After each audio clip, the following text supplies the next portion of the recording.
Transforming into the elder brother of Uchiha Shursui, I was expected to be a prodigy of Konoha. Yet, why do I find myself simultaneously conveying intelligence to both the Hokage and the Uchiha clan? Why must I conceal my Mangekyo Sharingan? When the pressure reaches its zenith, a perilous thought lingers in my mind. Defection? What tempest shall unfold in Konoha when a double agent privy to all secrets chooses to depart? Chapter 1. Uchiha Chuyang. In Konoha village. Within the Hokage building, in the Hokage's office, an elderly man and a youth are engaged in conversation. The young man, with his characteristic spiky black hair and gentle features, kneels respectfully before the third Hokage, stating, "Lord Hokage." The descent within the Uchiha clan towards Konoha grows increasingly pronounced. Even those who once supported Konoha are beginning to waver. The third Hokage, Sarutobi Hiruzen, took a deep drag of his pipe, his voice hoarse as he replied, "Chuyang, the relationship between Konoha and the Uchiha clan is deteriorating. In this critical moment, I must ask for your assistance." Chuyang nodded in acknowledgement, yet a subtle twitch of his lips betrayed his inner turmoil. His eyes were filled with a sense of exasperation. "Rest assured, Lord Hokage." Chuyang quickly masked his irritation, declaring with fervor, "I shall strive diligently for the peace of both our clan and village." "Very well." The third Hokage nodded in satisfaction, smiling. "It is getting late. You should return." "Yes, Lord Hokage." "Wait." The third Hokage suddenly called out to Chuyang. With his back turned, Chuyang's lips moved slightly, unmistakably cursing under his breath. "Sarutobi, old man, you really are." Yet upon turning around, Chuyang's expression was earnest, his gaze soft. "Lord Hokage, is there any further instruction?"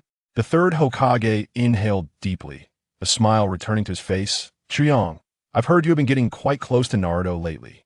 Upon hearing this loaded remark, Chuyang immediately felt compelled to clarify.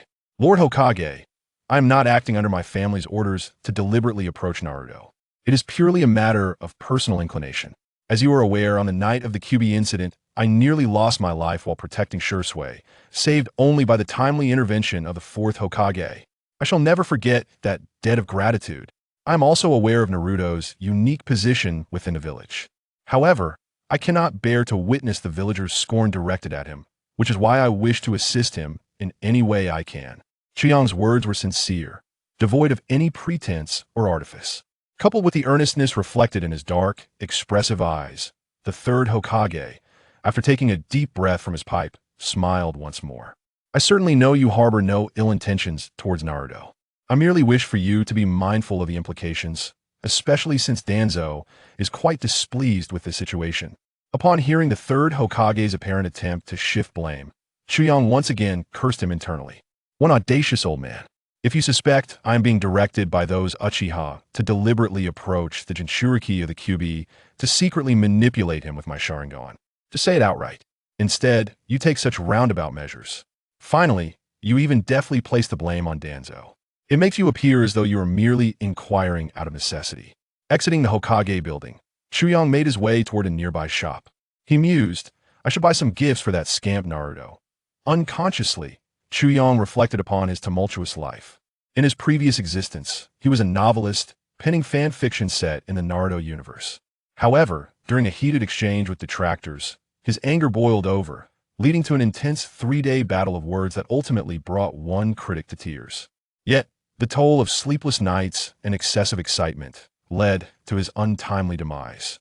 Upon reopening his eyes, he discovered a world where everyone spoke in a language he could not comprehend. Though he was unable to grasp their words fully, he recognized terms such as Sharingan, Uchiha, and Hokage. In that moment, Chuyang realized he had been transported to the world of shinobi. As time passed, his parents had another child when he was 2 years old, a younger brother named Uchiha Shursui, with hopes that he would remain calm and unperturbed in any circumstance. Initially, Chuyang harbored doubts about the name being a coincidence until his father revealed that his grandfather, Uchiha Kagami, had once served as the bodyguard of the second Hokage. Coupled with Shursui's distinctive round-headed nose, he soon comprehended that he was indeed Shursui's elder brother. At first, he was exhilarated, believing he could awaken a system akin to the protagonist of his stories. He envisioned himself defeating the Sage of Six Paths, vanquishing Kagaya Otsutsuki, leading the Uchiha clan, and unifying the entire shinobi world. Ultimately, He aspired to conquer Kagaya, live a leisurely life with his beloved, and ascend to the pinnacle of existence. However, 17 years had passed since his arrival in the shinobi world. A full 17 years. Not only had he not encountered a system, but he had not even heard a single electronic sound. He had tried every conceivable method. He had recited incantations like Open Sesame and Balala Energy, attempted blood summoning, and even engaged in sinister rituals to summon malevolent deities. Yet in the end, nothing came to fruition. Nonetheless, he discovered that, apart from his Sharingan, he possessed another bloodline limit, a combination of water and lightning, resulting in the rare Wind Release. Wind Release. This revelation brought him immense joy. He suddenly felt that he was destined to be a protagonist of growth and bloodline legacy. As a result, he never concealed his talents or strength. Graduating from a ninja academy at 6, becoming a Chunin at 7, and achieving the rank of Jonin at 11, he earned the title of Konoha's foremost prodigy. Unfortunately, following the sudden passing of his parents, combined with the fusion of two souls within him, his mental fortitude surged, leading him to awaken the Mangekyo Sharingan. However, he had never disclosed this to anyone, not even to his foolish younger brother, Uchiha Shursui. Yet, reality proved that he was still too young. Due to his extraordinary talents and his lineage as a descendant of Uchiha Kagami, the Hokage faction naturally sought to align themselves with him. The Uchiha clan, witnessing this situation, became anxious. How outrageous! These Konoha elites are truly overstepping their bounds. Since they covet our Uchiha genius, Chuyang found himself caught between Konoha and the Uchiha clan, ensnared in a dilemma. He thus acquired the identity of a double agent.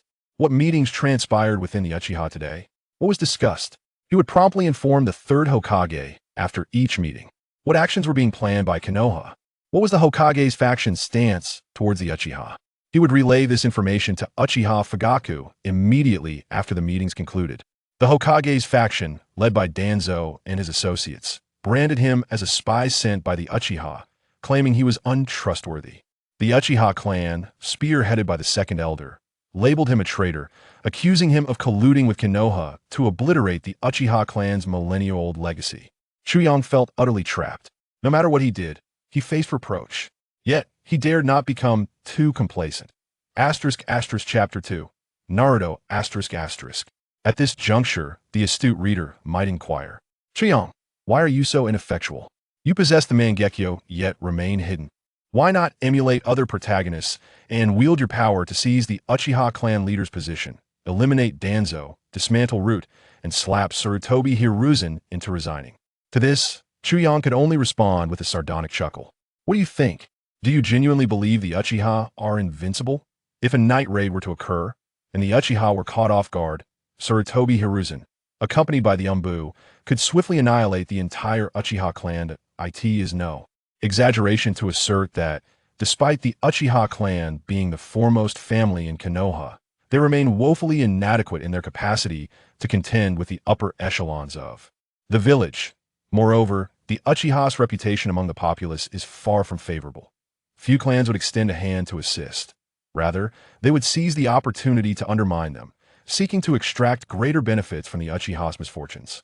The leaders of the Inazuka, Nara, and Akimichi clans possess strength comparable to that of a Kage, while the Hyuga clan boasts an individual, Hizashi, whose prowess is nearly Kage level. Coupled with elite Jonin, elite Umbu, and the formidable Sarutobi Hiruzen and Shimura Danzo, they could effortlessly vanquish the Uchiha. Yet the Uchiha persist in their self-importance, believing that Konoha could not function without them, demonstrating a profound lack of self-awareness. In total, the clan boasts merely 3 individuals with Kage-level strength, Chuyang, Shursui, and Fugaku. Notably, 2 of these are covertly acting as spies for Konoha's higher-ups. As for Fugaku, while he may be a commendable father, he is decidedly not a capable clan leader. When faced with the prospect of a coup, he is submissive. Yet, he appears content when witnessing the destruction of his own clan at the hands of his son. One might question the potential for greatness in such a man, as it would be more believable to suggest, I am Qin Shi Huang. Chuyang would assert that Fugaku's intellect is severely compromised. It seems that those who awaken the Mangekyo Sharingan often exhibit signs of instability, with Chuyang being a notable exception. Possessing two souls and a mental fortitude surpassing that of his peers, he finds the awakening of the Mangekyo less formidable, thus maintaining a more stable mental state. Compared to others, including Shursui and Itachi, who are not entirely sound of mind, Chuyang has made earnest efforts to encourage his foolish companion to rethink his stance, not to offer unwavering support to the Uchiha clan, but at the very least, to refrain from serving as a pawn for Konoha. Initially, there was some effect. However, upon learning of his parents' demise, Chuyang suspects Shursui has also awakened the Mangekyo, though he has chosen not to confide in Chuyang. For reasons unknown, Shursui has placed the blame for their plight squarely on the shoulders of the abhorrent war, a perspective that is not entirely unfounded.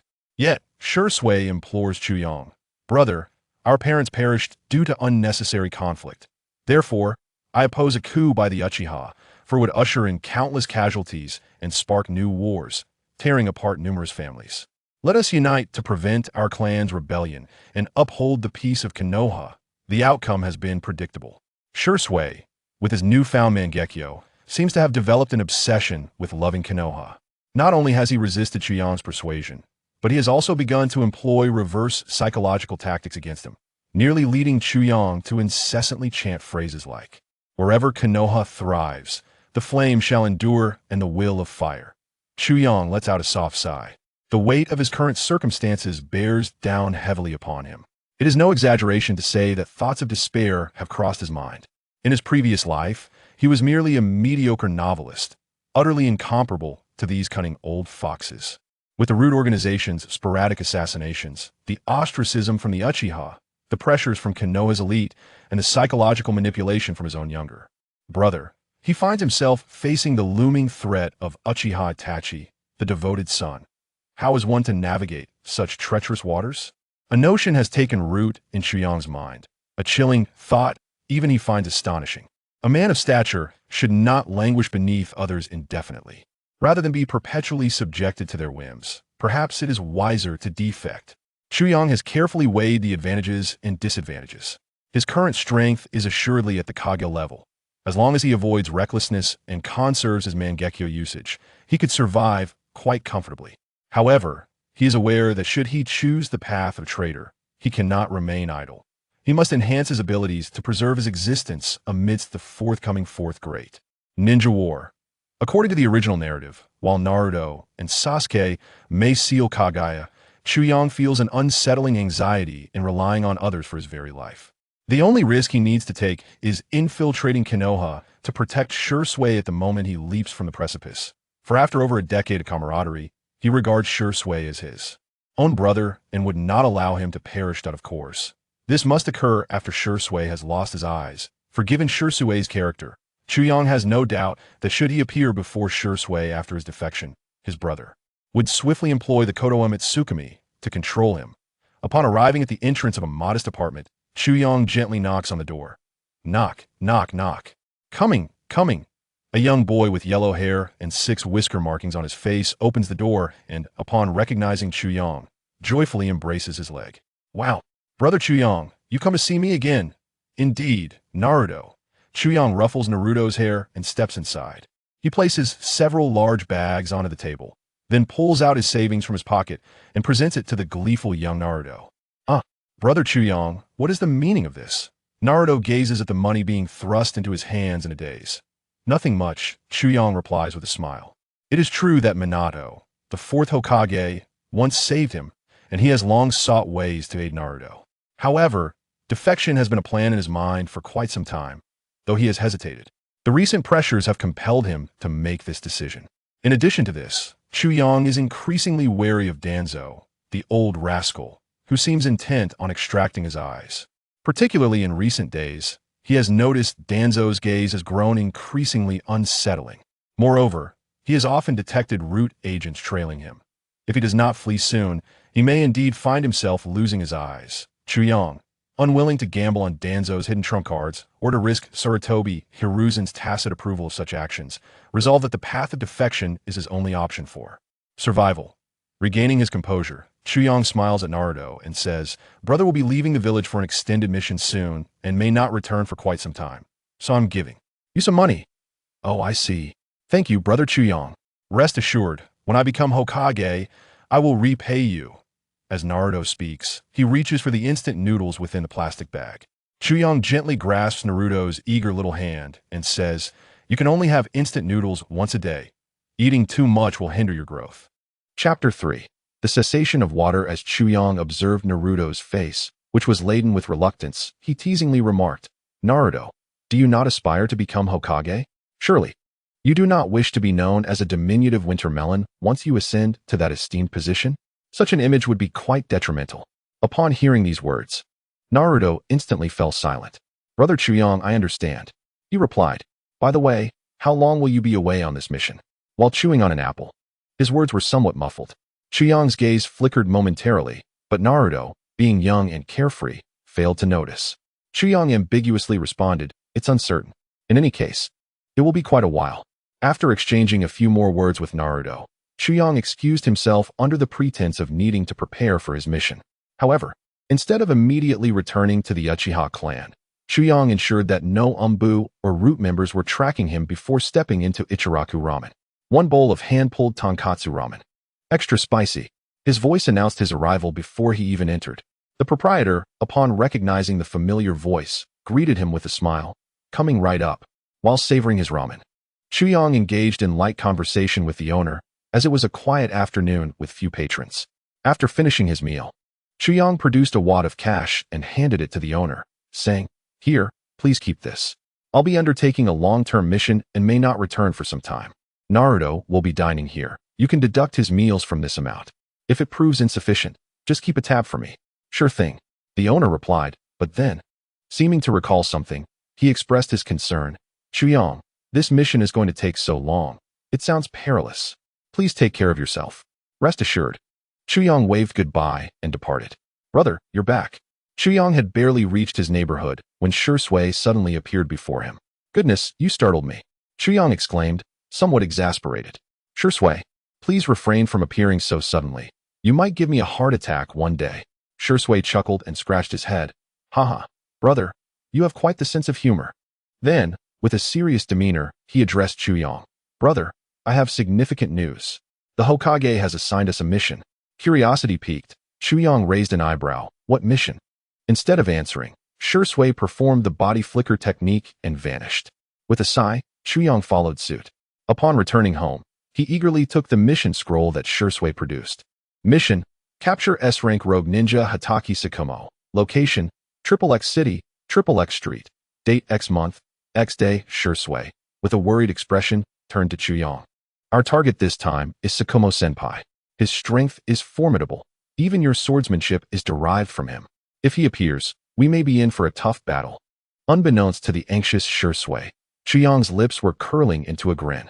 In his heart, he thought, "Excellent. Uncle Tsukumo's speed is remarkable.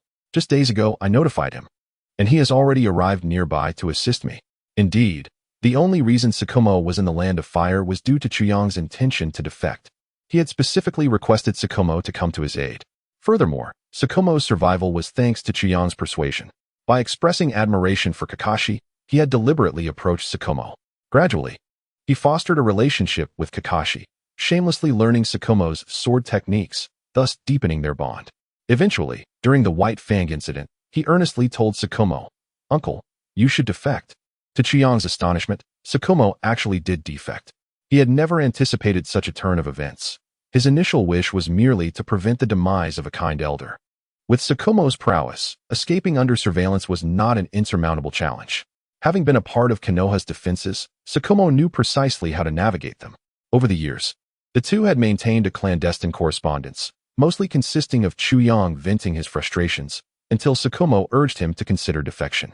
Ultimately, Chuyang resolved to defect and arranged with Tsukumo to rendezvous on the night of his departure. However, he never expected that Tsukumo, typically so cautious, would inadvertently reveal himself and be discovered by Konoha's forces. Nevertheless, it was of little consequence, as it would also serve to divert Shusui's attention. Chuyang feigned contemplation, saying to Shui, "Uncle Tsukumo is indeed formidable. Even together, we might struggle to subdue him." Shui furrowed his brow slightly, as if he wished to voice something, but ultimately held back his secret regarding his Mangekyo Sharingan, merely nodding in agreement. He had already devised a plan. if they failed to capture Tsukumo. He would use the Kodoame at Tsukumi to control him. However, such strategies would be discussed at a later time. For now, they needed to rest and conserve their energy for the challenges ahead. Let us deliberate on tactics tomorrow. For today, we shall focus on recuperation, Chuyang declared. Shursui nodded, understanding. While contemplating the strategies necessary for their impending confrontation with Tsukumo. Although Tsukumo was primarily a physical combat specialist, he possessed considerable prowess in ninjutsu, especially in channeling chakra into his blade. Thus, Chuyang surmised that long-range ninjutsu would likely prove ineffective against him. However, while Tsukumo's mental fortitude was impressive, Chuyang believed his jinjutsu could still yield significant results. As Shursui pondered these matters, he departed his home, heading towards the training ground not far away, where a young child he found endearing awaited him. Contemplating the seemingly aloof yet shy child who relished dango, Shursui's lips curled into a subtle smile. Observing Shursui's retreating figure, Chuyang let out a soft sigh. Shursui, farewell. Until the next time your eyes are seized by that old rascal Danzo, your beloved Onaikin shall be there to rescue you. With that thought, Chuyang settled into a chair in his room, retrieving a sheet of paper to compose a few letters before his defection. A letter for Shursui, and perhaps a couple for Sarutobi Hiruzen and Shimura Danzo. Those old rascals. Additionally, one for the second elder and Uchiha Fugaku. Chuyang began to write, crafting notes primarily filled with care for Shursui, urging him to take good care of himself in the future. In contrast, the letters for the remaining four were laden with veiled insults and humor. Chapter 4. The theft of the sealing scroll. As night deepened, Chuyang gathered his belongings, quietly opening his door, preparing to make his escape. Just then, Shursui's doors swung open simultaneously. Dressed in his pajamas, Shursui rubbed the corners of his eyes, still glistening with sleep, and looked at Chuyang, outfitted for action, with a puzzled expression. Brother, where are you off to? Shursui. I'm just going out for a little warm-up, Chuyang replied, a hint of embarrassment in his voice. Shursui, not thinking much of it, was aware that Chuyang often liked to practice before undertaking a mission. Yawning, Shursui went downstairs to pour himself a glass of water, then said to Chuyang, brother, make sure you come back early. Don't fall asleep while on a mission. Chuyang waved his hand dismissively. Fear not. Your brother is quite reliable. Shursui nodded and, after finishing his drink, headed to the restroom. Chuyang then made his way toward the Uchiha training grounds. About a kilometer from home, Chuyang activated his Sharingan, surveying his surroundings, confirming that Shursui had not secretly followed him and that there was no one else nearby. Chuyang swiftly formed hand seals. Shadow Clone Jutsu. A cloud of smoke erupted, revealing a shadow clone of Chuyang. He continued to weave hand seals. Ninjutsu, camouflage technique. Chuyang's figure vanished from the spot, while his shadow clone, expressionless, continued towards the training ground not far away. Utilizing camouflage to obscure his form, Chuyang did not leave immediately. Instead, he sought to test whether he could pilfer the Book of Seals. This tome was deliberately concealed in a highly secretive location, containing classified research, intelligence on significant ninjas from various villages, and vital information regarding the future plans of Konoha, all hidden away in a singularly covert area. This site was guarded by a substantial number of specialized barrier ninjas, fortified with multiple layers of barriers, as well as members from the Umbu and Root divisions. Generally, even elite ninjas would find it challenging to infiltrate within a short span of time. But is Chuyang merely an ordinary elite ninja? Well, without utilizing his Mangekyo Sharingan, he indeed remained an unremarkable elite. However, he possessed an inherent advantage, Jinjutsu. Engaging in such a venture inevitably entailed significant risks. Yet, he was irresistibly tempted by the array of forbidden techniques housed within. Edo Tensei, Flying Thunder God, and explosive tags were certainly tantalizing prospects. Chuyang was not recklessly charging forward without forethought. He always regarded his life with utmost seriousness. This endeavor to steal the Book of Seals was one he approached with confidence. Relying on his Jinjutsu, he believed he could easily ensnare all the ninjas within that area. As for the barriers, they posed no considerable challenge. He could simply manipulate the barrier team into unsealing them. Moreover, even if he were to be discovered, he had the support of Kakashi outside the village. If all else failed, he could resort to using his Mangekyo. Chuyang had unwavering confidence in the capabilities of his eyes. Utilizing the camouflage technique, he arrived at the entrance of a cave behind Hokage Rock. On the surface, It appeared to be an ordinary cave, devoid of any patrolling ninjas. However, a barrier was indeed set at the entrance. Chuyang formed hand seals. Earth-style, underground navigation. This technique could transform solid rock into a fluid state, much like how Kisame traversed while battling Team Guy. Chuyang directly burrowed into the ground. The cave's barrier was somewhat concealed, but its detection ability was rather mediocre. Chuyang soon navigated through the earth and reached a subterranean chamber deep within the cave. This place was truly a hidden wonder, surrounded by patrolling umbu and root ninjas, with traps and barriers scattered throughout. Just as Chuyang emerged from the ground, preparing to use the camouflage technique to conceal himself, he fortuitously encountered an umbu who happened to pass by. The umbu's pupils constricted, ready to engage. Yet upon instinctively locking eyes with Chuyang, he beheld the rapidly spinning tomo of the Sharingan. In an instant, the umbu relinquished his combat stance, succumbing to the Jinjutsu. Chuyang disregarded the umbu, swiftly employing the camouflage technique to conceal himself. Chuyang was quite familiar with this place, having previously been authorized by Sarutobi Hiruzen to guard it. The intelligence within was Konoha's most confidential. The third Hokage had yet to place such trust in him. It was merely because he frequently infiltrated this area to survey the terrain. As for his potential defection, it might have been a choice made after much contemplation. But his plan to steal the Book of Seals was premeditated. Chuyang quickly approached the location where the Book of Seals was hidden. Beside him stood a man adorned with an umbu mask. He was the leader of the barrier team. Upon the appearance of the barrier team's captain, two umbu appeared at the entrance. "Haku, what brings you here?" The barrier team leader, known as Haku, replied flatly, "Today is the day to rearrange the barriers. I need to enter and deactivate the barrier first before redoing it." Upon hearing this, the two umbu nodded and stepped aside, yet they did not leave. Clearly, these two umbu remained highly diligent, just in case. Haku swiftly formed hand seals and touched the door, causing black stripes to appear momentarily before vanishing. The door then opened automatically. Inside the room beyond the door lay numerous sealing scrolls. Chuyang's lips twitched. All the sealing scrolls appeared identical, arranged without any discernible differences. If Chuyang were to search blindly, he would likely still be at it by dawn. Observing Haku, who was normally engaged in arranging the barriers, and the two highly vigilant umbu behind him, Chuyang promptly dispelled his invisibility. Sensing the powerful chakra behind him, the two umbu were startled and prepared to act, only to find the person behind them had already appeared before them. Uchiha Chuyang. This was the last thought of the two before falling into Jinjutsu. Gazing at the three individuals he had ensnared with his Jinjutsu, Chuyang first inquired of Haku, the one who appeared to hold the highest status. "Do you know where the Book of Seals is?" Haku, momentarily stunned, replied, "I don't know." Although Chuyang had anticipated this outcome, he still felt a hint of disappointment. After pondering, he asked, "Could you at least indicate which part of the scroll it might be?" His intention was to gather all the scrolls if he had a general idea of their location. Placing these smaller scrolls onto a large sealing scroll he had prepared in advance. However, Haku shook his head, indicating that as a mere umbu squad leader, he lacked the clearance for such critical information. Chuyang felt a twinge of frustration. Was this trip for naught? No. He couldn't leave without searching further. He would not be satisfied otherwise. Chuyang commanded Haku to deactivate the barrier within and assist him in locating the Book of Seals. Chapter 5. Defection. Chuyang casually approached a spot, reached for a sealing scroll, and upon unraveling it, the words Book of Seals leaped into view. Chuyang's eyes lit up with excitement. What extraordinary luck was this?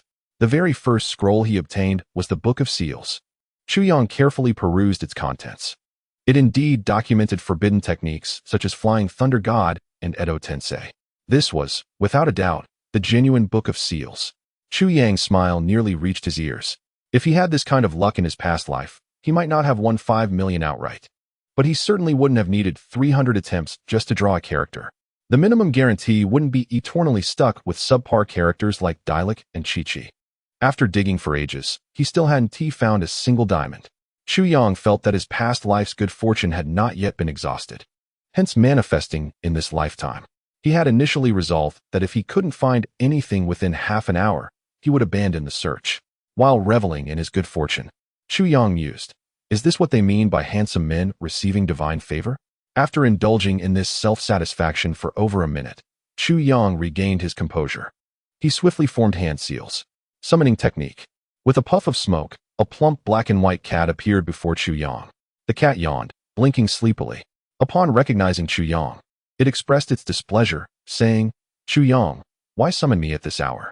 It's late, and a cat needs its beauty sleep." Chu Yang replied with a smile, "Apologies, Hans. But I urgently require your assistance." Hans cracked open his eyes slightly, stating his price: 1 box of cat food, plus 3 boxes of dried fish. "Deal," Hans exclaimed. "Oh no, I feel like I've shortchanged myself." Looking utterly distressed, Hans felt he had lost a fortune. Chu Yang couldn't concern himself with such matters. Approaching Hans, the cat opened its mouth and swallowed the entire book of seals. "Don't forget your promise. Rest assured, I, Chu Yang, am not one to deceive." Chu Yang assured him confidently. "I'm a cat," Hans retorted before transforming into a puff of white smoke and disappearing. Chu Yang gazed at the 3 individuals before him and instructed them to continue with their tasks. The circumstances surrounding these 3 were rather unique. Both members from the Umbu were of elite Jonin caliber, and the leader of the barrier team possessed formidable mental prowess. Thus, maintaining control over them was a considerable drain on Chu Yang's chakra and mental energy. He resolved to dispel their illusions once they departed from Konoha. With this thought in mind, Chu Yang swiftly left the area. He soon arrived at the outermost wall of Konoha. Having once been a member of the Umbu, he was well acquainted with the method to breach Konoha's outer barrier. With deft efficiency, he resolved the barrier issue and scaled the high wall with agility, vanishing into the night. Meanwhile, the leader of the barrier team, Baijia, alongside the 2 Umbu members, shouted, "Hurry! Notify the Hokage. Uchiha Chu Yang has stolen the Book of Seals." Startled, the other Umbu members took notice of their cries. Baijia instructed the 2 Umbu, "I will inform the Hokage. Aoshuan, Zaijin, take the remaining members and pursue Uchiha Chu Yang." The duo nodded, called for their team to follow, and swiftly pursued the direction Chu Yang had taken. Within the Konoha barrier team, a member exclaimed, "Captain, we have a situation. A breach has suddenly appeared in the outer barrier of the village. Someone must have defected." "What?" Quickly informed the Hokage. The captain, taken aback, immediately commanded. In the Hokage's office, the 3rd Hokage, with a rather lewd smile, was peering into a crystal ball to observe the women's bathhouse of Konoha.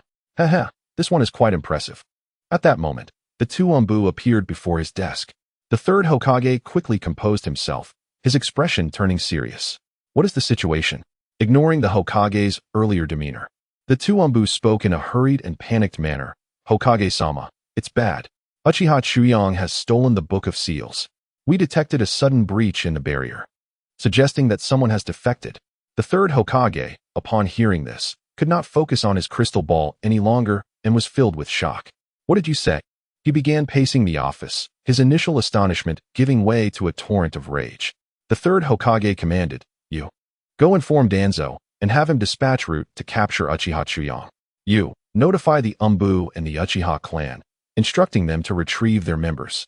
As for me, I must confront Chu Yang personally. I need to understand why he has taken such drastic actions." While speaking, the 3rd Hokage shed his ceremonial Hokage robe, revealing a tight-fitting black combat outfit. Chu Yang, akin to a nimble monkey, leaped swiftly through the forest, pausing momentarily to sense his surroundings. To his astonishment, the pursuit from Konoha was swifter than he had anticipated. A formidable group of chakra users was rapidly closing in on him. Cursing under his breath, Chu Yang thought, "Damn it. As a transmigrator, I shouldn't be facing worse treatment than that protagonist Naruto. Why can't they just send a few chunin and teachers after me?" Realizing that he was about to be surrounded, Chu Yang prepared himself. Sure enough, the next moment, fire style, great fireball jutsu. With haste, Chu Yang formed hand seals, unleashing a massive fireball, 3 meters in diameter, towards a nearby thicket. The Umbu, having noticed his attack, quickly formed their own seals. Water style, water wave. 3 Umbu members simultaneously executed the water wave technique, barely extinguishing the incoming fireball. Chu Yang was not surprised, after all. He never expected the fire style to be lethal to anyone. Suddenly, the air was filled with the sound of whistling shurikens. Chu Yang vanished in an instant, leaving behind a wooden dummy riddled with shurikens. "Since you initiated the assault, don't blame me." Chu Yang's voice echoed from all directions. Storm style, thundercloud. Dark clouds gathered ominously overhead, accompanied by the rumble of thunder, creating an atmosphere of impending doom. "Retreat!" One of the Umbu shouted in desperation, but it was too late. With a resounding crash, a torrent of blue-purple lightning struck down, causing numerous Konoha ninjas to collapse, unaware of their fate. One Umbu member, trembling, managed to rise and declared, "I will not allow a threat to our village to escape." With a fierce shout, he hurled shurikens at the cold-faced Chuyang. The Umbu simultaneously unleashed a torrent of flames, engulfing the shurikens and kunai. Fire style, Phoenix Fire Jutsu. Water style, Water Wall.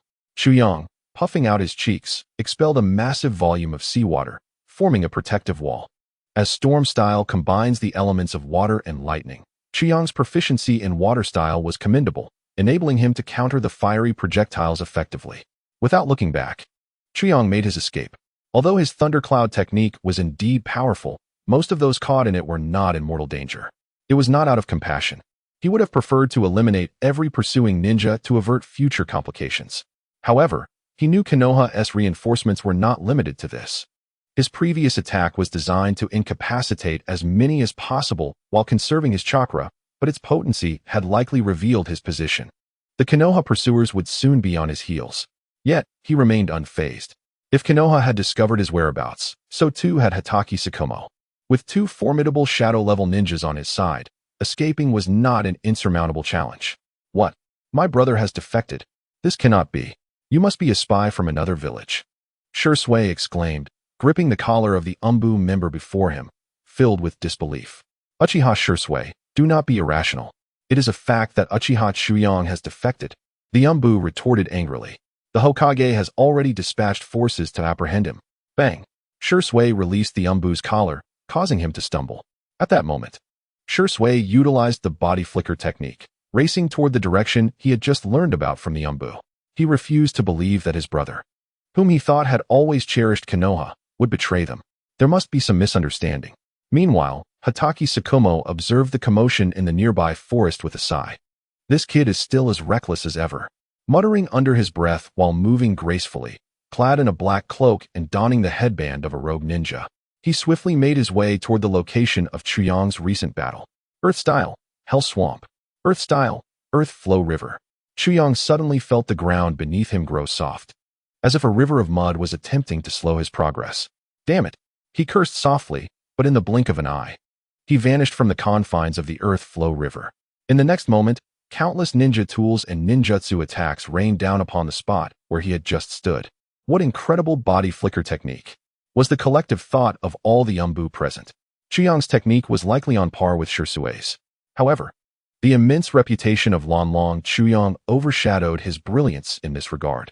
As he observed the encroaching dark forces from all directions, Chuyang couldn't help but marvel inwardly. It seemed that if he did not reveal his trump card today, it would be exceedingly difficult to escape. He contemplated utilizing his kaleidoscope abilities to catch the opposition off guard, and at that moment, his crimson three-tomo Sharingan ignited. Dressed in combat attire, the third Hokage emerged from the crowd, his gaze directed at Chuyang, imbued with a sense of disappointment akin to that felt towards a wayward child. Had it been anyone else, the weight of the third Hokage's reproach would have induced shame. Yet, the unabashed Chuyang remained unfazed, a surge of murderous intent slowly surfacing within him. "Old man, you've been playing both sides in the Hokage's office with Danzo, one the villain, the other the hero, mocking me both overtly and covertly. You surely tacitly approved of Danzo's assassination attempts on me. Today was the day for vengeance." The third Hokage regarded Chuyang, his tone a blend of indifference and sorrow. "Chuyang, I never anticipated you would resort to such actions. You betray the trust of the Uchiha clan and the village that has supported you. Yet, I believe you have your reasons." Initially, the third Hokage criticized Chuyang's actions from the perspective of his role as Hokage, expressing his disappointment. Yet, his latter words reflected a belief in Chuyang, attempting to evoke memories of their shared experiences. However, all Chuyang recalled was the sinister nature lurking beneath the old man's benevolent facade. Seeing Chuyang's demeanor unwavering, the third Hokage continued, "Child, I know you possess a kind heart. Tell me, what drives you to act in this manner?" "Enough, Raobaiden," Chuyang shouted, causing the entire assembly to fall into stunned silence, including Sarutobi Hiruzen, who had been preparing to sway Chuyang with the great will of fire and love. His expression now icy. Chuyang pointed at the third Hokage, his tone devoid of respect as he thundered, "I've found you intolerable for quite some time. Spare me your empty words. I can no longer remain in Konoha or among the Uchiha clan. I feel utterly disgusted with myself for perpetually flattering you behind a mask. The third Hokage's expression hardened. In that case, I shall forcibly return you to Konoha and strive to awaken your will of fire. Raiji no Kubo. Chuyong, with no inclination to engage further with the old man, initiated an S-rank ninjutsu. This technique, formidable in both offense and defense, allowed him to conjure thick cumulonimbus clouds through the aggregation of vast amounts of chakra, subsequently unleashing lightning to strike his foes. This jutsu could entwine around his body like chidori to deter enemies or concentrate in his hands for a piercing assault. The furious lightning surged forth, expanding instantaneously. Even Sarutobi Hiruzen furrowed his brow. Earth release, earth flow wall. Several ninjas simultaneously formed hand seals and shouted, slamming their palms to the ground. The violent lightning clashed against the sturdy earthen wall, resulting not in an even contest, but instead obliterating the wall and injuring numerous Konoha ninjas. At this juncture, Sarutobi Hiruzen comprehended that Chuyong had irrevocably turned against him. The Uchiha Chuyong, whom he had believed to be under his influence for years, was, in fact, a madman concealing his true strength and thoughts. The third Hokage's face fell, and he quickly formed seals. Summoning technique. Enma, the king of the monkey, appeared, adorned with the Konoha forehead protector and possessing a rugged appearance. Before Enma could inquire, the third Hokage preempted, "Old friend, I need your assistance." Their long-standing camaraderie forged a profound bond, and Enma understood the third Hokage's intent with mere ambiguous words. With a mighty roar, Enma transformed into a massive black staff. Its ends glowing yellow, the legendary Kanabo. The third Hokage growled, swinging the Kanabo with great force.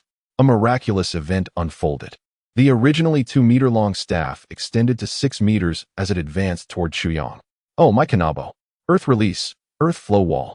A gigantic wall adorned with a dog's head emerged, barely withstanding the initial strike of the Kanabo. Just as Chuyong prepared to evade, a man adorned with an umbu mask and sporting a pineapple hairstyle shouted from behind, "Shadow mimicry technique." What? Chuyong's pupils constricted. The black shadow morphed into tendrils, ensnaring Chuyong. The other umbu, seizing the opportunity, launched their assaults, ninjutsu barreling toward him. Chuyong inhaled deeply, unleashing 3 colossal fireballs, each over 2 meters in diameter, without forming seals. Water release, water barrier. Water release, water dragon bullet. A wall of water formed to intercept the advancing fireballs, while a ferocious water dragon surged toward Chuyong. In that instant, he finally broke free from the shadow's grasp. Wind release, wind-water wall.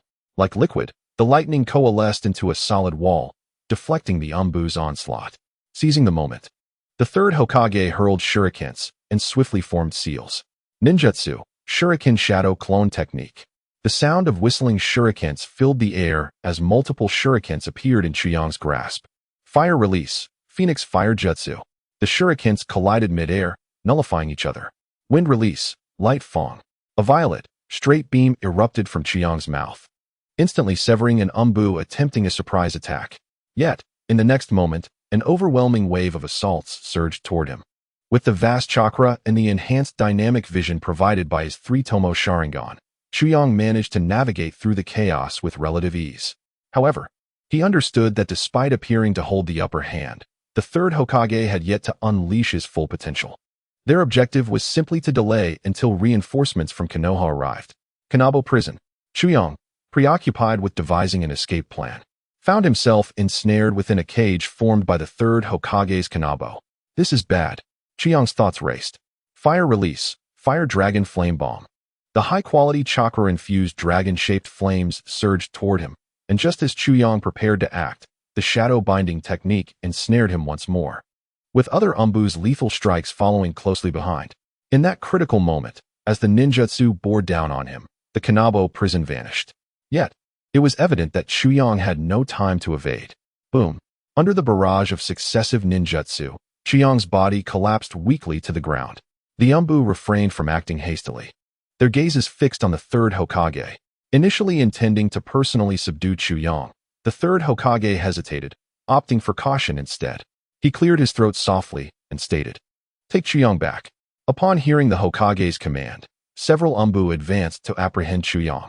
However, the moment they touched his body, Chuyang transformed into a ferocious blue lightning bolt, exploding outward. The lightning speed was so swift that the three Umbu attempting to seize him were instantaneously reduced to ashes, while several others nearby sustained varying degrees of injury. It's a lightning clone. Damn it. When did this happen?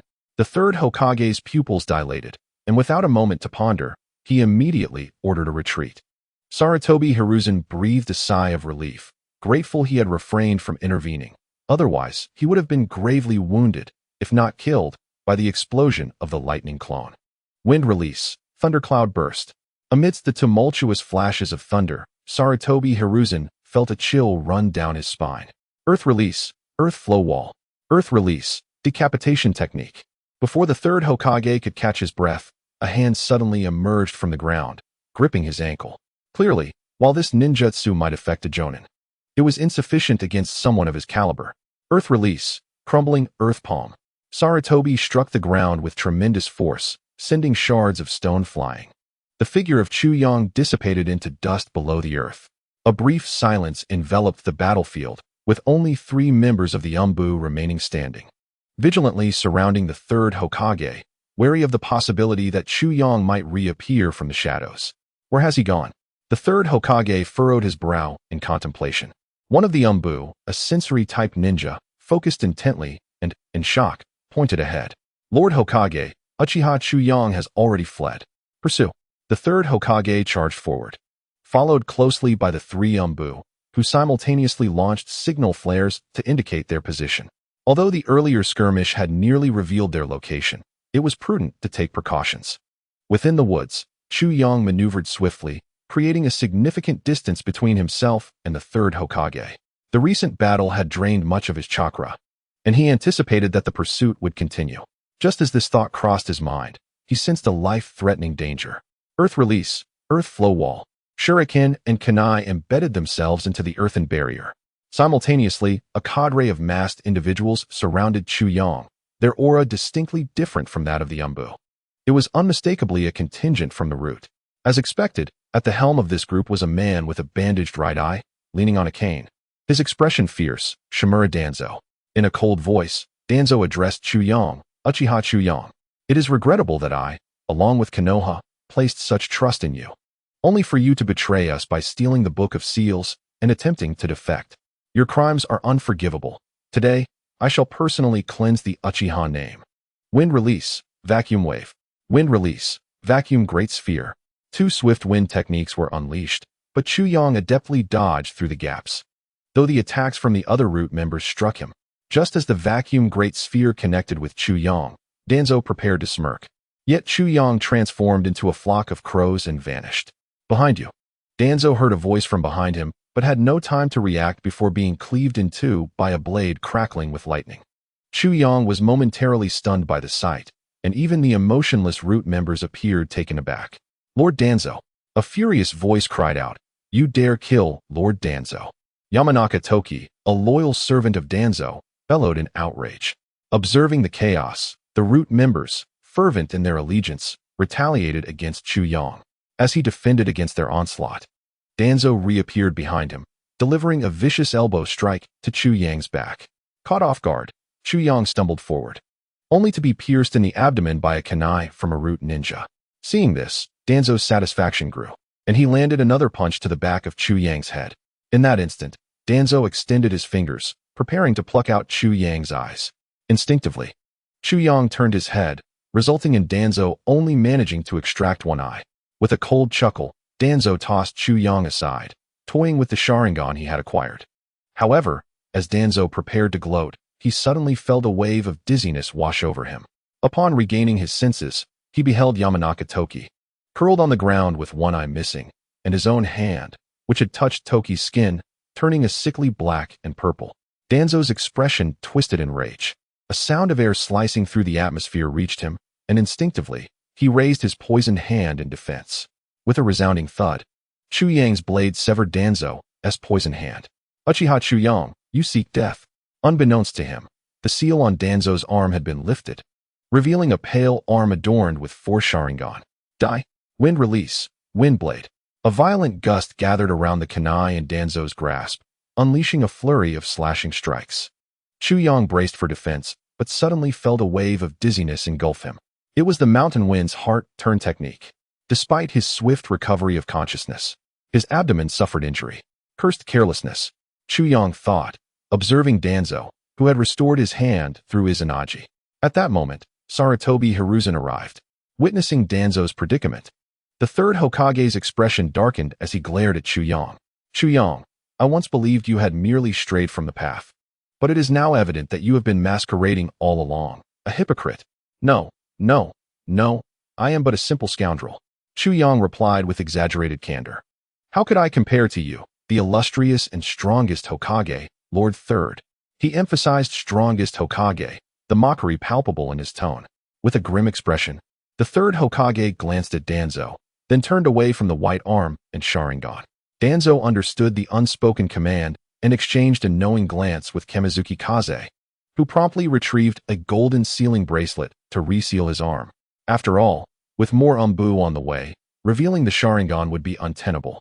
As the remaining umbu caught up, Chu Yang exhaled a resigned sigh. It seemed he could not escape without revealing the Mangekyo Sharingan and Susanoo today.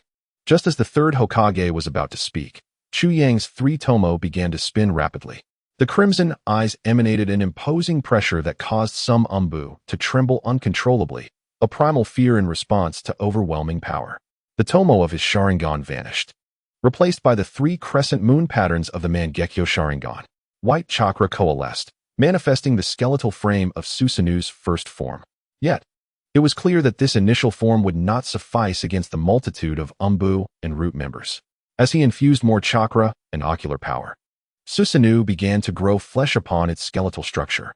In its second form, Susanoo's defensive capabilities became formidable.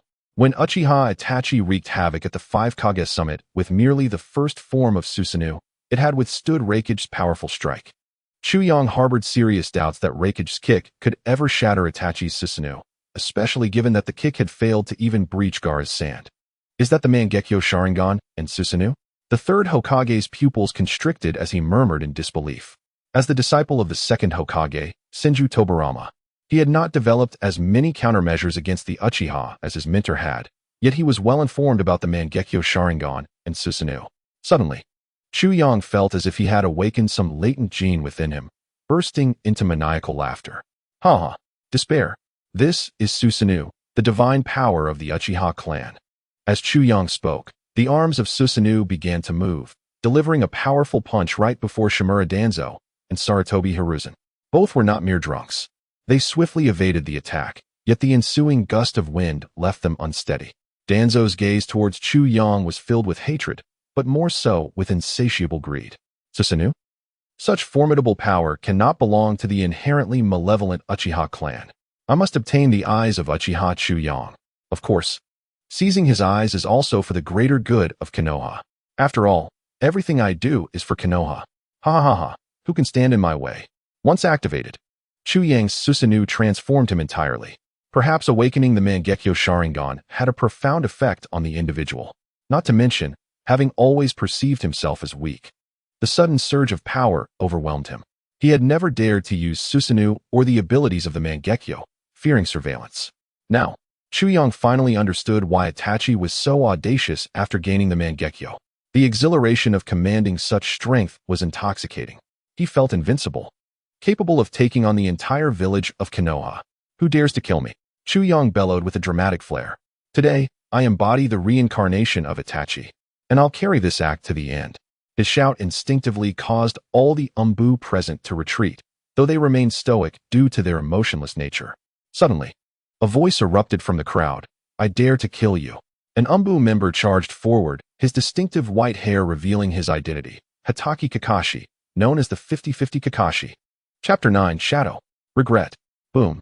At this moment, Kakashi wielded a blade of lightning in his hand, his left Sharingan gleaming with an otherworldly light. Chu Yang, I must kill this crazed version of you and awaken the Chu Yang I once knew. Kakashi shouted, thrusting Raikiri towards Susanoo.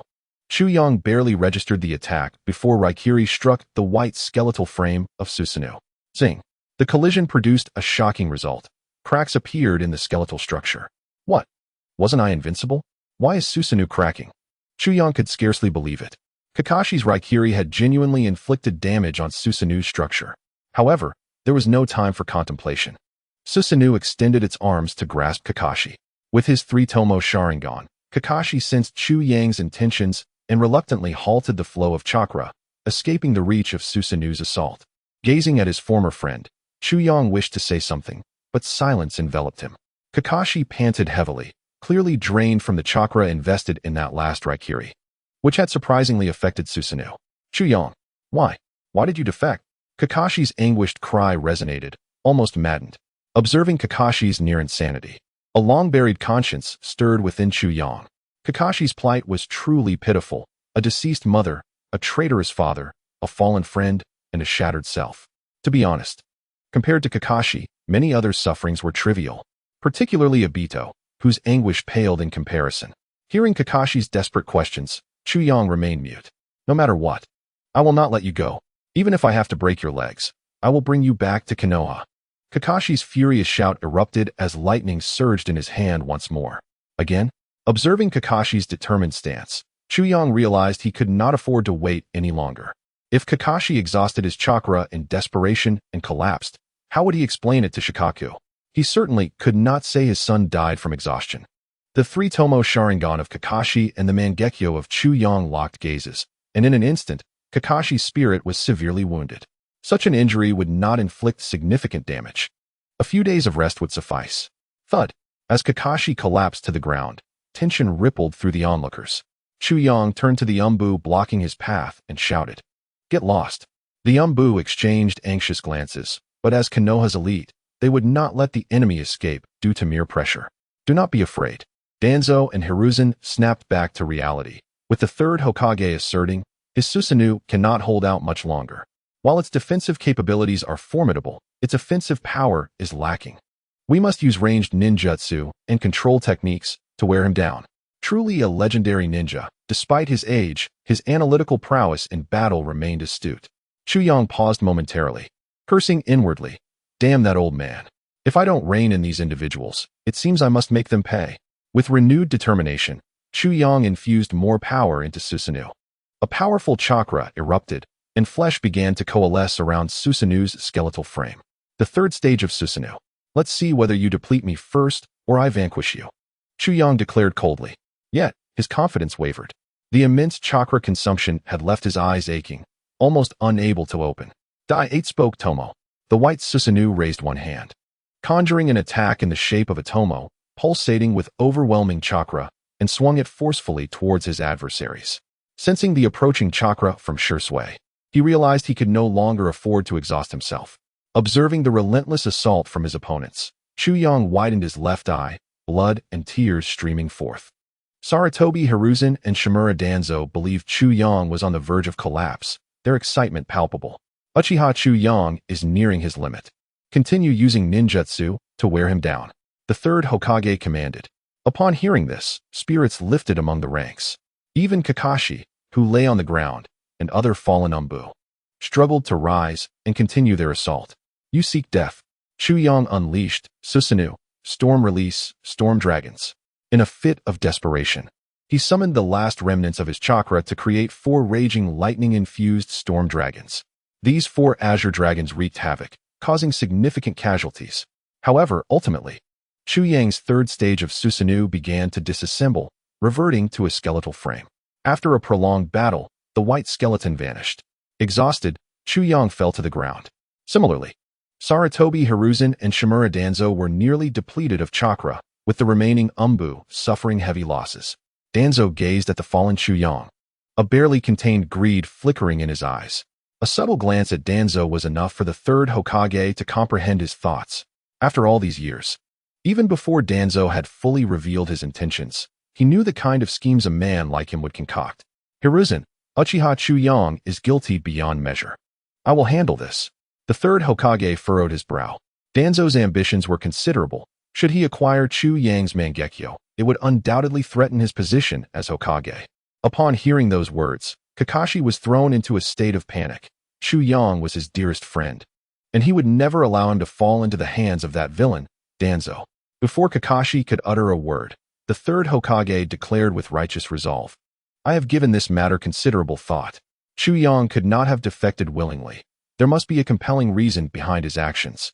Thus, he cannot be entrusted to you. I shall personally seek the truth. The nearby Umbu members silently admired the Hokage's compassion.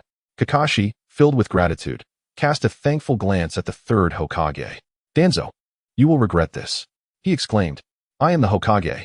With a furious crash, Danzo slammed his cane onto the ground, his eyes ablaze with rage. Just as he was about to speak again, Chu Yang's voice resonated in everyone's ears.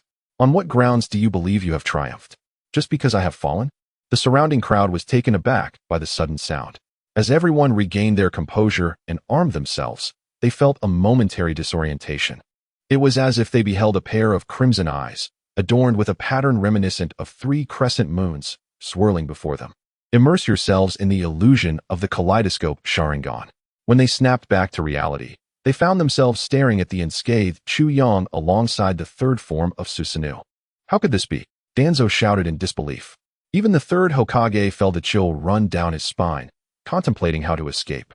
It was evident that they had just fallen victim to an illusion, specifically one of the kaleidoscope level. Why did he think so? Sarutobi Hiruzen could keenly sense that his chakra was nearly depleted. Moreover, the Umbu members who had perished in the illusion now lay lifeless on the ground, their fates uncertain. They had indeed succumbed to Chu Yang's Jinjutsu, his left eye's kaleidoscope ability, illusory calamity, which drew everyone's consciousness into an illusionary realm. Unlike ordinary Jinjutsu, the chakra expended within this illusion would not return to the individual. Thus, any injuries sustained in the illusion would carry over into the real world, and the chakra consumed could not be replenished. Of course, dying within this illusion did not guarantee actual death. With timely intervention, as in Kakashi's case after succumbing to Tsukuyumi, one could recover after laying unconscious for about a month. Furthermore, should anyone perceive this as Jinjutsu and break free, the illusion would begin siphoning their chakra, transferring it back to Chu Yang. Naturally, such powerful Jinjutsu exacted a significant toll on the user's ocular strength. Externally, Chu Yang maintained a cold smile, but internally, he was cursing vehemently. His eyes felt as though they had been doused in sulfuric acid and then tossed into a boiling pot. It felt as if his vision was on the verge of failure. Uchiha Chu Yang, you cannot escape. Danzo, regaining his composure after an initial panic, coldly remarked. Reinforcements from Konoha should be arriving any moment now. Given that you just unleashed such a vast ninjutsu to control us, your chakra must be nearly depleted as well. Danzo spoke with unwavering certainty. If you relinquish Susanoo now and return with me to the root, perhaps I might. No need for that. A sudden voice emerged from behind Danzo, startling everyone present. Kakashi turned in disbelief upon recognizing the figure, his long-yearned father, the White Fang of Konoha, Tsukumo Hatake. Even someone as resolute as Kakashi felt tears welling in his eyes. Father. He staggered to his feet, yearning to approach his father, but his strength faltered, and he collapsed. His chakra was entirely spent. Had it not been for the joy of seeing his father, he would have long since lost consciousness. Tsukumo's eyes reflected a flicker of barely perceptible sorrow as he looked upon his son. Just as Kakashi, fixated on his father, prepared to speak, his mind clouded, and he succumbed to unconsciousness. Forgive me, Kakashi, Tsukumo murmured, trembling slightly, as he walked towards the now unmasked Chu Yang. Uncle Tsukumo, it's been a while. Have the others been dealt with? Chu Yang, covering his left eye, maintained a cheerful demeanor. Tsukumo handed Chu Yang 2 soldier pills with a smile. Everyone else has already fallen, but your brother is quite a handful. Shursui, huh? Chu Yang pursed his lips, sensing the familiar chakra rapidly approaching. Uchiha Chu Yang, you dare to connect with Konoha's S-rank rogue ninja, Tsukumo Hatake, and steal the forbidden scroll? You are a disgrace. Tsukumo glared coldly at Danzo, who felt an overwhelming pressure from the legendary White Fang, whose accomplishments and prowess surpassed even the legendary Sannin. Let us depart, uncle, Chu Yang urged. Tsukumo nodded, casting a long glance at Kakashi before preparing to leave with Chu Yang. Just then, a loud shout pierced the air. Brother! At the sound of that familiar voice, Tsukumo instinctively turned, only to be firmly grasped by Chu Yang. Feeling the pain in his wrist, the White Fang looked at Chu Yang in confusion. Chu Yang shook his head slightly, whispering, Do not look into Shursue's eyes. Tsukumo was puzzled. Shursue's Jinjutsu was indeed formidable, but surely it could not affect him. Nevertheless, trusting Chu Yang's judgment, he refrained from acting recklessly. Chu Yang did not turn around, guessing that Shui was activating his kaleidoscope. Waiting for the moment, he turned to unleash Konoha Tsukumi. In truth, Shui was indeed poised to act the moment his brother turned. He would not hesitate to use Konoha Tsukumi to take control. Yet, his brother offered no opportunity. Shui anxiously questioned, "Brother, why? Why do you choose to defect from the village? Have you forgotten the will of fire, the peace we hold dear?" Chu Yang, covering his left eye, did not turn around but replied calmly, "Oh, foolish Idu. I have not forgotten our past vows nor the ideal of peace we once cherished. However, this village offers me no glimpse of hope for peace. Both you and I are but products of political machinations. Just look at that old man." Shui hesitated, instinctively glancing at Danzo and the third Hokage, the eldest present. One proclaimed to be the root of Konoha, vowing to protect it from the shadows. Yet what was the outcome? The old man's character speaks for itself. This village's root has decayed, and the nourishment it supplies is tainted. "Enough, Chu Yang. You are speaking nonsense," Sarutobi Hiruzen retorted, though Danzo's methods may be extreme. "His actions are for the benefit of Konoha." Chu Yang scoffed, opting not to engage in further debate with the elder, merely stating, "Wherever the leaves flutter, the flames cannot be contained. The fire will continue to illuminate the village until it reduces all of Konoha to ashes." "Shui, you will understand the meaning of my words one day." Fire release, ashen haze technique. Before Shui could intervene, the two vanished amidst the thick smoke. Shui clenched his kunai tightly, his eyes filled with confusion. Chapter 11. Reactions. The night of the defection concluded. Chu Yang and Hatake Tsukumo departed the land of fire under the cover of darkness. The casualties resulting from the pursuit of Chu Yang were considerable. Fortunately, Chu Yang, in an effort to conserve chakra, left his foes severely injured but not fatal. Within the Hokage's office, a meeting was underway. The third Hokage was smoking a pipe. Seated before representatives of prominent clans, including Mito Gate-un, Nara Shikaku, and the esteemed advisors, Shimura Danzo. Slamming his hand onto the table, Danzo pointed accusingly at Uchiha Fugaku, exclaiming, "Uchiha Fugaku, the defection of Uchiha Chu Yang surely has your clan's machinations behind it. It is entirely possible that the Book of Seals now lies in your possession. Speak the truth. What prompted your manipulation of Uchiha Chu Yang to defect?" Fugaku's expression darkened at Danzo's accusation. "Do not cast baseless slanders." Before Fugaku could respond, Uchiha's second elder, unable to contain himself, interjected. "Such a grave accusation against our clan. How can we proceed in peace when you, the Hokage, have forced him into this position?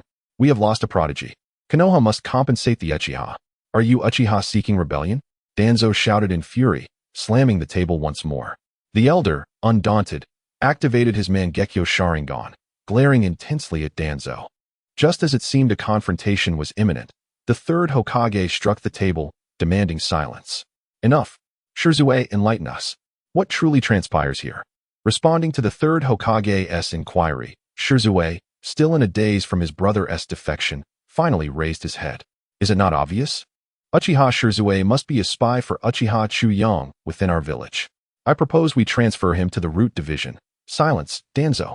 Shui is a child of the will of fire, and I am the Hokage.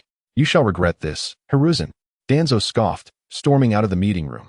The door slammed shut behind him, drawing the gaze of all present to Shui. After a moment of silence, Shui spoke softly, "I do not know why my brother defected. He exhibited no signs of ambiguity before that night. He must have his reasons."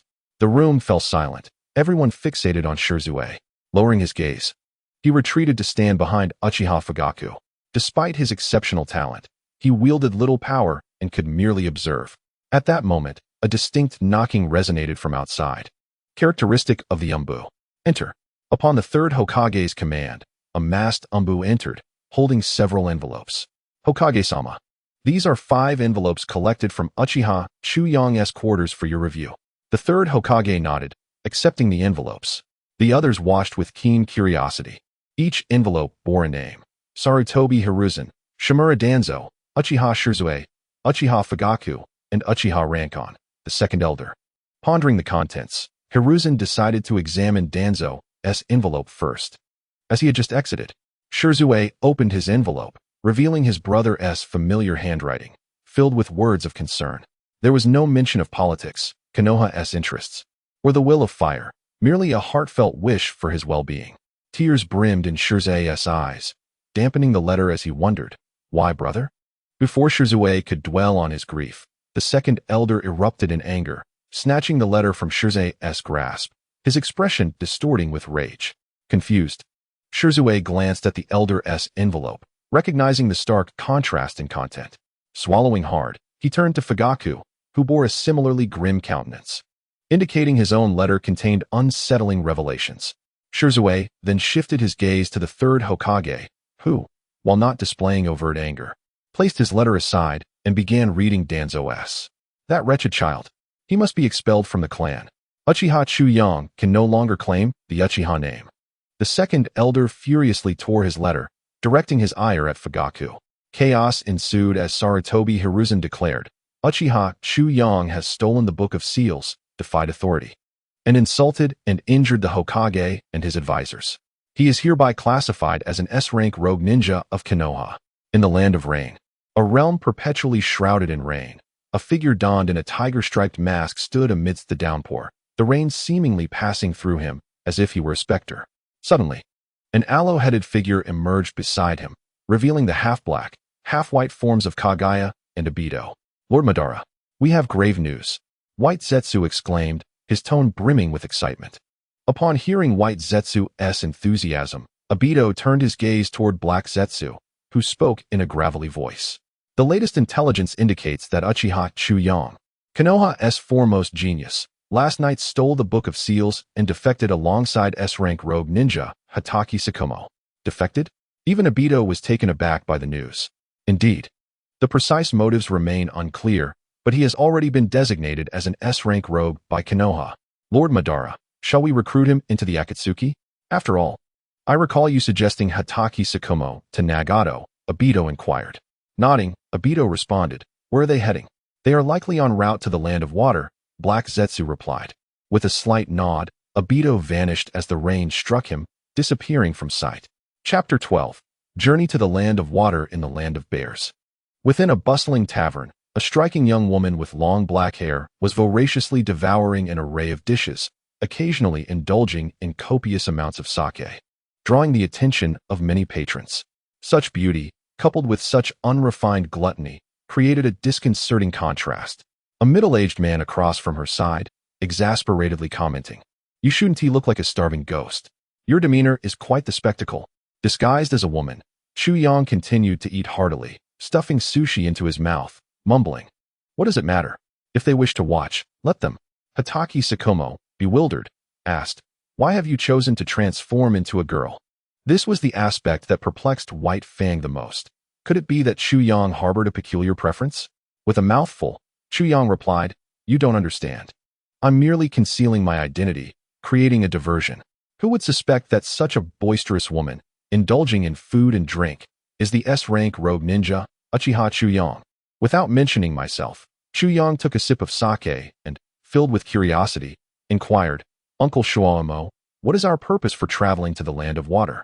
Chimu Shuaimo rolled his eyes in exasperation. "Isn't it all because of you, kid? Huh, how is this related to me?" Chuyang's pace of eating escalated from triple speed to 15 as he questioned further. "Of course, it's to assist you. When I was dealing with the dark forces that supported the third Hokage, my blade was shattered by your brother."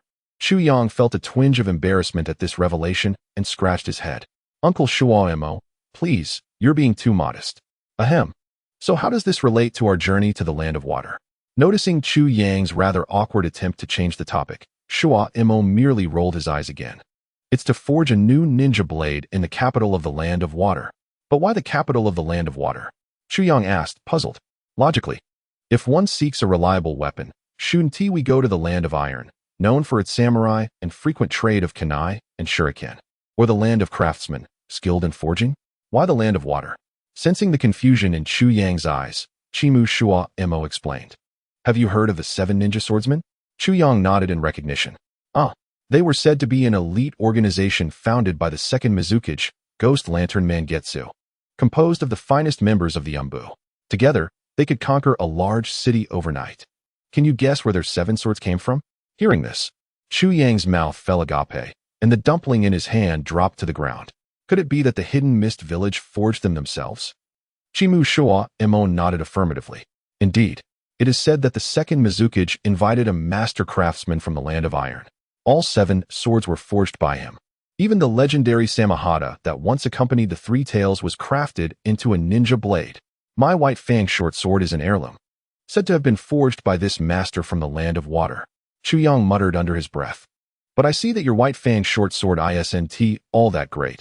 Kakashi broke it with ease.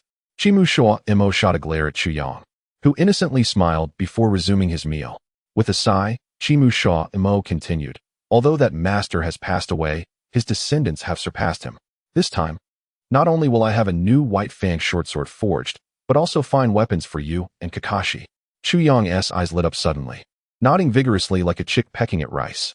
While the forging techniques of the Hidden Leaf Village are commendable, they still cannot withstand the violent chakra generated by his wind release, often resulting in breakage. If he could acquire a new ninja blade, Chu Yang pondered, only to realize a pressing issue. Wait a moment, Uncle Shua Emo. We are both S-rank rogue ninjas from the Leaf Village, and he is the designated craftsman of the Hidden Mist Village. Why would he forge weapons for us? Chimu Shua Emo chuckled. Rest assured, during my years as a rogue ninja, I happened to eliminate one of that Master's enemies while on a bounty mission. Since that enemy was a high-ranking official, the Hidden Mist Village didn't dare retaliate, so the master was quite grateful to me and agreed to forge our weapons. Ah, I see, Chu Yang exclaimed, suddenly enlightened. By this time, the dishes on the table had nearly been consumed. All right, since we've finished eating, let us continue our journey, Chimu Shua Emo declared. Chu Yang nodded, preparing to leave the city with Chimu Shua Emo, when suddenly, as if struck by inspiration, he said, Uncle, wait a moment. Chu Yang searched nearby, purchasing 2 boxes of cat food and 6 boxes of dried fish, which he sealed in a scroll. Then he used the summoning technique to bring forth Hans. Upon being summoned, Hans immediately began to complain. You rascal. So, the scroll you gave me is a sealing book? Those Leaf villagers specifically sent someone to our realm, hoping to find the sealing book. Had it not been for my wit, you would have stolen it for nothing. And since you summoned me at this time, the previously agreed price is now doubled. Chu Yang chuckled as he cradled Hans, running his fingers through the feline's black and white fur. Oh, I was merely concerned for you.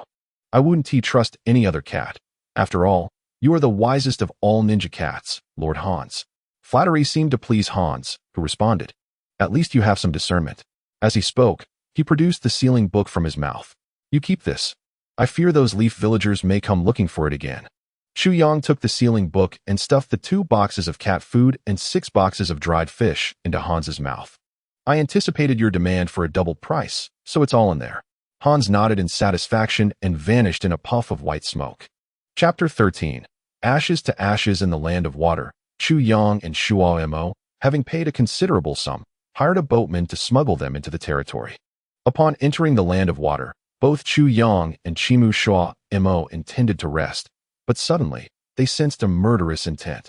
Do you feel that too, Chu Yang?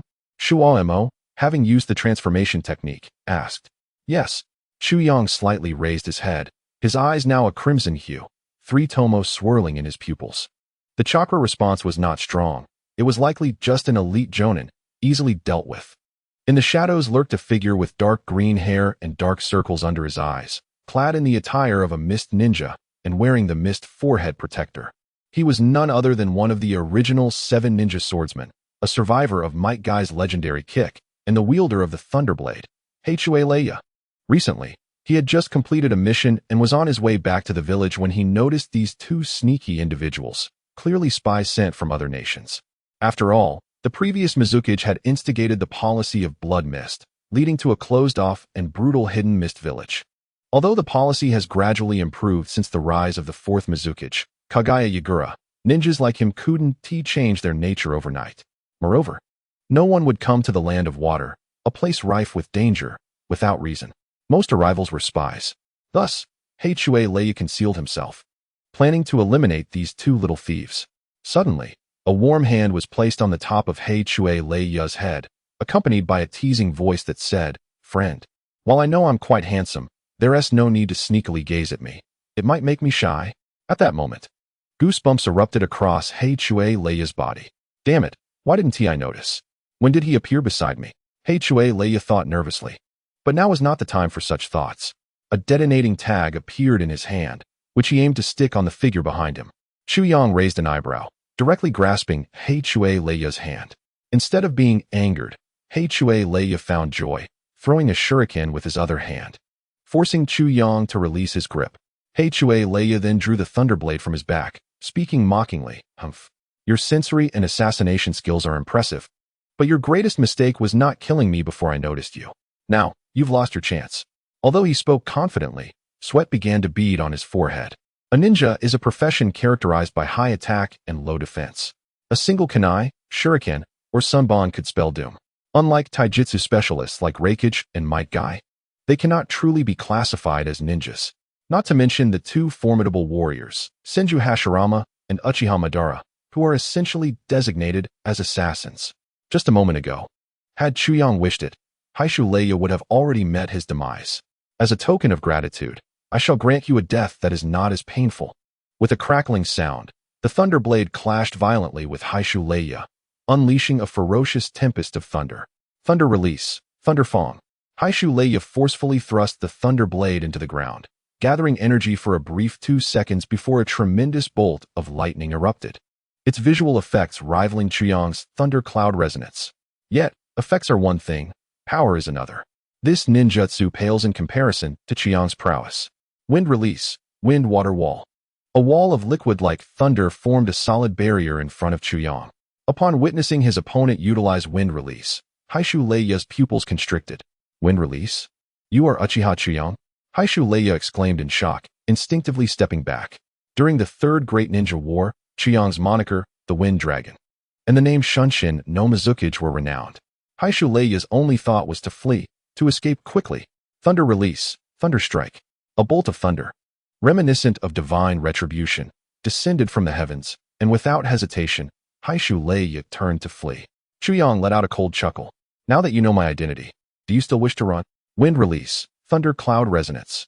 Blue lightning coiled around Chu Yang, effortlessly countering the divine strike.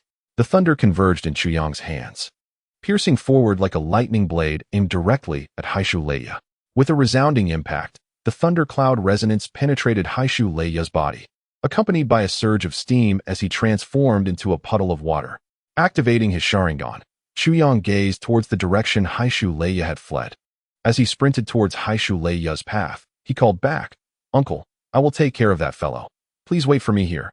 The ever-observant Hatake Sakomo shrugged and plopped down on the ground to wait. "Damn it, I am going to be caught." Haishu Leia gasped, watching Chu Yang, who wore a mocking expression like a cat toying with its prey, his breath growing increasingly labored. "No, at this rate, I will surely be caught and killed. I must counterattack." Haishu Leia suddenly halted, prompting Chu Yang to be on guard, thinking he was about to unleash a powerful technique. With his left hand's index and middle fingers raised before his chest, Haishu Leia shouted, "Ninjutsu, mist concealment technique." A thick fog enveloped the area, swallowing Haishu Leia instantly. Chu Yang looked down, barely able to see his waist. Mist concealment technique?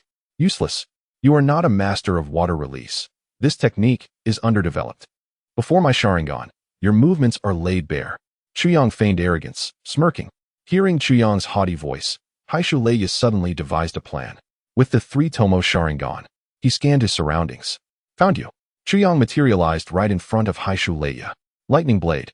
His left hand, shimmering with lightning, pierced through Haishu Leia's body. What? Water release, water prison technique. Haishu Leia suddenly appeared beside Chu Yang, encasing him within a spherical water prison. As a ninja from the Mist Village, Haishu Leia was adept in water release, despite his primary focus on lightning release. Thunder release, thunder explosion. Haishu Leia realized the water prison could not hold Chu Yang and swiftly followed with a powerful lightning technique. The moment the lightning struck the water, it incapacitated Chu Yang within the prison. A prime opportunity. Haishu Leia's eyes gleamed with excitement. It felt akin to a gaming scenario where you see an opponent with a significant advantage in resources, yet their health is low, and you believe you can secure a kill. Thunder release, thunder feast. He thrust both blades into the ground, dark clouds gathering around him. Under the conduit of the thunder blade, lightning struck Chu Yang with ferocity. Looking at Chu Yang, who lay on the ground, panting, Haishu Leia revealed a disdainful smile. Huh. The legendary Wind Dragon Chu Yang, an S-rank rogue ninja of Konoha, a genius of the Uchiha clan, is nothing more than this. Yet, as Haishu Leia lowered his head slightly, a blade had pierced through his chest. Thud. Haishu Leia collapsed, and Chu Yang incinerated him with a breath of fire, reducing him to ashes. As a gentle breeze passed, Haishu Leia's ashes scattered into the air. Chu Yang departed with his spoils, the thunderblade in hand. Chapter 14. Let the music play on. In the land of water, the capital, Mr. Tsukumo, long time no see. A somewhat gaunt middle-aged man with graying temples and piercing eyes extended his hand towards Hitaki Tsukumo. Indeed, it has been a while, Mr. Kamadai.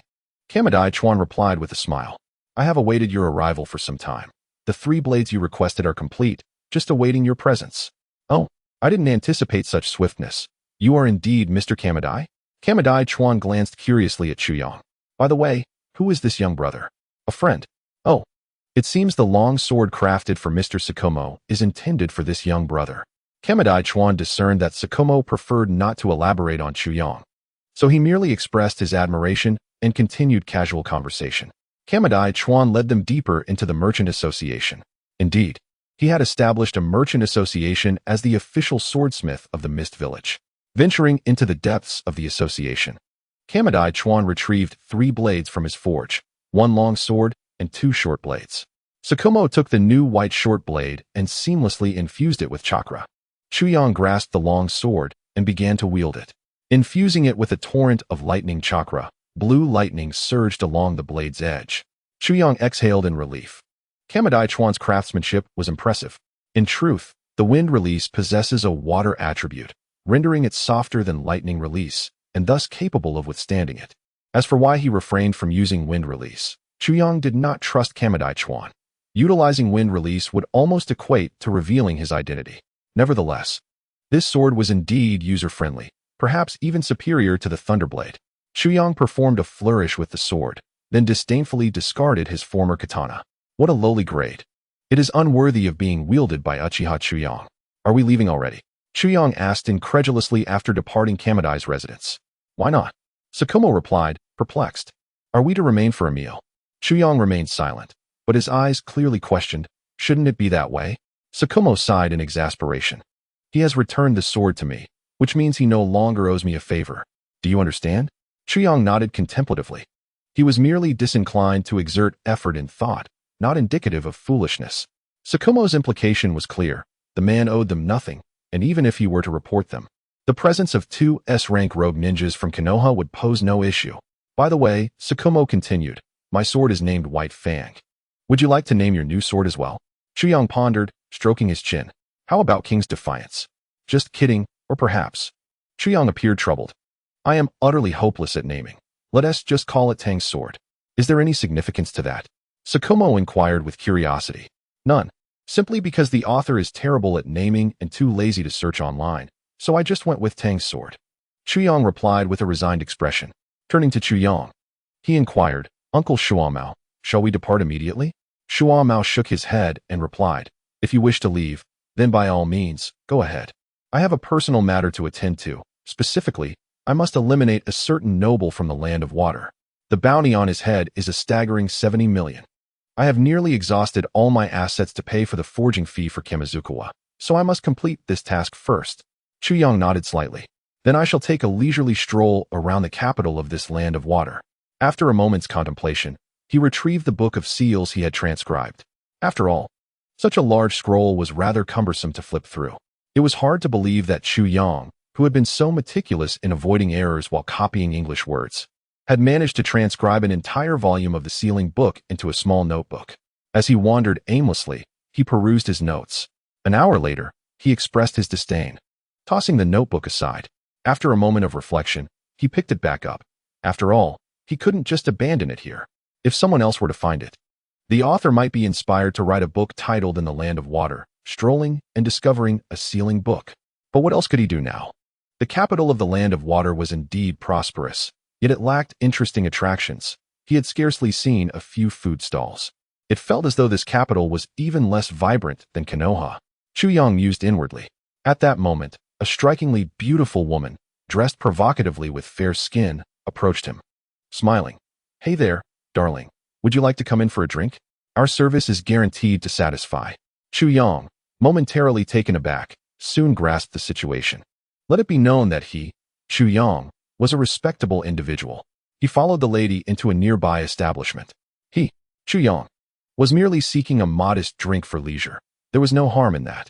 Moreover, it was still afternoon, and Uncle Shuang Mao would not take action until nightfall, leaving him ample time. Upon entering a private room in the tavern, a group of young women entered. They seemed to have discerned that Chu Yang was a man of means. A cadre of charming young ladies began to massage him, pour drinks, and dance. Chu Yang felt a strong urge to critique this futile behavior. As a young man from the 21st century, having traversed time, he believed he ought to indulge in such pleasures. After all, had he not spent over a decade as a ninja, shouldn't he be allowed to enjoy himself? Music played, and the atmosphere turned festive. After all, he was not short on funds, even if the money he possessed was provided by Uncle Shomao. Indeed, Chu Yang had given most of his savings to Naruto, who, being young, lacked a proper understanding of money and thus failed to notice any discrepancies.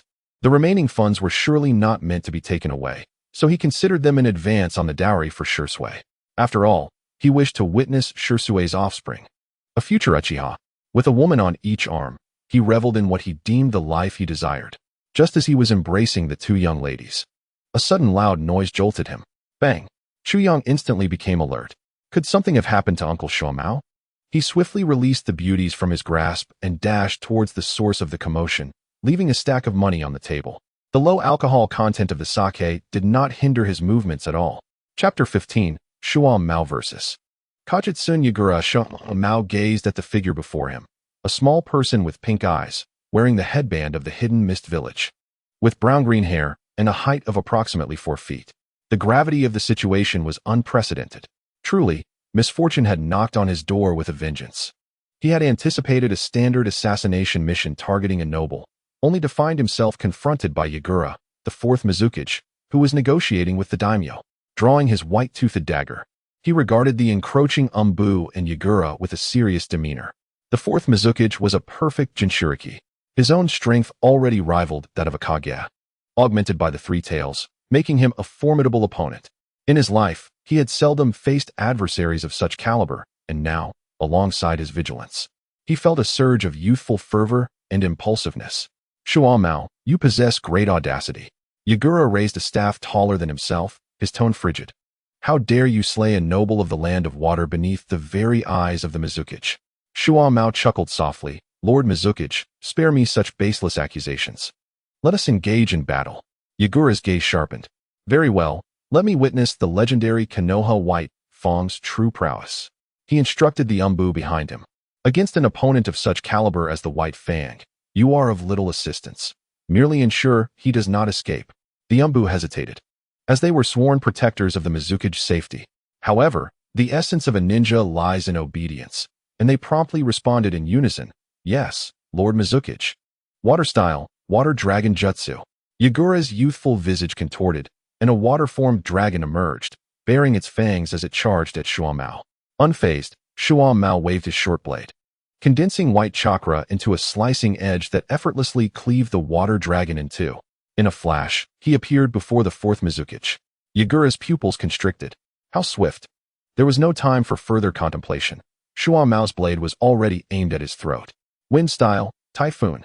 A furious gale erupted, propelling Shuang Mao away.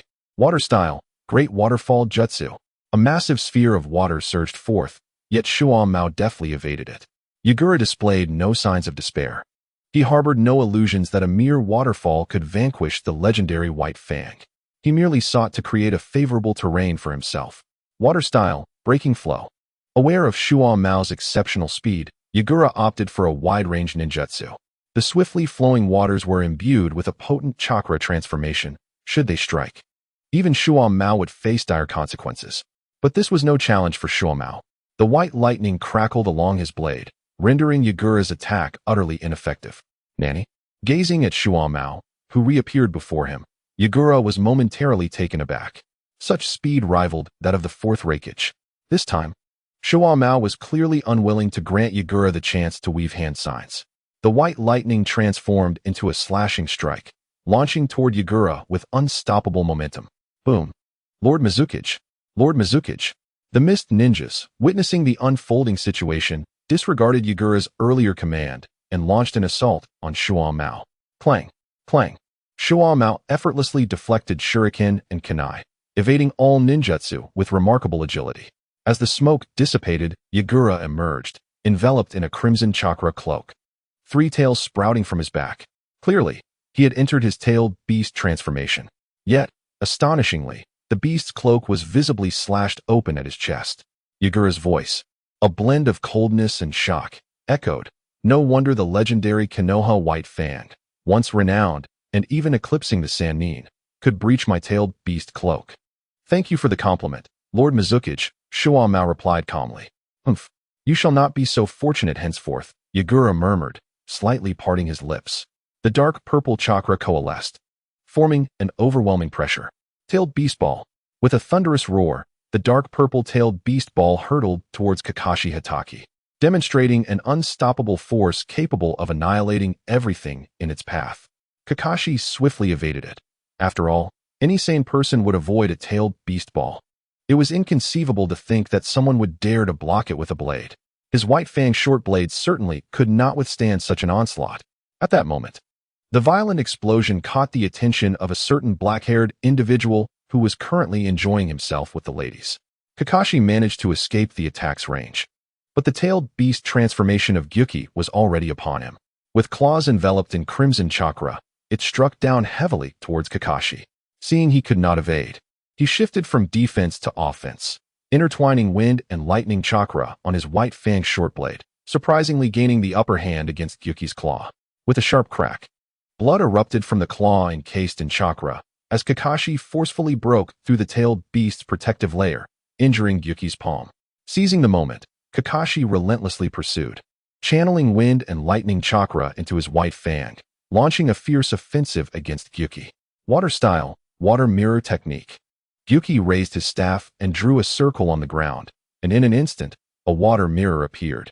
He lifted it with his staff, reflecting Kakashi's attack. As a brilliant light flashed within the mirror, a perfect replica of Kakashi surged forth. The 2 white fang blades clashed, resulting in a stalemate. After forcing Kakashi back, he too vanished. At this moment, Gyuki opened his mouth again, fully charging the tailed beast ball. Kakashi, I admit I underestimated you. However, this time I will emerge victorious. The tailed beast ball. Facing the oncoming tailed beast ball, Kakashi understood he could not evade it. Truly, I am not adept at withstanding such attacks. Kakashi murmured softly, raising his eyes again, filled with determination. But that brat Koyo is still waiting for me, and I have yet to deliver that blade to Kakashi. How could I possibly fall here? In an instant, an astonishing chakra erupted from his white fang short blade. The white blade gleamed with lightning, embodying the power to obliterate all, slicing through the tailed beast ball with devastating force. What? How is this possible? Gyuki could hardly believe it. Chapter 16, Kakashi Hatake vs. Gyuki. 2. Lord Mizukage. The Umbu of the Mist were genuinely anxious. That recent strike had cleaved through the tailed beast ball that the Mizukage had charged. Although the tailed beast ball of the 3 tails was not particularly formidable, it was something that ordinary shadow-level ninjas would not dare confront directly. The fact remained that ninjas typically possess high attack but low defense, even at the shadow level. They cannot withstand a tailed beast ball head-on. Yet, their 4th Mizukage had been struck by such a powerful slash. Surely, he wouldn't perish on the spot. A resounding roar echoed, and amidst the dust, a massive turtle emerged, its back adorned with a large pink shell and 3 tails extending from its rear. Its skin a shade of gray. It was fully tailed beastified. Kakashi's expression tightened. It was clear that without exerting his utmost effort, he would struggle to inflict real harm on Gyuki. If he were facing an ordinary Jinchuriki, Kakashi would not be so cautious. After all, they merely spewed tailed beast balls. And due to the lack of a shared bond with their tailed beast, their chakra reserves were limited. However, Gyuki was the perfect Jinchuriki, possessing shadow-level strength himself. For instance, while Killer Bee is a powerful perfect Jinchuriki, the 8 tails does not wield lightning release, preventing him from utilizing other jutsu in his fully tailed beast form. Gyuki, on the other hand, could utilize water release, and combined with Gyuki's exceptional mastery of water release reaching shadow-level proficiency, he was indeed an elite among powerful shadows. Water style, great exploding water wave. Now fully tailed beastified, Gyuki felt no fear. His mouth swelled, releasing an immense torrent of seawater. The scale was even more grand than that of Kisame's great water prison technique. This was the advantage of a Jinchuriki. They were never short on chakra. Kakashi, you are formidable. I, Gyuki, acknowledge your strength. Thus, I shall now take this seriously. Even in the face of impending danger, Kakashi smiled, replying, what a coincidence. I have not yet exerted my full strength either. Prepare to receive another strike. Kakashi declared, as wind and lightning chakra once again converged, manifesting a blade as powerful as the previous one, surging forth like an unstoppable flood. Water style, clear water mirror.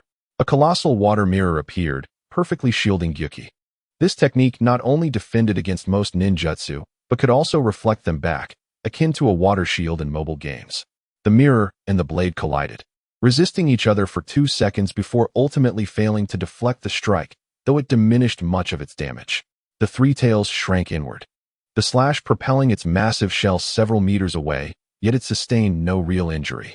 Truly, it was a formidable turtle. Kakashi quipped lightheartedly. Continuous tailed beast balls. 3 black-tailed beast balls came crashing toward him, and Kakashi frowned slightly. Gyuki appeared determined to engage him in a war of attrition. His chakra reserves, while considerable, paled in comparison to that of a tailed beast.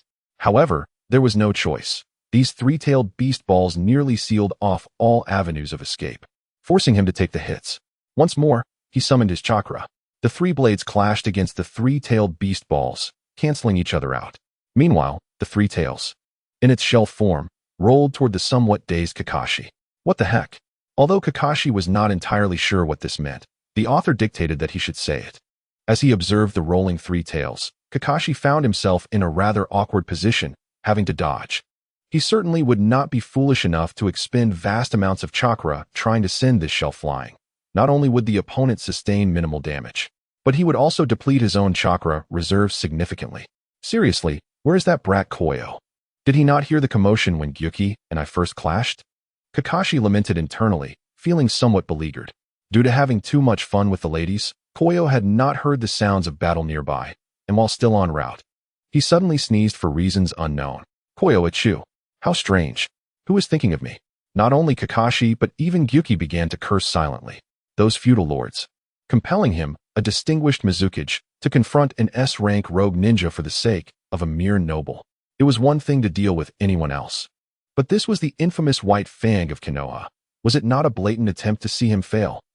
The key issue was that the Mist Village had only just come under his leadership. The third Mizukage's foolish blood mist policy had left the village in disarray. Today, he had simply come to request additional funding, only to find himself embroiled in such a frustrating battle. He was even forced to resort to such an embarrassing technique. I can't take it anymore, Gyuki.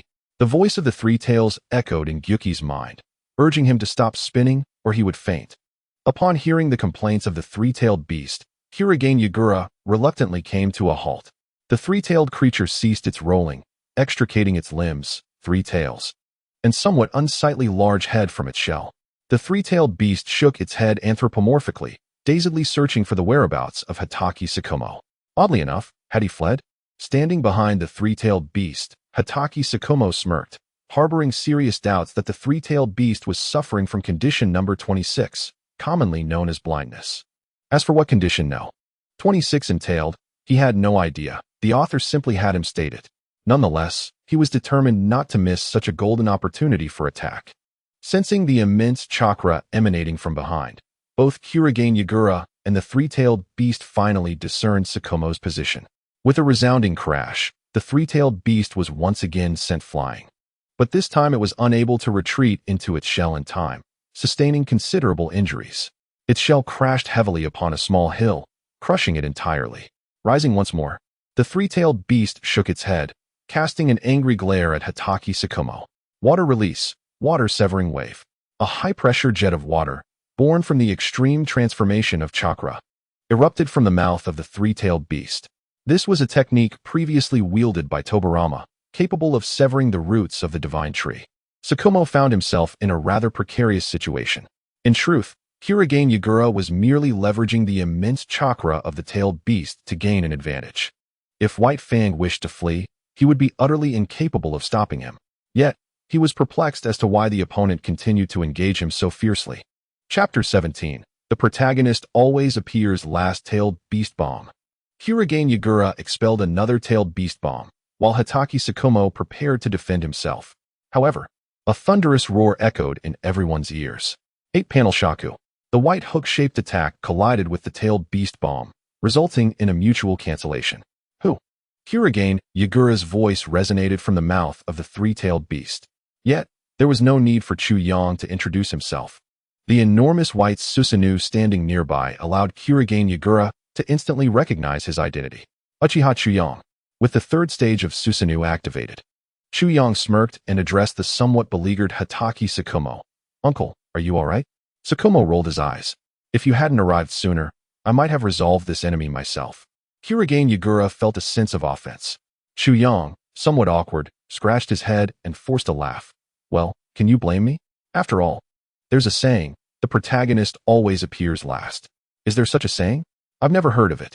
Tsukumo expressed his skepticism. Don't sweat the details now. Let me take over. Chu Yang swiftly redirected the conversation. With a chuckle, he turned his attention to the massive three-tailed beast before him. Gazing at this entity, often mocked by countless netizens as the weakest perfect Jinchuriki in history, Chu Yang's eyes flickered with disdain. How can a being deemed the weakest perfect Jinchuriki in history contend with me, the protagonist? Storm release, thunderstorm wave. Thunder crackled, and moisture surged. Yet it failed to affect the three-tailed beast. Prepare yourself, Chu Yang declared. Storm release, 8-panel shaku. The 8-panel shaku, infused with the ferocious power of lightning, surged in strength several-fold. Continuous tailed beast bombs. Three-tailed beast bombs were unleashed, barely managing to counter the incoming 8-panel shaku. Kurogane Yagura was astounded. Uchiha Chu Yang was formidable. He was likely a rival not to be underestimated, rivaling even the legendary White Fang of Konoha. Chu Yang was equally taken aback. Initially contemplating a swift victory to showcase his prowess before Uncle Tsukumo, he now felt the script was amiss. Wasn't this creature supposed to be the weakest perfect Jinchuriki? Shouldn't he have been defeated in a single blow? What separated him from Obito? Right. Obito had eliminated Kurogane Yagura using Jinjutsu. I'll try that too. Subsequently, Chu Yang engaged in combat with Kurogane Yagura, his eyes wide as he attempted to ensnare him in Jinjutsu. Yet, this tactic bore no fruit. Kurogane Yagura's mental fortitude was exceptionally high, and with the three-tailed beast within him, his spirit did not wane. Instead, Chu Yang's mental energy diminished significantly. Moreover, due to prolonged use of Susanoo, his eyes began to ache. Taking a deep breath, Chu Yang concluded it must be because he hadn't utilized Jinjutsu, Curse of Illusions. After all, as a Jinchuriki, how could he be vanquished by ordinary Jinjutsu? With a fierce glare from his left eye, Kurogane Yagura fell into a Jinjutsu. Nice. It worked? Within the realm of Jinjutsu, Curse of Illusions, Kurogane Yagura unleashed a tailed beast bomb in an attempt to shatter Chu Yang's Susanoo, yet it bore little effect. Damn it. I refuse to believe you can maintain this state for long. I need more chakra. Fool. In the realm of consciousness, the three-tailed beast exhaled heavily before Kurogane Yagura. Confused, Yagura looked at the three-tailed beast, unsure why he was being chided. The three-tailed beast sighed. You have already fallen victim to the Mangekyo Sharingan's Jinjutsu. If you continue to use chakra in this space, you may not return to reality. What? Damn it, when did this happen? The three-tailed beast explained, don't panic. Let us combine our mental energies to break free from this Jinjutsu. In reality, Chu Yang sensed cracks forming in his Jinjutsu domain and promptly exerted his ocular power to absorb some of the chakra from the three-tailed beast and Kurogane Yagura. At that moment, Chu Yang felt utterly drained. Was this truly the fourth Mizukage, mocked by countless netizens? Was his strength not too overwhelming? After battling Uncle Tsukumo for so long, how could he still contend with him? If this was indeed Kurogane Yagura's true strength, then Uchiha Itachi should not have been able to dispatch him with just Amaterasu when he confronted him in the Land of Water. Given his current display of power, Itachi would at least need to unleash Susanoo. Could it be that at that time, Kurogane Yagura had already been ensnared by Obito's Jinjutsu? Allowing Obito to deliberately let Itachi escape, Chuyang felt he was uncovering the truth. Yet how did Uchiha Obito manage to control him? Obito's Jinjutsu capabilities were indeed a conundrum. If one were to assert that Obito's Jinjutsu was formidable, he harbored significant apprehension towards Uchiha Itachi, not merely due to Konoha Tsukumi, but also Itachi's Jinjutsu prowess. Conversely, if one claimed his Jinjutsu was weak, he had, at the age of 14, successfully controlled the Nine Tails using the Mangekyo Sharingan and could also manipulate the perfect Jinchuriki, Kirigane Yagura. Controlling the Nine Tails was understandable, as tailed beasts were particularly susceptible to the Mangekyo. But how could one explain Kirigane Yagura? While battling the three-tailed beast, Chuyang pondered countless possibilities, ultimately directing his suspicions toward two individuals, Uchiha Madara or Kagaya's manifestation. Perhaps Madara had left something for Obito before his demise, enabling him to control Kirigane Yagura. As for Kagaya, having lived for a millennium in the shinobi world, it was not unusual for her to possess some extraordinary artifacts. It was clear that Obito alone could not possibly control someone of Kirigane Yagura's caliber. Returning to the present, neither Chuyang nor Yagura wished to continue the battle. Chuyang was deterred by the opponent's strength far exceeding his expectations.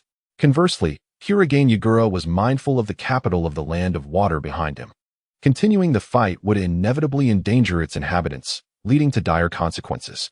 As Chuyang prepared to utter some fierce words and depart with Hatake Tsukumo, Kirigane Yagura interjected, stating, Uchiha Chuyang, the chakra expended to activate Susanoo must be considerable, correct? Continuing down this path will yield you no benefits. Therefore, I propose this. You and Konoha's Kakashi should depart now. I, in the name of the Water Shadow, assure you that no one will pursue you. However, you must not harm the people of the Land of Water. Seeing the opportunity presented by Koki Shikaku, Chuyang eagerly agreed. Very well. Although Chuyang consented, he still wished to salvage some of his dignity. For the sake of the innocent souls in the city behind you, let us bring this to a close for today. We shall depart. Koki Shikaku first retracted his complete tailed beast transformation. Chuyang, feeling relieved, also released his Susanoo. After both Kakashi and Chuyang tossed smoke bombs at their location, they promptly retreated. Chapter 18. Shikaku under control, not far from the battlefield. A man adorned with a tiger-striped mask, seemingly without a physical form, quietly observed the unfolding conflict. Beside him, White Zetsu gleefully remarked, truly, the legendary Konoha White Fang. Who would have imagined that even the perfect Jinchuriki would not be his match? Black Zetsu, with a raspy voice, added, it is not just Kakashi. The strength of Uchiha Chuyang should not be underestimated. If it weren't for the burden of the Mangekyo Sharingan, the fourth Mizukage would likely have perished here. However, the fourth Mizukage possesses considerable strength. If he wishes to establish dominance in front of Nagato and Konan, he could very well be the target. Obito nodded slightly. Given the injuries he sustained during this battle, controlling the situation would be much easier now. Let us proceed. Konan and Nagato will arrive shortly. Today, we shall eliminate Koki Shikaku, and the Hidden Mist Village will be firmly within our grasp. What about the White Fang and Chuyang? White Zetsu inquired, somewhat puzzled. Are you not planning to recruit those two into the Akatsuki? Obito remained silent, responding only with his silence. Black Zetsu too was at a loss for words. How amusing. While you can rely on Kamui to intimidate others, expecting Obito to use sheer strength to recruit Kakashi and Uchiha Chuyang into a small organization is utterly absurd. Obito's true combat power is not exceedingly strong. He primarily relies on the overpowered Mangekyo ability of Kamui to navigate the ninja world. Unless his opponent possesses the ability to incapacitate him with Jinjutsu, like Uchiha Itachi, he is hardly afraid. Ironically, Uchiha Chuyang's left eye seems to harbor a particularly potent Jinjutsu. Allow Konan and Nagato to handle the recruitment of those two. With that, Obito activated Kamui and vanished. White Zetsu, somewhat confused, remarked, Why does it seem like Obito is not in a particularly good mood? How strange. Black Zetsu, Kakashi and Chuyang dashed swiftly through the night, evading detection until they reached the border of the Land of Water. Upon beholding the vast ocean, they finally relaxed, ready to take a moment to rest. Kakashi slapped Chuyang on the head. Where on earth have you been? I was on the verge of a showdown with the Mizukage when you finally showed up. Chuyang, rubbing his slightly sore head, defensively replied, I was engrossed in researching the sealing techniques from the scroll, which is why I failed to hear the battle nearby. Kakashi scoffed at this excuse, not believing a word of it. What is that on your neck? And the overwhelming scent of makeup emanating from you. Is that alcohol I smell as well? Pointing at the red mark on Chu Yang's neck, Kakashi quickly deduced that his pupil had been up to no good. Embarrassed, Chu Yang scratched his head. Ha ha. As expected of Uncle Kakashi, you saw right through my lie in an instant. Kakashi sighed in exasperation. This lad is living recklessly. He will inevitably bring trouble upon himself. But what can be done? I must indulge him. After all, he is akin to a half-disciple, having learned my sword techniques. In Kakashi's eyes, Chu Yang was no different from himself, or even from his late rival, Obito. Uncle, where shall we go next? Chu Yang inquired as he lay on the sandy beach. Kakashi replied, First, we will head to the land of bears, and then to the land of fire. I need to deliver a sword to Kakashi. Are you serious? You still dare to venture into the land of fire? Heaven knows if Sarutobi Hiruzen and Shimura Danzo will set an ambush. Is this what paternal love looks like? Truly magnificent. Chu Yang sighed. As he lay on the ground, gazing up at the starry sky, thoughts of Shursui unconsciously filled his mind. His sudden defection would surely raise suspicions among the Leaf Village regarding Shursui. Who knows what they might do? I must remain vigilant. Lost in thought, Chu Yang eventually drifted off to sleep. Lord Mizukage, you may rest in this room. A servant led Koki Shikaku to a luxurious chamber, speaking with great respect. Koki Shikaku nodded slightly and entered. Just as he was about to take a bath, he sensed 3 exceptionally powerful chakra signatures. Who goes there? Koki Shikaku grasped his weapon tightly, fully alert. With a series of spatial distortions, Obito, wearing the tiger-striped mask, appeared. A flurry of soft paper fluttered around, gradually forming into a beautiful figure with a blue-purple bob hairstyle. Nagato, adorned with the Rinnegan, floated in with an air of authority. Sensing the formidable chakra emanating from the 3, Koki Shikaku decided to take the initiative. Water release, water dragon bullet technique. The fierce water dragon surged towards them, yet Obito and Konan remained unfazed. Nagato stepped forward slightly, extending a hand. Universal pull. The powerful repulsion radiated from Nagato, forcefully deflecting the water dragon away. Koki Shikaku charged towards Nagato, his left hand cloaked in the chakra of the tailed beast. A trifling technique. Universal pull. Water release. Water mirror technique. Simultaneously, 2 Nagatos executed universal pull, inadvertently granting Koki Shikaku an opportunity. Coral palm technique. Koki Shikaku struck Nagato, and coral rapidly sprouted from his body. Attempting to struggle, but finding the coral to be incredibly resilient and controlling. Gasping for breath, Koki Shikaku curiously eyed the door. Logically, such a commotion should have attracted the attention of his direct subordinates by now. If you are awaiting reinforcements, do not harbor hope. This room has been sealed with barriers. And even if you perish here, they will remain oblivious. Koki Shikaku's expression turned grave. These 3 individuals exuded power that felt equal to his own, even in his incomplete tailed beast form. As Koki Shikaku contemplated his next move, Obito's Sharingan flared to life. It is over. 4th Mizukage. Boom. The overwhelming soul attack momentarily incapacitated Koki Shikaku's mind. The potent Jinjutsu even seized control of the 3 tails within Koki Shikaku. He dropped his weapon and bowed respectfully to Obito, prompting Nagato and Konan to heighten their vigilance. To have controlled the 4th Mizukage purely through Jinjutsu signifies that even if he is not Uchiha Madara, this individual's prowess should not be underestimated. At that moment, Obito, radiating an aura of authority, felt a weight of seriousness within him. The mere remnants of Uchiha Madara's legacy were sufficient to subdue the 4th Mizukage. If that individual were to be revived, the execution of the Moon's Eye plan would likely fall beyond his grasp. Chapter 19. Where to find the Great Fool. In the land of bears, within a small town, a man clad in a black robe adorned with red clouds, his face concealed by a cloth except for his pair of green eyes, eagerly scrutinized the intelligence in his hands. Sitting opposite him was a rugged-looking man, similarly dressed in a black robe, who inquired, Kakuzu, why did you traverse mountains and rivers to come to this desolate place? Jiangdu cast a cold glance at the rotund figure. Silence. The expression of the stout man darkened. Hey, are you looking for a fight? It was unclear where this man's audacity stemmed from, as he unsheathed the massive blade he carried on his back, aiming it squarely at Jiangdu. Jiangdu merely offered a frosty glance, which enveloped the stout man in an overwhelming chill. In his heart, Jiangdu mused, humph. What a hopelessly inept fool. Yet, his head is worth 30 million taels. I shall find an opportunity to eliminate him. With a frigid voice, Jiangdu declared, this time, we await 2 plump sheep to walk into our trap. Who? Gu Tiankongji inquired. Konoha's white fang. Lanlong Chuyang. Jiangdu proclaimed, his eyes glinting with a wolfish hunger at the mention of the bounties of 71 million and 68 million taels respectively. At this revelation, Gu Tiankongji felt a pang of urgency. Are you mad, Jiangdu? If you wish to court death, do not drag me into it. Those two have established formidable reputations in the Second and Third Shinobi World Wars. How could we possibly stand against them? Jiangdu scoffed disdainfully. Only a coward like you would fear them. I have battled the first Hokage. Gu Tiankongji looked at him with skepticism, unable to believe Jiangdu possessed such strength. When have you ever faltered after slaying so many high-bounty ninjas? After a moment's contemplation, Gu Tiankongji realized it was true. Since they had teamed up, Jiangdu had faced even the most daunting opponents with apparent ease. Countless powerful ninjas had fallen to his hand. Perhaps he could indeed dispatch Hatake Sakumo and Uchiha Chuyang. If all else failed, they could always retreat.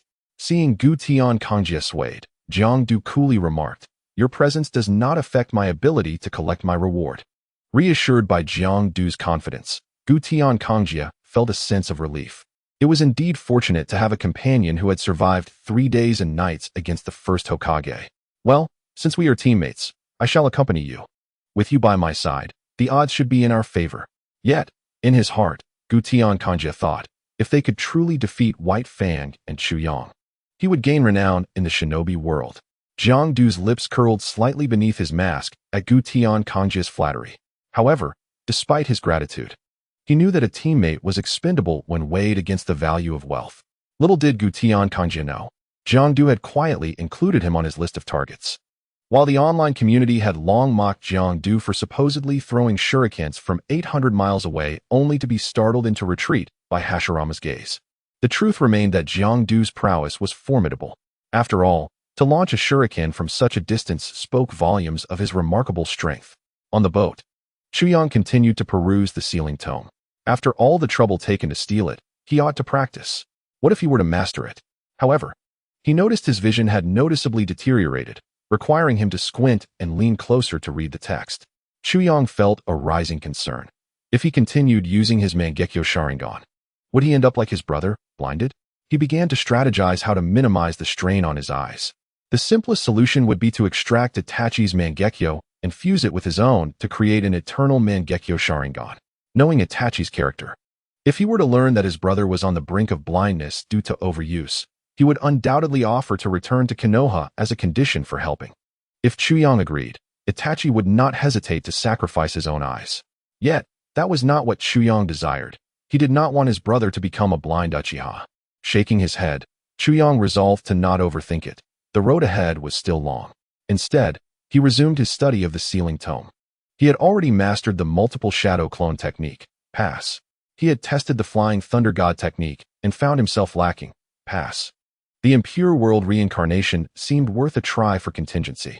The corpse demon binding? A useful skill, should he find himself in mortal peril. He could use it to take his opponent down with him. He pondered whether this technique would be effective against Kagaya Otsutsuki. If it were, then the Shinigami must be truly formidable. The technique of dark travel caught Chuyang's eye. This was a valuable asset. With it, he could secretly infiltrate Konoha without fear of that foolish Ododo suddenly throwing him into another dimension. But there was no rush. Although Itachi's status in Konoha was somewhat precarious, Danzo likely would not immediately seize his eyes. The mutual explosive tag technique? Chuyang felt a surge of excitement at the thought. This technique, created by the second Hokage Tobarama Senju, allowed a single explosive tag to summon multiple tags for pinpoint detonation, though it risked including the user in the blast radius. Yet, if this technique were combined with his right eye's Mangekyo ability, it could become an unparalleled weapon. Even Susanoo, as long as it wasn't T in its complete form, would likely be obliterated by continuous explosions. However, Chuyang hesitated. He had no wealthy benefactor to fund his explosive tag purchases. As for who that benefactor might be, who could say? Perhaps Jiangdu. Yet, if the Raikage blade were sold outright, it could fetch a handsome sum. After all, he had no use for it. At that moment, Chuyang contemplated how to find a wealthy fool to finance his explosive tags. Lost in thought, he inadvertently directed his gaze toward Hatake Tsukumo, who was engrossed in his reading. Suddenly, Tsukumo felt a chilling sensation, as if someone were glaring at him with malevolent intent. Instinctively, he glanced at Chuyang. For with the boatman rowing ahead, Chuyang was the only one who could be casting such a gaze. Yet, Chuyang remained wholly absorbed in the ceiling tome, betraying no signs of wrongdoing. Tsukumo scratched his head in confusion. Had he become overly cautious? Or was it that he had not rested well in recent days? As he pondered the source of the malevolence he had sensed, he remained oblivious to Chuyang's intentions regarding his pension. Chapter 20. Chuyang, what on earth is wrong with you? Why do I feel like your gaze has been rather peculiar lately? Hatake Tsukumo inquired, his face filled with suspicion. Chuyang awkwardly smiled, realizing he could not confess. I'm contemplating how to swindle you out of your savings. His mind quickly devised a perfect excuse. Coughing lightly, he placed a hand over his heart. His complexion slightly flushed. Uncle, I have fallen in love. Tsukumo was taken aback. Really? I thought you were more like that rascal Jiraiya, a notorious playboy. Who is this young lady? Chuyang blushed. Ah, she is from the land of water. The moment I laid eyes on her, I was smitten. Uncle, do you understand that feeling? It's as though you merely glanced at someone in a crowd, and suddenly your heart is ensnared. Tsukumo, beaming with pride, was about to respond when he suddenly realized something was amiss. Wait a minute. What does your fixation on me have to do with this? Chuyang, to be honest. Uncle Shuomao, I have made a lifelong commitment to that girl. However, her father was a notorious gambler who recently passed away, and as the saying goes, a daughter must repay her father's debts. I intend to use my resources to assist her in settling these debts. Chimu Shuomao looked at him quizzically. Given your character, wouldn't you normally just confront those debt collectors and take her away? Chuyang replied, Uncle, do you really think I am that kind of person? Repaying debts is a fundamental principle. You once said that you would never associate with gambling or drugs. So if the debts are a result of gambling, by your logic, they need not be repaid. Chimu Shuomao adopted a knowing expression. Stop trying to deceive me. What is really going on? Chuyang could only shrug helplessly. Indeed, nothing escapes your keen eyes, Uncle. The truth is, I wish to learn the art of explosive talismans, but alas. Chuyang leaned closer to Chimu Shuomao, sighed, and reached into his pocket, revealing it to be empty, while his thumb and forefinger rubbed together, indicating his need for funds. Sigh. Chimu Shuomao shook his head, saying, if you need money, just say so. No need for such roundabout methods. I thought you finally had the sense to seek out a girlfriend. Chuyang's face turned slightly red, and he could only smile awkwardly. Hee. A shy smile from a tough guy. Uncle, I have enemies. Chuyang instantly activated his 3-tomo Sharingan and drew the Tang Dao from his waist. Chimu Shuomao, sharp-eyed, unsheathed his short blade, the expression in his eyes shifting from amusement to seriousness. Chuyang, there are 2 enemies.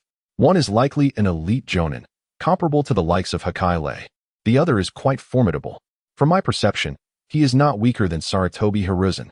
Upon hearing Chuyang's words, Chimu Shuomao's demeanor grew graver. In a ninja battle, there is no room for carelessness, even at the level of a Kage. As footsteps approached, 2 men clad in black cloaks with red clouds appeared before them. Chuyang immediately recognized the masked figure with only his beady eyes visible. It was none other than the infamous Akatsuki member, Kakuzu. The other was unfamiliar, but his appearance made it clear he was no Haiden. After all, Haiden was not as grotesque as this one. It seems we are in for a challenge. Chimu Shuomao's gaze was fixed on Kakuzu, filled with a strong sense of battle. Kakuzu stopped about 20 meters away from the 2. Under the bewildered gazes of Chuyang, Shuomao, and Kakuzu's companion, Kakuzu slowly pulled out a small notebook. After flipping through it casually, he looked up at the 2, then glanced down at the notebook, confirming several times before exclaiming with delight, Indeed, it is you 2.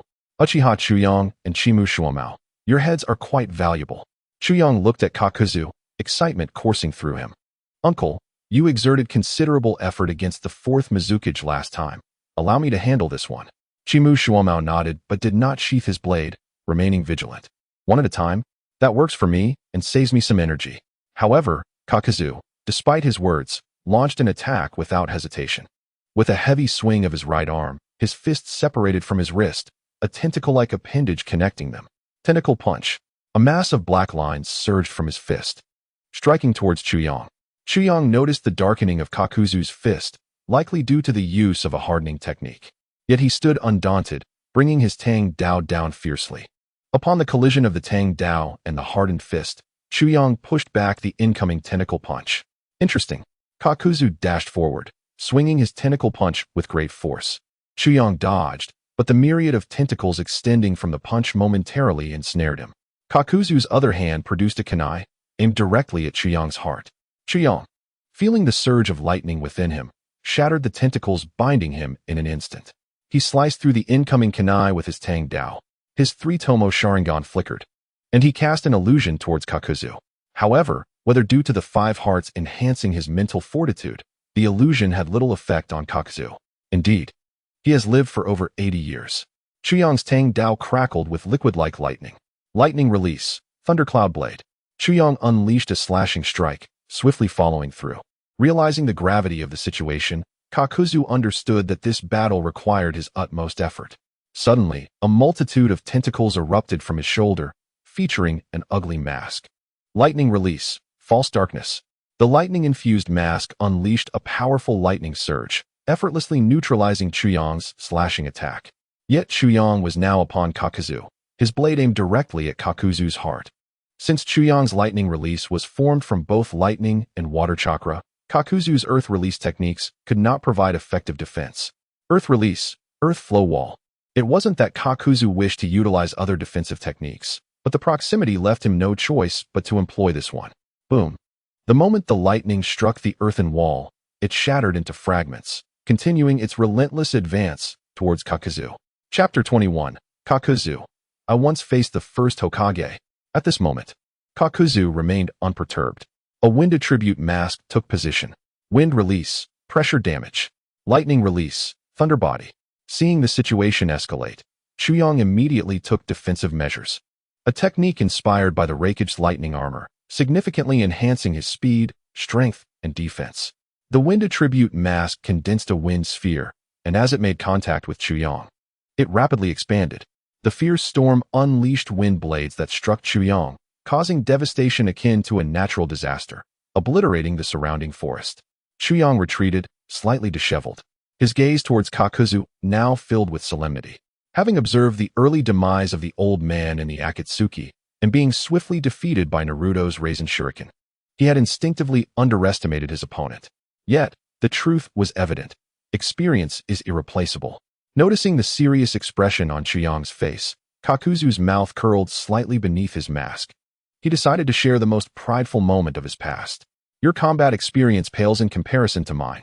Upon seeing your forehead protector, I cannot help but recall the first leaf ninja I ever faced, the first Hokage, Hashirama Senju. Nanny. This exclamation did not come from Chuyang, but from Shomao, who had been observing from the sidelines. This man claims to have battled the legendary first Hokage? How old could he possibly be? How strong must he be now? Chuyang looked at the old man with a puzzled expression. Who would have thought? Are you really boasting about that? Kakuzu, unwilling to prolong the encounter, unleashed his full power. Shedding his red cloud cloak, the monstrous masks emerged. Prepare yourself. Fire release, head carve.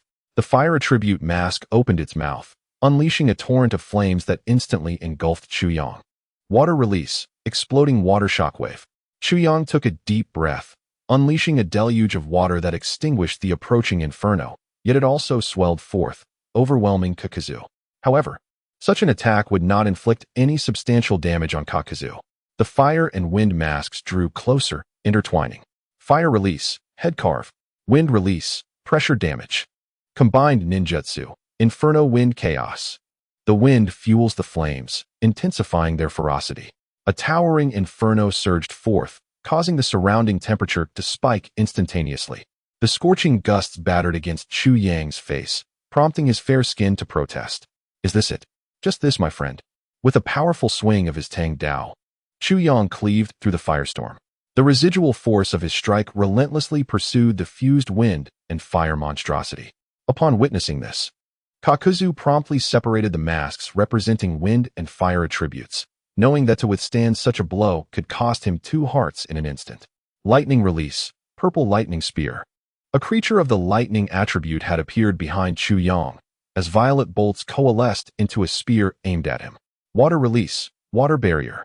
You are quite cunning, my old comrade. Chu Yang instantaneously materialized behind the lightning attribute mask, teasingly remarking, "Oh no." Kakuzu's pupils constricted in alarm. Raising his Tang Dao, Chu Yang surrounded it with formidable chakra and struck down, swiftly eliminating the lightning heart creature. Kakuzu's expression turned grave, his palms damp with sweat. Chu Yang's prowess had indeed placed him at a disadvantage. Unable to use the Earth Release, Earth Spear, which could nearly disregard physical defenses, Kakuzu found himself outmatched.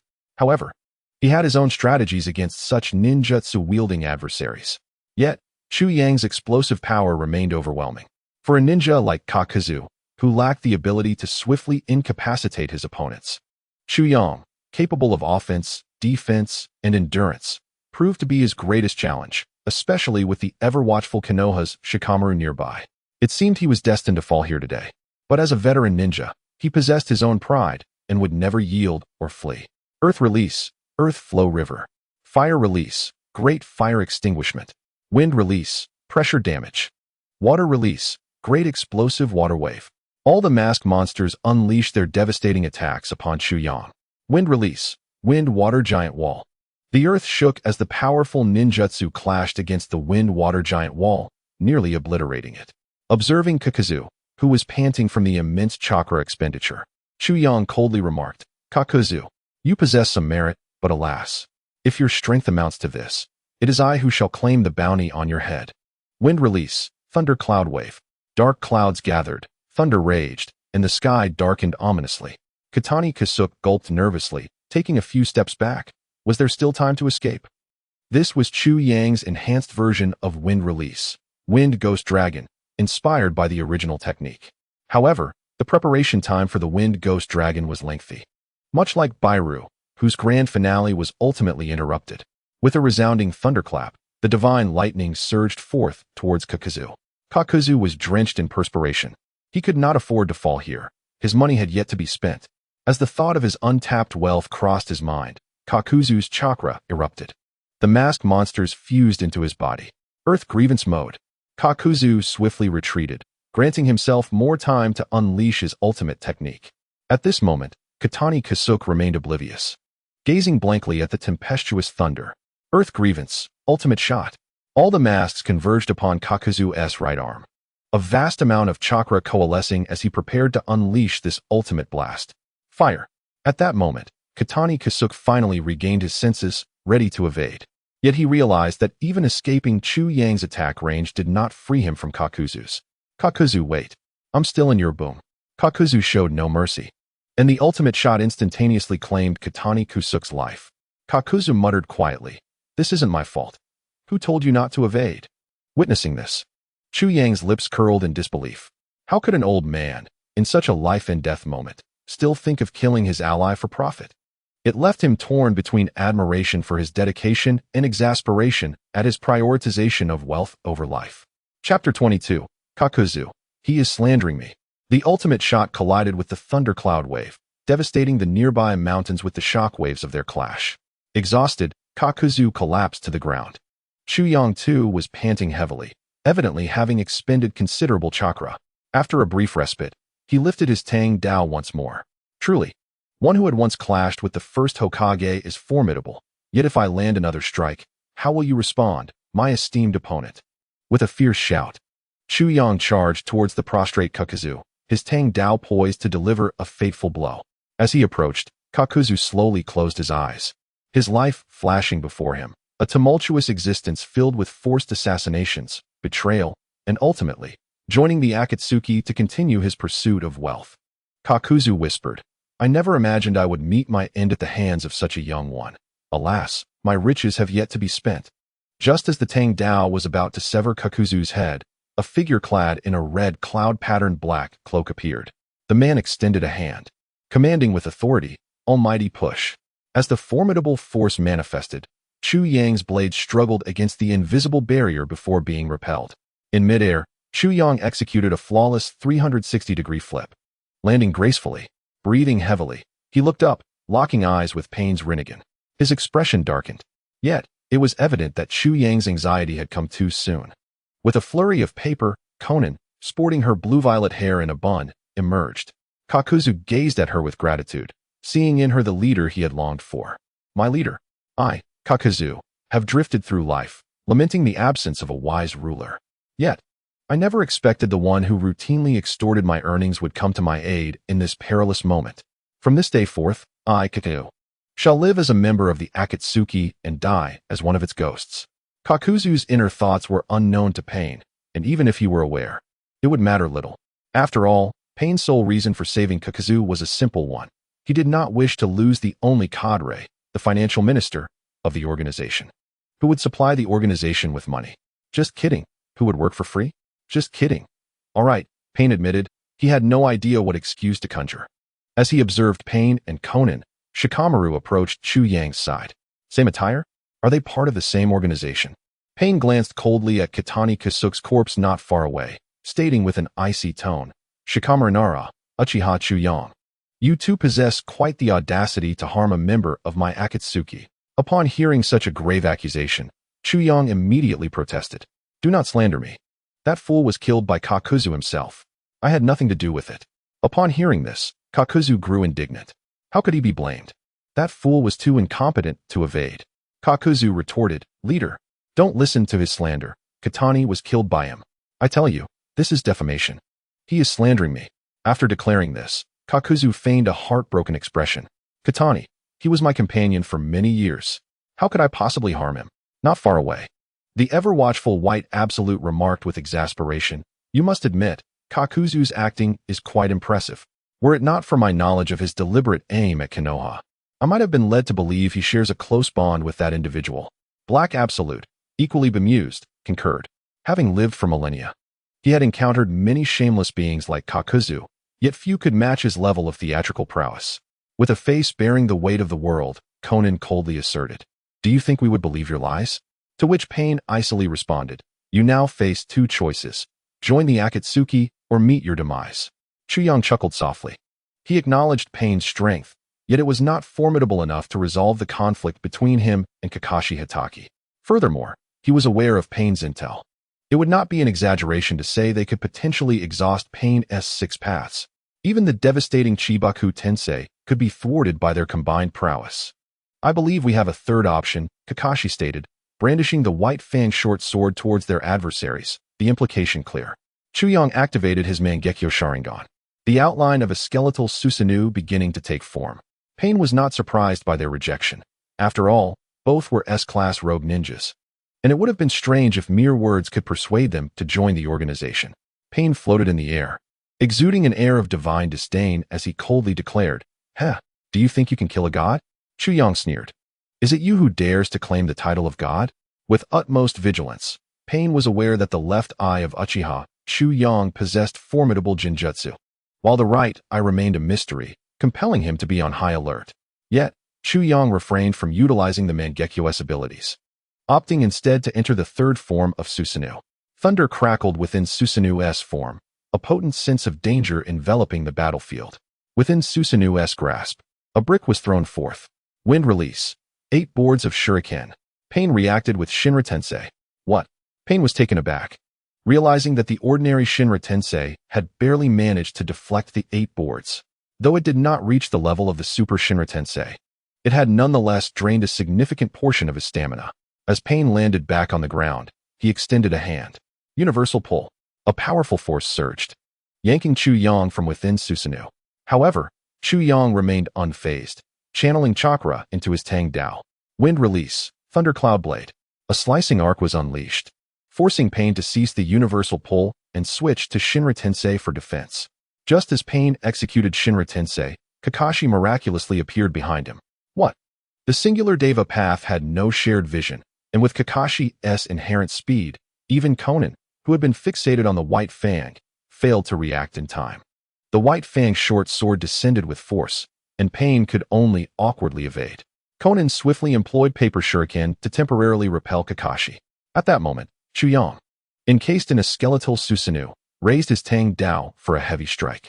Chapter 23, Right Eye Ability, Kanemoto, Shinra Tensei. This strike nearly landed during the final moments of the cooldown for Pain's Shinra Tensei, yet Pain nonetheless managed to defend against it. Chu Yang smiled and remarked, If I am correct, Your repulsion technique operates on a cooldown of about 5 seconds. At that interval, with Uncle Kakashi's speed, it is more than sufficient to end you. As a puppet, Pain's expression remained neutral, yet Nagato, controlling him, was taken aback. How had Chu Yang discerned the flaw in Shinra Tensei so swiftly? Suddenly, Nagato realized the significance of the last 5 words spoken by Chu Yang. Whoosh! The sound of slicing air echoed. Kakashi, wielding the white fanged short sword, had appeared behind the Deva path. As the blade aimed for Pain's neck, Konan finally regained her wits and intervened. A flurry of delicate paper transformed into lethal arrows, targeting Kakashi, forcing him to retreat. Konan approached Pain, instinctively taking his hand. "Are you all right, Pain?" Pain slightly shook his head. He had been overly confident, previously, when dealing with Orochimaru and Kaku. Merely showcasing the power of the Rinnegan had sufficed to secure their allegiance. He had assumed recruiting Chu Yang and Kakashi would proceed smoothly. Hence he sent only the Deva path. Nagato felt a pang of distress. Should he be defeated by these two, not only would his reputation as the invincible god be shattered, but if Chu Yang and the White Fang harbored ulterior motives regarding his Rinnegan, leaving the Deva path's body behind would mean his dear friend could not find peace even in death. No, this cannot happen. Chu Yang licked his lips and said to Kakashi, "Uncle, just sit back and relax. It is my time to shine." Hearing the eager excitement in Chu Yang's voice, Kakashi sighed but silently stepped back. The skeletal structure of Susanoo gradually dissipated. It had proven too taxing on his eyes. Chu Yang locked eyes with Pain, a slight smile gracing his lips. He had succeeded. Kanemoto. Chu Yang's right eye's Mangekyo ability allowed him to place a mark on any object or living being, akin to the Flying Thunder God technique. By maintaining eye contact, he could inscribe a mark on his opponent, which could not be used repeatedly on the same target during prolonged combat and would only last 5 minutes. If 2 marks were placed, he could instantly swap the positions of the marked individuals or bring the A mark to the B marked side and vice versa. The next step was to compel Pain to utilize Shinra Tensei. Wind release, thundercloud oscillation. Observing the incoming lightning, Pain remained unfazed, extending a hand forward. Shinra Tensei. The invisible repulsion force deflected the oncoming lightning, yet it sufficed. Chu Yang retrieved a prepared explosive tag from his ninja tool pouch, which resembled an explosive tag, but was, in fact, a summoning tag. A closer inspection revealed a pattern resembling Chu Yang's Mangekyo on its reverse side. Let us test this technique.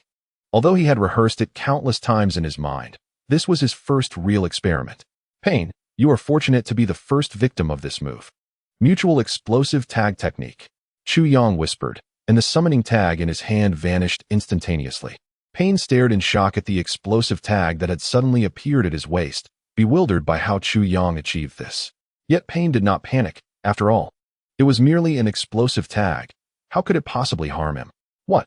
Crackling explosions erupted, resonating with the thunderous sounds akin to fireworks during a festival, emanating from Pain. By placing a single explosive tag on a vital spot of the enemy and summoning more explosive tags through it, a pinpoint explosion could be achieved without limit, provided one possessed the funds to purchase such explosive tags. Clearly, Chu Yang's preparations were insufficient. He had only a handful of explosive tags purchased haphazardly upon arriving in the Bear Country. However, the time for Pain's Shinra Tensei is merely 5 seconds. And these dozens of explosive tags cannot be detonated all at once. Shinra Tensei, having endured the longest 5 seconds of his life, Pain immediately unleashed Shinra Tensei to deflect the explosive tags clinging to him. At this moment, all the explosive tags had already been summoned and detonated. Observing the aftermath of the explosion, Pain's black cloak was torn away, exposing half of his muscular torso, resembling more of a superhuman than ever before. With wounds covering his body, Pain lifted his gaze to meet Chu Yang's, his eyes still devoid of any emotion, resembling those of a corpse. In truth, Pain is indeed a dead man, yet Nagato, who controls the Deva path, was left speechless in shock. If not for the fact that the Deva path possesses the strongest resilience among the 6 paths of Pain, any of the other 5 would have perished within those fleeting 5 seconds. Nevertheless, the Deva path was grievously wounded as well. Though Pain is a dead man, his injuries still affect Nagato's ability to transfer energy to the 6 paths. Now, in this injured state, the cooldown for Shinra Tensei has also lengthened. Continuing the fight would be utterly meaningless. The hidden Kakuzu began to feel anxious. Leader, you can't possibly be finished already, can you? If you can't go on, then I won't be able to either. Conan approached Pain, her eyes filled with concern. Are you alright? At this moment, from a distance, Nagato, controlling Pain, felt a flush of embarrassment from his own failure. He is a god. Gods should not suffer defeat. Pain reassured Conan, saying, I'm fine. You and Kakuzu should retreat a bit. I must get serious. As he spoke, Pain's body began to float slowly into the air. Witnessing this, Conan's pupils trembled. Could it be that Pain is going to use that technique? No. If you do that, your body will. Pain inadvertently glanced at Conan. His eyes filled with determination and resolve. Pain's authoritative voice echoed, as if a deity were delivering a final judgment to mortals. Carrying a sack of rice up a few flights of stairs. Feel the pain. Carrying a sack of rice up to the second floor. Contemplate the pain. A sack of rice given in excess. Embrace the pain. Every grain is filled with mud. Chapter 24. Battle with Obito. Sensing the immense chakra suddenly gathering in Pain, Kakashi swiftly struck with his blade. Yet it proved utterly ineffective. As Nagato prepared to unleash a powerful technique, Obito immediately intervened to halt him. After all, if he recklessly employed such life-draining techniques as the Super Shinra Tensei and the planetary devastation, Nagato might not even last until the Akatsuki began capturing tailed beasts. With a distortion of space, Obito, wearing a tiger mask, appeared. Halt, Pain. If you utilize that technique now, it will have a tremendous impact on the future plans. Hearing Obito's words, Pain, hovering in midair and absorbing the powers of the other 5 paths, momentarily paused. Indeed, employing that technique would likely inflict substantial damage on his body, preventing him from becoming the god of the entire world and realizing Yahiko's dream. With this thought, Pain lowered his outstretched arms, halting the buildup of the Super Shinra Tensei. The Deva Path gazed silently at Chu Yang and Kakashi, a heavy silence enveloping the four. Pain addressed Obito. Obito, let us join forces. After a moment of contemplation, Obito nodded. He and Chu Yang were acquainted, though not intimately. Both belonged to the Uchiha clan. One was a perennial underachiever, while the other was hailed as the clan's foremost genius. In theory, their paths would seldom cross. However, Chu Yang had grown close friends with Kakashi, thus becoming familiar with Obito. Hence, Obito possessed some basic understanding of Chu Yang. Yet the specifics of his strength would only be revealed through battle. Fire release, great fireball technique. Obito swiftly formed hand seals, launching a massive fireball towards Chu Yang. How dare you show such trivial skills before me? Witness my might. Fire release, fire wall. Chu Yang had just copied this technique from Kakuzu. For some inexplicable reason. Among the many opponents he had faced, only Kakuzu had utilized the fire wall technique. The fireball collided with the wall of flames, and naturally, it was instantly engulfed as if submerged in an ocean. Despite this, Obito remained unperturbed. He made no attempt to evade, allowing himself to be consumed by the inferno. However, Chu Yang understood that Obito was utilizing his Kimmyui to phase through the flames, rendering avoidance unnecessary. Gripping his Tang Dao, lightning crackled around him. His Sharingan seemingly locking onto Obito's position, and without hesitation, he struck downwards. Obito made no move. The blade sliced through his form, failing to even graze the cloak he wore. Seizing the moment as Chu Yang's blade passed through him, Obito immediately solidified. Reaching out with one hand towards Chu Yang's body, Chu Yang would not be so easily captured. He swiftly stepped forward, exerting force from his waist, and turned to deliver another strike at Uchiha Obito. As expected, the blade once more passed through Obito's body. Chu Yang retreated a few steps, feigning excitement as he licked his lips, his eyes filled with battle fervor. A phasing ability, is it? This seems rather troublesome. But possessing the Mangekyo Sharingan, could it be that you are a rogue Uchiha? No, that can't be. Aside from me, all the rogue Uchiha should have been dealt with by now. The Uchiha clan has always been one with a strong sense of family. Very few would ever betray their kin, and even if they did, they would be personally apprehended by their own. Chu Yang had captured no fewer than 5 Uchiha himself. Obito chuckled lightly, brimming with arrogance. You, Junior, are not yet worthy to know my name. If you wish to learn it, then show me your true abilities. Wood release, thorn killing technique. What? Chu Yang feigned astonishment, then grew serious as he observed the incoming wooden spikes. Wind release, thundercloud blade. Lightning crackled as Chu Yang stepped forward, effortlessly cleaving through the wooden spikes as if they were mere vegetables. Obito watched in shock, and just then, Chuyang looked up, their eyes locking. A subtle smile playing on his lips. This is bad. It's that bizarre ocular technique of his. Chuyang hurled a kunai at Obito. Obito activated Kimui to evade. Just as the Kimui passed through Obito's head, at the moment his body solidified, Chuyang instantaneously switched places with the kunai. Chuyang had already inscribed the Kunitama mark onto his own body, allowing him to execute a technique similar to Tensho for positional exchange. However, Chuyang did not possess an abundance of chakra or ocular power. If he attempted to employ Kimui as Obito did, he would likely go blind within 2 days. With his Tang Dao brought down forcefully inside, feeling the chill descending upon him from above, Obito's mind involuntarily drifted back to many years ago, during his battle with Minato. At this moment, it felt as if time had warped back, yet unlike then, he, Uchiha Obito, would not fall for the same trick again. Obito was evidently prepared, and he would not suffer the same fate a second time. His body phased once more. Chuyang remained unhurried, repositioning himself with the kunai. Stroking his chin, he ignored the now habitual pain emanating from his right eye, grinning as he mused. Though I didn't land a hit, I still feel that technique of mine was rather impressive. What should I name it? A brilliant idea seemed to illuminate Chuyang's mind, and with his left fist he struck his right palm. Henceforth, it shall be named Kunitama Second Stage. Konoha's Kakashi, a generous gift indeed. However, one must still pay the copyright fees. In truth, Chuyang yearned to inscribe a permanent mark upon Obito. Once marked, he could sense the precise location of the person or object with unparalleled clarity. Even if they were on the moon, he could summon them back in an instant. Naturally, the Kamui space belonged to a different dimension, and a kaleidoscope level Chuyang was unable to enter. Perhaps, if he could awaken the Rinnegan, there might be a chance. Yet, herein lay the dilemma. The Rinnegan could only be awakened through the fusion of Indra and Ashura's chakra, neither of which Chuyang possessed. Moreover, he certainly lacked sufficient chakra. With a smile, Chuyang turned to Obito and declared, "Let us see if I can seize the opportunity to eliminate you within the next 3 minutes." Obito paused momentarily, puzzled. What 3 minutes? Without affording Obito a moment to ponder, Chuyang surged forward at near-sonic speed, manifesting Raikiri in one hand while charging his Tang Dao with the lightning cloud technique in the other. Let us see if I can cleave you in two.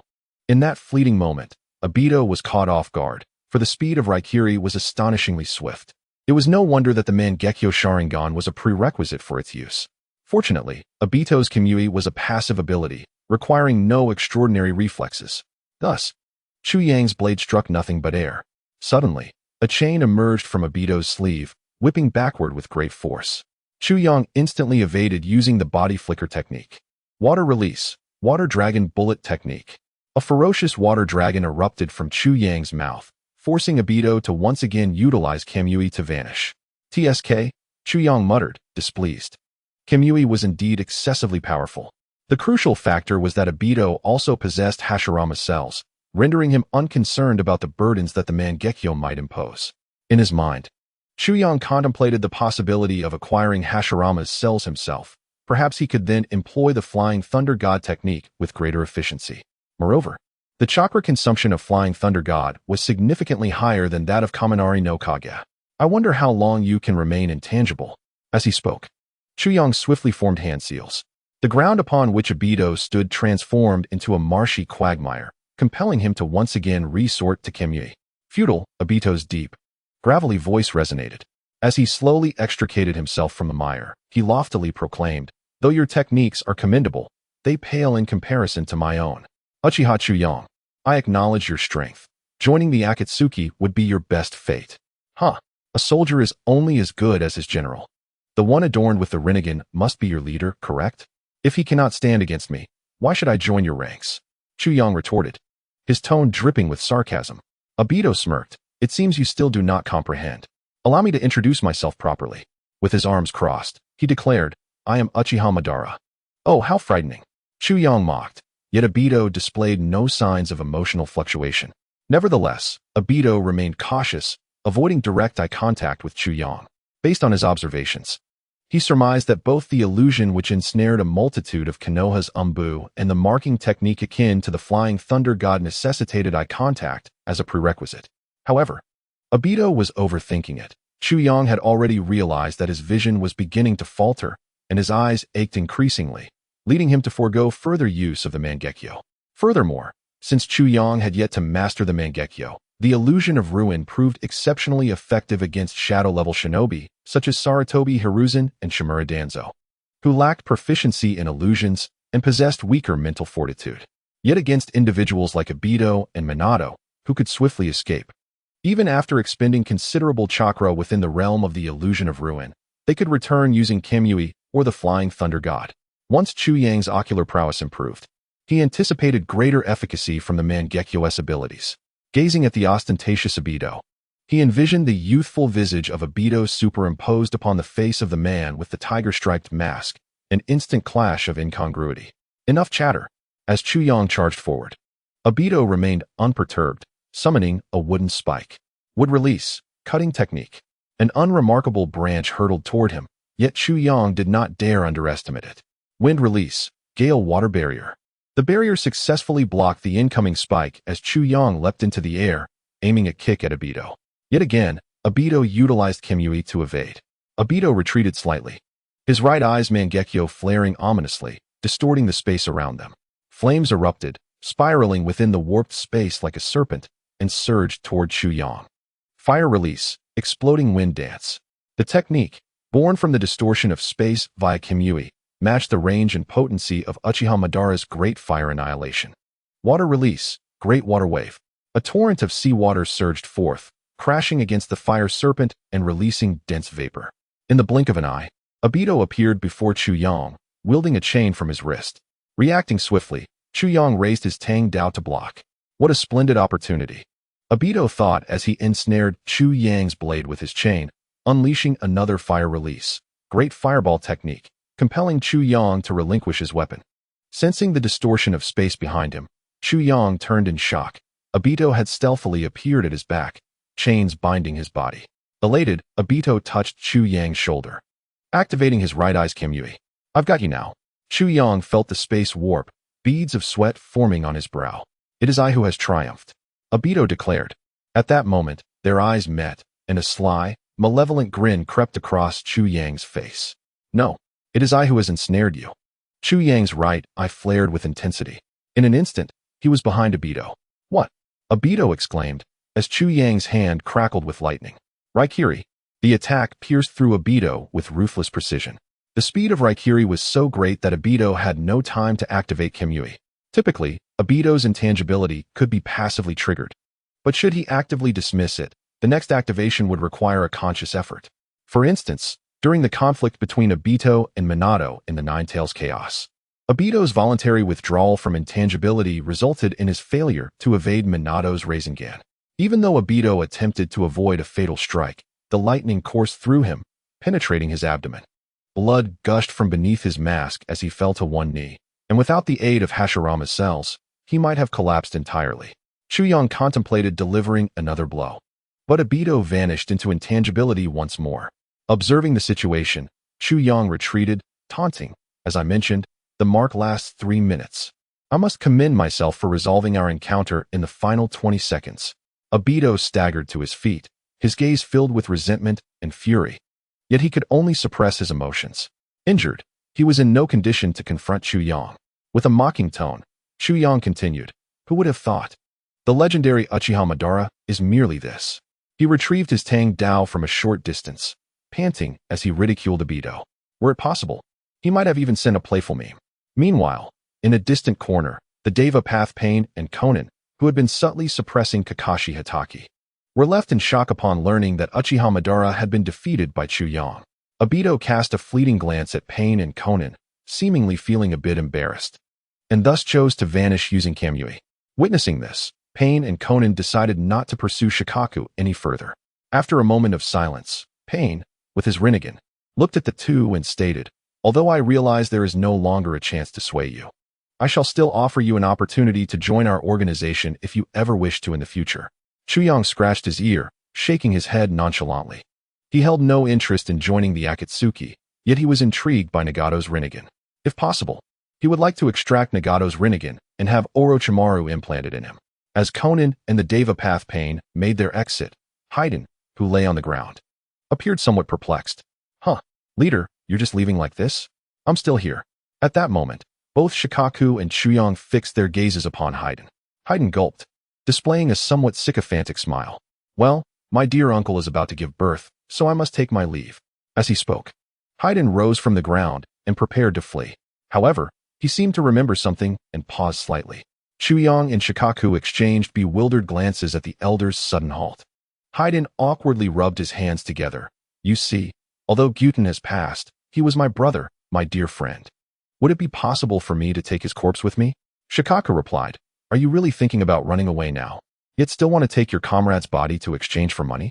Haiden noticed the silence from both and stubbornly dragged Gyuten's corpse away. Fortunately, Chuyang and Kiba refrained from attacking him, perhaps out of concern for the leader's potential retribution. Once everyone had departed, Chuyang slumped exhaustedly onto the ground, covering his bleeding eyes as he began to wail. Is Chuyang all right? Shikaku anxiously grabbed Chuyang. Chuyang gasped for breath and shook his head. Uncle, I'm fine. It's just that I've been using the Mangekyo Sharingan rather frequently, hence the after effects. Shikaku furrowed his brow and earnestly advised, You should reduce your reliance on the Mangekyo Sharingan. While the powers of your eyes are undeniably formidable, they cannot sustain frequent use. Ever since you experimented with the Mangekyo's strength, you seem to have become obsessed. You could easily handle opponents with your wind release and swordsmanship, yet you insist on depending on the Mangekyo. Chuyang pondered Shikaku's words thoughtfully. Indeed, ever since that night of betrayal when he first wielded the Mangekyo's power, he had felt invincible, akin to a freshly awakened beast. His previous calm and cautious demeanor had transformed. If only he possessed the eternal Mangekyo or Hashirama cells, life would be much simpler. For the first time, Chuyang yearned for even greater strength. Though he knew that in the future, Naruto and Sasuke would be able to confront Kagaya Otsutsuki, relying on others for his survival filled him with profound unease. Moreover, what would happen after Kagaya was dealt with? The trio of Kinshiki, Momoshiki, the Kara organization, and others would emerge, and with his current strength, he might be perceived as a relic of a bygone era, easily crushed by Momoshiki with a mere punch and pinned to the ground. The thought of such a future sent chills down Chuyang's spine. No, Uchiha Chuyang must rise. What if he lacked the Rinnegan? He could simply seize it from others. What if he lacked Hashirama's cells? He would have Orochimaru assist him in research. What if he lacked strength? He could find an opportunity for Shursui to use Kodo Amatsukami on Orochimaru, compelling him to develop the mushroom bomb. At that point, the world would be reset. Chuyang shook his head. There was still a long way to go before the era of Boruto. And Naruto was merely a 4-year-old child at present. First, he needed to enhance his own strength. After a brief moment of contemplation, Chuyang's face lit up with excitement. Uncle Shikaku, I've made my decision. I will seek out Orochimaru. Orochimaru? Shikaku blinked in confusion, unable to comprehend Chuyang's thought process. Just moments ago, they were discussing the Mangekyo issue, and now he wanted to find Orochimaru? Without further explanation, Chuyang pressed on. I have intel that Orochimaru has joined the Akatsuki, and his teammate is the S-rank rogue ninja from Sunagakure, known as the strongest puppeteer, Sasori of the Red Sand. Thus, if I can locate him, I can surely ascertain Orochimaru's whereabouts. Perhaps he is currently with him. But we have no idea where Sasori is either, Shikaku remarked, somewhat exasperated. Chuyang regarded Shikaku with youthful eyes, smirking, Uncle, the sage has his clever plans. Sasori adores crafting human puppets. So, we can inquire about recent locations where deaths have been frequent. Isn't that obvious? You're still too young to comprehend this. Shikaku's eye twitched, his lips curling into a stiff grin. Such a clever lad. You've become cocky now that you possess the Mangekyo, haven't you? You dare utter such words? Shikaku placed his hand on Kiba's sword hilt, saying, It seems you're feeling a bit too sprightly. It just so happens I haven't tested your swordsmanship in a while. Let us have a little duel. Chuyang, standing tall like a pine tree, was momentarily stunned. Competing against Shikaku? It was akin to showcasing his skills before the legendary Guan Yu, without granting Chuyang an opportunity to refuse. Shikaku had already unsheathed Kiba's short sword and launched an aggressive strike. Yamit, Uncle, no, don't strike me. Chapter 27. Chuyang's turmoil and regret for not encountering a wise ruler with his body bruised and his right eye resembling that of a panda. Chuyang cast a resentful glance at Shikaku, remaining silent and simply staring at him, attempting to summon any remnants of affection he had for him. Yet, Shikaku showed no remorse, merely staring blankly into the campfire. Chuyang snorted coldly and turned away, presenting his back to Shikaku.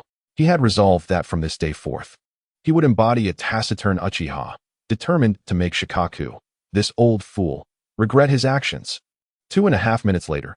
Uncle, you've been staring at the campfire in a daze. What are you thinking about?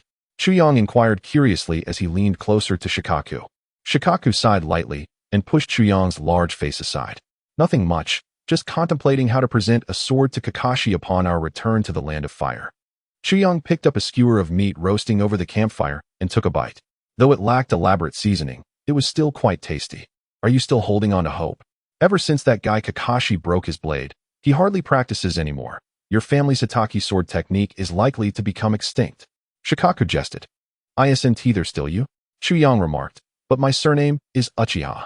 I can't possibly have the Hatake sword technique renamed to Uchiha's sword technique, can I? Hatake Tsukumo continued to jest. You might as well change your surname to Hatake. That cannot be. Chuyang replied earnestly. I still have a younger brother. Unless Shursui also adopts the Hatake surname. With a sudden spark of inspiration, Chuyang exclaimed, why not simply adopt you as my adoptive father? Hatake Tsukumo was taken aback. Without a moment's hesitation, Chuyang knelt down, his face brimming with sincerity, and declared, for half my life, I have drifted, lamenting the absence of a wise leader. If you do not reject me, I wish to call you father. He spoke rapidly, leaving Hatake Tsukumo momentarily speechless. Bang, bang, bang. Chuyang bowed 3 times, calling out, adoptive father. Hatake Tsukumo blinked, somewhat bewildered, and Chuyang, maintaining a straight face, continued, well, aren't you supposed to help me up and then proclaim, my son, Chuyang, is indeed a gifted child bestowed upon me by the heavens. Rise, my son, rise. Faced with Chuyang's solemnity, Hatake Tsukumo found himself at a loss for words. Well, it seems I have gained a son out of the blue. Yet he couldn't shake the surreal feeling of suddenly having a son in their conversation. Meanwhile, Chuyang was elated. This meant that when he asked Uncle Tsukumo for money in the future, he would feel no guilt. After all, it is only reasonable for a father to provide for his son, right? But then, a serious thought struck Chuyang. Would he still have to address Kakashi as brother when they met? That would be an immense humiliation. He felt the need to discuss this matter with his adoptive father. Father, Chuyang said, approaching Hatake Tsukumo with a charming smile. I would like to discuss something with you. Hatake Tsukumo, having accepted the bizarre reality of gaining a son through mere conversation, replied with a hint of exasperation. What is it? Speak. Can I ask Kakashi to address me as brother when we meet? Hatake Tsukumo responded, Kakashi is older than you. Does that impact whether he calls you brother? Feeling the weight of Hatake Tsukumo's incredulous gaze, Chuyang decided to take a step back. All right, if he doesn't want to call me brother, then so be it. I certainly won't refer to him as such when I see him. After all, a man of stature should not dwell beneath others. Chuyang sensed that Hatake Tsukumo was genuinely pleased with his acceptance of him as an adoptive son, though he found it difficult to express. What is there to be embarrassed about? Chuyang thought, and decided to express his gratitude on behalf of Tsukumo. Father, to have a son like me is akin to discovering a treasure at a critical moment. Hatake Tsukumo pondered, suddenly regretting this turn of events. Is there any way to retract this, son? Then Chuyang, with a hint of worry, said.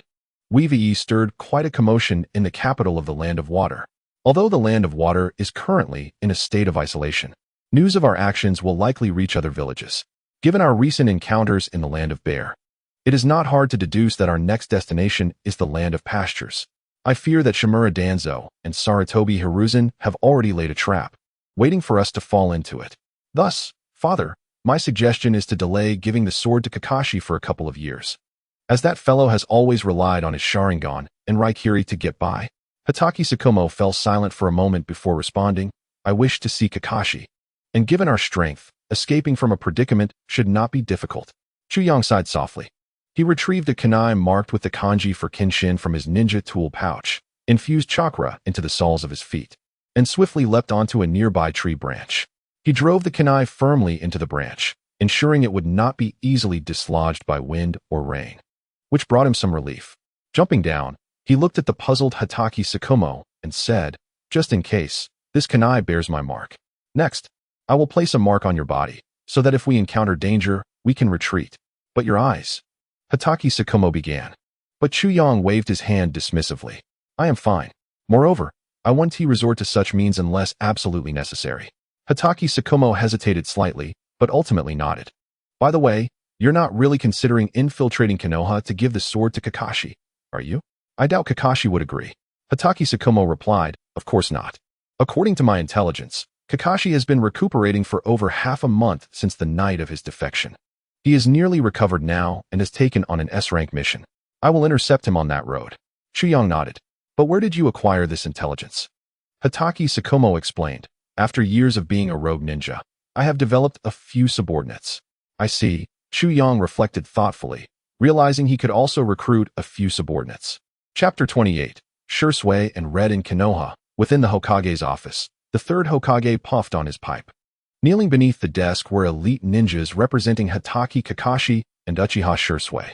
The third Hokage stood up and solemnly regarded all the Umbu kneeling below, as if to imprint their faces in his memory. This operation to capture Chu Yang and Tsukumo is fraught with peril. But I firmly believe that with the persuasion of you young ones, who have grown under the will of fire, they will surely find their way back to the light. The crowd stirred slightly, their eyes filled with emotion as they looked at the third Hokage. He bowed slightly to the dozen or so gathered and said, Hiruzen awaits your triumphant return. In this performance, Sarutobi Hiruzen awarded himself a score of 99 out of 100, withholding 1 point to avoid pride. Observing the fervor of his subordinates, he declared, Tomorrow we act. Everyone should return and rest well. Yes, Lord Hokage. The crowd left with expressions of heartfelt emotion. Once the last person exited, Sarutobi Hiruzen's demeanor darkened. Shursui took out a family photo from his pocket, caressing Chu Yang's face, his eyes filled with confusion. He did not understand why his brother had suddenly changed so drastically, turning traitor against Konoha. Nonetheless, he was determined to bring his brother back.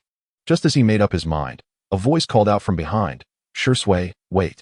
Turning, he saw a young woman with cascading black hair and fair skin, her striking red eyes approaching him. Yuhi Kurenai. Shursui recognized her as an old acquaintance. Their friendship had blossomed thanks to Chu Yang's matchmaking. He recalled the day when he and Chu Yang were casually strolling down the street and happened upon Kurenai. Chu Yang had excitedly said, I see a future between you and Kurenai. Go and strike up a conversation. I've even thought of a name for your child, Uchiha Mirai. Shursui had been utterly speechless, ultimately being pushed into a conversation with her. Yet, he found Kurenai to be a delightful friend. Moreover, the name Mirai was quite beautiful, and he decided that if he ever had a child, he would name them that. Kurenai, what brings you here? Shursui asked, somewhat taken aback. Kurenai playfully scolded. You still want to hide it from me? I heard from Asuma that you were going to capture your brother and the White Fang tomorrow. Shursui replied awkwardly. I didn't want you to worry. You. Kurenai, unsure of what else to say, blushed slightly and said, please be careful this time. Don't worry. What are the chances my brother would actually harm me? Shursui replied with a wry smile. The setting sun cast a warm glow as Shiri Hong hesitated for a moment before speaking. Jishui, do not take offense to my words. Painting a dragon or a tiger is difficult, but understanding a person's heart is even more so. Though he is your elder brother, he is no longer the person you once knew. Upon hearing this, Jishui's expression chilled slightly, yet he quickly softened it into a gentle demeanor. That won't happen. Hongjia, you need not worry. However, I hope you refrain from speaking ill of my brother in the future. Shiri Hong sensed the chill emanating from Jishui and realized her words had crossed a line. She hastily added, Jishui, I meant no harm. I am merely concerned for you. Ah, I understand. Jishui responded, still maintaining his gentle tone. Hongjia, I must return home to prepare my ninja tools and strategies for tomorrow, so I shall take my leave. As he turned to depart, Shiri Hong, her face flushed, mustered her courage to call out, Jishui, wait a moment. Jishui turned back curiously to see her blushing visage illuminated by the evening glow. When you return, might you allow me the pleasure of treating you to a meal? Jishui nodded slightly, of course. Just as Shiri Hong felt elated, Jishui, in a rather straightforward manner, asked, should we invite Asuma as well? I perceive that you two share a close bond. Shiri Hong, her silence betraying her discomfort, found herself at a loss for words. How had their cheerful conversation taken such a sudden turn? Forget it. I must return and devise a strategy to deal with my brother. Jishui waved goodbye as he departed. Watching his retreating figure, Shiri Hong's cheeks burned with frustration. Baka. Jishui, you fool. Can't you see that I like you? Why must you bring along that third wheel, Asuma? At that very moment, Asuma, clutching a bouquet of flowers, scratched his head in confusion. Strange. Has the temperature dropped suddenly? Why am I feeling under the weather? He murmured to himself while walking towards the direction where he had spotted Hong earlier. He believed that with a heartfelt confession before their parting, Shiri Hong would surely agree to be his girlfriend. However, upon arriving, he found Shiri Hong blushing as she invited Jishui to dine together, only to hear her utter words that struck him like a thunderbolt. At that moment, Asuma felt like a jester. Why could he not grasp what set him apart from Jishui? He was Sarutobi Asuma. He possessed lineage, strength, and wealth. Alas, it seemed that Uchiha Jishui had all three attributes, and his prowess appeared to surpass Asuma's by a hair's breadth. But his father was the Hokage. How could Uchiha Jishui compare to him? Hataki, let us engage in a youthful duel. As he ambled home while watching Paradise of Affection, Kakashi was abruptly halted by a green-haired whirlwind. Might Guy, with your weary appearance these past few days, I am truly distressed. Youth must not allow itself to be plagued by confusion. Therefore, let us engage in a youthful duel. Kakashi replied with disinterest, boring. As Kakashi began to walk away, Might Guy hurried after him. Wait, Kakashi. I have something important to discuss. Kakashi paused slightly, stowing away his reading material. You have 3 minutes. He assumed Might Guy sought yet another so-called youthful duel, but his heart was not in it today. Thus he allowed Might Guy 3 minutes to persuade him. However, Kakashi clearly misinterpreted Might Guy's intent. Kakashi, this time, when you undertake the mission to retrieve Chuyong and Elder Hakuba, please ensure to take me along. Kakashi, taken aback, responded. How do you know about this? I happened to overhear Asuma and Hong discussing it. Might Guy replied earnestly. Kakashi retorted, you must discuss this with Lord Hokage. Chapter 29, A Reunion. My foolish Odudu. That night, Jishui arrived at the Uchiha clan's training grounds, where a rare boy with flowing hair amongst the Uchiha awaited patiently. My apologies for being late to a 1 versus 7 encounter, Jishui greeted with a smile. Itachi looked at Jishui with curiosity. Brother Jishui, I heard that Lord Hokage summoned many powerful ninjas for a meeting. Could you enlighten me on the matter? Jishui paused for a moment before recounting the events. Itachi inquired. Puzzled, Brother Jishui, why did Chiangsen defect? Jishui shook his head. I do not know, but I believe he has his own reasons. May I accompany you? Itachi asked. Jishui directly refused. No, while your strength has grown, facing my brother and Elder Hakuba would be perilous, even without malicious intent. I see Itachi mused, tossing shuriken thoughtfully. As they clashed mid-air, they strikingly landed on the target. Brother Jishui, the meetings among our father and the elders have become increasingly frequent. What would you do if the relationship between the Uchiha and the village became irreconcilable? Itachi gazed earnestly at Jishui, as if seeking an answer. Jishui contemplated for a moment, formulating his thoughts but refraining from voicing them. Itachi, I possess my own answer, but I cannot share it with you. Do you know why I continue to support Konoha? In the eyes of my clansmen, I am seen as a traitor. They believe that family comes above all else, only perceiving what they wish to see, never questioning the reasons behind it.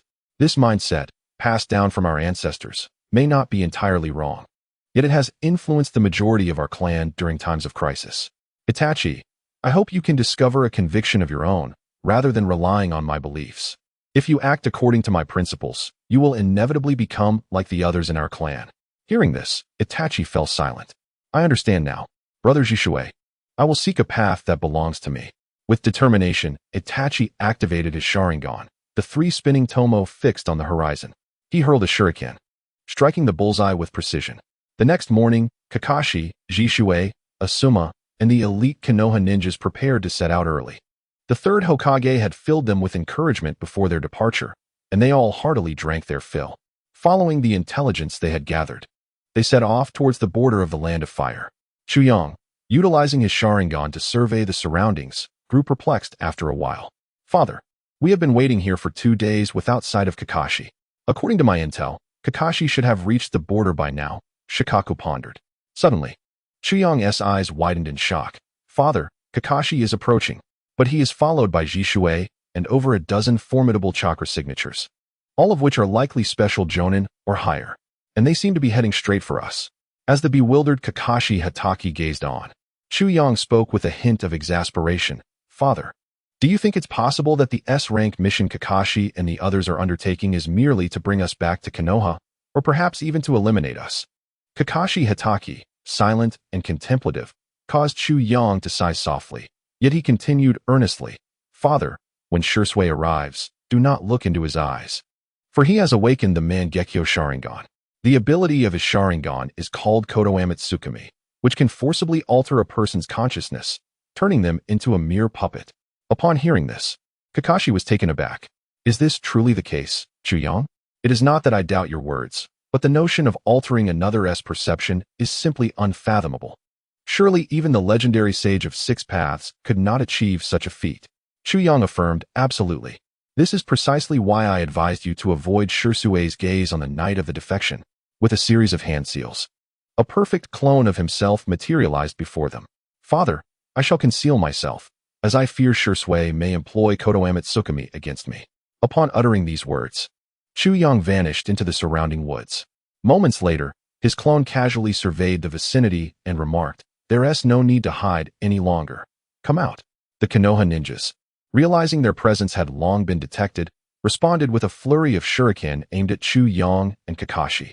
In unison, they executed the body flicker technique, reappearing beside 2 Umbu operatives, swiftly incapacitating them with a well-placed elbow strike. The surrounding Umbu, witnessing this turn of events, hastily launched their own attacks, but to no avail. The duo vanished once more using the body flicker technique. It became clear to the onlookers that hiding was utterly futile for Chu Yang and Kakashi. Konoha ninjas led by Shursui and Kakashi soon revealed themselves. However, Chu Yang was taken aback to see Asuma Sarutobi among them. Did he not fear for his life in my presence? Though puzzled, Chu Yang feigned seriousness. Shursui, with unwavering resolve, declared, "Brother, no matter what, I shall bring you back to Konoha today. My foolish brother, it seems you still do not comprehend the essence of my previous words. Your fixation on the village, such a trivial matter, blinds you to what truly matters." Despite the weight of his words, Shursui stubbornly attempted to appeal to Chu Yang's sense of duty with the will of fire. "Brother, have you forgotten the will of fire? Wherever Konoha flourishes, so does the flame.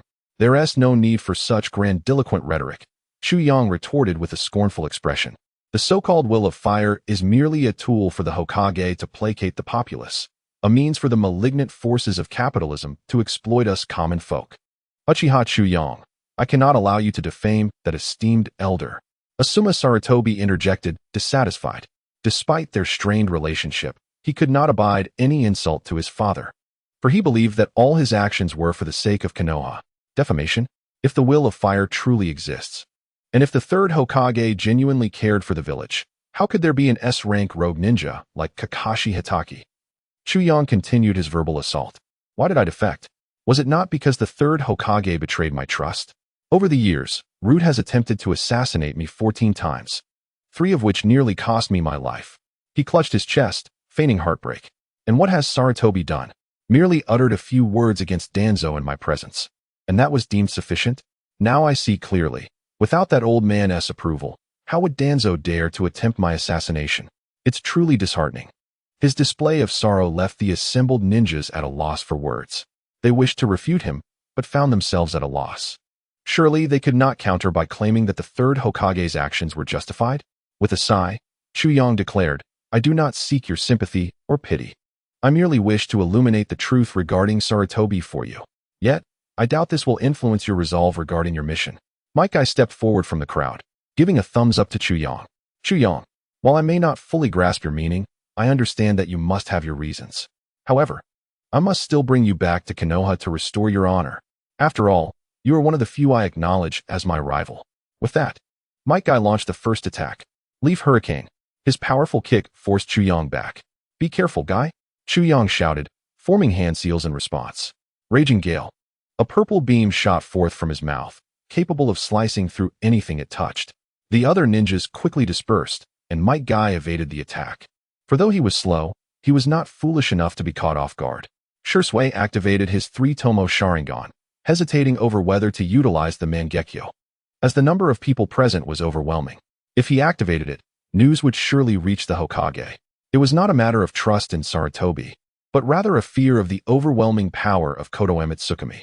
Understanding Chu Yang's cunning, he he realized that this was likely not his brother's true self. At that moment, Chu Yang stood before Shui, while Might Guy was engaged in combat with Kakashi. After all, this esteemed White Fang had once acknowledged him. Come now, Shui. Let me see how much you have progressed. Chu Yang drew his sword with a smile. Shui fell silent for a moment. Brother, is there really any need to hide? As he spoke, Shui swiftly formed hand seals. Fire release, dragon flame song. For fire dragons surged forth, barreling toward the nearby thicket. A figure, resembling Shui, materialized. Chu Yang raised an eyebrow, impressed. As expected of my brother, you have unraveled my Raging Gale clone so swiftly. After all, when we collaborated, you often employed Raging Gale clones to confound our opponents. It would be strange if you couldn't see through this. Shui teased. It would be odd if I couldn't tee. Given that I've seen you employ that tactic before. Chu Yang scratched his head, recognizing the truth in Shui's words. Perhaps I can't use this tactic against you next time. Instead, I might allow my true self to remain visible while the Raging Gale clone conceals itself. Let us see if you can discern the difference. Amidst the battlefield, the two brothers engaged in light-hearted banter. Suddenly, Chu Yang's expression shifted, his gaze sharpening. Foolishness. Raging Gale. He unleashed a purple beam at an approaching adversary. Brother, please show mercy. Shui's voice rang out, prompting Chu Yang to redirect the attack slightly upwards. The ninja, quick to react, suffered only minor injuries. Breathing heavily, the ninja glanced gratefully at Shui, realizing that had it not been for his intervention, he might have met a grim fate. Closing his eyes, Chu Yang turned to Shui and asserted, "This battle is not for the faint-hearted." With that, he vanished from Shui's sight. Shui prepared to intervene, but the Raging Gale clone obstructed his path. Chu Yang's eyes glimmered with the three tomo spinning. He refrained from utilizing the Mangekyo. As Kakashi Hatake had noted, why resort to such overwhelming power against an opponent that could be dealt with through Raging Gale and swordsmanship? Raging Gale, Thundercloud Blade. Water and lightning surged from his blade.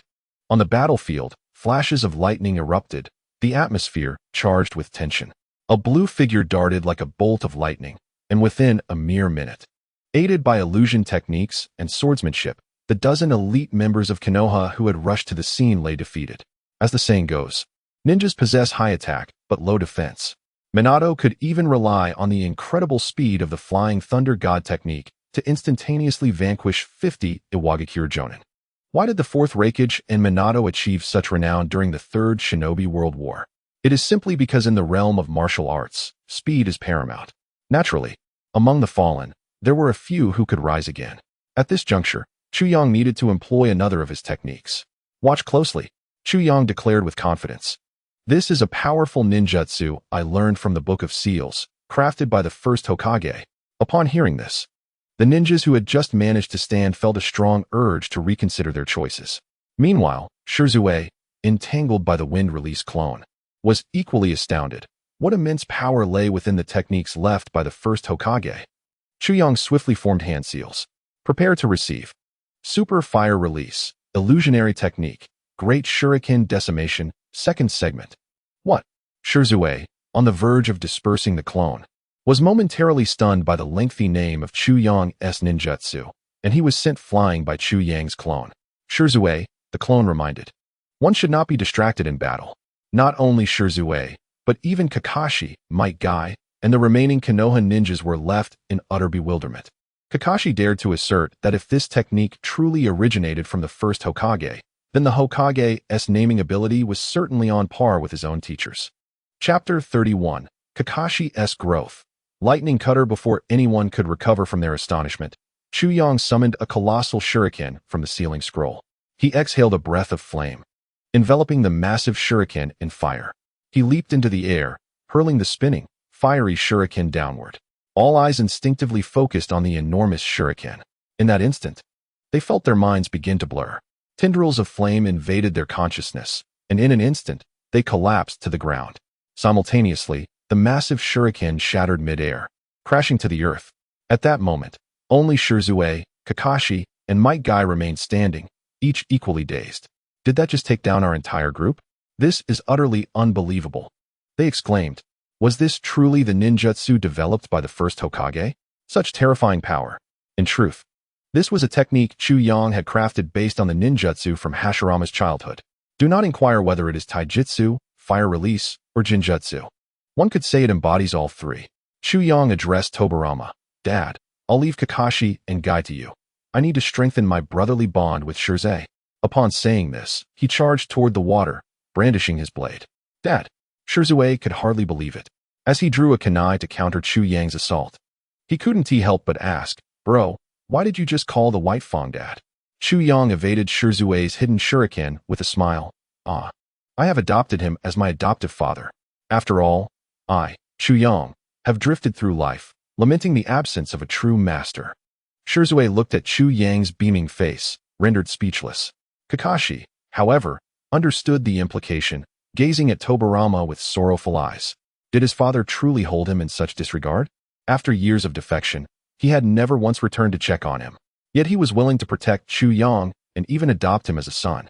Kakashi solemnly questioned, Father, have I disappointed you? Hearing the hint of grievance in his son's voice, Tobirama quickly replied, How could that be? You have always been my pride. Dodging a fireball shot by Kakashi, Tobirama continued, It was just that Chu Yang was chatting with me, and somehow, he decided to adopt me as his father. Realizing his misinterpretation, Kakashi felt a mixture of relief and gratitude. Kakashi. Tobirama's smile vanished, replaced by a serious expression. Suddenly, he hurled a razor-sharp, glimmering short blade, which Kakashi caught deftly. What is this? Your new blade. Although I know you have embarked on your own path, I believe my swordsmanship can greatly aid your training. Besides, if you truly wish to bring me back to Konoha, you must possess the strength to do so. Now raise your blade and do your utmost to defeat me, Kakashi. Defeat you? Kakashi tightened his grip on the short blade. I understand, Father. Guy, please assist me. Overcome with excitement at his friend's earnest request, Might Guy replied enthusiastically, All right. Kakashi, let us together bring the White Fang back to Konoha. 8 gates, 5th gate, the gate of closing, open. Green steam enveloped him, his skin turning slightly red, veins bulging beneath his muscles. Prepare yourself, Sensei. Konoha's strong fist. Whirlwind. Might Guy dashed toward Tobirama, delivering a powerful kick. Tobirama effortlessly blocked the strike with his arm, though he still staggered back a few steps. Impressive speed. You truly are Kakashi's dear friend. Flattered by the acknowledgement from the White Fang, Might Guy felt a touch of bashfulness. Kakashi, gripping the short blade, charged at Tobirama, delivering a heavy slash. When the blades clashed, it was only natural that Kakashi was repelled. Kakashi removed the forehead protector covering his left eye, revealing a crimson eye with 3 spinning tomo. He swiftly formed hand seals. Lightning surged in his right hand. This was the S-rank ninjutsu he had developed himself, the lightning cutter, which had previously cleaved through lightning. Lightning cutter. So swift. In that moment, even Tobirama was astonished by Kakashi's speed. Unlike Chu Yang, who had merely copied the technique, Kakashi, as its creator, had perfected it to its zenith. The instantaneous velocity was such that even the 3-tomo Sharingan could not fully capture it. Though taken aback, Tobirama maintained his composure. Initially intending to meet Kakashi's strike with the White Fang's short blade, he reconsidered, fearing Kakashi might be injured, and thus chose to evade. Tobirama looked at Kakashi with a mixture of appreciation and pride. He knew that his son was exceptional. The warmth in Tobirama's gaze filled the emptiness within Kakashi's heart. He understood that his father still cared for him. He must do everything in his power to defeat Tobirama and bring him back to Konoha. In that moment, Kakashi resolved himself. Lightning surged, gathering his remaining chakra into the short blade. Father, this is an idea I have harbored for a long time. As he accumulated chakra, Kakashi explained, channeling the power of the lightning cutter into the blade, merging it with the Hatake swordsmanship, thus elevating its potency to new heights. Regrettably, he had never possessed a worthy blade until today, when his father presented him with one, perfectly completing this technique. Witnessing this scene, Might Guy raised his thumb in admiration. Truly, you are my lifelong rival. Kakashi, I will surely catch up to you. Previously, Might Guy had refrained from intervening, wishing not to disrupt the heartwarming reunion between father and son. Thunder roared upon the short blade. Chu Yang gazed at his Raijin blade, suddenly reminded of Sasuke's Chidori, and fell into a contemplative silence. Is this a case of him imitating Sasuke, or Sasuke imitating him, or Kakashi imitating him, or Sasuke imitating Kakashi? Will Sasuke need to pay them for copyright if he uses the Chidori blade in the future? Lightning Cutter. Kakashi concentrated the power of the lightning cutter onto a short blade. The blade did not shatter under the ferocious chakra of the lightning cutter. Father. Kakashi. Whoosh. This time, there was no need for Hatake Tsukumo to hold back, as Kakashi had already appeared before him in an instant. A slight smile crept onto Tsukumo's lips. Kakashi, you have grown in this battle. But alas, I cannot reunite with you just yet. Wind and lightning chakra converged upon the White Fang short blade. Zing. The lightning cutter clashed with the White Fang short blade, unleashing a powerful wave of chakra that even affected the battle between Chuyong and Shizue, sending Might Guy flying. Chapter 32, Guy vs. White Fang. As wind and thunder collided, father and son locked eyes. A fierce current surged from both short blades, battling and intertwining. Yet, the equilibrium was ultimately shattered. With Tsukumo continuously infusing chakra, Kakashi could not withstand the onslaught and was sent flying. Boom. Kakashi fell to the ground, supporting himself with his hands, attempting to rise, but alas, his chakra was depleted. Witnessing his son exhaust all his chakra so quickly, Tsukumo was somewhat bewildered. This doesn't seem right. He remembered his son as a genius with a high chakra capacity since childhood. He should not have collapsed so easily after employing the lightning cutter. Could it be true what Chuyong said? That Kakashi appears to be a cold youth on the surface, but is actually quite insincere, leading to his physical exhaustion? Contemplating this, Tsukumo regarded Kakashi with a hint of disappointment. At that moment, Kakashi, struggling to rise, was oblivious to his father's reproachful gaze. However, he was ultimately drained by the Sharingan. Though he could manage to stand, continuing the fight was improbable. Might Guy approached Tsukumo. All right, Kakashi, your youth has just burned brightly.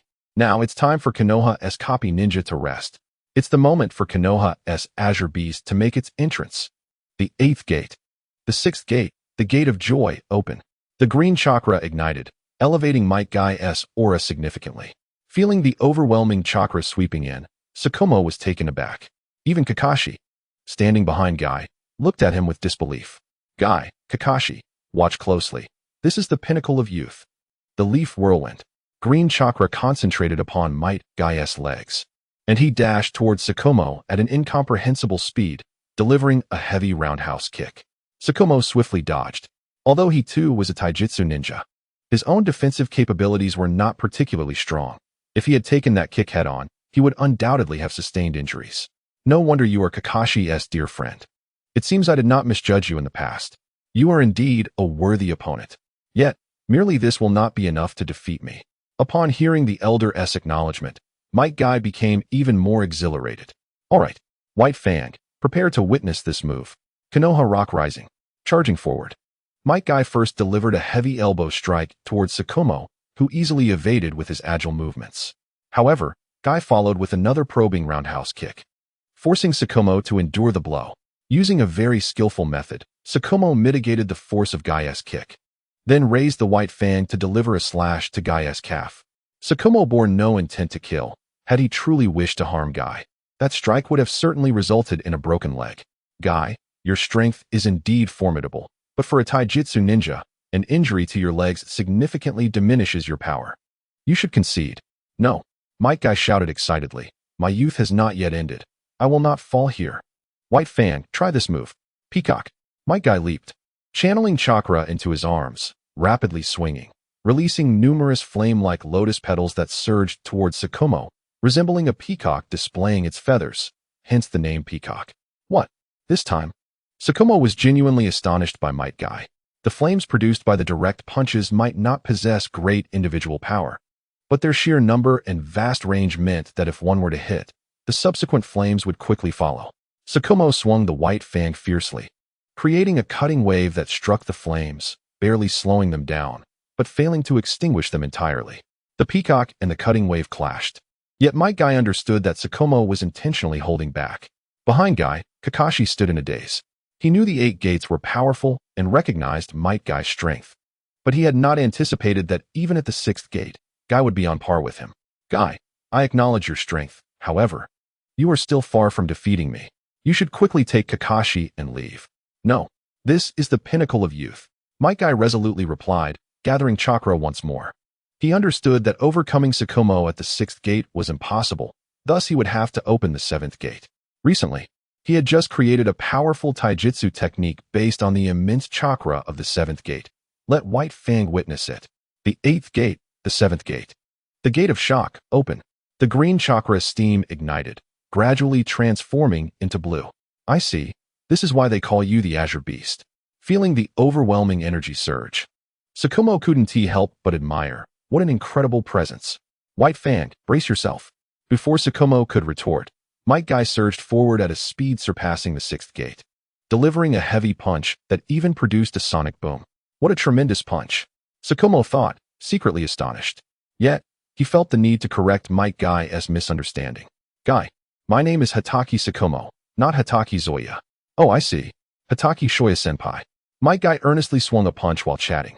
Tsukumo, Kakashi, Might Guy erupted with power, his eyes glowing with a determined light. White Fang, this is the strongest strike born from my fervent youth. Accept it. Ludahua Day Tiger. Might Guy slightly retracted his hands, then delivered an incredibly fierce straight punch. An otherwise unremarkable punch transformed into a white tiger, baring its fangs and lunging towards Tsukumo. The fierce wind billowed Tsukumo's black cloak, and at that moment, he sensed the might of Might Guy's attack. If he did not use his full strength, he would likely sustain significant injury. Tsukumo concentrated chakra at the blade's edge, slightly channeling energy before unleashing a cutting wave. The descending tiger clashed with the flying cutting wave, reverberating even to the nearby Chuyong and Shirzue, who were entangled in their own battle. Chapter 33. Oh, your face is flushed. Tsukumo and Might Guy had determined their standing, yet on the other side, the battle between the two brothers continued. Fire release, Phoenix Fire Jutsu. A blazing inferno erupted, and dozens of shuriken appeared in Shirzue's hand, rapidly launching forth. Ding ding dang dang. The Tang Dao effortlessly knocked down the incoming shuriken. Chu Yang and Ji Shui exchanged knowing glances, both instinctively halting their movements. Ji Shui, your entire group has already fallen. I have no desire for your lives, so you should leave quickly. Ji Shui fell silent for a moment, yet resolutely lifted his head and declared, Brother, regardless of the circumstances, I must possess the three Tomo. The crimson eyes of his Sharingan spun rapidly, gradually transforming into the shape of a shuriken. This is bad. However, Chu Yang had anticipated that Ji Shui might employ the Kodoame Tsukumi against him and hurriedly began to form seals. Illusion technique, dark passage. In an instant, Ji Shui felt his consciousness waver, and darkness enveloped him, shackling even his sensory abilities. What? How could my brother control me the moment I activated the Mangekyo? Does he already know about my awakening? Or perhaps he is aware of the Mangekyo's powers. Otherwise, given his nature, he would want a fair contest instead of seizing control the moment I activated it. With a resigned sigh, Ji Shui discarded the kunai in his hand. Although he could not use Kodoame Tsukumi, he still possessed the most formidable illusion technique, Kodoame Tsukumi. Brother, you, Chu Yang seized the opportunity while Ji Shui was momentarily distracted, and combined with the effects of the dark passage, he easily covered Ji Shui's mouth with a bandage. You foolish child, close your mouth and spare me the talk of the will of fire. As the saying goes, to win a man's heart, one must first correct his deeply ingrained thoughts. He believed that Ji Shui would never resort to reclaiming his own eyes after they had been plucked out to fuse into the eternal Mangekyo. Therefore, if he wished for Ji Shui to align with him in the future, he must first correct his mindset. Although he had failed for over a decade to change Ji Shui's thoughts, he was confident that through his heartfelt persuasion, he could succeed. Stop eating sour radishes. Chu Yang glared at the foolish Ji Shui, exclaiming in exasperation, You are utterly impervious to reason. You prefer to serve as a dog for Konoha? Is the so-called will of fire truly more important than your own brother? Ji Shui responded with unwavering conviction. Wherever Konoha flourishes, the fire shall burn ever brighter. The flames will continue to nurture the village, allowing new leaves to sprout. This is the village I cherish, the will I hold dear. Brother, no matter what you say, I will steadfastly adhere to my beliefs. There will be no wavering. This was a clash of ideals. Ji Shui would not retreat a single step. The will of fire was his faith, and he would gladly sacrifice his life for it. Shit. Fuck. Chu Yang muttered two words that Ji Shui could not comprehend, then fiercely pointed at Ji Shui's nose and shouted, Don't push me. Ji Shui's heart tightened. Could it be that his brother having awakened the Mangekyo, could bear to turn against his own brother? Well, if my death could reignite your will of fire, then so be it. Unexpectedly, Chuyang did not strike Ji Shui. Instead, he spoke meaningfully, just wait. On the night of the weasel's demise, I will personally take you to the Uchiha clan's territory. You'll see how your dear brother executes your will. If you remain obstinate, I will have no choice but to temporarily place your Kotoame Tsukumi within my own eyes and confront you with it. Surely, you will understand. Before departing, Chuyang posed a profound question. If one day, the Uchiha clan decides to rebel, what choice will you make as a member of the Hokage faction? As Ji Shui seemed about to respond, Chuyang interrupted, no cheating with Kotoame Tsukumi. Ji Shui paused, contemplating. Brother surely knows my abilities. But how does he know? Can his Mangekyo foresee? After a brief silence, Ji Shui resolutely stated, I will not permit the greed of the Uchiha clan to lead Konoha into war with other shinobi villages, for it would only result in tremendous loss. Yet, I will also not stand idly by as my family faces annihilation. I trust that a solution will be found. Chuyang replied, such a naive and foolish notion. Remarkably, he spoke to Ji Shui with a tone of sarcasm. I hope you can maintain this mindset. My father and I shall take our leave. During their conversation, Kakashi and Might Guy had been incapacitated by Hitaki Tsukumo, so there was no worry about Ji Shui's Mangekyo secrets being revealed. By the way, Chuyang suddenly seemed to recall something and leaned closer to Ji Shui, asking, one last question, how have you been with Yuhi Kurenai lately? Ji Shui hesitated, Kurenai? There's nothing much. We've occasionally taken walks and chatted. She even said she wants to treat me to dinner after this mission. Wonderful. It seems my sister-in-law has potential. You should make an effort and turn that raw rice into cooked rice. I wish to hold my nephew soon. Chuyang said with evident satisfaction. Ji Shui protested, brother, don't say such things. I have no such thoughts about Kurenai. Observing Ji Shui's flushed face, resembling a monkey's rear, Chuyang chuckled. Oh, look at your blushing face. You say you have no intentions toward her. Quickly win over my sister-in-law and produce a future Uchiha. Chuyang was genuinely curious whether the formula Uchiha Ji Shui, Yuhi Kurenai, Uchiha future would hold true. Finally, Chuyang cautioned, be wary of Sarutobi Asuma. He seems to have designs on my sister-in-law. If that scoundrel dares to overstep, and you find it inconvenient to act, inform me, and I shall deal with him.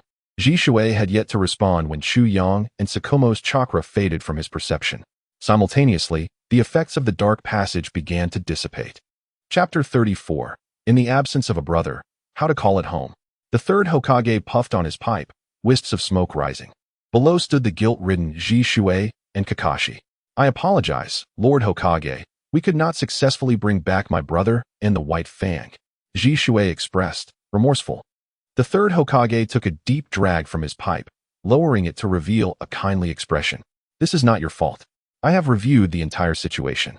It is thanks to Chuyang and Tsukumo that all of you returned safely. The third Hokage's tone even carried a hint of playful irony. This only fortified Ji Shui's conviction in the will of fire. How could the esteemed third Hokage possibly be the dirty politician his brother described? Gazing at the imposing figure of Sarutobi Hiruzen, Ji Shui felt a surge of commitment to serve Konoha with utmost dedication until his last breath.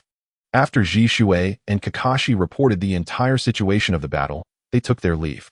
As soon as they stepped outside, Ji Shui spotted Kurenai, who seemed to have been waiting for quite some time. Today, she wore a form-fitting red dress that accentuated her ample figure, revealing her delicate collarbone and shoulders, while her long, captivating legs drew the eye. Upon returning yesterday, Kurenai had already approached him to inquire about his well-being and had arranged to dine together after explaining the situation to the Hokage. Ji Shui, you've finally come out. Kurenai, evidently waiting for him, immediately walked up to Ji Shui and deftly linked her arm with his. Observing the seemingly affectionate couple, Kakashi, with a deadpan expression, quietly departed. Unlike previous occasions, he was not heading to watch Paradise of Affection, but rather to diligently study the sword techniques left behind by his father. Kakashi, if you truly wish to bring me back, then take this blade I gifted you and defeat me. The words his father had spoken before rendering him unconscious echoed in Kakashi's mind, causing his grip to tighten instinctively. He quickened his pace, determined to seek out Might Guy for a spirited youthful duel. Given Guy's demonstrated prowess in battle, Kakashi was certain that engaging in sparring with him would yield substantial improvements. Meanwhile, Shirzue, with his arm linked with Hinata, wore a peculiar expression. Typically, when strolling with Yuhi Kurenai, she would expertly link arms with him without a second thought. Previously, he thought nothing of it, but now he sensed an unmistakable ambiguity in his relationship with Kurenai. Recalling his brother's words regarding a sister-in-law and the phrase cooked rice, Shirzue felt a faint blush creep onto his cheeks. Yet, inexplicably, he did not shy away from Kurenai's proximity. Could it be that he truly harbored feelings for her? Silently, he suppressed such thoughts. Even if he did have affections for Kurenai, it was not the time for romance. After all, as the saying goes, how can one speak of home when the elder brother has yet to return? Shortly after Shirzue and Kakashi departed, a fierce man, his right eye bandaged and clad in a white kimono with a black overcoat, entered the scene. There was no need for introduction. He was none other than Danzo, the dark shadow of Konoha. In an agitated tone, Danzo addressed the third Hokage, Hiruzen. Why have you not imprisoned Kakashi and Shirzue? They must surely be operatives for Hitaki Tsukumo and Uchiha Chuyu within our village. If we do not act swiftly to detain and interrogate them, it will spell catastrophe for Konoha. The third Hokage frowned slightly. Danzo, both Shirzue and Kakashi are children of the will of fire. I trust them. How noble. Danzo scoffed. Recently, the Hidden Cloud village has been sending ninjas to harass the Land of Fire. Clearly, their intentions are nefarious. I suspect Tsukumo and Chuyu have colluded with the Hidden Cloud, using Kakashi and Shirzue as their inside men. They must be handed over to me at the root. Enough. Danzo. Hiruzen slammed his hand on the table. How could Kakashi and Shirzue possibly be traitors? Do not speak recklessly. For years, they have embodied the will of fire. You ought to reflect on your own actions. Have you not noticed the progress these children have made over the years? You have become too entrenched in darkness. Never have I encountered such shamelessness. Danzo retorted. You, Hiruzen, have left all the dirty work to me, and now you castigate me for it? You act as though you bear no responsibility. You will regret this, Hiruzen. I am the Hokage, Hiruzen declared, as Danzo stormed out, leaving the door to creak in protest. The third Hokage gazed at his departing friend, resigned, before picking up his pipe for another deep inhalation. In Chiyo's heart, he saw Hiruzen as a hypocritical Hokage. In Danzo's view, he was a friend who always shifted blame onto him. To Orochimaru, he was a teacher who had grown timid. To the heads of the various clans, he was a smiling tiger, appearing amiable while secretly plotting against them. Yet, throughout his tenure, he had never ruled with the tyranny exhibited by the third Mizukage. Many of his decisions were made with the village's interests in mind. Who could truly understand the burdens Hiruzen Sarutobi carried? Although he had allocated a significant portion of Konoha's resources to his own clan, ensuring that during the Fourth Great Ninja War, the Sarutobi clan boasted an army of 3,000, a staggering contrast to the Uchiha clan, which, as the strongest family in Konoha, could field fewer than 500 capable fighters. He remained a Hokage dedicated to the village and its people. Why did so many question his leadership? In the land of hot water, in pursuit of Orochimaru's whereabouts, Chuyu and Tsukumo focused their attention on the Akatsuki member, Sasori of the Red Sand. According to Tsukumo's intelligence, Sasori was highly likely to be found in the land of hot water. With a puzzled expression, Chuyu turned to Tsukumo. Dad, is your intelligence reliable? Is it really true that Sasori will be here in the land of hot water? Tsukumo nodded confidently, clearly assured of his intelligence sources. As you said, Sasori is a puppeteer who revels in creating, and his presence often heralds death. My intel indicates that there have been numerous large-scale fatalities in the land of hot water recently, including some formidable ninjas. Very well. Although Chuyu harbored doubts regarding the reliability of this information, he accepted it, considering his adoptive father's typically prudent nature. Chapter 35. Haiden Tsukumo and Chuyu arrived in a small town within the land of hot water. The streets were ablaze with lights, bustling with crowds. Chuyu rubbed his hands together excitedly. He had heard that Jiraiya often frequented the baths here, not only for the abundance of beautiful women, but also because most baths offered mixed-gender facilities. The thought of the unbroadcastable imagery that flooded his mind made him eager to explore. With a grin, he said to Tsukumo, Dad, I'm going out for a bit. Tsukumo raised an inquisitive eyebrow. Where are you going? I'll join you. Chuyu's expression froze. Taking my adoptive father to a mixed-gender bath, would he really not be inclined to cut me down? Hesitation gripped him, but after Tsukumo's persistent insistence, he reluctantly agreed to leave the hotel together. Initially, Chuyu considered casually visiting a small shop, but it was evident that Tsukumo would not easily relent. Thus, Chuyu decided to embrace the situation and led Tsukumo to the bath he had discovered using his shadow clone shortly after entering the town. Spring Umantang. As Chuyu observed the perplexed expression on Tsukumo's face, he feigned ignorance and stepped inside. Splash. With a grin reminiscent of Jiraiya's, Chuyu watched the girls frolicking nearby, feeling a sense of elation wash over him. Meanwhile, Tsukumo face-bombed, clearly thinking, I do not know this fool. Had he known Chuyu had come to a mixed-gender bath, he would have declined to accompany him. Oh dear. Chuyu adjusted himself comfortably, blushing as he gazed at the girls playing in the water. To clarify, his blush was merely due to the warmth of the bath. Can you behave yourself for once? Frustrated, Tsukumo admonished Chuyu, who was fixated on the girls. Chuyu shook his head, embracing his reckless abandon. I'm just looking for a moment. After all, I'm just a wanderer. Who knows when I might die? I have no intention of marrying. This is merely a fleeting indulgence. It's fortunate I didn't take you to one of those adult massage parlors. Tsukumo sighed. So you're quite familiar with the shops in this town? Of course. When I first entered, I sent out 3 shadow clones to scout the entire town. I know the location of every shop like the back of my hand. Chuyu replied, sounding almost proud. Tsukumo sighed once more, having lost count of how many times he had done so. Well, at least Chuyu is somewhat adventurous. That's better than my own son, who only seeks to fill his void through books. I find myself exasperated by my 2 sons, neither of whom brings me peace. 2.5 hours later, Chuyang was reluctantly dragged from the hot spring by Shikamaru. He truly hadn't seen enough yet. Ultimately, Chuyang was pulled out. The following morning, Chuyang and Shikamaru set off towards the forest of the land of hot water, guided by the information they had gathered. Throughout their journey, both remained exceedingly cautious. As they stepped into the woods, they ventured deeper, and soon a faint scent of blood wafted into their nostrils. Having taken countless lives, they were no strangers to the metallic tang of blood. The father and son exchanged a glance and nodded in unison. Their weapons, a short white dagger and a long sword, were drawn simultaneously. They proceeded deliberately, alert to their surroundings. Chuyang's eyes, characterized by the 3 Tomo Sharingan, scanned the dense foliage, searching for any signs of danger. For the renowned puppet master, Sasori of the Red Sand, traps, hidden weapons, and poisons could easily incapacitate even a ninja of the Kage level. Consider this, the illustrious 3rd Kazekage, wielding magnet release, was capable of subduing the formidable Shikaku, residing in the desert. The title of the strongest Kazekage was not merely for show. Yet, even this most powerful Kazekage fell to Sasori, who at that time likely possessed few formidable puppets. The most plausible scenario involved an intricate series of traps, hidden weapons, and poisons, culminating in a surprise attack that led to the demise of the 3rd Kazekage. The ability to slay a Kage-level ninja underscores Sasori's prowess. Moreover, Sasori's parents had perished at the hands of Shikamaru, likely igniting a fierce rage within him upon seeing Shikamaru again, suggesting a forthcoming intense confrontation.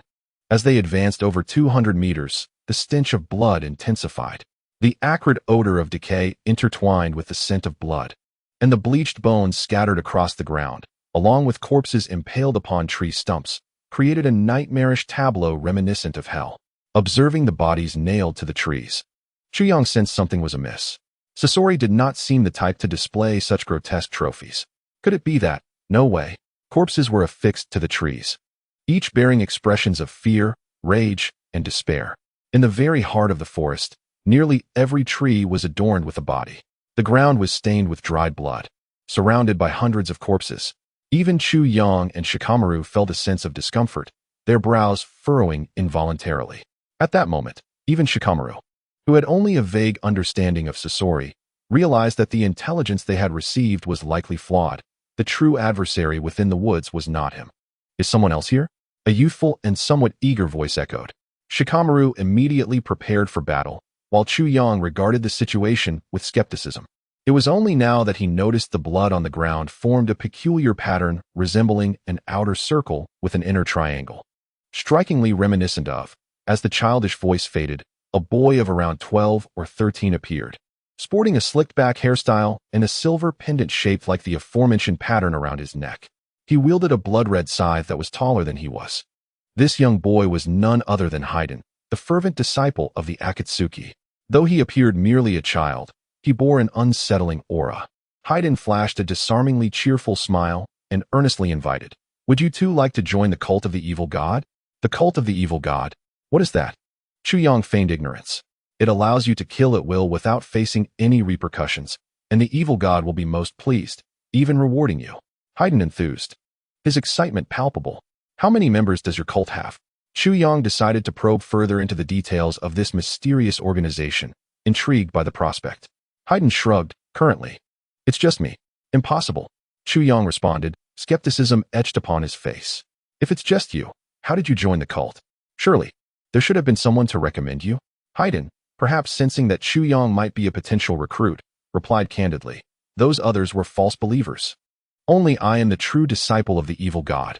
The doctrine states that any sacrifice, whether a powerful individual or another believer, regardless of how terrifying the creature may be, is acceptable. Thus, I eliminated them all, sacrificing to the evil god. Those who cannot provide quality offerings should vanish from this world." Chu Yang smirked slightly. It was no surprise that there was only one member in the cult. One couldn't he help but wonder how the evil god would react upon discovering that he had but a single disciple left. Yet, if even Haydn were to be eliminated, who would remain to worship him? Moreover, given Haydn's intellect, recruiting followers seemed an impossibility. Haydn continued to enthusiastically extol the virtues of the cult. In summary, kill at will and attain immortality. Upon witnessing the incredulous expressions on Chu Yang and Shikamaru's faces, Haydn became irate. "After I've spent so long explaining, you're just going to look at me like that? You two scoundrels. I'll sacrifice you to the evil god." Haydn brandished his bloody scythe, which, despite its half height, he wielded with surprising dexterity. With a mighty swing, he aimed at Chu Yang. "Is this all you've got?" Chu Yang taunted as he effortlessly parried the incoming strike with one hand. "Baka," Haydn retorted, yanking the scythe back with a furious glare. Without granting him a moment's respite, Chu Yang charged forward, aiming his blade at Haydn's head. Although Haydn was but a child, his reflexes were impressive, as he managed to raise his scythe to block the downward strike aimed at his neck. Chu Yang followed with a swift kick, sending Haydn flying. Chu Yang exerted his full strength. Any other 12-year-old, even a prodigy trained from a young age, would have been knocked unconscious by such a blow. Yet, Haydn wobbled as he rose from the ground, much to Shikamaru's astonishment. "Is he not dead?" Haydn coughed up a mouthful of blood, mixed with fragments of his insides. Yet he seemed oblivious to his injuries, glaring furiously at Chu Yang. "Bakayuru, you wretched scoundrel, I will definitely sacrifice you to the evil god." "Wait." As Haydn brandished his scythe, ready to attack, Chu Yang quickly intervened. To his surprise, Haydn actually halted. "What? Are you willing to join the cult of the evil god?" Haydn inquired. "If you sincerely repent and join, I might consider sparing you." Haydn, despite his lack of intelligence, realized that he was no match for Chu Yang. Previously, the arrogant rogue ninjas who attempted to kill him had relaxed their guard upon discovering he was just a child, only to fall victim to his cursed technique. However, the vigilance exhibited by the individual before him was extraordinary. If he could recruit such a person into the cult, it would surely elevate its status, even if it had never truly been glorious. Although Chu Yang was taken aback by Haydn's reaction, he seized the opportunity to engage him further. "Tell me, why did you join the cult of the evil god?" Haydn appeared puzzled, his limited intellect unable to grapple with such a profound question. "Because one can kill at will. Moreover, the dark god has granted me immortality." "Ah, I see." Chu Yang chuckled, "If I recall correctly, you just mentioned that the doctrine of the dark goddess cult explicitly states that anyone can be sacrificed." Fei Duan nodded. "Have you ever thought about sacrificing the dark god?" "What?" Fei Duan was utterly bewildered, question marks slowly appearing above his head. "How dare you show disrespect to the dark god?" Fei Duan's fury ignited, his eyes filled with rage. "I am the most loyal follower of the dark god. How could I betray him? Today, I will certainly slay you." Fei Duan charged forward, wielding his scythe. Chu Yang stood unafraid.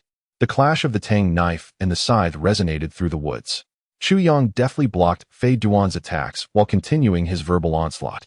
"Let me tell you, young man, a true man, living between heaven and earth, cannot remain suppressed beneath others for long. Isn't your joy derived from killing? So why not kill a god?" Fei Duan was struck in the chest by Chu Yang's blade. The intense pain forced him to stagger back a few steps. Hearing Chu Yang's question, Fei Duan cursed, "Humph. You have no idea how powerful the Dark God truly is. Chu Yang smiled. I have a plan. Why not listen and then decide if you wish to rebel? Now that you possess immortality and the cursed technique of blood sacrifice, you can either advance and slay the Dark God to assume power for yourself, or retreat and join my ranks for your own safety. Fei Duan's mind was in disarray. With his minuscule intellect, he failed to comprehend how Chu Yang knew these two pieces of information, and he had already been swayed by Chu Yang's words. He set down his scythe and stroked his chin, appearing contemplative. That does seem to make some sense. Chu Yang's eyes sparkled as he continued to persuade him. Indeed, as a distinguished man, how can you be merely a follower of the Dark God? A true man, residing in this world, cannot remain suppressed beneath others for long. And think about it, do you truly enjoy killing? Why would you relish such a thankless task? Fei Duan pondered, having completely lost his original train of thought. He began to self-reflect. If that's the case, I suppose I don't actually enjoy killing, but rather the excruciating pain it brings. The somewhat bewildered Kakashi took a sharp breath. This child is quite deranged. Chapter 37. Diligent Fei Duan, invincible with 8 gates. Enjoy pain? That's easily remedied. Chu Yang immediately felt exhilarated. A simple pervert is far easier to control than a murderer. Fei Duan, intrigued by Chu Yang's words, asked how so. Are you aware of the 9-tailed beasts? Chu Yang refrained from directly answering and instead posed a question. Fei Duan nodded. Although his mind was preoccupied with the Dark God and murder, he had indeed heard of the 9-tailed beasts. Chu Yang elaborated. The 6 tails, the acid mist beast, can emit corrosive mist. If you become its Jinchuriki and desire pain, simply let it unleash the mist. Problem solved. Upon hearing these words, Fei Duan felt as if he had transcended. Yes, why can't I become the Dark God? With this thought, his gaze towards Chu Yang bore a resemblance to that of a devotee towards the Dark God. Chu Yang approached Fei Duan and patted the boy's shoulder. Young lad, remember this. The Dark Goddess cult need not be limited to the surname Fei. Fei Duan blinked, unaware of how Chu Yang knew his name, instead focusing on the significance of what Chu Yang had just said. I don't have the surname Fei. That's of no consequence, Chu Yang said with confidence. In any case, from now on, you will follow me. My name is Uchiha Chu Yang, just call me boss. Fei Duan scratched his head and then shouted boss. Excellent. Fei Duan, you possess a spirited demeanor, Chu Yang said with great satisfaction. He then continued to outline Fei Duan's future tasks. From now on, you need not do much. Just continue to pretend to offer sacrifices to the Dark God. I will contact you through Hans. As he spoke, Chu Yang retrieved a summoning contract from his pocket. Simply bite your finger and press it here. Hearing Chu Yang's explanation, Fei Duan immediately complied. Watch closely. Chu Yang performed the hand signs in slow motion. Summoning technique. He slapped the ground with one hand, and black lines and symbols appeared as a thick smoke erupted, revealing the black and white figure of Hans. Chu Yang, you'd better have a good reason for summoning me. Hans waved his claws with displeasure, his tone laced with irritation. Little Flower had already agreed to me. And just as my good fortune was about to unfold, you summoned me here. Listening to Hans's words, Chu Yang felt a bit embarrassed as he scratched his head. However, he promptly informed Hans about Fei Duan's situation. Hans sighed in exasperation. Is that all? We've already formed this bond. You won't be able to appease me without 5 boxes of dried fish. All right. I promise to buy them next time. Chu Yang began to smooth things over. Fei Duan looked at Hans with curiosity. Chu Yang then had an idea and took out a small notebook from his pocket. This small notebook contained his hand-drawn sealing techniques. Chu Yang flipped through it until he found the page on 8 gates.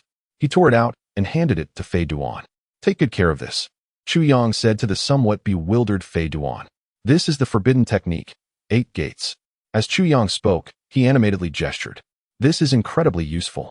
If you ever encounter the Dark God, and if you manage to master the 8 gates, you could deliver a single blow to defeat him. Chu Yang estimated that if such a Dark God existed in this world, he would likely only possess power at the 6 paths level. After all, Uchiha Madara, who became the 10 Tails Jinchuriki and reached the 6 paths level, was nearly defeated by Might Guy's final technique in the original series. He recalled a widely accepted formula from his past life, Diligent Fei Duan, invincible with 8 gates. Chu Yang thought gleefully as he continued to paint a grand vision for Fei Duan. For someone like Fei Duan, who was somewhat dim-witted and still young, it was easy to sway him with a few words, and soon he was wholeheartedly calling Chu Yang boss. As Chu Yang and Kakashi departed the forest, Fei Duan gazed after them with reluctance. Kakashi, puzzled, asked, "What are you up to, Chu Yang?" Chu Yang, understanding what his adoptive father wanted to know, answered straightforwardly. "Of course, I have recruited that kid. I also want a few subordinates in the shinobi world. Father, don't underestimate him. Despite his apparent foolishness, he truly possesses immortality. And the 8 gates is a forbidden technique that is particularly taxing on the body, which is why I have never committed to practicing it. Now, isn't this a perfect opportunity? It's an investment. If successful, I gain a powerful subordinate, and if it fails, the worst that can happen is that the 8 gates could fall into the wrong hands. But I don't mind." Hearing Chu Yang's explanation, Kakashi nodded. He had no doubts about Chu Yang's words, nor did he inquire too much about the source of his information. After all, everyone has their own secrets. Kakashi thought to himself, but heard Chu Yang mutter, "At least with subordinates, I won't have to worry about getting lost looking for someone. Traveling all the way from the land of fire to this place, only to end up in the wrong location. Kakashi, the impudent brat is once again in need of discipline." Chu Yang gazed at Hatake Tsukumo, who had now unsheathed his white dagger from behind. His eyes radiated a profound paternal love, and the blade glimmering with a cold light prompted Chu Yang to reminisce about his past life. Recalling the moment when his father wielded a 7-wolves whip, preparing to strike him. At that time, his father bore a similar smile. "Please, no, Dad. Don't hit me. Don't hit me. Silence. Do you wish for this book to be cast into the dark abyss?" Dad, please don't hit my backside." Lying on the ground, Chu Yang gazed at the azure sky, casting a mournful glance at Hatake Tsukumo. He thought to himself, "How could I, Uchiha Chu Yang, endure such humiliation?" The author noted, "In chapter 26, you were chased while having your backside cut." Chu Yang retorted, "You insufferable author, be silent. Do you dare to feel the wrath of my Susanoo?" Having tuned out the author's voice, Chu Yang continued to ponder, 30 years in the east, 30 years in the west. Old dang, just you wait. When you grow old, I shall assuredly pull your oxygen tube. Chapter 38. The scorpion of the red sand beneath the ominous sky. Thunder rumbled, heralding the approach of rain. Clad in a black cloak adorned with red clouds, a grotesque man with a bushy beard coldly stared at the ninja before him. The ninja trembled, overwhelmed by the stench of blood wafting from the corpses of his comrades nearby. His legs quaked, and even his hand gripping the kunai faltered. Suddenly, a metallic tail emerged from behind, impaling the ninja without mercy. How utterly dull, a hoarse voice emerged, as the scorpion of the red sand maneuvered his puppet, Hiriko, away from the village. This marks the 5th village, and yet not a single worthy piece of art has been acquired. Truly disappointing. Scorpion murmured to himself as he strode towards the distance. As he prepared to head to the next village, he sensed 2 formidable chakra signatures nearby. These fluctuations seemed to indicate 2 promising art pieces, he mused inwardly. However, outwardly, he maintained an air of nonchalance, continuing his advance. "Hey, Dad, it appears we've been detected." Chu Yang communicated to Hatake Tsukumo using lip movements.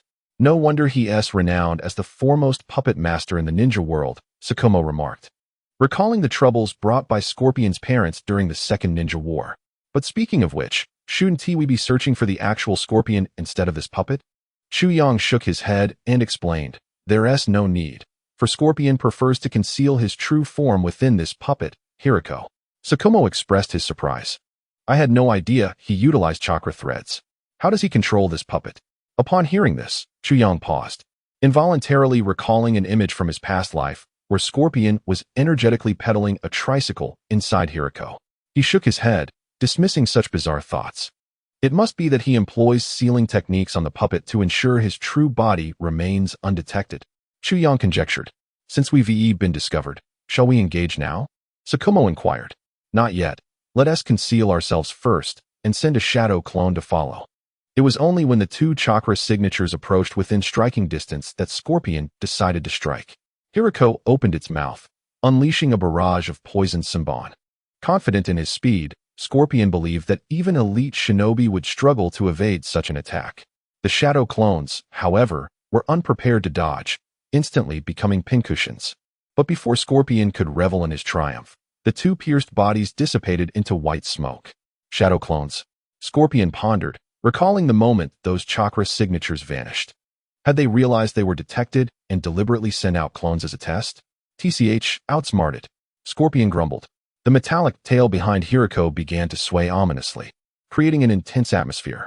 Come forth, Scorpion commanded. Hatake Tsukumo and Chu Yang emerged from the shadows.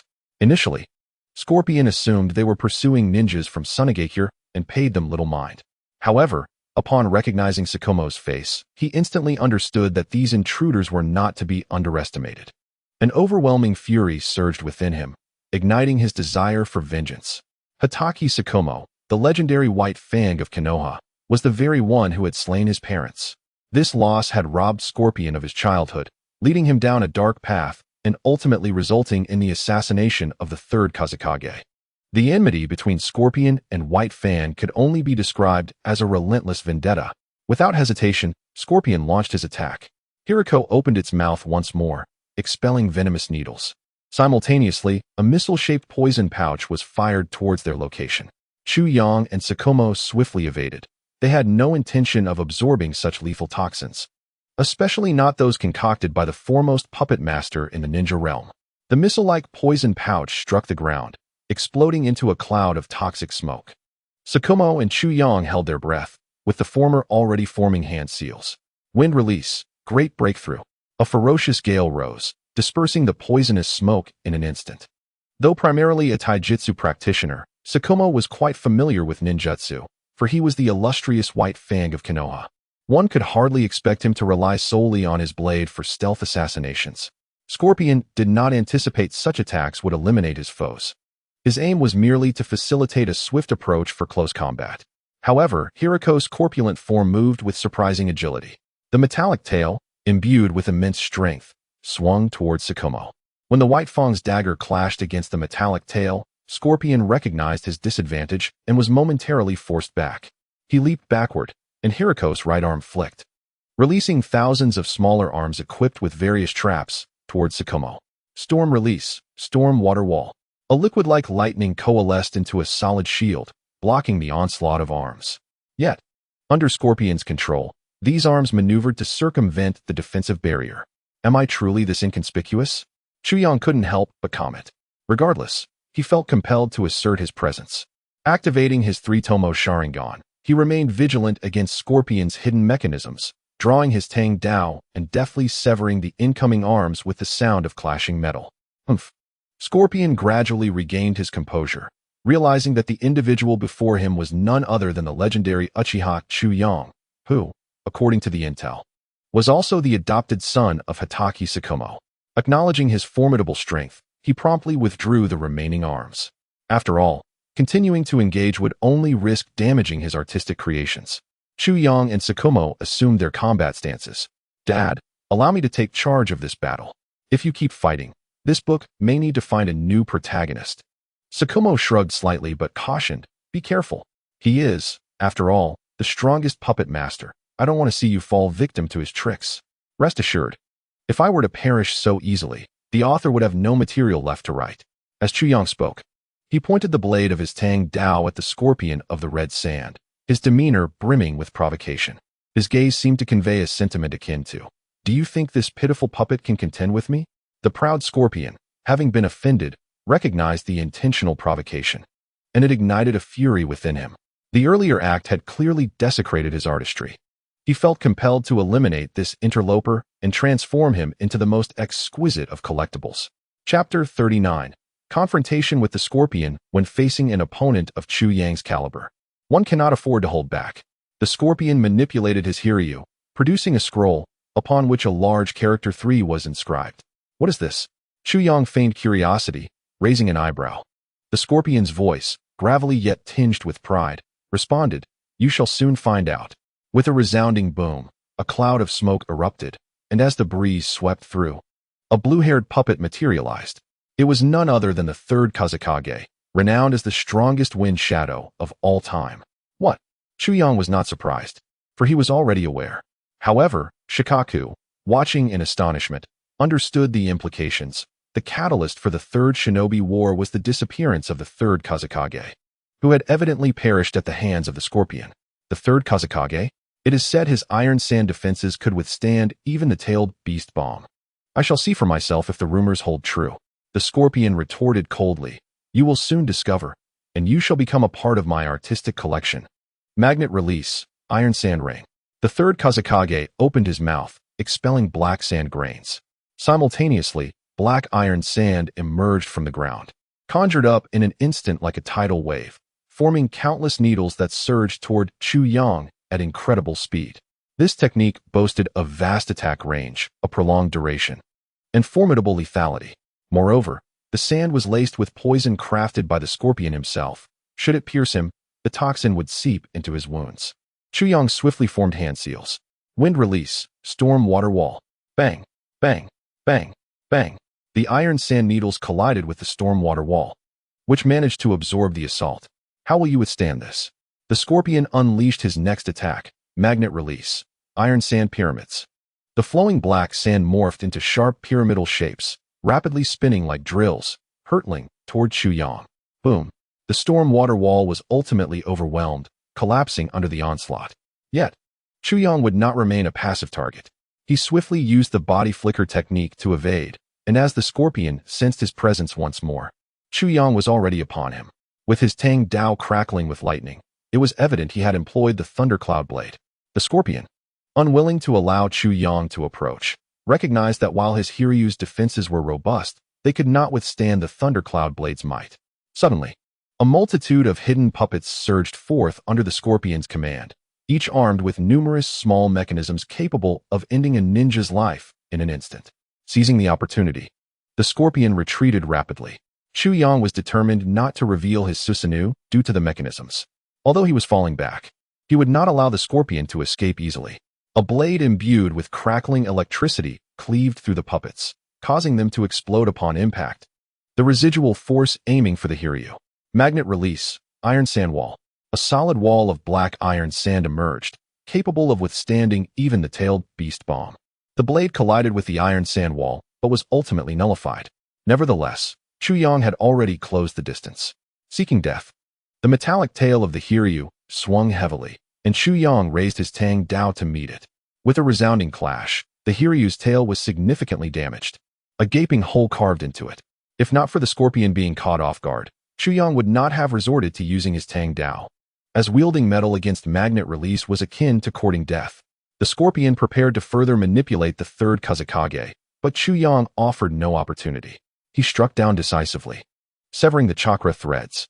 Reluctantly, the scorpion withdrew it, but he was already poised to control the right arm of the Hiryu, ready to unleash a barrage of toxic projectiles akin to missiles from the realm of Azura, which erupted in a thick cloud of poison.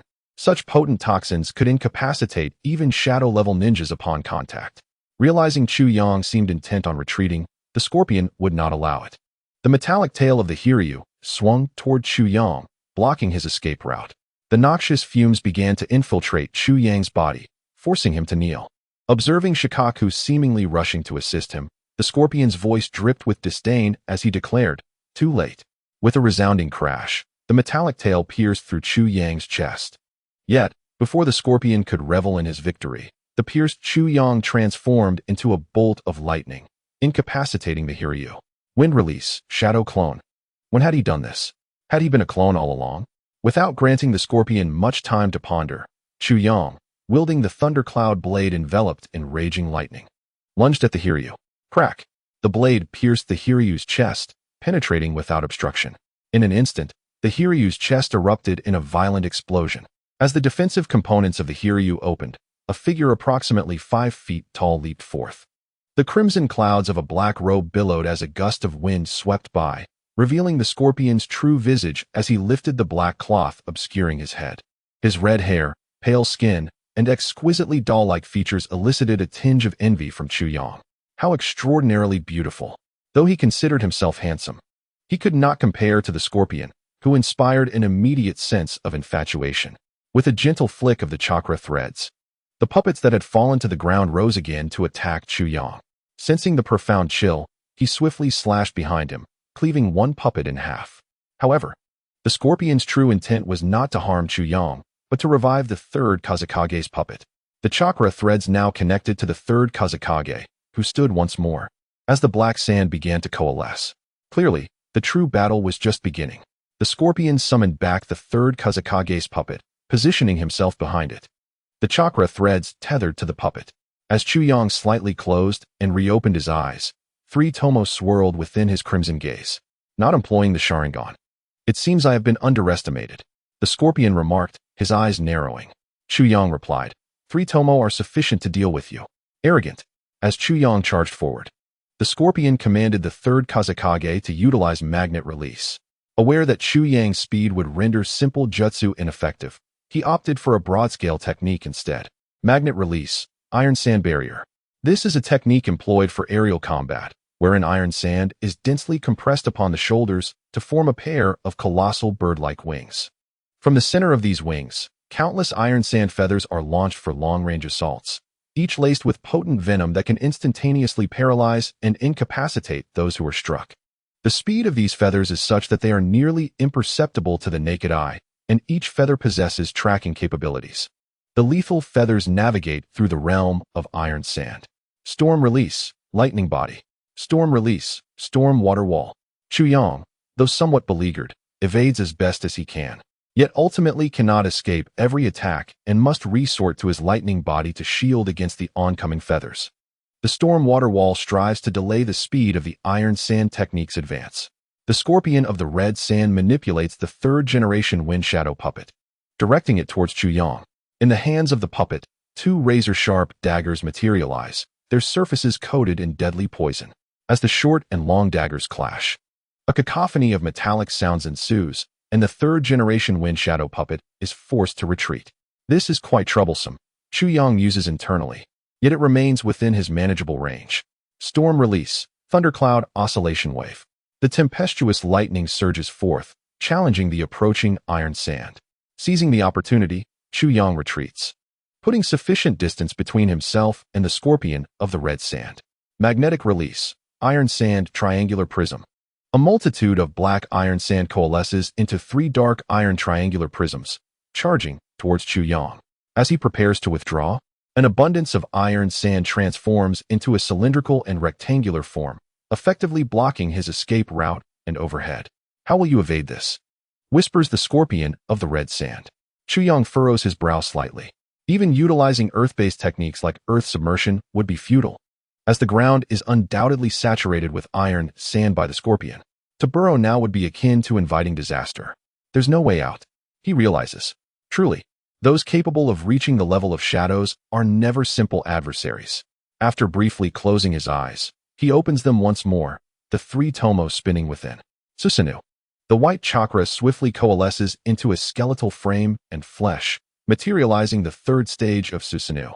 Tears of blood stream from Chuyang's eyes. How infuriating. I've only just summoned Susanoo, and I'm already shedding blood, he thinks. Kakashi Hitaki's brow furrows slightly. This child is acting recklessly. I had advised him against using the powers of the Mangekyo Sharingan so indiscriminately.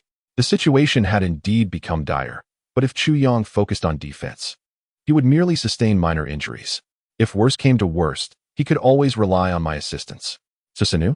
Is this the ultimate ocular technique of the Uchiha clan? Excellent. Uchiha Chuyang, you shall become my most prized possession, the scorpion exclaims excitedly. The scorpion commands the 3rd-generation wind shadow puppet to direct the iron sand triangular prisms, rectangular shapes, cylinders, and the iron sand buried in the earth towards Chuyang. The black iron sand begins to infiltrate Susanoo. Futile. Your Susanoo is indeed powerful, but my iron sand can seamlessly merge with it, rendering your body within Susanoo a living target. The scorpion does not speak falsely. The flowing black grains of sand dance before Chuyang, eliciting a slight smile. How could I possibly fall to you so easily? On the left hand of Susanoo, a pure white blade materializes. Divine artifact, Kusanagi. The scorpion is taken aback, realizing that his control over the iron sand has been severed. The ability of the Kusanagi allows for the instantaneous absorption of chakra from ninjutsu, akin to the realm of hungry ghosts, yet unlike that realm. Chuyang remains mobile during the absorption process and can repurpose the absorbed ninjutsu or chakra for his own use. Once struck by the Kusanagi, nearly all chakra will be drained away. Concurrently, the iron sand that infiltrated Susanoo clings to the Kusanagi. The black iron sand envelopes the white blade. and the explosive power unleashed sends a chill of dread through the scorpion. The Kusanagi lunges heavily towards the scorpion, its speed not permitting any chance of evasion. Magnetic release, iron sand wall. The black grains collide with the white giant sword encased in sand, a wall purported to withstand tailed beast bombs, which is instantly shattered. The iron sand from the wall also adheres to the Kusanagi. Boom. The scorpion had anticipated this outcome and promptly retreated. However, he did not expect the iron sand wall to be breached so swiftly. Under such circumstances, to avoid being slain by the Kusanagi, the scorpion has no choice but to voluntarily retract the chakra controlling the third-generation wind shadow puppet. The threads severed, the third-generation wind shadow puppet, upon colliding with the Kusanagi, is effortlessly cleaved in two. The scorpion gazes upon the puppet with a hint of disappointment. His strongest puppet had been so easily dismantled. Nevertheless, with adequate repairs, it could still be utilized. This is one of the advantages of puppetry. Many puppets become unusable upon complete destruction. But as long as one is willing to invest resources, they can always be restored. The scorpion sheds the red cloud-patterned black attire he wears. When I joined the Akatsuki, it was not that I could not deal with Konan, but I sensed Pain's chakra not far off. Additionally, her paper techniques provided me with inspiration. The black cloak billows in the wind as the scorpion's body, now transformed into a puppet, materializes before Chu Yang. So, you have made yourself into a puppet. Chu Yang feigns surprise. Steel wires unfurl from the scorpion's abdomen, with each foot poised on the curved ends of the wires. From both sides of his waist, blades resembling propellers spring forth. The scorpion gently extends a finger, connecting a blue chakra thread to the scroll behind him. Indeed, I have transformed myself into an eternal puppet. This is true artistry. Secret technique, 100 machine performance. The 10 people of Chiyo's puppet brigade could annihilate a large city in a short span, while the scorpion's 100 machine performance could obliterate an entire nation in that same brief time frame. The scorpion delicately opens the cover of his right chest, revealing a multitude of blue chakra threads. Countless red-robed puppets surge forth from the scroll. Each of these puppets is a testament to the scorpion's prowess, each having made a name for themselves in the ninja world, now serving as instruments of his artistry. The blue chakra threads connect to the puppets. Due to their overwhelming number, the scorpion is unable to fully realize the potential of each puppet's former strength, yet their sheer quantity and meticulous craftsmanship provide an advantage. Chapter 41. Have you transformed yourself into a puppet? Chu Yang gazes at the multitude of puppets, his eyes narrowing slightly. Over 100 puppets. This presents quite a challenge. Chu Yang exhales softly. Thunder rumbles ominously, and torrential rain begins to pour. Feeling the dampness upon his skin, a smile creeps upon Chu Yang's lips. Is this a fortuitous turn of events? Then let this technique solidify my victory. Scorpion of the red sand, I hope you do not perish under this assault. Father, please step back a bit. The technique I am about to unleash will be the pinnacle of lightning release. The flames of 1,000 thunderstorms seem to ignite within Chu Yang's eyes. Upon hearing this, Kakashi Hitaki heeds the warning and retreats a safe distance. Once assured that Kakashi is far enough, Chu Yang's hands surge with lightning. The Raikiri has taken form. Observing the technique, Kakashi mutters in confusion, "Is that Raikiri?" While the technique studied by Kakashi is indeed formidable, to call it the apex of lightning release seems a stretch. What is this? Violent lightning converges upon Chu Yang's hands. Kakashi gasps in shock. Lightning strike? This kid is using Raikiri to summon lightning. Even the scorpion of the red sand was taken aback. Moments earlier, he had not been a mere spectator to Chu Yang's escalation. However, due to Chu Yang maintaining his Susanoo in skeletal form, even 100 giant puppets attacking simultaneously could not breach his defenses in such a short span. Lightning release. Kirin. The advantages of the Kirin technique were evident. It had an extensive range, formidable attack power, and consumed little chakra, primarily harnessing the natural forces of thunder, moving with a speed almost impossible to evade. Yet, its vulnerabilities were equally apparent, as it required the cooperation of natural weather conditions. By directing natural lightning through the Raikiri and integrating the transformation and nature changes of lightning release, it truly epitomized the pinnacle of lightning release ninjutsu, as exclaimed by Hitaki Sakomo. Thunder rumbled as the Raikiri guided the ferocious lightning. A creature resembling a divine beast, the Kirin, stood proudly amidst the thunder, or rather, it was part of the thunder itself. The roar of the enraged divine beast struck with earth-shattering force. Shatter the darkness with thunder. Chu Yang bellowed, unaware of the consequences. This is bad. Scorpion's pupils constricted. All he could do was strive to protect himself with his puppets. Boom. The divine thunder descended, stirring up clouds of dust. Wind release. Great breakthrough. A violent whirlwind erupted, and Chu Yang anxiously observed the slowly emerging heap of puppets. To be honest, this was the first time he utilized the Kirin technique, although it was classified as S-rank in difficulty. With the aid of his kaleidoscope Sharingan and an understanding of the technique's principles, executing it was not overly challenging. In terms of power, it should be comparable to the attack Sasuke unleashed during the battle in the Pacific, leading him to believe that Scorpion could withstand it, or at least, he hoped so. As the smoke cleared, what met his eyes were the shattered remnants of puppets scattered across the ground, alongside Scorpion's damaged body. Hokage Tsukumo, witnessing the situation, rubbed his forehead. Chu Yang, you've gone too far. You've killed Scorpion outright. How will we uncover Orochimaru's whereabouts now? Yet, Chu Yang remained unfazed, for he noticed that Scorpion's core for regeneration was unharmed. As long as the regeneration core was intact, Scorpion would not perish. Indeed, moments after Hokage Tsukumo's words, the regeneration core began to float gently upward. The other parts of Scorpion's puppets gradually reassembled, restoring him.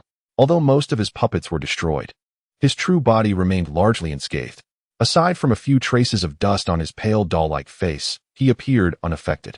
From the chest compartment, several chakra strings still emerged, and a dozen or so puppets rose, bearing charred markings and wounds, yet evidently still capable of battle. Truly worthy of the title of the foremost puppeteer in the ninja world. I had anticipated your survival, but I did not expect your true body to remain completely unharmed. Chu Yang marveled.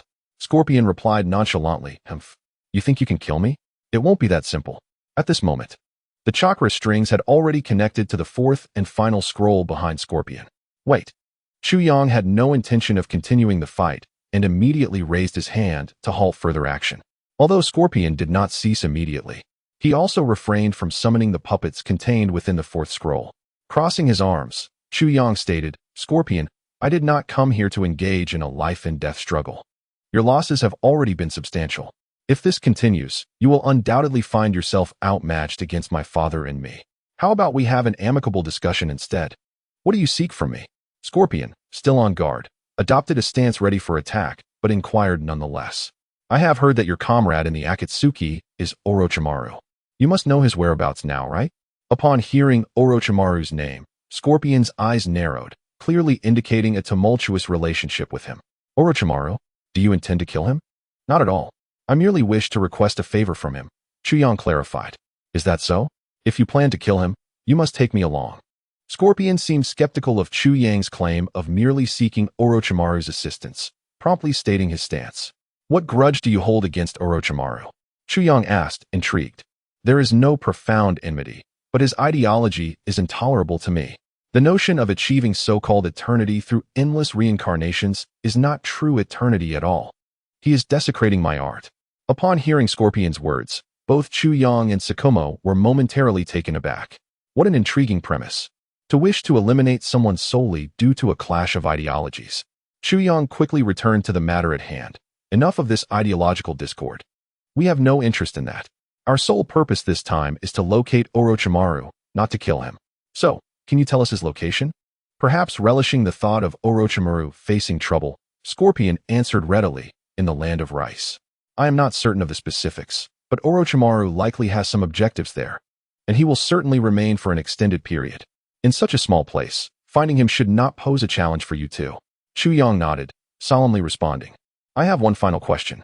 "Go ahead," Scorpion replied, expecting an inquiry regarding Orochimaru. Chu Yang cast a curious glance at Scorpion's lower half and inquired, "Since you have made yourself into a human puppet, does that mean, there is no longer present? If it is gone, did you remove it yourself? If so, what was your mindset when you did so?" Scorpion, Hokage Tsukumo. Scorpion's face twisted in anger. "Baka, go die." Scorpion commanded the remaining puppets to charge at Chu Yang. Chapter 42. Orochimaru in the Land of Rice. Hokage Tsukumo and Chu Yang traversed mountains and rivers, arriving in a small town where they decided to rest briefly. They entered a restaurant, where a waitress blushed as she gazed at Chu Yang. This young man is quite handsome. Why does he seem familiar? Guests, what would you like to eat? Chu Yang picked up the menu, selecting several dishes he typically ordered when dining with Hokage Sakomo. With a smile as refreshing as spring, he asked, "Miss, may I inquire about something?" "Of course," she replied, flustered by the handsome young man's gentle demeanor, completely forgetting her earlier doubts about his allegiance. "Has anything significant happened recently in the land of rice?"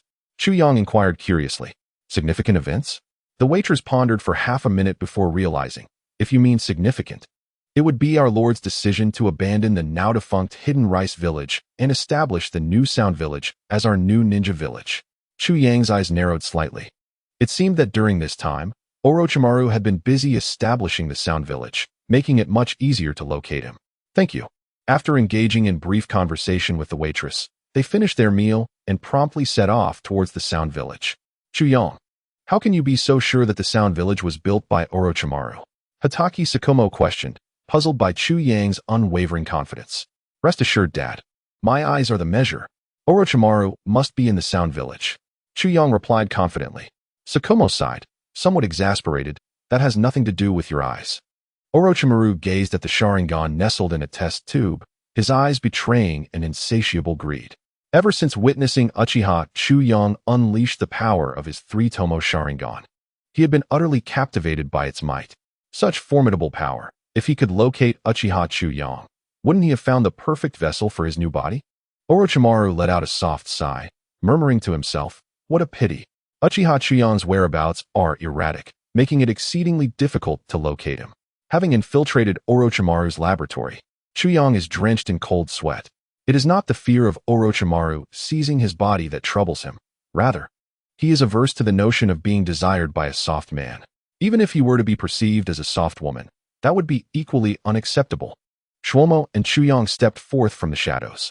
The echo of footsteps resonated through the laboratory, prompting Orochimaru, who was shaking a test tube, to momentarily pause.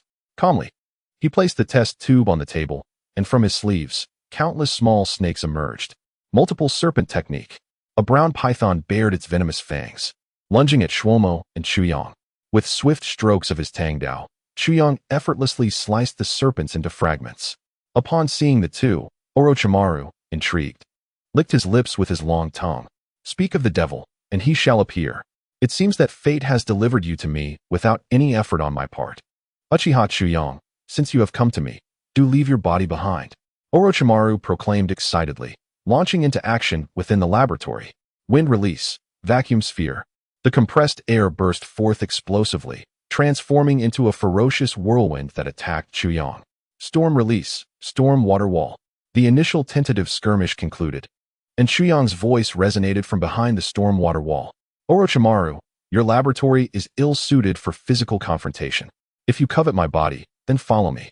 With a thunderous crash, the storm water wall collapsed, and the liquid thunder slowly dissipated.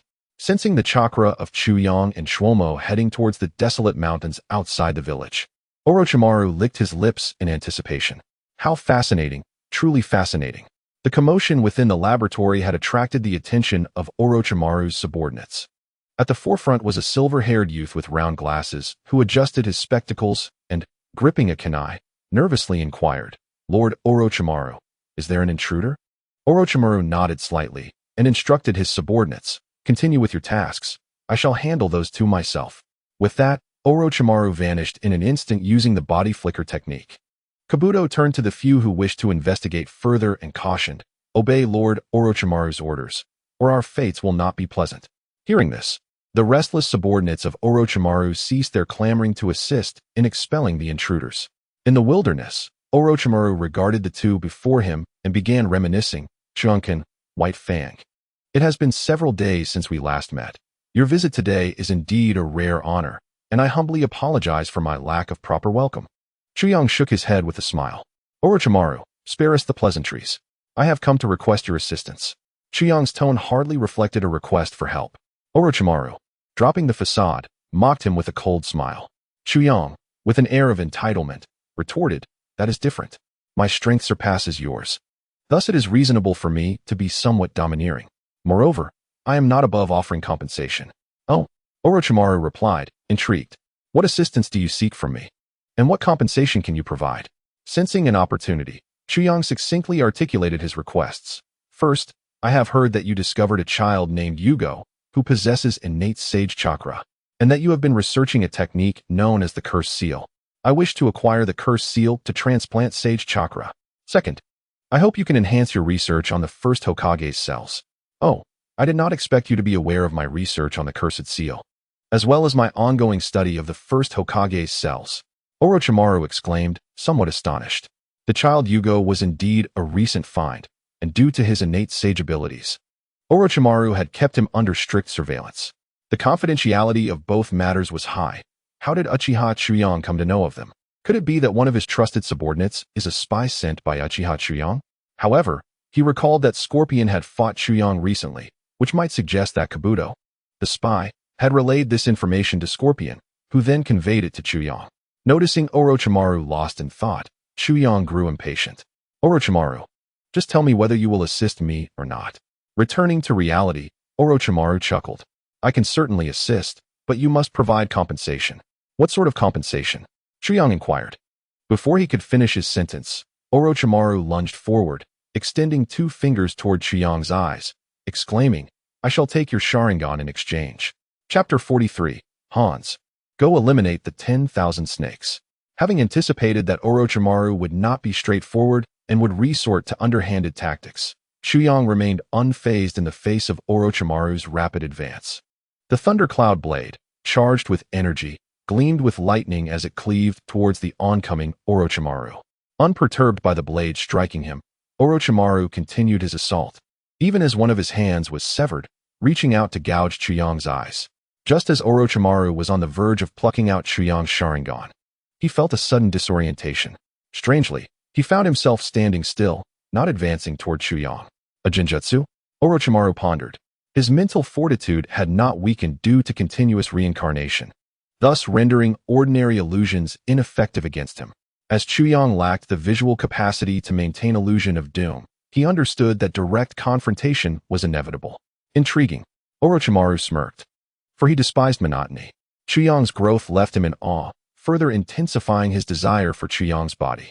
10,000 snakes formation. Orochimaru lay prone, opening his mouth wide, and with a guttural cry, a multitude of small snakes surged forth from his maw. These snakes, in their writhing motion, spawned even more serpents, resembling a black wave as they surged toward Chuyang. Storm release, lightning pillars. Purple lightning surged, erupting from the ground like pillars of stormy might, swiftly severing the approaching serpents into fragments. This was a newly devised ability of Chuyang. During his encounter with Scorpion, had the weather not favored him and had he not utilized Kirin, the outcome might have been dire. Fearing the substantial chakra expenditure of the thundercloud annihilation wave, he had instead developed this area of effect ninjutsu. As the wave of serpents rushed forth, they were instantly shredded into pieces. And Orochimaru did not expect such a technique to yield significant results. Wind release, wind cutter technique. A fierce gale arose, concealing deadly intent, with sharp slicing blades aimed at both Chuyang and Shwomo. Observing Chuyang's eagerness to engage, Shwomo refrained from intervening, opting instead to watch. Orochimaru cast a sidelong glance at Shwomo before refocusing on Chuyang. If he could extract Chuyang's eyes before Shwomo could react, it would be a certain victory. Orochimaru, if you believe that these childish tactics will secure your victory over me, I suggest you abandon such thoughts and resign yourself to being my subordinate, Chuyang declared, channeling the power of the lightning cloud annihilation wave into his palm and forcefully directing it forward, unleashing a thunderous assault upon Orochimaru. Such formidable power, as expected of you, Chuyang. Orochimaru grimaced, biting into his own thumbs and pressing them firmly against the ground. Triple Rashomon. The concentrated lightning obliterated the first gate, and shortly thereafter, the second gate succumbed to the onslaught, while the third gate stood firm. Amidst the swirling smoke, Orochimaru elongated his neck, instantly magnifying in size by hundreds of times. With a slight parting of his lips, he expelled a python, which in turn birthed a new Orochimaru. Once more, Orochimaru opened his mouth, this time releasing a long sword. This is the illustrious technique. I spit out a serpent, the serpent spits out me, I spit out the sword. The Kusanagi sword turned its gaze towards Chuyang, who remained unperturbed. The clash of his Tang Dao against the Kusanagi resonated with a series of metallic clangs. Seizing the moment, Chuyang deftly deflected the Kusanagi sword aside. Channeling a blade of lightning gathered upon his Tang Dao to strike at Orochimaru's extended neck. Orochimaru swiftly reclaimed the sword he had expelled, evading the lightning blade aimed at his neck with remarkable agility. Reverting his neck, Orochimaru bit his finger to swiftly form hand seals, slapping the ground with one hand as dark stripes emerged. The summoning technique, 10,000 snakes. A colossal body, hinting at dragon horns and possessing green serpent eyes and purple-black skin, materialized. The myriad of snakes roared skyward. Orochimaru, why have you summoned me again? This time, I demand 200 sacrifices. Orochimaru's brow furrowed slightly, yet he assured, rest assured, you shall receive your due rewards upon completion. The multitude of snakes nodded in satisfaction, lowering their heads to lock eyes with Chuyang's three-tomo Sharingan. Humph, a Sharingan, is it? I detest such things.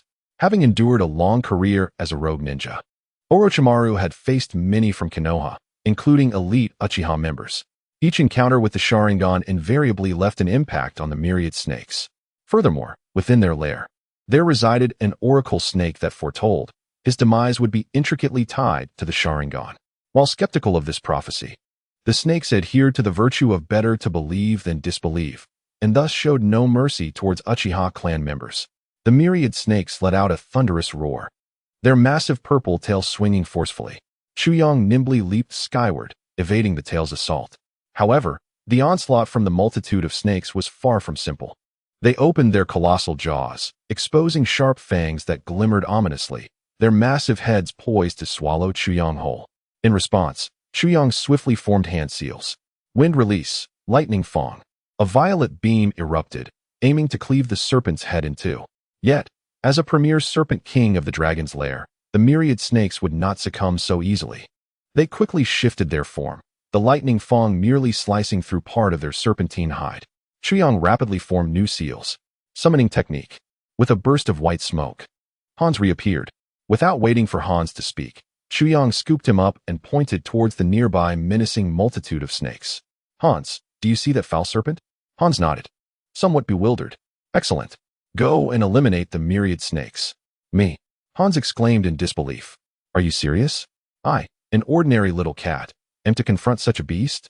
That's akin to asking a cat to handle the likes of Tang Sung and his disciples. Chuyang replied, 50 boxes of cat food and 100 boxes of dried fish. Upon hearing this, Hans's eyes appeared to morph into the shapes of cat food and dried fish. You said it. Indeed, I did. With that, Chuyang hurled Hans towards the myriad snakes. The snakes regarded the incoming Hans with disdain. How could a mere cat pose any threat? Nanny. As Hans unexpectedly transformed midair into a gigantic tiger, the myriad snakes were left dumbfounded. Chapter 44, Wind Release, Gale Dragon. The tiger form of Hans extended its front paw, striking heavily at the head of the myriad snakes. As a unique member of the Ninja Cat clan, Hans could store vast quantities of items within his belly due to his ability to enlarge, albeit with time constraints. The myriad snakes, undeterred, swung their hefty tails at Hans, and the two colossal beings engaged in a fierce struggle. Orochimaru's serpent eyes narrowed. Meanwhile, Chuyang continued his assault. Fire release, great fire extinguishing technique. Flames surged forth like a tidal wave.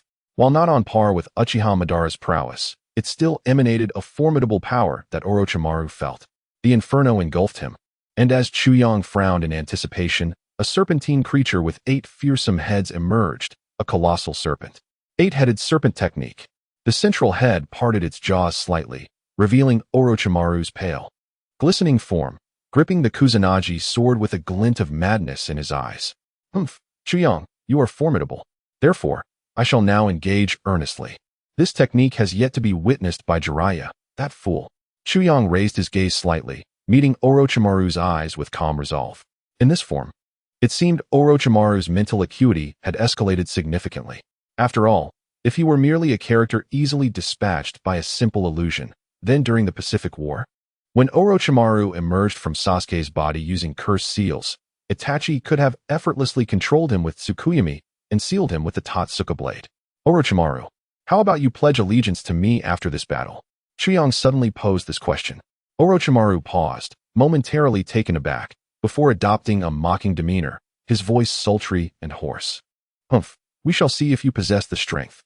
Should you be the wind I have long awaited, then perhaps allegiance is not out of the question. With that, the colossal form of the eight-headed serpent began to advance like a tank. Chuyang, do you require my assistance? Kakashi inquired gravely. Chuyang shook his head. If I do not decisively subdue Orochimaru, I fear peace will elude me in the future, since I have resolved to win you over. Only through intimidation can I earn your true loyalty. With that thought, Chuyang proceeded without hesitation. Of course, he did not rely on the powers of the Mangekyo Sharingan. Wind Release, Shadow Clone. 3 Chuyangs appeared, all utilizing wind release clones. While they could not confront Orochimaru directly, they were sufficient to buy him time. Chuyang retreated to a distance, swiftly forming hand seals. Thunderclouds. Dark clouds gathered, flashes of lightning illuminating the sky. Chuyang locked eyes with Orochimaru, who seemed to grasp the gravity of the situation, his expression one of astonishment.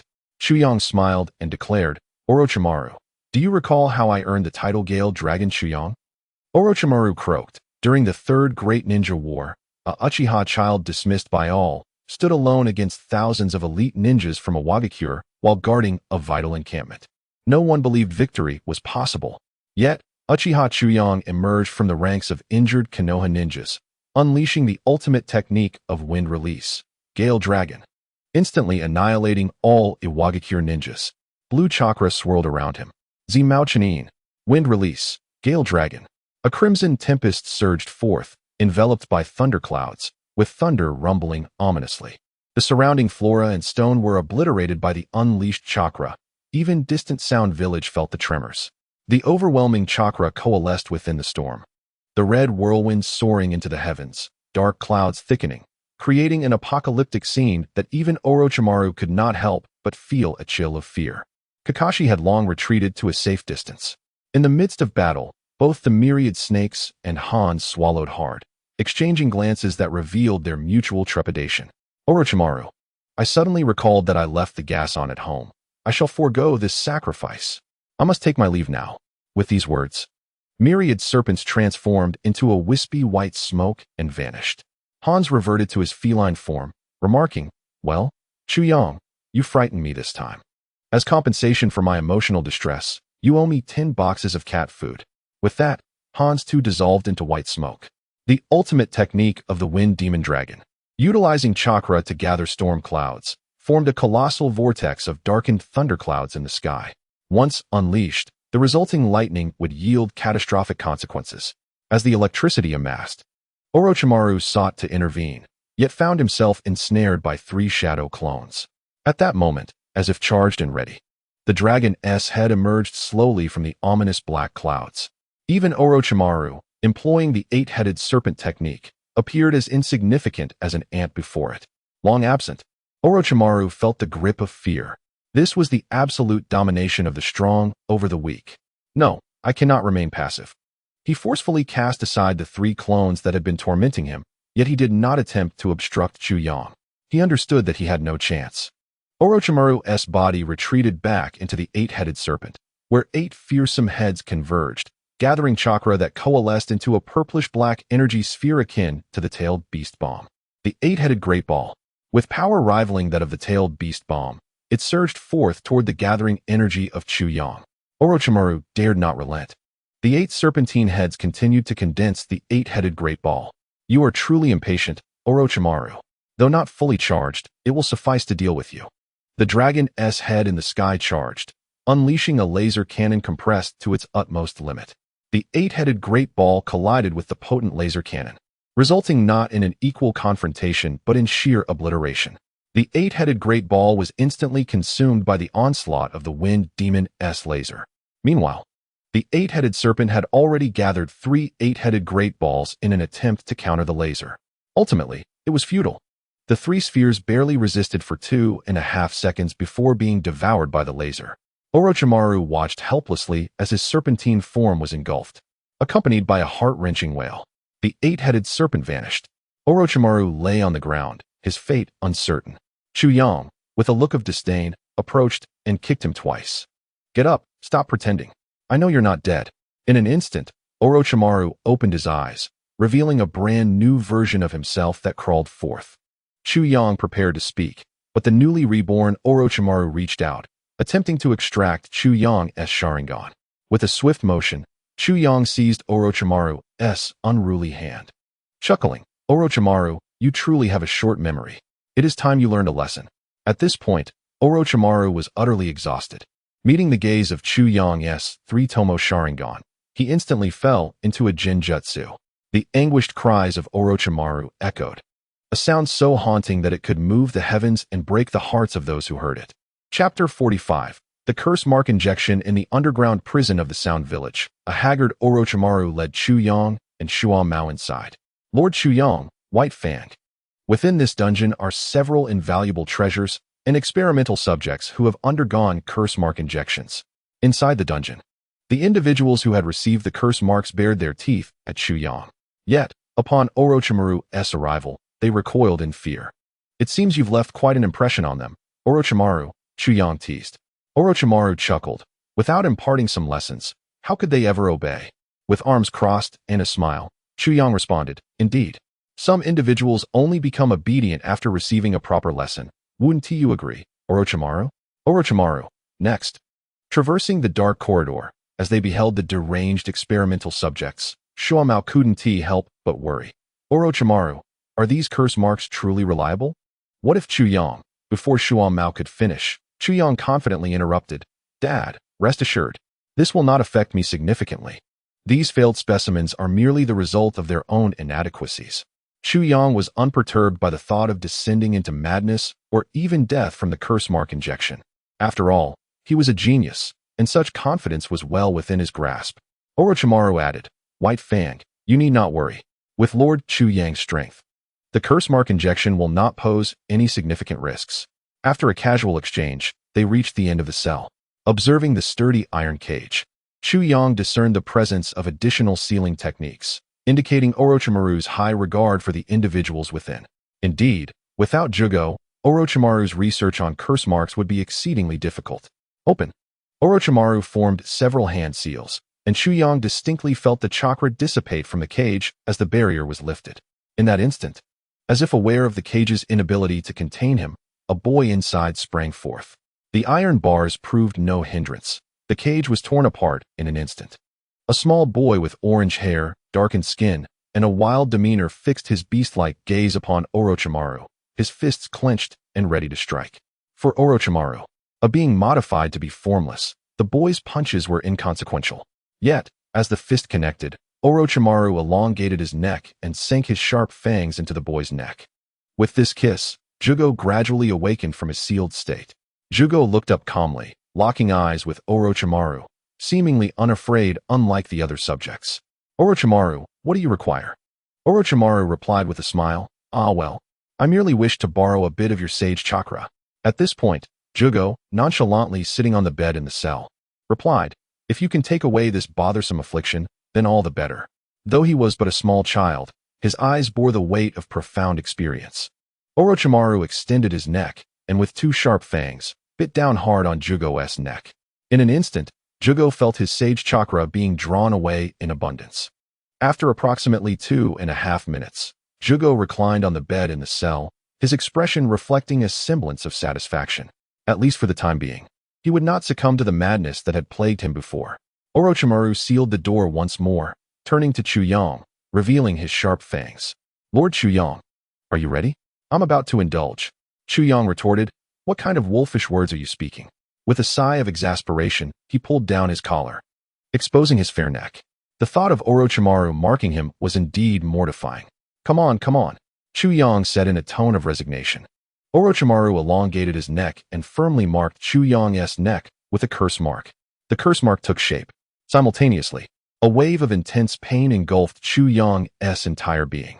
Overwhelmed by the pain, he instinctively knelt, emitting muffled groans. With a crackling sound, Shuo Mao and Orochimaru seemed to hear faint explosions. Immediately, Shuo Mao cast a look of skepticism at Orochimaru, silently demanding an explanation. Orochimaru, with an expression devoid of emotion, responded, "This is a complete curse mark, infused with powerful sage chakra. The chakra of the sage arts forcibly invaded Lord Chu Yang's body. naturally seeking to destroy the cells within. This situation was easily resolvable. All that was required was for Lord Chu Yang to mobilize his internal chakra to suppress it. Upon hearing this, Hatake Tsukumo felt a slight sense of relief. Given Chu Yang's strength, it should not be difficult to contain this sage chakra. Although Chu Yang could not hear their conversation, he was acutely aware of his current condition. Gritting his teeth, he fought against the invading sage chakra with his own. After approximately 10 minutes, Chu Yang finally managed to calm the sage chakra within him and slowly rose to his feet. Hatake Tsukumo, who had been anxiously watching from the sidelines, exhaled in relief. Despite his faith in Chu Yang's abilities, a father's worry lingered. Orochimaru, having produced a small notebook from who knows where, curiously inquired, "Lord Chu Yang, how do you feel?" Understanding that Orochimaru was likely seeking to gather data, Chu Yang shared his sensations. "Good, very good, exceptionally good. Not only do I feel an enhancement in power, but it seems that after receiving the curse mark, even the side effects of the Sharingan have been somewhat mitigated. My vision feels considerably sharper." In his previous life, Chu Yang had been bespectacled, but since his defection in this life, his eyesight had deteriorated. Now, he felt he could see the world around him with much greater clarity. Truly, this journey had been worthwhile. Moreover, it appeared he had received a remarkable bonus. Feeling the sage chakra lingering within, Chu Yang felt invincible. He confidently declared, "Now, I feel terrifyingly powerful. Even without the Sharingan, I am confident in my ability to contend with my fully awakened self." Is the amplification of this curse mark truly so significant? Hatake Tsukumo asked, intrigued. Chu Yang nodded, a playful smile gracing his lips. "Of course. As for the reason why, perhaps you should try it yourself, father." Tsukumo nodded in acknowledgement.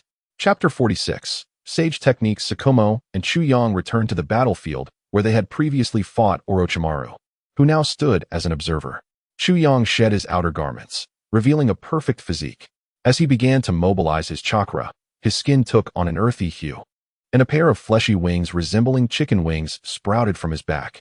He bypassed the initial state and entered the second state of the curse mark.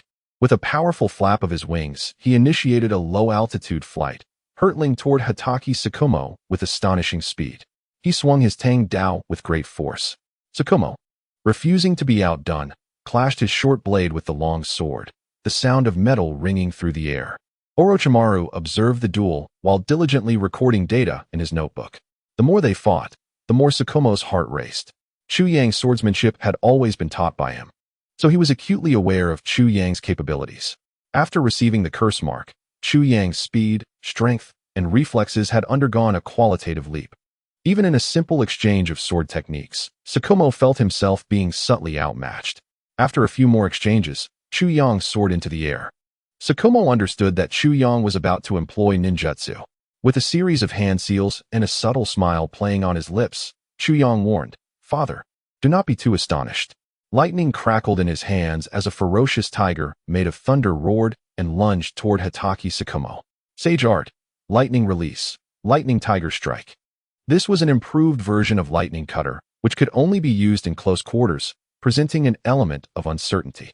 Kakashi had modified it into Lightning Tiger Strike, allowing it to be thrown like a Rasengan. "This is a sage technique," Tsukumo exclaimed in shock. Even Orochimaru, watching from the sidelines, was momentarily stunned before excitedly scribbling notes in his notebook. Incredible! Incredible! After mastering the perfect curse mark, Chu Yang can wield Sage Chakra, Orochimaru thought, exhilarated by the implications for his future research. Meanwhile, Tsukumo, engaged in combat with Chu Yang, did not evade but rather attempted to counter. Lightning surged from his short blade as he unleashed a wind and lightning slash, which clashed with the Lightning Tiger Strike, ultimately resulting in the tiger shredding through the slash and charging toward Tsukumo. Tsukumo did not retreat. Instead, he executed another slash, which ultimately neutralized the Lightning Tiger Strike. "Impressive," Tsukumo exclaimed. He realized that Chu Yang had not even exerted his full strength. If this was the potency of the Lightning Tiger Strike at half power, what could be expected if Chu Yang unleashed his full might? It appeared that Chu Yang had indeed spoken no empty words. Orochimaru, visibly intrigued, gazed at Chu Yang with uncontainable excitement. "Lord Chu Yang, may I have a sample of your blood?" Chu Yang nodded, biting his finger, and Orochimaru promptly produced a test tube, carefully collecting the blood that dripped from Chu Yang's finger. although Orochimaru addressed him with such reverence. It was merely a result of Chu Yang's overwhelming strength. This opportunity, which posed little danger to himself while potentially fostering goodwill, was not one Chu Yang would let slip away. If he could not win over Orochimaru's heart in the future, he might resort to the foolishness of using the Konoha Tsukumi. Father, with such a significant enhancement from the curse mark, would you not consider acquiring one yourself? Chu Yang suggested to Hatake Tsukumo. Tsukumo shook his head slightly. No, I am a taijutsu ninja. Although I also practice ninjutsu, the amplification is not substantial. Tsukumo would never disclose to Chu Yang that his reluctance stemmed from not wanting to be marked by Orochimaru. While the enhancement for taijutsu may not be as extraordinary as for ninjutsu, I believe any increase in strength is worthwhile. Father, you should. As Chu Yang appeared determined to convince him to receive the curse mark, Tsukumo prepared to concoct an excuse. However, Orochimaru interjected, Lord Chu Yang, not everyone who receives a perfect curse mark will adapt as you have. What do you mean by that? Chu Yang inquired with curiosity. Orochimaru explained. I have previously implanted perfect curse marks in many test subjects who were undoubtedly strong, including several elite jonin. Yet, the mortality rate of the experiments was a staggering 100. If my conjecture is correct, your ability to adapt so well to the curse mark may be linked to your Uchiha bloodline and the Sharingan. Is that so? Chu Yang pondered thoughtfully. Tsukumo quickly concurred with Orochimaru's statement. Given the risks associated with this curse mark, I will abstain from it. Very well. Chu Yang nodded in agreement, but did not withdraw from the second state of the curse mark. Instead, he activated his Sharingan, the three-tomo spinning, which startled Orochimaru. With a cold smile, he caressed his Tang Dao, his eyes glinting with malice as he asked, Tell me, Orochimaru, why didn't you inform me sooner about the dangers of this curse mark? Orochimaru, sweating profusely, stammered, Lord Chu Yang, please allow me to explain. It's not what you think. The poor serpent was once again subjected to Chu Yang's admonishment. Covered in slime, with his tongue flicking and eyes rolling back. He appeared utterly exhausted. Chu Yang kicked Orochimaru lightly. Noticing that his opponent remained unresponsive, Chu Yang began to reflect. Had he perhaps been too harsh? No, it was not his fault at all. The slime on Orochimaru was a result of his own secretions, and his tongue flicking was due to his earlier attempt to attack Chu Yang with his tongue, only to be shocked by the lightning. The rolling eyes and gasping breaths were simply the result of expending excessive chakra. In conclusion, he, Uchiha Chu Yang, had done nothing wrong. The fault lay entirely with Orochimaru. Chapter 47. A return to the land of water in the blink of an eye. A year has passed. In the land of water, with the art of spirit communication, with a swift clap of his hand, Haiden summoned Hans before him. What do you want, Haiden? Hans inquired curiously. Haiden, playfully tousling Hans's fur, replied with a smile, I simply wish for your assistance in conveying a message to our leader. Firstly, I have successfully unlocked the 5th gate of the 8 gates of bypass. Secondly, I would like to inquire when we can capture the 6 tails so that I may become its Jinchuriki. Hans yawned, is that all? All right, I'll speak to Chu Yang. In the land of rice, in the Sound Village, Chu Yang had not been gallivanting around the ninja world over the past year, instead remaining in the Sound Village established by Orochimaru. He and Orochimaru now shared a master-subordinate relationship with elements of mutual exploitation. Chu Yang felt a surge of satisfaction upon hearing Hans mention Haiden had reached the 5th gate.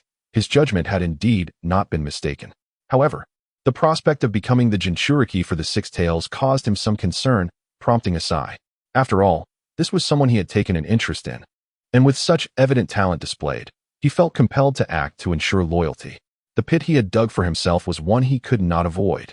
Yet, the idea of infiltrating the Mist Village to abduct their 6 tails seemed peculiar at best. However, due to Kagaya's manipulation by Obito through Jinjutsu, the policies reminiscent of the 3rd Mizukage's blood mist had been reinstated and even intensified.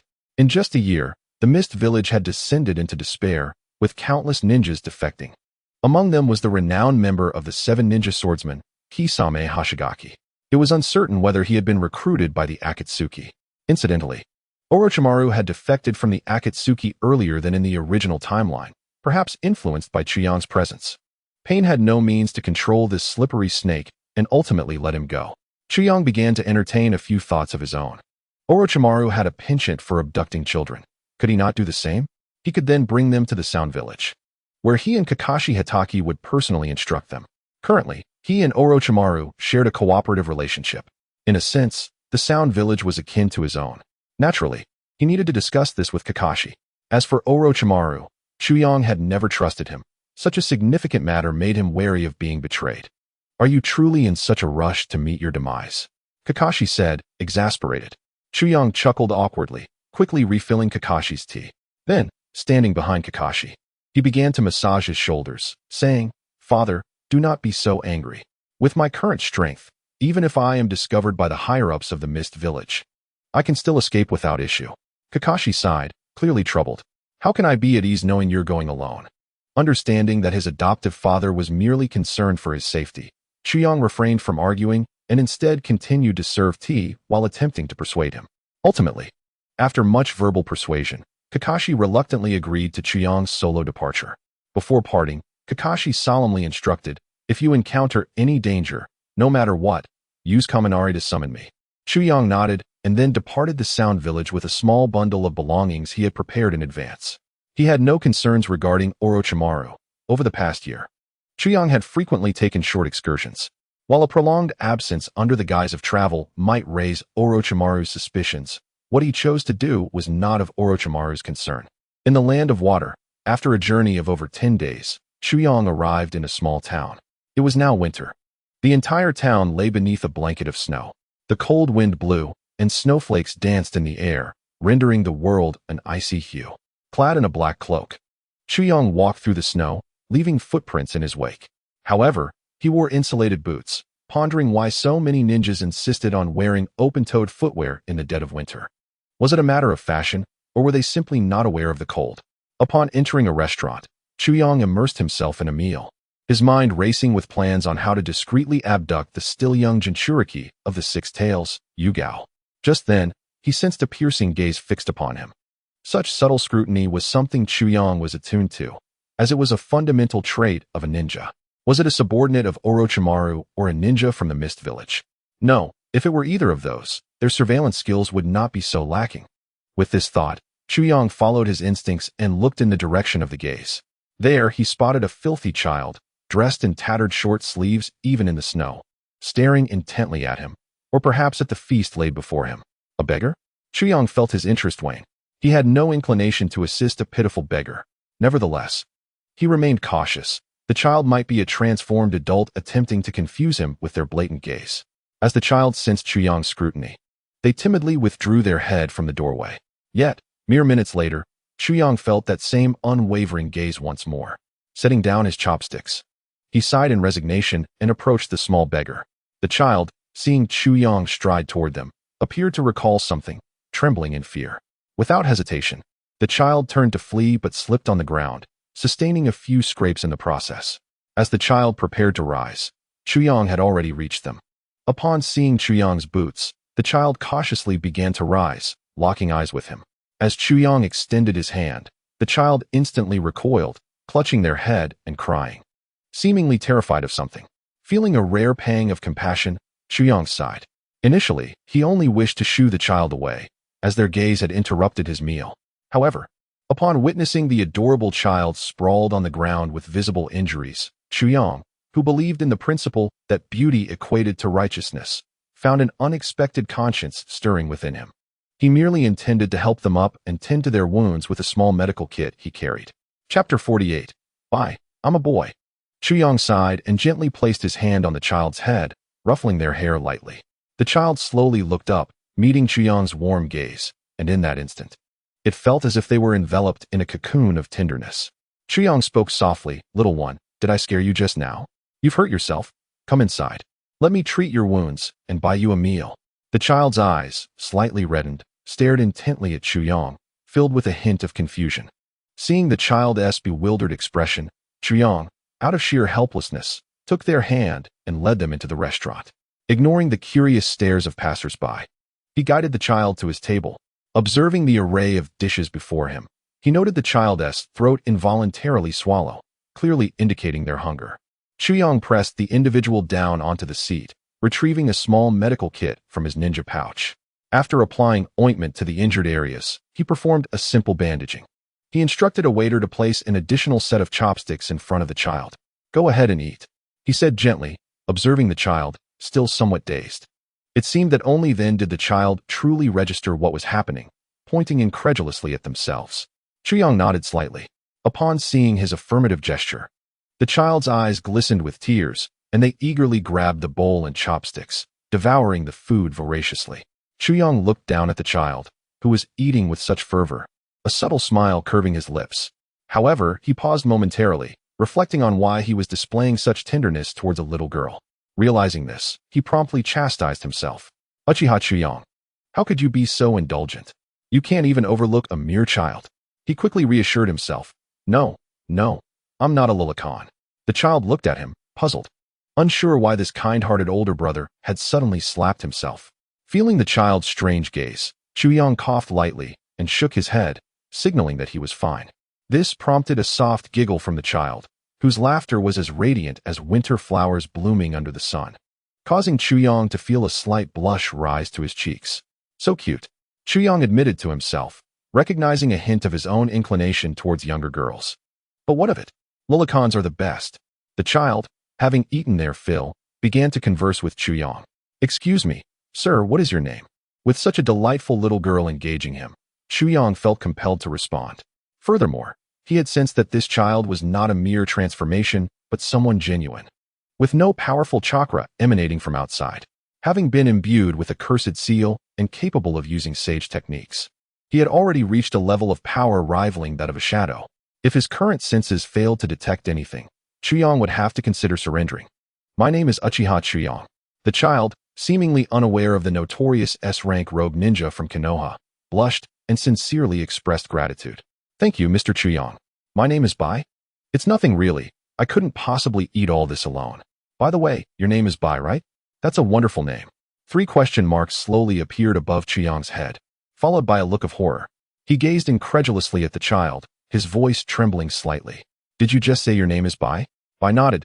Yes, Mr. Chuyang. Is there a problem? No, not at all, was Chuyang's outward reply, still wearing a gentle smile. Yet internally, he was in turmoil. No. Why is such an adorable child a boy? Was it his imagination, or did he hear a familiar tune echoing in his mind? Snowflakes flutter, the north wind howls, and the world is shrouded in a blanket of desolation. Chuyang, unwilling to accept such a disheartening reality, trembled as he asked, Bai, are you a girl? Bai shook his head. No, Mr. Chuyang, I am a boy. Chuyang felt a wave of despair wash over him, while Bai earnestly grasped Chuyang's hand, seemingly worried that he might find Bai's hands too dirty before retracting it. Bai bowed deeply, expressing his gratitude. Thank you, Mr. Chuyang, thank you. Observing Bai's blushing yet resolute demeanor, Chuyang found himself contemplating, with such beauty, does gender truly matter? Even if he is a boy, it doesn't mean I can't. Cough, cough. Hastily, he discarded those peculiar thoughts, shoving them into a mental recycling bin for later retrieval. How could he have entertained such bizarre ideas? It must be that the ninjas from the mountain clan had cast a mind-altering jutsu on him. Addressing Bai, who appeared ready to leave, Chuyang called out, wait. Bai looked at him, confused.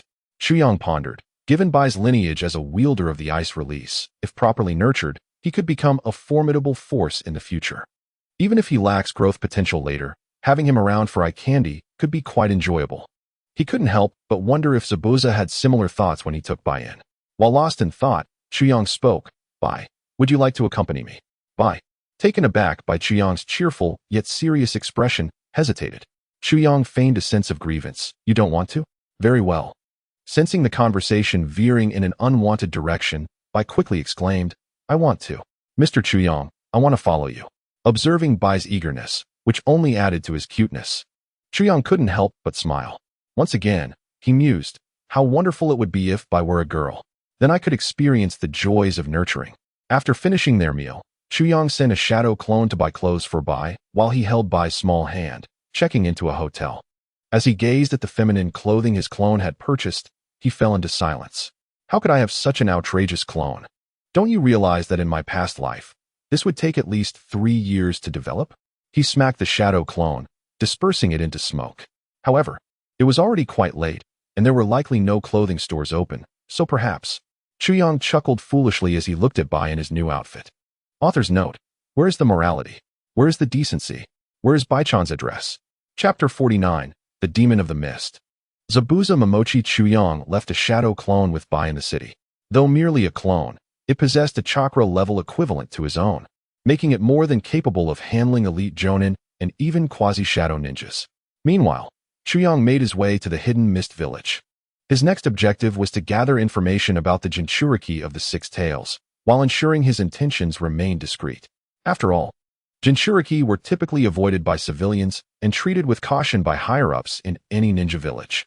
Chuyang dispatched 4 shadow clones, which employed transformation techniques to roam the hidden mist village, gathering intel on the Six Tails Jinchuriki. That Kazuki Yagura is a real piece of work. At first, we thought he was something special, but he is just as corrupt as the third Mizukage. With his blood mist tactics, he is making life unbearable for us common folk. The hidden mist will fall under his rule eventually.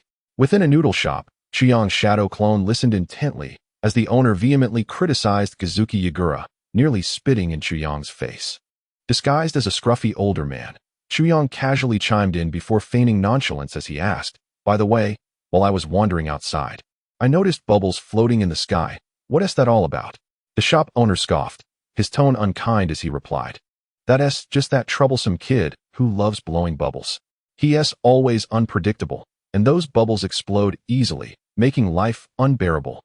Clearly, the shop owner was unaware of the Jinchuriki's true identity and simply found the exploding bubbles bothersome, as no one would appreciate a troublesome child. After exchanging a few more words with the noodle shop owner, Chuyang departed. The other shadow clones had gathered little useful information. Chuyang decided to remain for a few more days to thoroughly investigate the whereabouts of the Six Tails. Yet as the protagonist, he was bound to encounter various unforeseen events. A man, bandaged and wielding a large cleaver on his back, fixed his gaze intently on Kazuki Yagura, who was busy reviewing documents in the Mizukage's office. At this moment, he stood beneath a grand tree near the Water Shadow's office, enveloped by the night and the adeptness of his concealment, which served as his finest shield. Gently resting his hand on the blade strapped to his back, the fierce man harbored a murderous intent directed toward the Water Shadow within the office. He was Momochi Zabuza, the infamous demon of the Hidden Mist Village. During the era of the Third Water Shadow's Blood Mist policy, he had eliminated all his fellow students from the same graduating class, which ultimately led the higher-ups of the Mist to recognize the flaws inherent in the Blood Mist approach. Remarkably, while ninjas had always engaged in lethal confrontations, they had at least managed to maintain a fundamental military strength for the Hidden Mist Village. If each graduating class produced only one ninja, though deemed an elite, how could they possibly contend against the countless armies of ninjas from other nations? Soon after, the Third Water Shadow was compelled to abdicate, and within months, he passed away. The Fourth Water Shadow, Yagura Karatachi, officially took control of the Hidden Mist Village. Initially, when Yagura sought to reform the Blood Mist policies, he garnered substantial support, with Zabuza among the fervent supporters. This iron-willed man yearned for peace in his homeland, hoping to free it from the tyrannical grip of the Blood Mist. As time progressed, the Fourth Water Shadow formally governed the entire Hidden Mist Village. However, just as everyone believed that matters would begin to improve, no one anticipated that Yagura would once again revive the Blood Mist policy, with an even greater brutality than that of the Third Water Shadow. In that moment, Zabuza came to the disheartening realization that the Fourth Water Shadow he had once admired was merely a ruthless opportunist, determined to save his village. Zabuza resolved to take the perilous step of assassinating Yagura, aiming to end this brutal regime. Even though his opponent was the Fourth Water Shadow and a Jinchuriki of the Three Tails, as long as he acted swiftly and with his silent killing techniques, he believed it would not be a daunting task to eliminate him. With this thought, Zabuza firmly resolved to draw his long blade, which he had carried on his back. At this time, he was not yet one of the 7 ninja swordsmen and had not acquired the Kubikurabocho. However, as Obito had seized control of Yagura earlier than depicted in the original narrative, Zabuza's assassination attempt would precede that of the original tale. Engrossed in reviewing documents, Yagura remained oblivious to Zabuza's presence behind him, as the blade was swiftly raised and brought down with force. In an instant, Yagura's head was severed from his body. His doll-like face fell to the ground, seemingly unable to process the reality of his demise. Just as Zabuza reveled in his success, the head and the corpse in the chair morphed into a pool of water. "What? Water release, water severing wave." Yagura's voice echoed from behind. as a chakra-infused column of cutting water erupted from his mouth, cleaving Zabuza in half instantaneously. Yet, Zabuza transformed into a puddle of water. A water clone. No, it was a water substitution. Sensing the direction of Zabuza's chakra, Yagura casually tapped his desk and pointed towards a particular direction. Several masked Umbu members swiftly pursued the fleeing Zabuza. Meanwhile, Yagura resumed his seat, unconcerned, and continued to review documents. "Oh dear, brother, you are so wicked." A sweet, delicate girl lay in Chu Yang's embrace, playfully chiding him. Chu Yang's face flushed slightly, one arm wrapped around the alluring girl while the other raised a bottle to drink. It must be said that this particular industry of colorful establishments is perhaps the most resilient in the world, thriving through both past and present. Even under the oppressive rule of the Blood Mist, such establishments remained ubiquitous in the Hidden Mist Village. Chu Yang was never one to conform to societal norms. He had no intention of marrying in this lifetime and felt no guilt about it. Worst case scenario, he could always have Orochimaru clone a child for him. As Chu Yang stood up, preparing to leave, the girl clung to his arm, casting flirtatious glances and sweetly imploring, "Brother, I forgot my keys. Would you be so kind as to take me home?" Chu Yang was well aware of her insinuation. However, the multitude of messages relayed through his shadow clones that day had left him feeling fatigued, and he lacked the enthusiasm to indulge. After settling the bill, he departed directly. While walking back to the inn, Chu Yang paused slightly, his gaze drawn to a nearby location. He sensed several formidable chakra signatures swiftly moving in that direction. Intriguing. It seemed to be emanating from the Water Shadow's office. In an instant, he vanished, pursuing the group of individuals who were hastily fleeing. Chapter 50. Target. Six-Tails Zabuza found himself encircled by Umbu members, his eyes glinting with fierce determination. Momochi Zabuza. To attempt to assassinate the Water Shadow is a blatant disregard for the law. Surrender your weapons now, and perhaps you may receive clemency from the Water Shadow. Enough of your prattle. Zabuza retorted indifferently, drawing his large blade with an unwavering tone. Let us get on with it. He swung his blade toward the nearest Umbu ninja. As the personal guard of the Water Shadow, they might not defeat Zabuza, but they were agile enough to respond to his strike. The blade met only air, causing Zabuza to furrow his brow slightly. The others quickly joined the fray, plunging the scene into chaos. In such tumultuous combat, Zabuza found himself at a disadvantage. The techniques that had earned him the title of demon were rendered ineffective against fellow ninjas of the Hidden Mist, who could easily sense his moves. The water release techniques did not grant him any advantage either. If he attempted to engage in close combat, the others would seize the opportunity to launch ranged attacks using ninjutsu and tools. The Umbu members had already formed an encirclement, leaving him with no possibility of escape. In this frustrating battle, Zabuza was thoroughly overwhelmed. Wind release, wind cutter technique. A blade of wind generated by a hurricane slashed towards Zabuza, straining to lift his blade. He attempted to block the attack. Though he managed to deflect it, the wind cutter technique severed his blade. Zabuza momentarily froze, and seeing the opening, his opponents wasted no time in bringing him down. Was this the end? Zabuza, covered in ghastly wounds, collapsed to the ground, clenching his fists. Filled with a sense of unwillingness, he had yet to witness his homeland restored to its former glory. Why, oh why, must he fall here? One of the Umbu approached with a long blade, slowly advancing towards Zabuza. Under the moonlight, the glimmering blade was raised. Just as Zabuza closed his eyes, awaiting death, the sound of thuds echoed as several Umbu collapsed to the ground. Zabuza looked on in bewilderment at the fallen Umbu, realizing that they had seemingly succumbed to a jinjutsu. A jinjutsu? How could this be? The sound of footsteps echoed through the dim forest as Chu Yang, his eyes adorned with the three-tomo Sharingan, slowly emerged before Zabuza. With a smirk, Chu Yang greeted, "Momochi Zabuza, a pleasure to meet you. Are you interested in pledging your loyalty to me?" Zabuza was momentarily taken aback. He had long been aware of Chu Yang's renown. Yet, he never anticipated that on the very night he sought to assassinate the fourth Water Shadow, he would encounter Chu Yang. Was it mere coincidence? But Zabuza had no time to ponder further. He understood that Chu Yang was not presenting him with a choice. It was a blatant threat. Pledge allegiance or die? These were the unmistakable options before him. Although he valued his pride, Zabuza would not sacrifice his life for the sake of so-called dignity. "Lord Chu Yang, I, Momochi Zabuza, am at your service." Zabuza knelt on one knee, pledging his loyalty. Chu Yang smiled, realizing that the plan to capture the Six Tails could now be set into motion tonight. Excellent. With unwavering loyalty, Zabuza's first task was to inquire about the whereabouts of the Six Tails Jinchuriki. He was momentarily taken aback and then gazed at Chu Yang with palpable fear. Zabuza had pondered over the true purpose of Chu Yang's visit to the hidden mist village, but he never imagined it was for the Six Tails. However, having become a subordinate of Chu Yang, Zabuza felt compelled to divulge the truth. Lord Chu Yang, if your goal is indeed the Six Tails, it may prove to be quite a challenge, he stated, noticing the slight frown on Chu Yang's face. I do not doubt your strength, but the Six Tails Jinchuriki, Yu Gao, is well guarded by a formidable individual who constantly watches over him. Even you may find it difficult to subdue him without attracting the attention of the entire hidden mist village. Who is this guardian? Chu Yang inquired, curiosity piqued.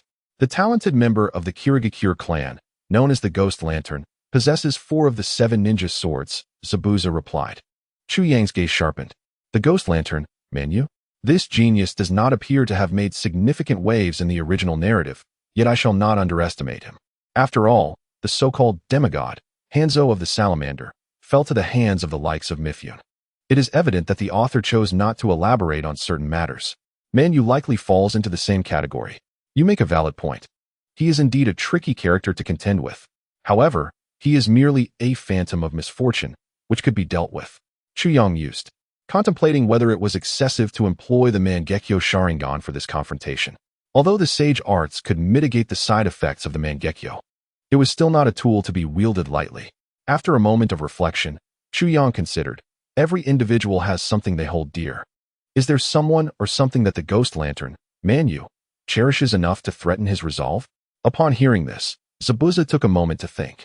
Yes, he has a younger brother, Ghost Lantern Mizuki. It is said that Mizuki is his Achilles heel. Previously, when the Mizukage intended to target the Ghost Lantern clan, none of their members returned from the encounter. Soon after, the Mizukage set his sights on the talented young Mizuki. Mangekyo confronted the Mizukage in a heated argument, declaring, if anyone dares to harm my brother, I will wreak havoc upon the entire hidden mist village. Consequently, the Ghost Lantern clan threatened to expel him, and the Mizukage, in a fit of rage, stationed him near the Jinchuriki for surveillance. I see, Chu Yang remarked, a sly smile creeping onto his lips. He had long desired to cultivate his own followers, and this opportunity had presented itself. So his only concern is his brother, and his relationships with both the village and clan are strained, correct? Indeed, Zabuza affirmed. Chu Yang tossed out a provocative suggestion. What if there exists a possibility that he could be persuaded to serve me, just as you do? Zabuza's pupils constricted. This new master of his was audacious beyond measure. Not only did he seek to capture the Six Tails, but he also aimed to lure away the Ghost Lantern clan's prodigy. In the dense forest, a young boy clad in blue, with a fringe obscuring one eye, appeared to be around 10 years old. He gazed at the starry sky while blowing bubbles that floated freely among the trees before bursting. Unbeknownst to him, a white-haired man lounged on a branch of a giant tree, yawning and watching him with bemusement. Mangekyo murmured to himself, honestly, does that little brat not feel tired at this late hour? And in this frigid weather? He crossed his legs, feeling the gentle breeze, and involuntarily thought of his beloved Abudu.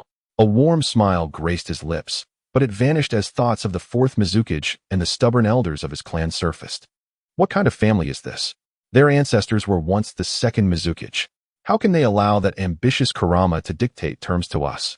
In the brief yet torturous year under Kurama's tyrannical rule, the warlike Kagaya clan had vanished. The Terumi clan remained withdrawn under the guidance of the original master, and the Mizunashiki clan had long since ceased to exist.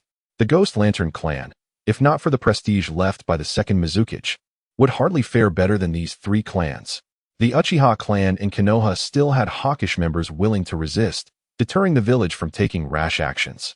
Yet, the Ghost Lantern clan acted as if they were mere subservients, yielding to the Mizukage's every demand. Lately, the 4th Mizukage's gaze towards him had grown increasingly unsettling. Could he be next on the chopping block? Lost in his dismal thoughts about the future, Mangekyo surveyed his surroundings once more, confirming the absence of any enemies. He then gently closed his eyes, ready for a brief nap. After all, who would dare to boldly infiltrate the hidden mist village to capture the Six Tails Jinchuriki? Suddenly, Chu Yang sneezed, pondering aloud. Who could be thinking of me? Could it be Shui? At that moment, Zabuza emerged with Mizuki, the younger brother of the Ghost Lantern. "My lord, this is Ghost Lantern Mizuki." Seeing Mizuki tucked under Zabuza's arm, Chu Yang felt a pang of sympathy. The poor child's furrowed brow could easily crush a fly. "Zabuza, would you kindly let him down? I imagine you must be quite unkempt beneath that rough exterior," Chu Yang quipped, pinching his nose in mock disgust. Zabuza, somewhat offended, released Mizuki from under his arm and hoisted him onto his shoulder. Mizuki's tense expression gradually softened. While Zabuza took advantage of Chu Yang's distraction to discreetly sniff his armpit, he grimaced. "Ugh." With a resigned sigh, Zabuza obediently led Chu Yang to the Six-Tails Jinchuriki. Observing the slumbering Yugao, Manyu felt a surge of frustration. This little brat has fallen asleep in the woods again. Doesn't he feel cold in this winter chill? Now I have to carry him back. As he grumbled, he rubbed his cold body but made no delay in preparing to hoist Yugao onto his shoulder. Suddenly, the whistling sound of shuriken slicing through the air reached his ears, and Manyu sprang into action. He transformed water into 2 earplugs and inserted them into the ears of the Six-Tails Jinchuriki. With swift precision, he drew a kunai from his waist and deflected the incoming shuriken. Just as he prepared to signal for help, Zabuza interjected, "Manyu, I suggest you refrain from taking such action if you wish for your brother to remain unharmed." With a cold glare, Zabuza tightened his grip around Mizuki's neck, causing Manyu's eyes to widen in fury. "Zabuza, release my brother at once. Otherwise, I, Ghost Lantern Manyu, will not rest until we settle this." Hidden in the shadows, Chu Yang could not help but exclaim, "Another infuriating brother complex." Zabuza, undeterred by the threat, only tightened his grip further. Watching as Mizuki's face began to turn a shade of blue, Manyu quickly relented. "Wait, let us not resort to violence. We can discuss this amicably. Provided you release my brother, I am willing to comply with all your demands." "Oh, truly, you would accede to anything?" A voice laced with mockery emerged from behind. With a respectful bow, Zabuza addressed the figure, Lord Chuyang. Kazuki Manyue's eyes widened in astonishment as he fixed his gaze on the emerging Chuyang. "Manue, you have yet to respond to my inquiry," Chuyang remarked kindly. Taking a deep breath, Kazuki Manue replied, "Yes. Uchiha Chuyang, as long as you free my brother, I can agree to anything." "Oh, how profound your fraternal affection is," Chuyang quipped. "First, I demand the host of the Six Tails." "Agreed," Manue responded without hesitation. The repercussions of failing to safeguard the Jinchuriki were severe, yet with his connections, he anticipated no significant issues. Besides, he was dealing with Uchiha Chuyang. It was entirely plausible that he had inadvertently fallen into an illusion and had no chance to seek aid. Chuyang, surprised by the ease of Manue's agreement, promptly stated his second demand. "Second, I require you." Kazuki Manue, taken aback, stepped back warily, his expression a blend of caution and anger. "Uchiha Chuyang, do not overstep your bounds. A man may be slain, but not insulted." His gaze towards Chuyang was that of a man confronting a pervert, filled with concern for his brother. Who could say if Uchiha Chuyang harbored twisted inclinations towards his sibling? Perhaps it was such peculiarities that had driven him to defect from Konoha. Chuyang's face flushed with indignation at Manue's words. "Are you out of your mind? What I meant was for you to defect and join my ranks." Feeling a tad embarrassed, Manue cleared his throat. "Chuyang, you must understand that defection is a grave matter. If I were to betray, the higher-ups of the Blood Mist would undoubtedly target my brother." Chuyang perceived this as an attempt to divert the conversation, but chose not to expose it. "You could simply take your brother with you." Seeing Manue's lingering hesitation, Chuyang employed his most adept persuasion techniques. "Why do you remain in the Mist Village? Consider this. What benefits does this wretched village offer? The family's disdain and the oppression of the higher-ups will inevitably endanger your brother. Rather than that, it would be wise to defect swiftly and join my team. I offer a lucrative salary, excellent benefits, flexible hours, and at year's end, a chance for foreign travel. Where else can you find such a commendable employer?" Manue pondered this, the logic resonating within him. He had grown disillusioned with this village and his cowardly family, his only concern being his brother. With his sibling in the hands of Chuyang, and recognizing his own inadequacy against him, the only viable path appeared to be following him into defection. Given his strength and Chuyang's, ensuring the safety of Suigetsu was assured. Noticing Manue's shift in perspective, Chuyang continued to stoke the flames of persuasion. "Now, you currently possess 4 ninja swords. Should you join my ranks, I will immediately bestow upon you the Raijin Blade. granting you mastery over 5 swords. As the words fell, Chuyang could distinctly sense Manyue's breathing grow heavier.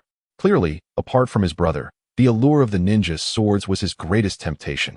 After all, mastering 7 swords and wielding 4, paired with his exceptional water style and fluid transformation techniques, would place him on the threshold of a shadow-level ninja.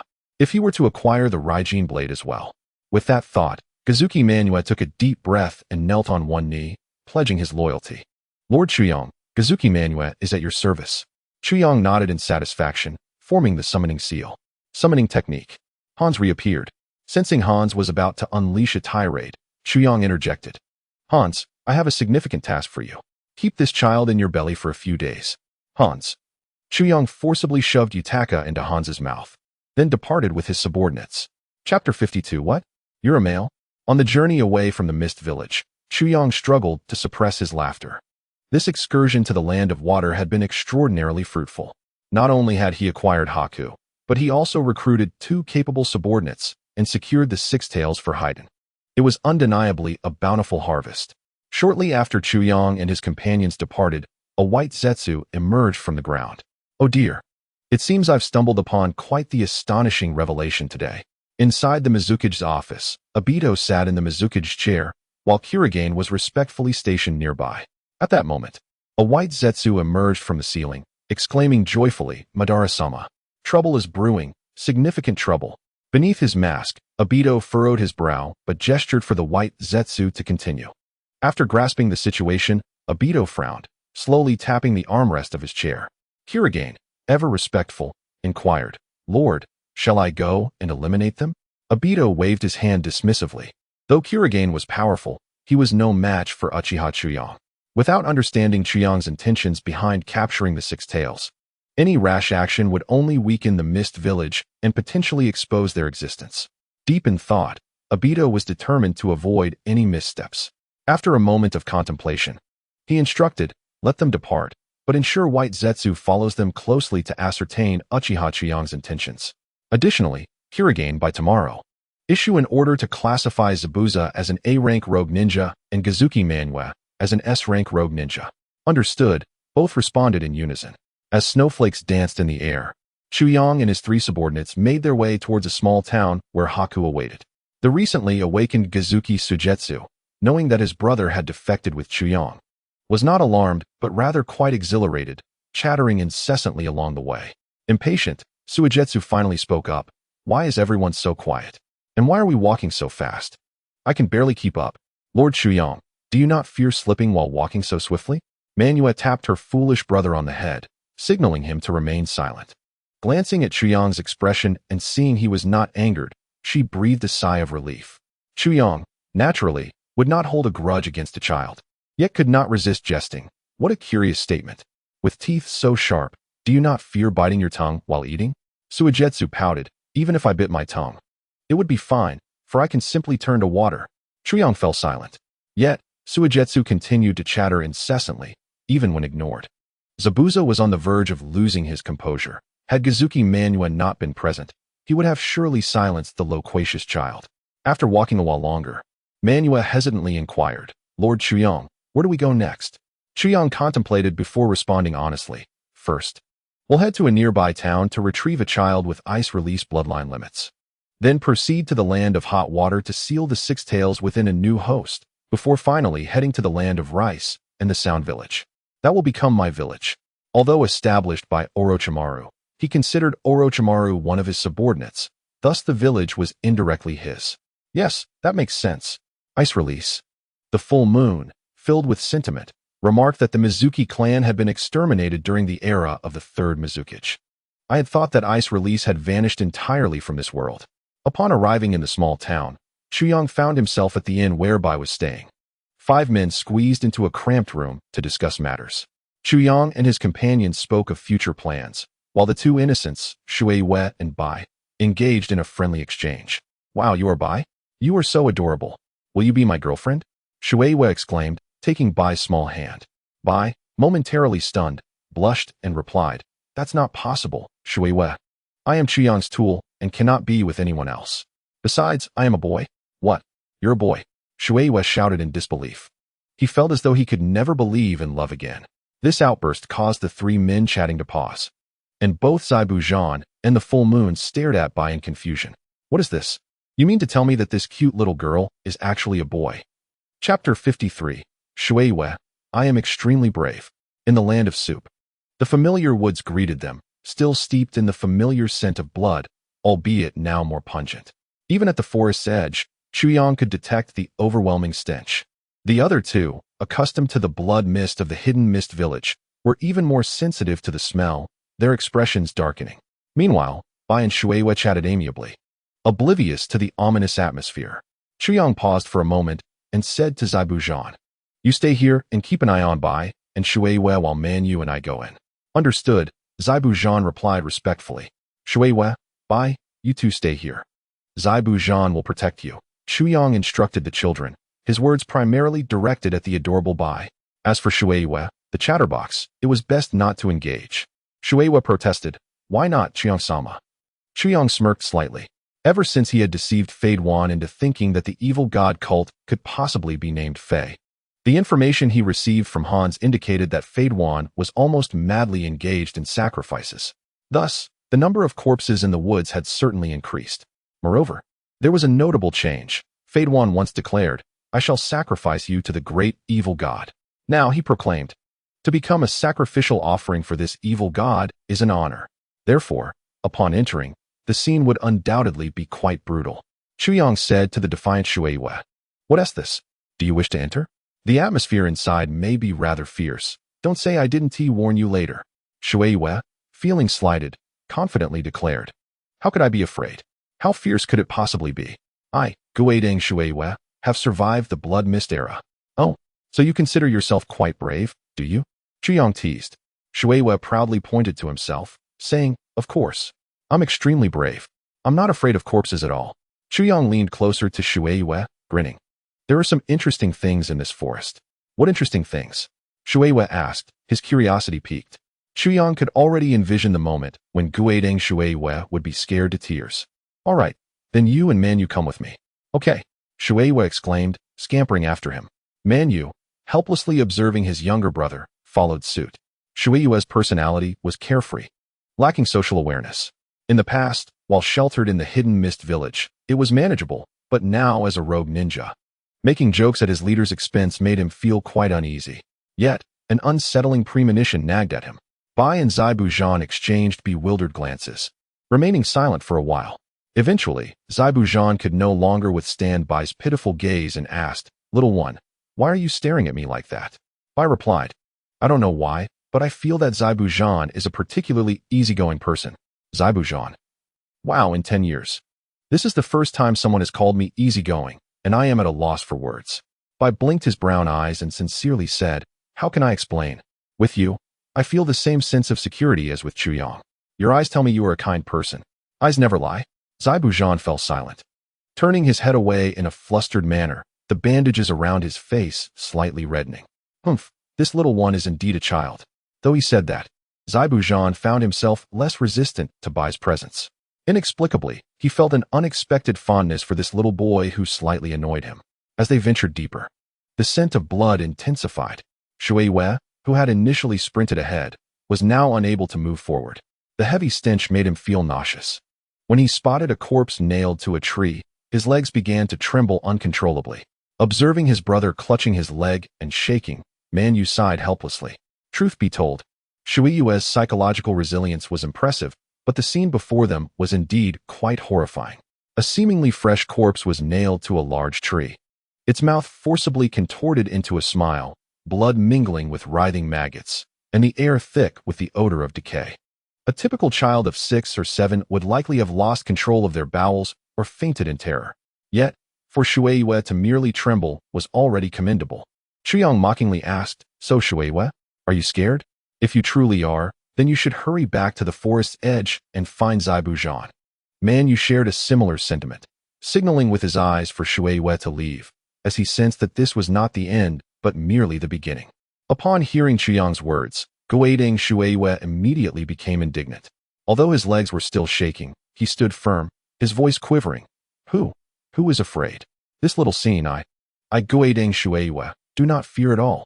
Well then, I admire your courage, young man. Let us proceed. Watching Chuyang turn deeper into the woods, Shueihua struggled to rise, slowly following with Man Yu's support. 2.5 minutes later, Shueihua screamed as he looked at the smiling corpses surrounding him. Unable to contain his horror, his body began to weaken, and drops of flesh-like liquid dripped to the ground, transforming into clear water. Shueihua dissolved into a puddle, shielding himself from sight and smell. Even Chuyang and Man Yu's expression soured. Oh dear, more have arrived. Silver-haired Fade Wan, sporting a slicked-back hairstyle, approached wielding a blood-red scythe. Upon recognizing Chuyang, he immediately dropped his cold demeanor and excitedly lunged at him, exclaiming, "Boss, you've finally come. I've been waiting for you in agony. Where's my six tails?" Chuyang, speechless, pulled Fade Wan off him, thinking, "Six tails is your true objective, I senti it?"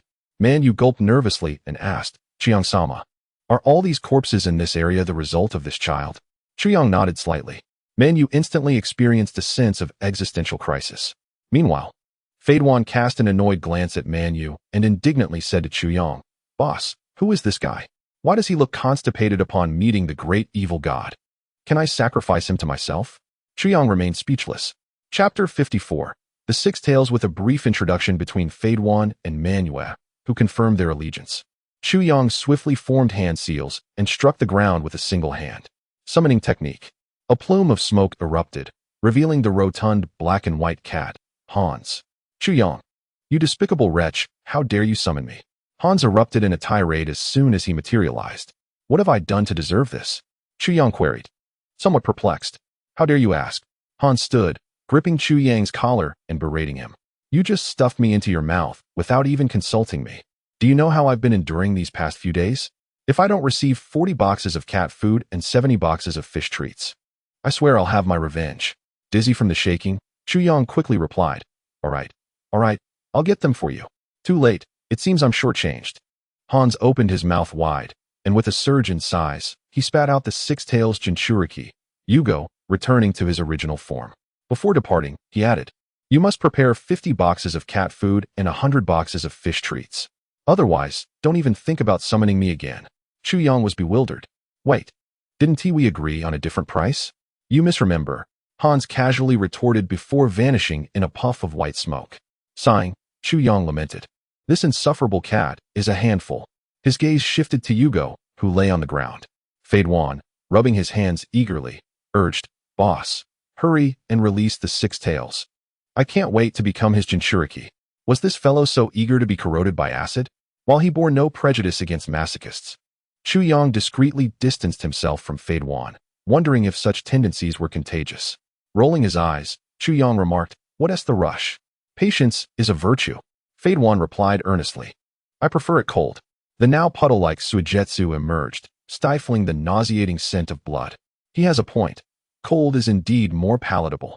Chuyang observed as Fade Wan seemed to find a kindred spirit in Suigetsu. "Hey, why have you turned to water?" "Never mind, I want to ask. By the way, are you interested in joining the cult of the evil god? I'm destined to become the evil god, and I'll make you a high priest." Suigetsu yearned to respond, for he was quite the chatterbox. However, recognizing that the slick-haired individual before him was the architect of this grotesque scene, he chose silence. Meanwhile, Fade Wan enthusiastically extolled the virtues of the evil god cult. Chuyang focused on the seals adorning Yugo. Though not particularly adept in sealing techniques, he had learned a few from the Book of Seals, including the 4 symbols and 8 trigram seals. Thus, he had acquired some knowledge of unsealing as well.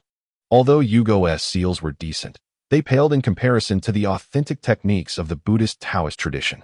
"Fade Wan, Suigetsu, stand back. Once I unseal him, the Six Tails will surely go berserk, and you might find yourselves in peril. Manua, just keep an eye on them." As he spoke, Chuyang began to unseal Yugo.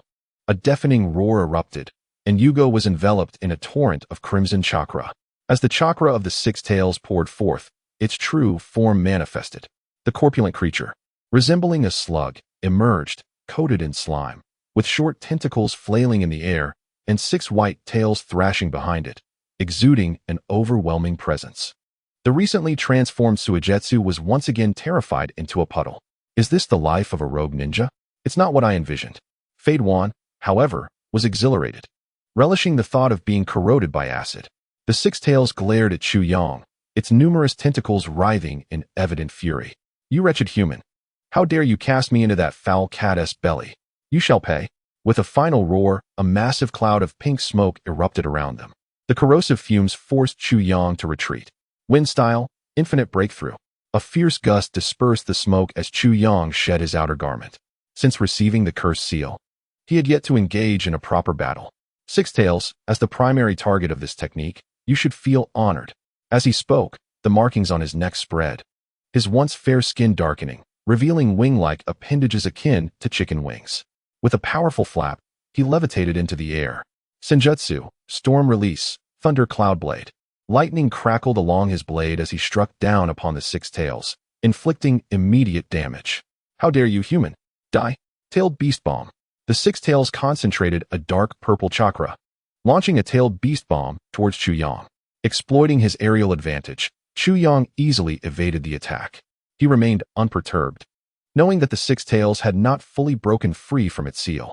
Its extensive chakra was merely a fraction of its true form, and Yugo, at the age of 10, could not withstand the full force of the six tails. Chu Yang merely needed to outlast it. However, he had no intention of doing so.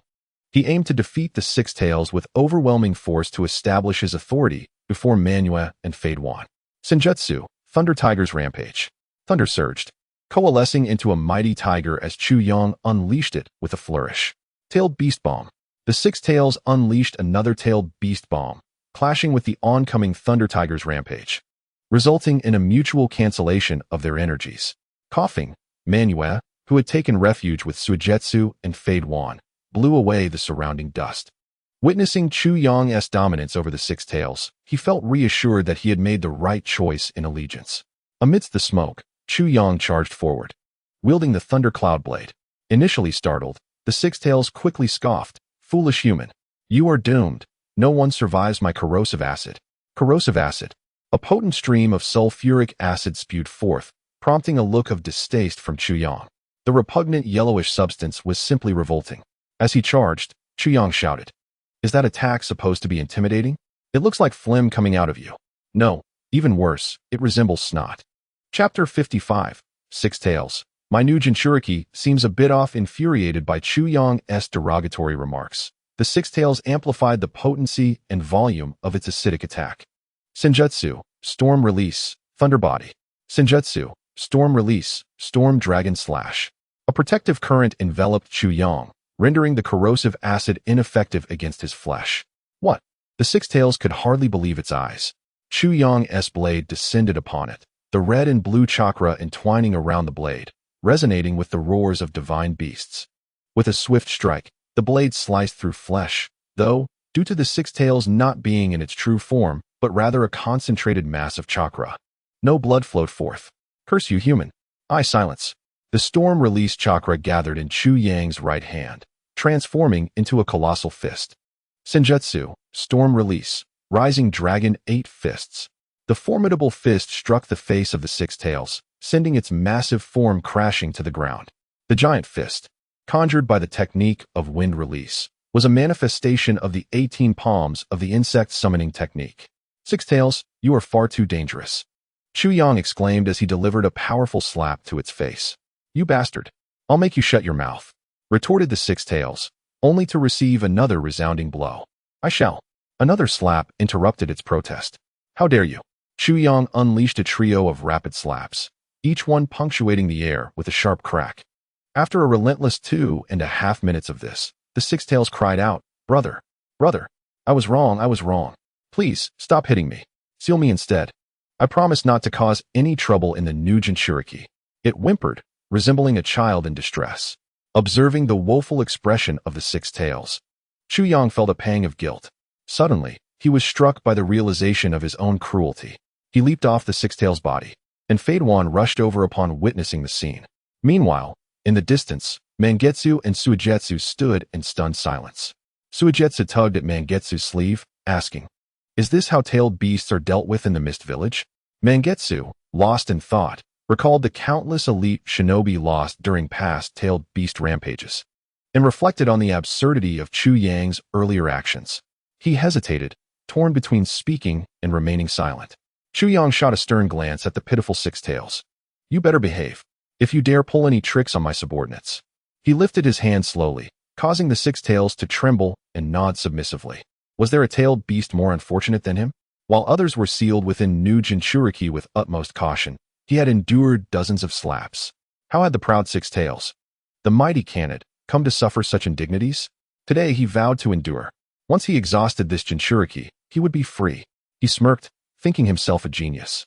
Blissfully unaware that Fade One possessed immortality, Chu Yang released the sealing technique and donned his clothing, approaching Yukiko.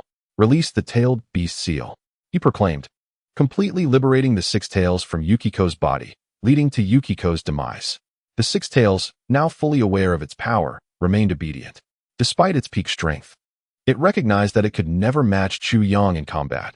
Thus, compliance was wise. Yet, how had it fallen to such a state? The Six Tails of the canine swayed, a hint of grievance in its gaze. Chu Yang prepared the sealing ritual. 8 trigram seal, he declared, placing his palm on Fade One's abdomen. The 8 trigram seal was, in essence, a combination of 2 4-symbol seals. The Six Tails was sealed within Fade One's body, who eagerly sought to enter the spiritual realm to converse with the Six Tails and fulfill his peculiar desires. Mangetsu's respect for Chu Yang grew. He realized that even if all the elites of the Mist Village were combined, none could subdue the Six Tails through mere slaps. At that moment, Zabuza and Haku approached. Having witnessed the conclusion of the battle, they were curious about the outcome. Zabuza, holding Haku's hand, showed a rare expression of approval towards Haku. Chu Yang inhaled sharply, recalling a saying from his past life. Zabuza has been thoroughly tormented by the Nara clan in this lifetime. In the spiritual realm, the Six Tails lay helplessly on the cold floor, closing its eyes to drift into slumber. Ah, so be it. I'm exhausted, it thought optimistically, knowing that mere mortals had lifespans of only a few decades. A little more sleep, and it will all be over. Fade One had already entered the spiritual realm, shouting and banging on the railing. Hey, say something. Ignoring me is quite rude, you know. I remember my boss called you Six Tails, so I'll call you Aken. Aken, are you interested in joining the cult of the evil god? Join under my banner, and I will make you a high priest. The Six Tails was seriously questioning the sanity of this new Jinchuriki. Moreover, how did the one who had been slapping it know its name? The names of tailed beasts were typically known only to a few, like the Sage of Six Paths, unless one achieved perfect Jinchuriki status. They would seldom know the names of tailed beasts, with the exception of Shikaku, who incessantly referred to itself as Lord Shikaku. Fade One continued to ramble incessantly about the cult of the evil god, causing the Six Tails to grow increasingly annoyed. If it wished to avoid further slaps, it had no choice but to comply. 2 of its 6 tails extended to cover its ears, trying to drown out the noise. Seeing the Six Tails' defeated demeanor, Fade One felt displeased. However, realizing that this tailed beast could assist in fulfilling his masochistic desires, he suppressed his irritation and abandoned the thought of sacrificing it. Hey. It's fine if you don't want to join the cult of the evil god, but you must at least fulfill my requests. The Six Tails remained silent. Fade One continued. My demands are simple. Just spray me with acid mist every day. The Six Tails rose in shock, incredulously staring at the boy below. After a moment of silence, it tentatively asked, Is your brain malfunctioning? Fade One, Chapter 56, Mangetsu vs. Fade One. Chu Yang observed Fade One's condition, while Mangetsu stood beside Zabuza, astonished by the events of the recent battle. The scene had indeed been quite overwhelming. Simultaneously, Mangetsu had his own thoughts. He believed informing Zabuza would elevate his loyalty to Chu Yang, and Chu Yang would inevitably recognize that Mangetsu was the one who informed Zabuza, increasing his own favor with Chu Yang. Due to the recent battle, the forest was littered with corpses. Suigetsu was no longer as averse, even boasting to Haku. Haku, let me tell you, Lord Chu Yang said you would be terrified and roll over in fear. But when I entered, it was nothing to worry about. Haku, appearing innocent, responded, Wow, Mangetsu, you're amazing. Though outwardly impressed, Haku felt a flicker of doubt, recalling what seemed to be Suigetsu's screams. Had he misheard? Suigetsu's face flushed slightly. Although he was a boy, his adorable appearance made him quite charming when complimenting others. Suigetsu's mind began to wander. If only Haku were a girl. Suddenly, Fade One's voice rang out. Suigetsu instinctively tried to shield Haku, only to find Zabuza had already protected him. Mangekyo reflexively placed himself in front of Suigetsu. Lord Chuyang wouldn't have sealed it so hastily that the seal is unstable, would he? Is the Six Tails about to rampage? Mangekyo inquired, not out of concern for the Six Tails harming allies, but from worry that Suigetsu might get caught in the crossfire. Initially, Chu Yang's face was filled with murderous intent, but he gradually relaxed as he noticed Fei Duan's blissful expression. Do not worry. This is not a result of an unstable seal causing the tailed beast to rampage. It is simply Fei Duan enduring the Six Tails acid mist. What? Mangekyo exclaimed, utterly baffled. Though still youthful, the gentle Baizhe peered anxiously from behind Zaibujan, inquiring, Mr. Chuyang, do we not need to rescue him? Chuyang shook his head. No need. It is his own request. Manyu Zaibujan. After a moment of hesitation, he tentatively asked, Lord Chuyang, are you certain that this fellow named Fei Duan is all right? Manyu pointed at his head. Chuyang fell into a slight silence, candidly admitting that he too believed Fei Duan's mind was questionable. Nonetheless, he wished to salvage some dignity for his top subordinate. Well, he may not be mentally unfit. Perhaps he simply possesses a slight proclivity for masochism. Observing Fei Duan, who appeared to relish being corroded by his own biological essence within the spiritual realm, Lu Wei pondered, is this what they call the diversity of life? What troubled Lu Wei even more was the fact that Fei Duan had not perished. Chuyang had intentionally left a small opening in the gossip seal, allowing corrosive mist to seep out and burn Fei Duan's flesh. Logically, his internal organs should have been eroded by now. Yet, why did he seem to revel in the experience? Noticing Lu Wei's astonishment, Fei Duan proudly proclaimed, this evil god possesses an immortal body. Indeed, we are a perfect match. I declare that you shall be sealed as the divine beast of the evil god cult. Lu Wei thought to himself, having just been sealed within this Jinchuriki for mere minutes, I have encountered more absurdity than in the entirety of my thousands of years. Today, I have truly opened my eyes. Fei Duan gradually opened his eyes, unable to conceal a lingering satisfaction on his face. When he noticed everyone regarding him with peculiar expressions, he asked in confusion, why do you all look at me like that? Do you wish to join the evil god cult? Shui Yu directly inquired. Are you mentally unstable, or merely a pervert or masochist? Fei Duan. Baka, are you seeking to become my sacrifice? He angrily brandished a nearby 3-month sickle at Shui Yu. Startled by Fei Duan's murderous intent, Shui Yu hid behind Manyu, finding courage in his presence. Shui Yu peeked from behind Manyu and retorted, bullying me is no great feat. Dare you challenge my brother to a duel? My brother wields 7 ninja blades with mastery, possesses abundant chakra, and demonstrates notable prowess in water release. A mere weirdo like you would be defeated in 2 moves. This statement successfully redirected Fei Duan's ire towards Manyu. So, according to your younger brother, you intend to offer yourself as a sacrifice to this evil god. Manyu, helplessly ruffling the foolish Ododo's head, turned his gaze towards Chuyang. Chuyang pondered momentarily. Although Manyu was a prodigy of the Yagura clan, his performance in the original narrative was not particularly remarkable. He did not question Manyu's abilities, but he desired to witness his true strength firsthand. Under Manyu's scrutiny, Chuyang stated, Manyu, why not spar with Fei Duan? It will also allow me to gauge your level. Chuyang then turned his attention to Fei Duan, adding, I have but one request of you. Do not use the blood of death. Fei Duan's previously exhilarated expression instantly fell. Chuyang, with a sense of resignation, continued to persuade him, consider this. These will be your future colleagues, and there will surely be opportunities for them to provide you with high-quality sacrifices and followers. Surely, you can discern the benefits? Fei Duan, being somewhat dim-witted, was easily swayed, his face lighting up. Ah, boss, you speak with such reason. Today, this evil god shall not sacrifice him. Manyu felt a sense of indignation. Back on the battlefield with Lu Wei, he had already retrieved a scroll containing 5 sealed ninja blades. Before the battle commenced, Manyu reconfirmed with Chuyang, Lord Chuyang, are you certain I can unleash my full potential in this fight? Of course. Upon hearing this, Manyu understood that this young imp should not be underestimated. He slowly unfurled the scroll containing the 5 ninja blades, upon which were inscribed 7 prominent characters: cut, dull, long, great, explosive, thunder, double. The brilliance of great and cut had dimmed, as those 2 blades were not in Manyu's possession. The severing blade was with the defector Pai Ji Shirzong, and the other, The great blade of the shark skin was with the Watermelon Mountain's pufferfish demon. Beware, little imp. Man, you summoned 5 ninja blades, swiftly forming hand seals. Ninja art, water shadow clone technique.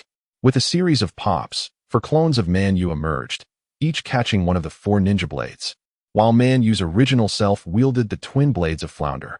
Let me say this. Years of brotherly affection, merely severed due to differing viewpoints, leading to the desire to gouge out one's own brother's eyes, to fuse them into a kaleidoscope, or even to kill him. Alas, I can only conclude that those capable of such actions possessed somewhat flawed minds. Chapter 61. Return to Konoha. Chu Yang stroked his chin thoughtfully. He was deeply concerned about Shirsui's condition.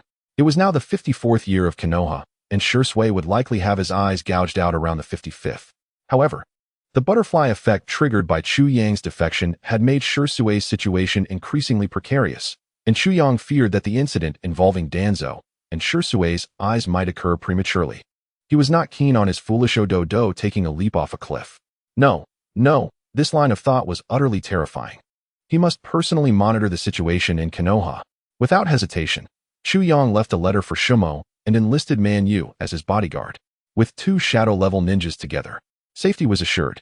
If it came to it, he could always make a minor sacrifice of Orochimaru, utilizing Kingo to swap their positions. What? You ask, why not bid farewell properly before leaving? If Kakashi Haruno were to find out, he would certainly prevent me from going, as I have no reasonable justification. Moreover, this was unlike the previous journey to the Mist. Konoha is no longer a place where Mist Ninja can meddle. At this moment, Chu Yang was contemplating leading a faction of the Uchiha clan that resonated with him to the Sound Village.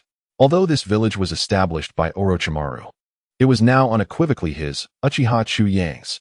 Should anyone doubt this, they could inquire with Orochimaru. He would have no objections. Orochimaru, indeed. I willingly entrusted the Sound Village to Lord Chu Yang. He posed no threat to me. Frantic blinking as a hint JPG. Within a small town in the Land of Fire, Man Yu, having transformed into an ordinary-looking man, smiled at Chu Yang. My lord. Guess what news I have uncovered? Chu Yang raised an intrigued eyebrow. Man Yu chuckled as he produced a bundle of scrolls containing intelligence about the Uchiha clan. Guess who was mentioned inside? Seeing the mischievous grin on Man Yu's face, Chu Yang playfully tapped his head. Enough with the riddles. Return to Gotham. With a slight pout after being playfully reprimanded by Chu Yang, Man Yu opened the scroll and announced, the Uchiha clan is now broadcasting across the ninja world that as long as you are willing to return, they will ensure your safety. Chu Yang perused the scroll briefly before incinerating it. The contents aligned closely with what Man Yu had stated. Essentially, the Uchiha clan sought to summon back their prodigal genius. As long as he was willing to come back, the clan would offer him the finest resources and guarantee his safety. Chu Yang scoffed at this notion. Before his defection, he had left 2 letters for Uchiha Fugaku and the Second Elder, and to his astonishment, they were willing to summon him back. Their intent was clear. They sought to instigate a coup and wished to reclaim him, the wielder of the Mangekyo Sharingan. This revelation made Chu Yang acutely aware that the Uchiha clan was indeed plotting a rebellion, and the incident involving Shirsui's eyes could transpire sooner than anticipated. Chu Yang resolutely decided to return to Konoha to witness Shirsui's determination. No matter what, his foolish Odu must not encounter any mishaps. In Konoha village, at the residence of the Yuhi clan, Shirsui emerged from his room to find a breakfast prepared by Yuhi Kurenai. Shirsui, you're awake. Perfect timing. Come wash up and join me for breakfast, she said gently. Shirsui nodded slightly and proceeded to freshen up, while Kurenai cast a teasing glance at his retreating figure. Last night, she had gone to great lengths to keep him at her home, intoxicating him and leading him to her room. She had anticipated that they would finally take their relationship to the next level, yet that rascal had done nothing. Not even a kiss or an embrace. Instead, he had simply fallen asleep beside her. How could he sleep soundly with such a beauty beside him? Reflecting on the previous night, she recalled how the drunken Shirsui, under her jinjutsu, had drawn an invisible line, maintaining a chaste distance. When she had planned to take the initiative, she discovered that Shirsui had merely passed out from excessive drinking. Kurenai began to question if Shirsui was lacking in that regard. Alas, even if he were, she would never complain. After all, her love for him was boundless. Yet, despite her affection, he seemed perpetually preoccupied with thoughts of his brother, which left her feeling a tinge of sorrow. Unbeknownst to Shirsui, who had unwittingly earned a lacking label in Kurenai's heart and was even feeling jealous of his own brother. He sat down to breakfast with Kurenai, exchanging light-hearted banter. However, a shadow of unease lingered in his eyes. The village's relationship with the Uchiha clan was deteriorating, and it was evident that the clan sought to recall their estranged elder brother, signaling an impending coup. What was he to do? Noticing Shirsue's worried expression, Kurenai affectionately stroked his face. Don't worry, Shirsue. With your mediation, the relationship between the village and the Uchiha clan will improve. I will always be by your side. Looking at his beloved, Shirsue's lips curled into a faint smile as he held her hand against his cheek, gently rubbing it. Thank you, Kurenai. Disguised as a merchant through transformation jutsu and aided by Jinjutsu, Chuyang and Mangetsu easily infiltrated Konoha village. What shall we do next, sir? Mangetsu inquired. Chuyang waved his hand dismissively. Do as you please. I'll call for you when needed. Just don't reveal your identity. Grinning, Mangetsu set off to explore Konoha, which was far more prosperous than their own hidden mist village, with an atmosphere devoid of cruelty. He could hardly wait to enjoy a leisurely day. It was still morning, and Chuyang felt a pang of hunger. Following the route etched in his memory, he headed toward Ichiraku Ramen. Pulling back the curtain, he called out, Old Man Tucci. One bowl of tonkatsu ramen, extra spicy. Immediately regretting his slip of tongue, Chuyang wished he could slap himself. If his words aroused suspicion, it would be troublesome. Yet his worries proved unfounded. Upon hearing Chuyang's order, Tucci looked up, momentarily surprised, but soon dismissed the thought when he realized the young man before him did not match the image in his mind. All right, just a moment, please. With a sense of relief, Chuyang settled into a seat once he confirmed that Tucci bore no suspicion. Here you go, enjoy your tonkatsu ramen. Tucci served Chuyang a steaming bowl brimming with spice. Chuyang blew gently on the hot noodles before devouring them eagerly. Naruto, slow down. An elderly voice interjected. The ramen shop I told you about, it's just up ahead. Hurry and catch up. Two familiar voices momentarily halted Chuyang's eating. The curtain was lifted, revealing the third Hokage and Naruto. Chuyang focused on his meal, discreetly listening in. This meal is on me, Naruto, the third Hokage declared, stroking his goatee as he prepared to pay. Naruto, appearing somewhat despondent, replied, No, thank you, old man. At that moment, he was still unaware that the old man before him was the third Hokage, hence his continued use of old man. The third Hokage looked puzzled. Chiang and I has saved up a lot of money for me at Ichiraku Ramen. I've been coming here frequently, but I can't finish it all, Naruto lamented, leaning against the counter with a sorrowful expression. Old man, why did Chiang and I defect? The third Hokage thought to himself, because he is a naturally malevolent Uchiha, but replied, he misunderstood the will of fire. Remember, Naruto, where the leaves dance, the fire endures. The flames will continue to illuminate the village, nurturing new sprouts. Naruto's despondent demeanor vanished, replaced by a resolute gaze. I understand, old man. When I become a ninja and the Hokage, I will bring Chiang and I back to let him know the true will of fire. Indeed, a fine child you are, the third Hokage said, stroking his beard. Meanwhile, Chiang, quietly consuming his noodles, tightened his grip on his chopsticks. He mused, this old man is certainly being deliberate. After my defection, all my past actions will likely be scrutinized. How could he not know about the money I left at Ichiraku Ramen? He must seek to promote his version of the will of fire through this. Finishing his meal and sipping the broth, Chuyang placed his payment on the counter and left in silence.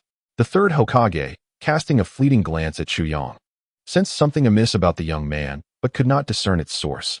He shook his head slightly, attributing his unease to the recent deterioration of relations between the Uchiha and the village. Upon arriving at the ancestral grounds of the Uchiha clan, Chuyang paused for a moment before swiftly concealing himself and entering. His purpose for returning was not to rejoin the Uchiha clan, but rather to have a serious conversation with an old friend. Uchiha Lin, the name of the clan's elder, was known for his neutrality. He would not instigate conflict with Konoha, but would not hesitate to retaliate if the village provoked the Uchiha. Both Chuyang and Shirsue had been nurtured and promoted by the elder. Today, as on any other day, the elder lounged in his courtyard, basking in the morning sun. Having lost his wife and sons in battle without leaving any heirs, he lived a solitary life, free from threats. Yet today, he sensed a familiar and unmasked chakra presence in his courtyard. Startled, he rose from his reclining chair and called out to a large tree in his yard. You have returned, so why hide? Come in for a cup of tea. Yang appeared in the courtyard, smiling at the elder, and followed his footsteps. Kneeling on the ground, the elder had already poured tea for him. Without haste, the elder took a gentle sip before casually inquiring, "What brings you back, young man? Surely, you don't intend to return to Konoha?" Yang took a sip of tea, failing to discern any flavor. He did not respond directly, but jestingly remarked, "Do you think I'm out of my mind?" The elder solemnly shook his head, believing that Yang's intellect was intact, hence his return to the clan was improbable. Setting down the teacup, Yang addressed the elder, "Let us speak plainly. Elder, the Uchiha are on the brink of catastrophe. Trust me, within 3 years, the Uchiha will surely perish." Upon hearing this, the elder's expression remained largely unchanged, yet his eyes urged Yang to continue. Yang elaborated, "The relationship between the Uchiha and the village is deteriorating by the day. A formal rift with the village is inevitable, and the Uchiha cannot stand against the entirety of Konoha. In the end, the only outcome will be the annihilation of our clan." The elder placed his teacup down, his blood-red Sharingan meeting Yang's gaze, which shimmered with a kaleidoscope of 3 tomo. After 2.5 minutes of silence, the elder finally spoke, "Share your thoughts." Yang retrieved a stool, finding it uncomfortable to kneel for too long. In the land of rice, there is a village named Hokage. Among its ranks are S-rank rogue ninjas, Uchiha Yang, Orochimaru, Kakashi Hitaki, and from Kirigakure, S-rank rogue ninja Zabuza Momochi, and A-rank rogue ninja Ao. These formidable individuals are all part of it. With this revelation, Yang showcased his accomplishments over the past year, underscoring his newfound strength. The elder's previously impassive face finally displayed a hint of astonishment. After a lengthy pause, the elder sighed, "You truly live up to your reputation, Yang." However, Yang, who had anticipated a more elaborate praise from the elder, felt somewhat deflated but continued, "I trust you now understand my intentions. You can lead some of our clansmen who wish to follow me in defection. The current Hokage, with Sarutobi Hiruzen's temperament, would undoubtedly prefer to avoid confrontation." The elder closed his eyes, his fingers idly tapping the table, clearly deep in thought. Yang, unfazed, stood from the stool and approached the elder's refrigerator, only to find it devoid of refreshments. He muttered under his breath, "Honestly, how can there be nothing to drink? Elder, you ought to keep up with the times. Stock some beverages that the youth enjoy." Having long grown accustomed to Yang's audacious remarks, the elder remained unfazed. Eventually, the elder opened his eyes, "I agree. But we must not rush. Grant me 2 years, and I am confident that I can persuade 30 to 40 clan members to follow you." A smile crept onto Yang's lips as he extended his hand for a shake with the elder. "Then let us use the Ninkat to communicate," Yang proposed. "Very well." Chapter 63. Danzo's meeting with Shursui Lord Hokage. The voices within the clan supporting a coup are growing louder, and rumors of bringing back the elder brother have spread. It seems the clan is on the verge of a coup. The third Hokage remained silent, taking a deep drag from his pipe, the smoke swirling around, concealing his brooding gaze. Beside him, Shimura Danzo slammed his hand on the table. "Hiruzen, we are in a critical moment for Konoha. In my view, we must take the initiative, or the Uchiha will surely plunge Konoha into chaos." Alongside him, Mito Gate-in and Tono Shoka echoed Danzo's sentiments. At this moment, Shursui found himself in turmoil.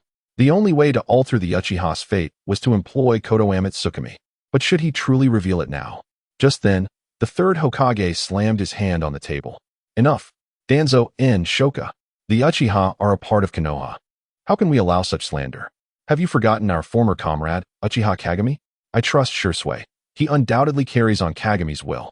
In this exchange, Sarutobi Hiruzen played the role of the righteous hero while Danzo took on the villainous aspect, with the other two merely stirring the pot. However, Shursui failed to perceive this and instead thought, "The Hokage is truly admirable, still considering the Uchiha at such a critical juncture." Shursui chose to reveal his Kodoame Tsukumi ability. Yet he remained cautious, stating that he awakened the Mangekyo Sharingan due to the sorrow of his brother's defection. Upon learning of Kodoame Tsukumi, Danzo's eyes gleamed with a predatory light. Kodoame Tsukumi, a means to permanently alter a person's consciousness. Such a precious gift cannot fall into the hands of the inherently malevolent Uchiha. I must seize it. Unbeknownst to Shursui, who was oblivious to the impending disaster, he continued to express his thoughts. "I will use Kodoame Tsukumi to control Lord Fugaku. Thus, Even if there are radical factions within the clan wishing to instigate a coup, under the leader's refusal, they will be unable to unify the Uchiha's entire strength, and they will naturally abandon their plans. Shusui's resolve was unwavering. In a moment of reflection, the third Hokage saw Shursui before him, gradually merging with the image of Chu Yang from a year ago, who had fervently spoken of maintaining peace between the village and the clan. The difference was that he firmly believed Shursui was the true inheritor of the will of fire. The glaring sunlight illuminated Shursui, casting a long shadow behind him. In the fluttering leaves of Konoha, the fire of hope persisted. The third Hokage inhaled deeply, watching Shursui depart, a smile slowly forming on his lips. The young man before him was the hope for achieving peace between the village and the Uchiha. He did not wish for the Uchiha to face annihilation or a coup, for such outcomes would only lead to chaos within Konoha, providing opportunities for other covetous ninja villages. The Uchiha clan, isolated with their policing duties, posed a lesser threat to his position as Hokage than Danzo. Meanwhile, Danzo bore a sinister smile, thinking, once I possess Konoha Tsukumi, who else could claim the position of Hokage? Shursui. Yuhi Kurenai clasped Shursui's arm, her eyes filled with concern. What troubles you? Would you share with me? Shursui hesitated, caught between words, but ultimately diverted the topic, saying, Kurenai, I heard that the Akimichi clan has released a new grilled meat dish. Shall we go try it together? Shursui did not want to involve his beloved in the political strife between the Uchiha and the village, as it would only endanger Kurenai. All right, Kurenai responded, understanding Shursui's desire to keep her out of this turmoil. The two remained somewhat silent on their way, which caused a certain someone, who had been trailing them with a camera, to feel anxious. Chu Yang observed the couple parting ways after their meal, internally voicing his frustrations. Seriously, you two are a couple. Shouldn't you be flirting? Shouldn't there be some affectionate embraces? Shouldn't there be kisses? And after kissing, shouldn't they invite each other home? At this rate, when will I ever get to hold my nieces or nephews? Chu Yang felt a pang of disappointment, completely disregarding that Shursui was only 16. And what of it? At 16, couldn't he provide him with a nephew? Sighing, Chu Yang continued to stealthily follow Shursui. After a brief pause, he even sent a shadow clone to secretly trail Kurenai. Do not misunderstand. He harbored no inappropriate thoughts towards his sister-in-law. He was merely concerned that Danzo might send someone to harm Kurenai, hence the need for surveillance. Just as Shursui was nearing the Uchiha compound, he was intercepted by a root ninja wearing a mask. Uchiha Shursui, Lord Danzo requests your presence. The root ninja stated monotonously. Jishui furrowed his brow slightly, but it soon relaxed. He had just begun to question whether Danzo harbored ulterior motives against him. However, Danzo was a colleague of his grandfather and a high-ranking official in the village. It was implausible for him to conspire against someone like Jishui, who sought peace between Konoha and the Uchiha clan. It seemed that he had become overly suspicious lately, even doubting Lord Danzo. After a moment of contemplation, Jishui addressed the root ninja. Please inform Lord Danzo that I have some personal matters to attend to. I shall visit him by dusk. The root ninja provided an address with an indifferent demeanor before vanishing in an instant. Once the root ninja had disappeared, Jishui made his way to the home of the elder. He held deep gratitude for the elder's guidance throughout the years, as the elder was among the few Uchiha who had never questioned Jishui's decisions. According to the elder, everything was a matter of Jishui's own choices, and he neither had the right nor the position to interfere. Jishui's purpose in seeking the elder today was to address the questions that weighed on his mind. Chapter 64. You cannot control Konoha Tsukumi. Manua, leisurely savoring takoyaki while inhaling the fresh air, couldn't he help but exclaim inwardly, comparisons among people can be quite disheartening. Indeed, following Lord Chuyang's defection was the right choice. Otherwise, I would have spent my life in that brutal Kirigakure. As Manua pondered, he began to inquire about delectable treats and exciting activities. Just as he was about to wander off, he spotted Chiang's shadow clone, realizing that his mission had arrived. He nonchalantly brushed past Chuyang, a note materializing in his hand unbeknownst to anyone. In a narrow alley, Manua unfolded the note, which read, "From now on, hide beneath the waterfall at Nankaku's shrine. Jishui is likely to jump off the cliff tonight. You must ensure his safety. If he refuses to cooperate, you may resort to non-lethal force if necessary." Manua scratched his head in confusion. Wasn't Uchiha Jishui Lord Chuyang's younger brother? Setting aside the fact that Lord Chuyang could protect Jishui, The very title of shinobi of the instant already attested to Jishue's prowess. He should not be reduced to the brink of suicide. Although perplexed, Manuel felt obliged to comply with his superior's orders. At dusk, the evening glow bathed Jishue in its warmth as he arrived at the designated meeting place with Danzo.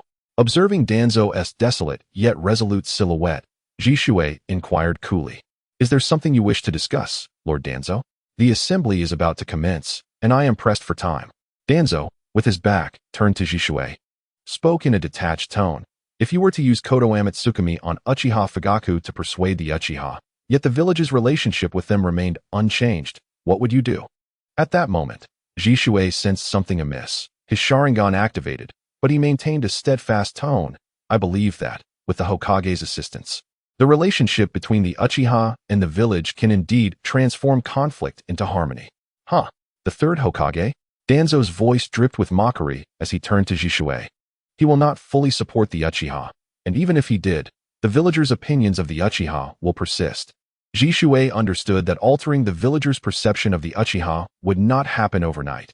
He believed Danzo merely wished to gauge his stance on the matter. Thus he lowered his guard somewhat. "Lord Danzo, I comprehend your concerns, yet the Uchiha coup is imminent, and time is of the essence." However, before Jishue could finish, Danzo darkly interjected, "Moreover, a man like me, riddled with suspicion, will never easily trust your clan, especially with Uchiha Chuyang setting a precedent. How can I believe you?" While Jishue contemplated how to persuade Danzo, he failed to notice how close Danzo had drawn. "But Lord Danzo, at that moment, Danzo was merely a breath away from Jishue, and their proximity was such that a mere inch more would bring their lips together, not literally, allowing Danzo to easily extract Jishue's eye. "Jishue, the Sharingan is far too dangerous. Heed my advice. Kodo Amatsukami is beyond your grasp. Allow me to take control." Danzo extended his finger, poised to extract Jishue's Sharingan. Although Jishue's thoughts were in turmoil, his reflexes remained sharp, and he promptly cast a Jinjutsu on Danzo. "I apologize. Lord Danzo, this is merely a standard Jinjutsu. You will awaken shortly." Jishue gently lowered Danzo's hand away from his eye. This caused Chuyang, who had been silently following, to feel a surge of urgency akin to ants on a hot pan. "You dare let go of his hand? He is about to gouge your eye out. Why don't you just eliminate him already?" Jishue turned to leave, his heart heavy with the lingering conflict between the Uchiha and the village. Yet, Danzo unleashed his Anaji, swiftly breaking free from Jishue's control. In an instant, Danzo appeared before Jishue, delivering a powerful blow to his abdomen. Just as Jishue prepared to counterattack, Danzo struck him again, this time on the face, and with lightning speed, gouged out Jishue's right eye. From the shadows, Chuyang was desperate to charge forth and eliminate the old scoundrel known as Danzo. But no, patience. Jishue still cherished Konoha, believing that he would merely view Danzo as a rogue element within the village and still be susceptible to Kodo Amatsukami's influence. Watching his foolish brother have his eye gouged out shattered Chuyang's heart, gasping for breath and clutching his empty eye socket. Jishue looked on in astonishment as Danzo removed the bandage from his right eye, revealing a Sharingan that was slowly turning white. "This eye of yours shall serve as its replacement," Danzo sneered. As the words left his lips, dozens of root members emerged from the shadows. Fire release, great fireball technique. A massive fireball erupted as several root ninjas simultaneously unleashed a torrent of water. Water release, water wave. 6 or 7 members executed the technique, barely extinguishing the colossal fireball. The collision of fire and water generated steam, the fierce wind billowing Danzo's clothing, yet his expression remained unyielding. Glancing at the now vanished Jishue, Danzo calmly commanded, "Go retrieve the other Kodo Amatsukami for me." With that, all the root members swiftly set off in pursuit of Jishue. Meanwhile, as Danzo toyed with the right eye of Kodo Amatsukami, Chuyang materialized before him. "Danzo, prepare to meet your demise." The Raijin blade, crackling with lightning, pierced through Danzo's abdomen, who glared at Chuyang with malice. "Uchiha Chuyang, I never imagined you would hide within Konoha. It seems Uchiha Jishue is indeed your insider. However, your presence merely adds to the spoils of my conquest."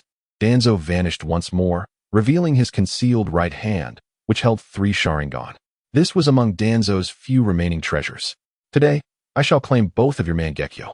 Wind release, vacuum serial waves." A barrage of razor-like blades shot forth from Danzo, overwhelming Chuyang. Childish techniques. Chuyang assessed calmly. Chuyang directly entered the second state of the cursed seal. His skin transformed into a deep black hue, and the tang knife in his hand surged with lightning. Xianfa Thundercloud Blade. Chapter 65. Protect the village and Itachi Uchiha. The blade of the knife slashed out, but the old man Danzo was surprisingly agile, managing to evade Chuyang's strike. Chuyang, undeterred, charged forward wielding his tang knife. Wind release. Vacuum Great Sphere. Danzo took a deep breath, gathering energy to unleash a massive sphere of wind, imbued with formidable cutting and destructive power, aimed directly at Chuyang. Xianfa Storm Release. Storm Water Wall. A wall formed from liquid lightning blocked Danzo's vacuum Great Sphere. Wind Release. Wind Blade. A kunai appeared in Danzo's hand, and a flurry of green gusts sliced through the air with the might of an army. Fire Release. Great Fire Extinguishing. Flames consumed the incoming wind blades, and sensing the dire situation, Danzo quickly retreated. Meanwhile, Chuyang had already appeared behind Danzo, lightning crackling in his hand as he plunged it into Danzo's heart. Xianfa Thundercut. Aware that Danzo could still use his Anaji, Chuyang had calmed his mind. His true objective was not to kill Danzo, but to reclaim the Konoha Tsukumi. Before Danzo could activate his Anaji, Chuyang's tang knife severed the hand that held the Konoha Tsukumi.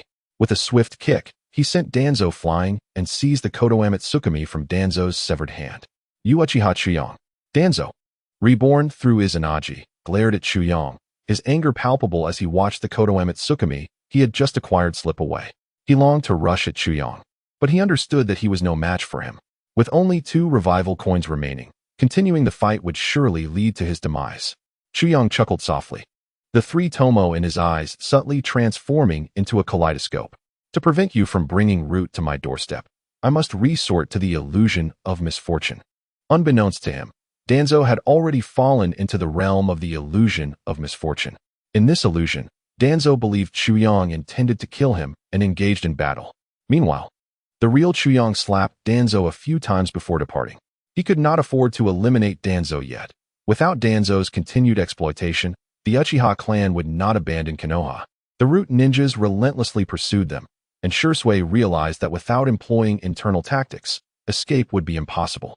He halted, gazing at the root ninjas behind him, his remaining left eye spinning as green chakra gathered, vaguely forming a skeletal structure. Susanoo. Shursui activated the 3rd stage of Susanoo. In a sense, Susanoo could be summoned once the kaleidoscope was awakened.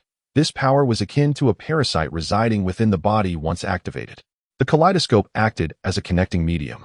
To illustrate, 2 individuals introduced through a matchmaker might develop their relationship independently despite the initial introduction. For instance, Shursui's one-eyed Susanoo and Madara's no-eyed Susanoo during the 4th Great Ninja War. The green Susanoo unleashed beams of light from its chest, akin to a gaping abyss, swiftly dispatching dozens of elite root ninjas. Blood trickled from Shursui's left eye as he knelt, forming hand seals. Summoning technique.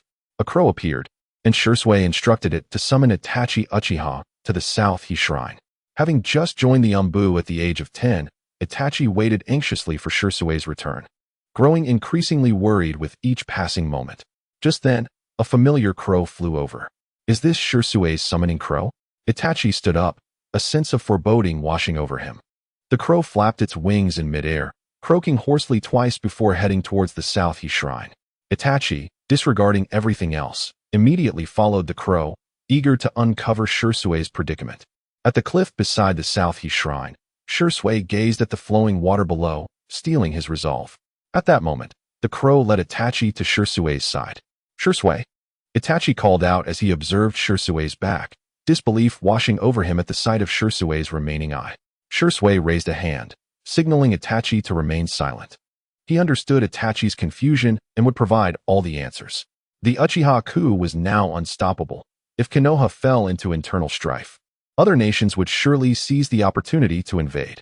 I intended to use Konoha Tsukumi to alter this outcome, but Danzo has taken my Sharingan. He does not trust me. His extreme methods of protecting the village will inevitably backfire. He will likely come for my remaining eye as well. Under the moonlight, Shursui's single eye gazed upon the child he had always regarded as both friend and disciple, a faint smile gracing his lips as he made a fateful decision. He raised his hand and extracted his remaining eye from its socket. Ignoring the intense pain, Shui extended his hand, his face filled with trust and determination. I must entrust you, my dear friend. Take my eye and safeguard the village as well as the Uchiha name. Beneath the moonlight, black feathers danced in the air. The Kodo Amatsukami had somehow found its way into Itachi's possession. I accept it. Shui stepped back calmly, a serene expression on his face. Once I am gone, the voices within the clan seeking my power to assist in rebellion will vanish, and the Uchiha will not be able to execute a coup. I have already prepared my will. At this point, Itachi fully comprehended Shusui's intentions. Wait, Shui. Do not stop me, Itachi. If you are truly my friend, you will understand. A gentle breeze brushed against Shusui's cheek, and a smile tugged at the corners of his mouth. He firmly believed that the friend he had taught would perfectly execute his will. After my death, I entrust you to care for the Uchiha. Furthermore, regarding my brother, even now, I steadfastly believe that he has his own burdens. If given the chance, I hope he can return to Konoha. As he spoke, Shui took a determined step back, plummeting toward the waterfall. In his mind, his life flashed before him like a revolving lantern. Shui. Itachi rushed forward, his fingers mere inches from Shusui's, but ultimately failing to grasp him. Shui. Tears of blood streamed down Itachi's cheeks.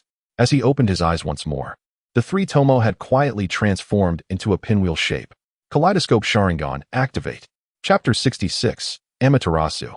Just as Shui was about to hit the lake's surface, a figure suddenly emerged from the water, skillfully catching the falling Shui. Shui was taken aback. What is happening? Before he could utter another word, Gazuki Mangetsu quickly interjected. Lord Shui, I am Gazuki Mangetsu, a subordinate of Lord Chuyang, and he sent me to rescue you. Shui paused in surprise. Gazuki Mangetsu? The S-rank rogue ninja from the Mist Village. Mangetsu hoisted Shui onto his back, grinning. You need not resist, Lord Shui. For Lord Chuyang has informed me that should you react too violently, I am permitted to use force. Given your current chakra-depleted state, you would surely be unable to contend with me. Upon hearing Mangetsu's words, Shui decided not to struggle further. In his present condition, he was indeed unable to confront Gazuki Mangetsu. Shui harbored no doubts about Mangetsu's identity. In his current state, Mangetsu could have easily incapacitated him upon first contact, and there was no need for such caution or respect in his tone. Itachi clutched the Kodo Amatsukami Sharingan in his hand, his eyes brimming with tears. Yet he forcibly suppressed them. Taking a few deep breaths, he turned to leave. Shui regarded him as a dear friend, and Itachi understood his sentiments. Just as he was about to depart, he turned around and was startled to find a figure standing behind him. It was none other than Chuyang. Chuyang? Uchiha Itachi stepped back cautiously, drawing his backhanded kunai. Chuyang fell into a brief silence, and when he raised his head again, his eyes were now graced with 3 spinning tomo, tears cascading involuntarily from the corners of his eyes. Chuyang was not merely acting, witnessing his younger brother. Right before his eyes, gouging out his own eyes and leaping to his death filled him with sorrow and indignation. He mourned Shusui's fate and resented his foolishness. Wiping away the tears from the corners of his eyes, Chuyang spoke softly to Itachi. Long time no see, a 1 against 7. When did you arrive? Taking a deep breath, his voice slightly choked, he continued, I've always been here. Then why didn't you save him? The wheels of Itachi's Sharingan turned, betraying his emotional turmoil. Chuyang gritted his teeth. Do you think I didn't want to save him? But could I have persuaded his stubbornness? He is my younger brother. I would rather die than see him hurt. But that was his choice, and I won't change it. Hearing Chuyang's words, Itachi calmed somewhat. Then, Chuyang interrupted. I do not wish to return to Konoha, nor to the Uchiha. My sole purpose in coming back was to see him one last time, but alas. Itachi also fell into silence, his eyes filled with sorrow. After a prolonged silence, Chuyang extended his hand and said, Give me Shusui's eyes. Itachi froze momentarily. Chuyang, with an unchanging expression, reiterated, Give me Shusui's eyes. Glancing at the Kodo Amatsukami in his hand, Itachi closed his eyes slightly and, with a firm tone, rejected, No. I refuse. You have no standing to take this eye. As a rogue ninja, seizing this I will only plunge the shinobi world into chaos. Chuyang scoffed, shaking his head as a flicker of murderous intent flashed in his eyes. Rogue ninja? What of it? I am merely a brother seeking to reclaim my sibling's relic. If you refuse to return it, then, Erasure Doton, Reikian. Lightning transformed into a spear, piercing through Uchiha Itachi's abdomen. Indeed, this was the Reikian, a technique inspired by the Chidori sharp spear. Given that he had developed it first, it was only fair that Sasuke would later emulate him. The Uchiha before him was struck through by the Reikian, dissipating into crows that flew about before reforming into a new Uchiha Itachi. Itachi tightened his grip on the kunai and charged at Chu Yang. Chu Yang swung his long blade fiercely, clashing with Itachi's weapon. When the Tang Dao collided with the kunai, the blade, shimmering with lightning, completely overpowered it. With a crack, the kunai shattered, and Chu Yang mercilessly swung towards Itachi's body. The Tang Dao barely grazed Itachi's hair, making it abundantly clear that Chu Yang would show him no mercy. Uchiha Itachi took a deep breath, sweat forming on his brow. The great wheel-shaped Sharingan met Chu Yang's gaze, and the right eye began to spin. Tsukuyami. When Chu Yang opened his eyes again, he found himself bound to a crucifix. Surrounded by numerous Uchiha-wielding kunai, countless great wheel-shaped Sharingan fixated upon him. Chu Yang, in the realm of Tsukuyami, I can freely manipulate time, space, and mass. And the pain you feel here is all too real. Over the next 72 hours, thud. A kunai pierced through Chu Yang's abdomen as Uchiha Itachi coldly declared, I will torment your spirit endlessly. With an impassive demeanor, Chu Yang responded, Oh, why do you believe that you, having just awakened the Mangekyo Sharingan, can confine me? What? The three tomo of the Sharingan spun wildly, and as Chu Yang channeled his ocular power, the Tsukuyami realm shattered. With a resounding crash, Uchiha Itachi knelt, clutching his bleeding eyes, staring in disbelief at the figure of Chu Yang before him. He could hardly fathom how easily his Tsukuyami had been broken. Chu Yang approached slowly, calmly meeting Itachi's gaze. I have taken Shirsue's eyes. The Kodo Amatsukami had somehow appeared in Chu Yang's hand as he spoke coolly to Itachi. Then, casting a final glance at Uchiha Itachi, Chu Yang departed without a backward glance. I will handle Shirsue's body personally, so you need not trouble yourself. As Uchiha Itachi watched Chu Yang's retreating figure, memories of Shirsue's words echoed in his mind. Even now, I firmly believe that my brother has his reasons. If given the chance, I hope he can return to Konoha. Shirsue, I cannot bring Chu Yang back to Konoha. Nor can I have faith in his position as you did. I cannot allow him to take your eyes. For his ambiguous stance may pose a grave threat to the entire shinobi world. Uchiha Itachi lifted his head, blood tears flowing from his left eye. Thus, the power of his left eye, Amaterasu, was officially unleashed. Amaterasu. Black flames targeted Chu Yang's retreating figure, engulfing him in a blaze. Chapter 67. Are you afraid I will harm him? Do you not fear he may harm me? The black flames seared Chu Yang's body, and he collapsed to the ground, overwhelmed by excruciating agony. You, Uchiha Itachi, clutching his bleeding eyes, knelt on the ground, apologizing in a calm tone. I'm sorry. Chu Yang. It's a necessary measure. Just as Chu Yang was reduced to ashes, Uchiha Itachi suddenly felt a wave of disorientation. Upon opening his eyes again, he found Chu Yang standing before him, unharmed, while he himself had exhausted his ocular power from activating the Mangekyo, now half kneeling on the ground. What on earth is happening? Uchiha Itachi murmured in disbelief. Suddenly, a realization struck him, and he exclaimed in shock, Is it your left eye's ocular technique?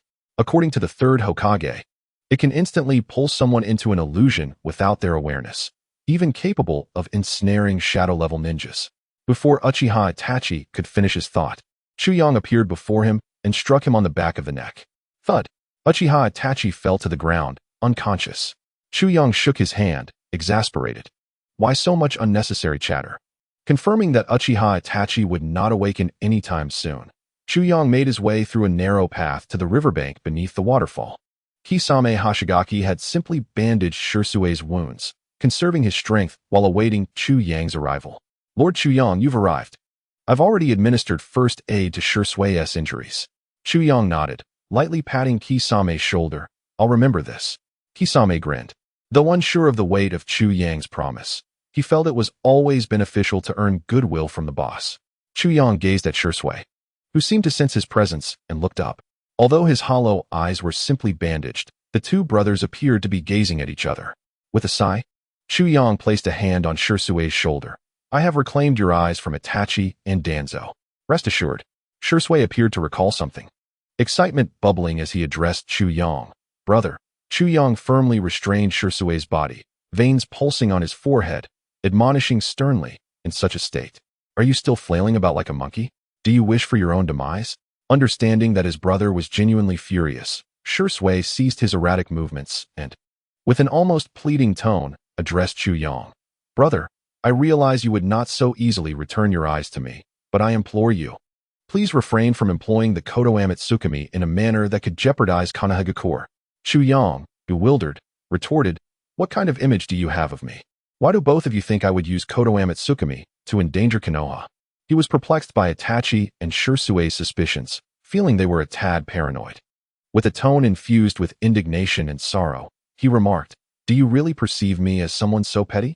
Rest assured, such a significant power as Kodoha Tsukimi is far too precious for me to misuse against Konoha. Shirsue, sensing the awkwardness, fell silent for a moment before inquiring, brother, what about Itachi? Is he unharmed? You seem quite concerned for him. Chu Yang scoffed, visibly irritated. Shirsue, at a loss for words, finally murmured, I'm afraid you might harm him. What did you say? Chu Yang's eyes widened in disbelief. Had it not been for his earlier use of the Jinjutsu, he would never have expected such a betrayal from his own brother. If he were in his true form, he might have already perished at the hands of Itachi's Mangekyo Sharingan. Yet now his brother claimed to fear for Itachi's safety from him. You fear I might harm him? Do you not worry he could harm me? Chu Yang struggled to suppress his feelings of injustice and anger. Tears welled in his eyes as he lamented, I risked my safety to come to Konoha for your sake. Had I not acted swiftly, I might have already met my end at the hands of Itachi. And you tell me you fear for him? Unable to contain himself any longer, he began to sob, feeling utterly aggrieved. Shirsue, noticing the tears streaming down his brother's arm, panicked. He had never witnessed Chu Yang cry, not even at the sight of their parents' corpses, when Chu Yang had comforted him with a smile. Yet today, his words had brought his brother to tears. Unaware that Itachi had activated his Mangekyo Sharingan, he feared Chu Yang's temperament might drastically change and lead him to attack Itachi. Reflecting on his previous words, he realized he had indeed been inconsiderate, failing to show his brother the respect he deserved. Brother, Shirsue, sensing the gravity of the moment, embraced Chu Yang tightly. Unsure of what to say, after a minute or two, they released each other. Chu Yang had felt he was being unjustly wronged. Despite appearing carefree, he constantly worried about Shirsue's safety, often losing sleep over the thought that his absence might lead to Shirsue's demise. Now, with the burden lifted, he felt the pressures of his concerns flooding out. Yet, he couldn't fathom why Shirsue doubted him so. Did he not harbor any gratitude for his brother? Regaining his composure, Chu Yang instructed, now you must come with me, obediently. Brother, as Shirsue opened his mouth to voice another objection, Chu Yang interrupted with a fierce rebuke, silence. I am your elder brother. You shall do as I say. Perhaps it was the first time Shirsue had witnessed such fury from Chu Yang, rendering him speechless. Chu Yang turned to the astonished Manyu beside them, and, with a warm smile, asked, Manyu, what did you just witness? Feeling the oppressive atmosphere around him, Manyu quickly replied, what? I saw nothing. But the moon tonight is quite lovely. Chu Yang tilted his head slightly, gazing at the obscured moon, and nodded in agreement. Exactly. There was no weeping and wailing over my brother here. It must be a figment of your imagination, though I suspect few will read this. I feel compelled to express a thought. I know some may argue that the protagonist's character has faltered, questioning why he would cry over such trivial matters. In my view, it is precisely this vulnerability that shapes a genuine human being. No one is infallible. Who among us is devoid of emotion? As mentioned, the protagonist worries for Shirsue daily, even losing sleep over it. Shirsue, knowing Itachi's character, feared his brother's potential extremity upon activating the Mangekyo Sharingan, leading to his careless words. Naturally, the protagonist felt wronged. Every day, he is consumed by concern for Shirsue, only to find Shirsue worrying about an outsider who nearly took his life. Coupled with the pressure of safeguarding Shirsue and the nature of the Uchiha, emotional turmoil is inevitable. Chapter 68. Sister-in-law, you surely do not wish for Shirsue to encounter misfortune, do you? Meanwhile, on the other side, Danzo's presence loomed ominously. One of the Root ninjas shouted, pointing at the incapacitated Danzo on the ground. The Root members rushed to Danzo's side, and the medical ninja, upon attempting to assist, realized that Danzo was conscious yet immobilized due to depleted chakra and mental trauma. Danzo bore a silent agony. Within the illusion of the Genjutsu, he had exhausted all means, leaving him bereft of chakra and revival coins. Ultimately, he fell victim to Chu Yang's hand. Were it not for the Hashirama cells within his arm, he might have completely lost consciousness. Now he struggled to command his root members for tasks, unable to utter a word. He lacked the spiritual energy and chakra to utilize his energy. Yet, as the saying goes, where there is a will, there is a way. Summoning his last vestiges of willpower, Danzo managed to raise a few fingers and, using the unique signals of the root, sent forth his command, "Bring Yuhi Kurenai to me." This was Danzo's sole strategy to draw out Shisui and Chu Yang. At that moment, Kurenai felt a sense of unease at home, gazing into the dark night, sensing something ominous was about to unfold. Strangely, her thoughts turned to Shisui, and a sudden pang of pain shot through her heart, as if something vital to her had vanished. "Shisui," she murmured unconsciously. Unbeknownst to her, Kurenai's home was already surrounded by a dozen root members. Adhering to the principle of politeness before aggression, one of the root members appeared in Kurenai's living room, startling her as she had been lost in thought about Shisui, instantly adopting a combat stance. The root member spoke calmly. "Yuhi Kurenai, Lord Danzo requests your presence." "Lord Danzo?" Kurenai recalled the man known as the Shadow of Konoha. Though aware of his malevolence, she assumed he would not harm his own. Thus, she had no reason to doubt Danzo's intentions. "What does Lord Danzo wish to discuss with me?" Kurenai inquired. The root member shook his head. "I'm afraid I cannot disclose anything. You simply need to cooperate with our actions." After a moment's contemplation, Kurenai agreed. Lowering her guard and preparing to leave with the root member, unaware of the murderous intent glinting in his eyes, ready to strike. As Chu Yang's shadow clone would not idly watch his sister-in-law being taken away by members of the root, he had already dealt with the external members. Although merely a shadow clone, it possessed the chakra of Chu Yang's true self, bolstered by the power of the Sharingan's Genjutsu. With the root members fully focused on Kurenai Yuhi, Chu Yang effortlessly dispatched them. At that moment, he appeared inside the room, swiftly severing the arm of the root member preparing to strike, and without hesitation, he plunged the blade into the member's chest. Kurenai, now aware of the situation, looked at the killer, stunned. Upon recognizing this individual as Shisui's brother, her demeanor shifted to one of heightened vigilance. "Uchiha Chu Yang," she exclaimed, adopting a combat stance. Chu Yang chuckled lightly, teasing, "No need to be so tense. After all, we are somewhat family now. In a way, you ought to call me brother, don't you think?" "My dear sister-in-law?" Hearing the term sister-in-law, Kurenai's face flushed. "Oh, so you already knew?" Chu Yang nodded, placing a comforting hand on her shoulder. His expression, one of sincere joy. "I noticed long ago that you two share a strong bond. All I wish is for your marriage and children to come soon." "Brother, what are you saying? Children are still far off." Although she protested, she had already begun to call him brother. Chu Yang's eyes sparkled with amusement as he playfully responded, "Oh, is that so?" His meaningful gaze left Kurenai blushing, momentarily causing her to forget that he was an S-rank rogue ninja from Konoha, instead feeling as though she were meeting her in-laws. Assuming a serious demeanor, Chu Yang took Kurenai's hand and stated gravely, "We'll discuss this later. We are pressed for time." "Sister-in-law, we must leave immediately." "Brother, where are you taking me?" Kurenai asked, her wariness returning. Chu Yang explained, "Shimura Danzo has seized Shisui's Sharingan. To ensure temporary peace for Konoha and the Uchiha, Shisui chose to take his own life." Kurenai's eyes widened in disbelief, tears welling in her eyes. "Sister-in-law, do not fret. My true self has already rescued Shisui." Chu Yang reassured her with a comforting glance. Kurenai's expression gradually softened as he continued, "Now, Danzo has set his sights on you. To ensure your safety, I must take you with me." "Take me with you?" Kurenai hesitated. "Then I would become a rogue ninja." Understanding her conflict, Chu Yang took a breath. After all, she was merely an ordinary jonin, and her loyalty to the village made her hesitant. Yet, faced with the gravity of the situation, Chu Yang needed only to mention Shisui's dire plight. "Sister-in-law, I do not wish to lead you both into defection. However, it is a necessary course of action. Shisui has already lost both his eyes and bears numerous wounds inflicted by the root members, and none of this could have occurred without the third Hokage's consent. After all, battles create noise, and the Umbu are everywhere in Konoha. How could they not have noticed?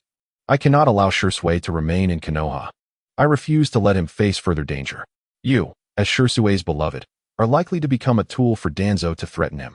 You would not want Shirsue to be endangered because of you, would you? Brother, you are right. I cannot let Shirsue be implicated because of me. Let us leave quickly. After a brief moment of persuasion, Kurenai willingly followed Chu Yang. Time was of the essence. And news of Chu Yang's return to Konoha to rescue Shirsue had likely reached the third Hokage, who would be on high alert to prevent a coup from the Uchiha. Chapter 69.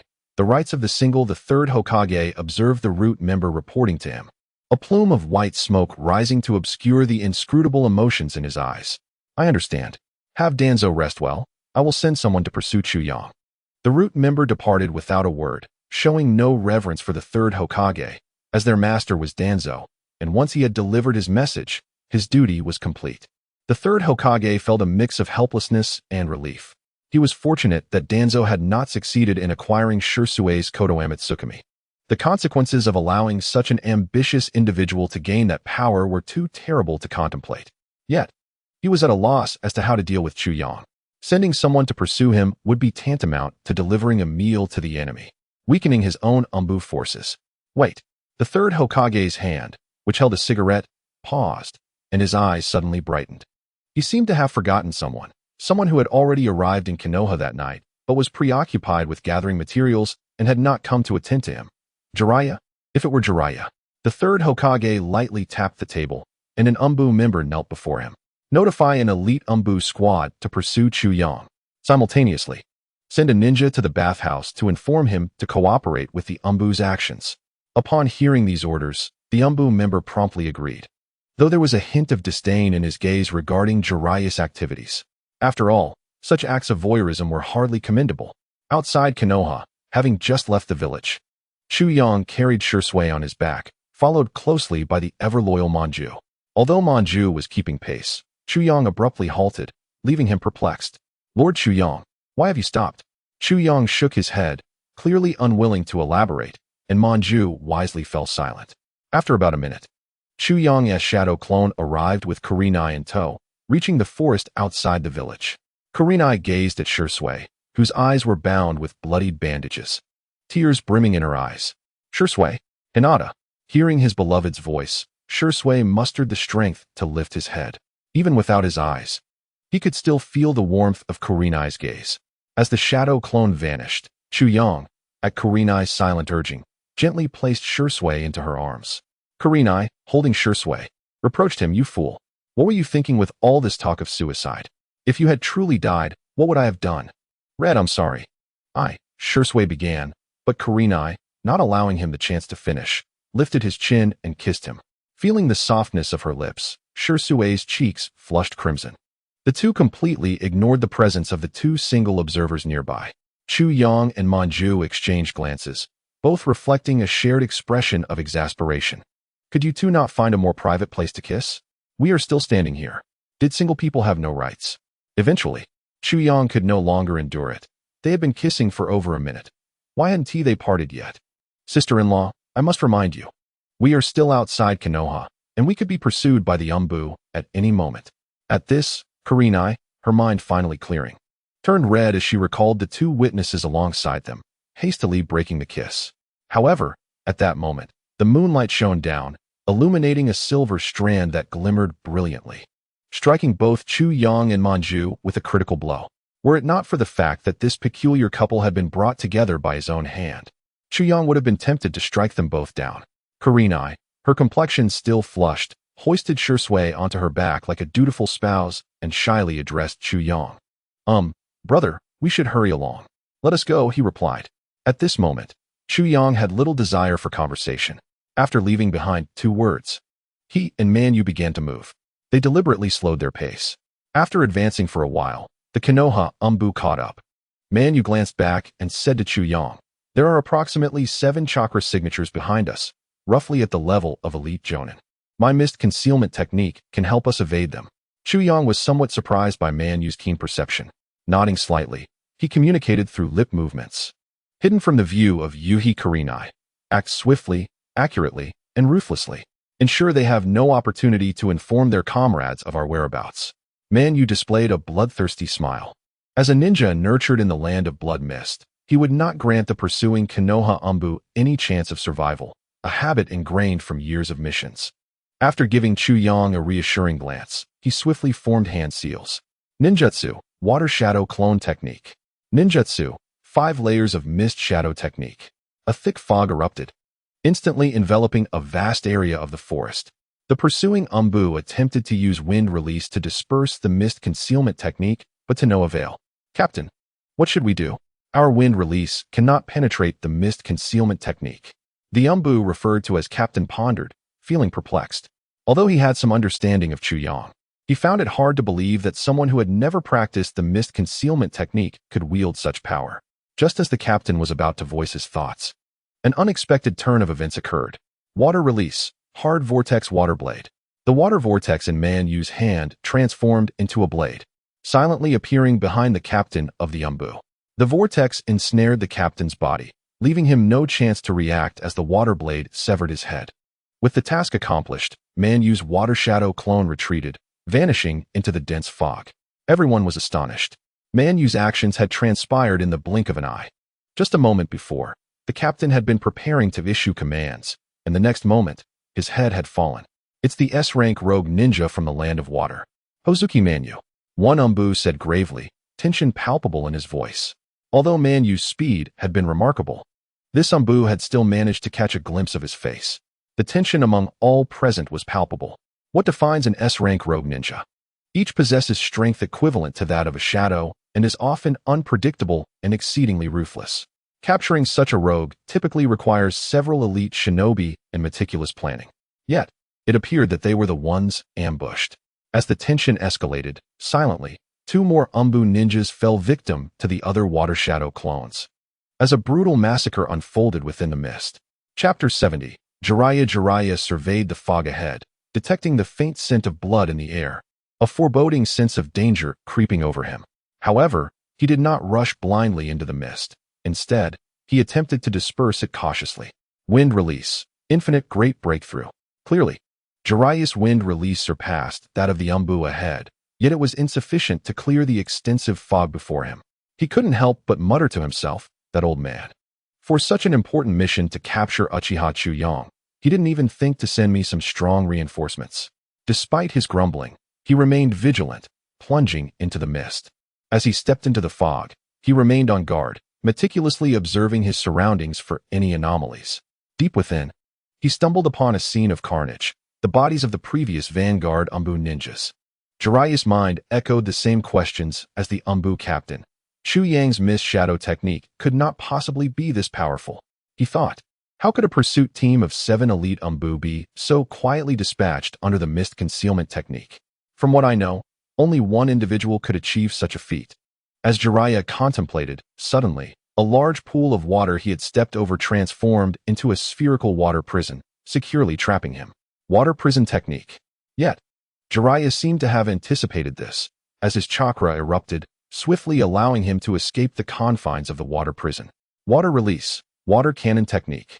One of Man Yu's clones, forming its fingers into a gun shape, had approached Jiraiya's side, aiming for optimal attack effectiveness. The chakra-infused water bullets shot towards Jiraiya, but he was not easily caught. Ninjutsu, body of the earth. Jiraiya's white hair hardened, resembling steel, rapidly elongating to envelop him completely, akin to a sea cucumber.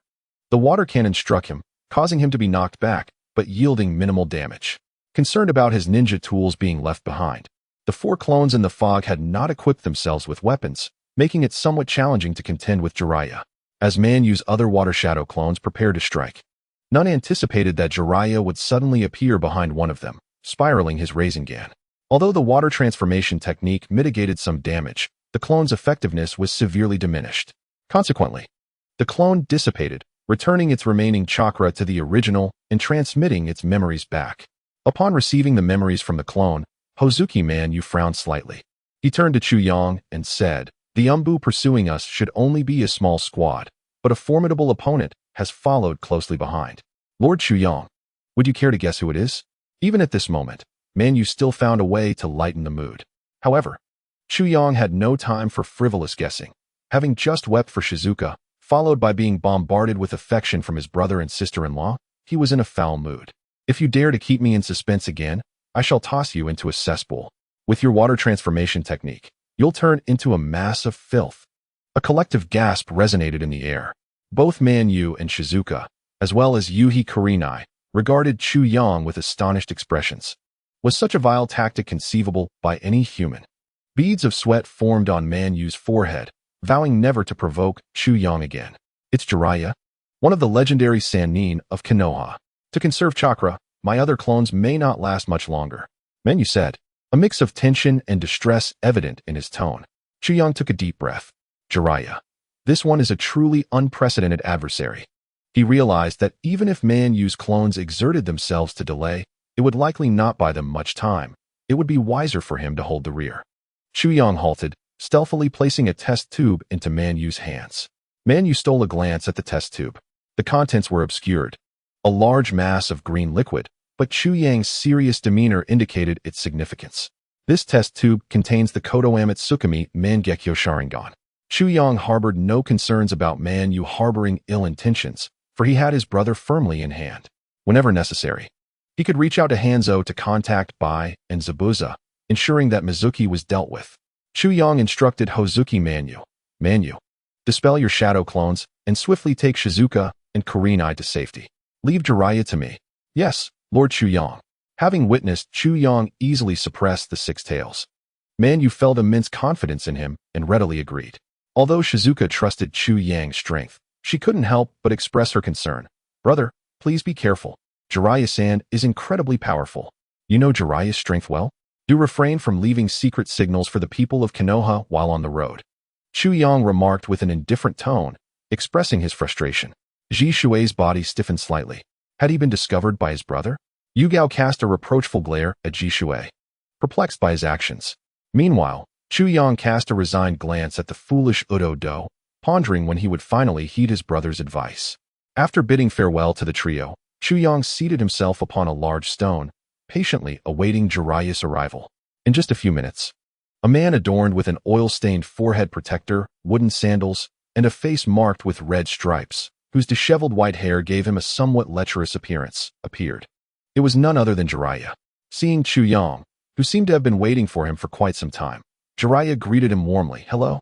Long time no see. Chu Yang.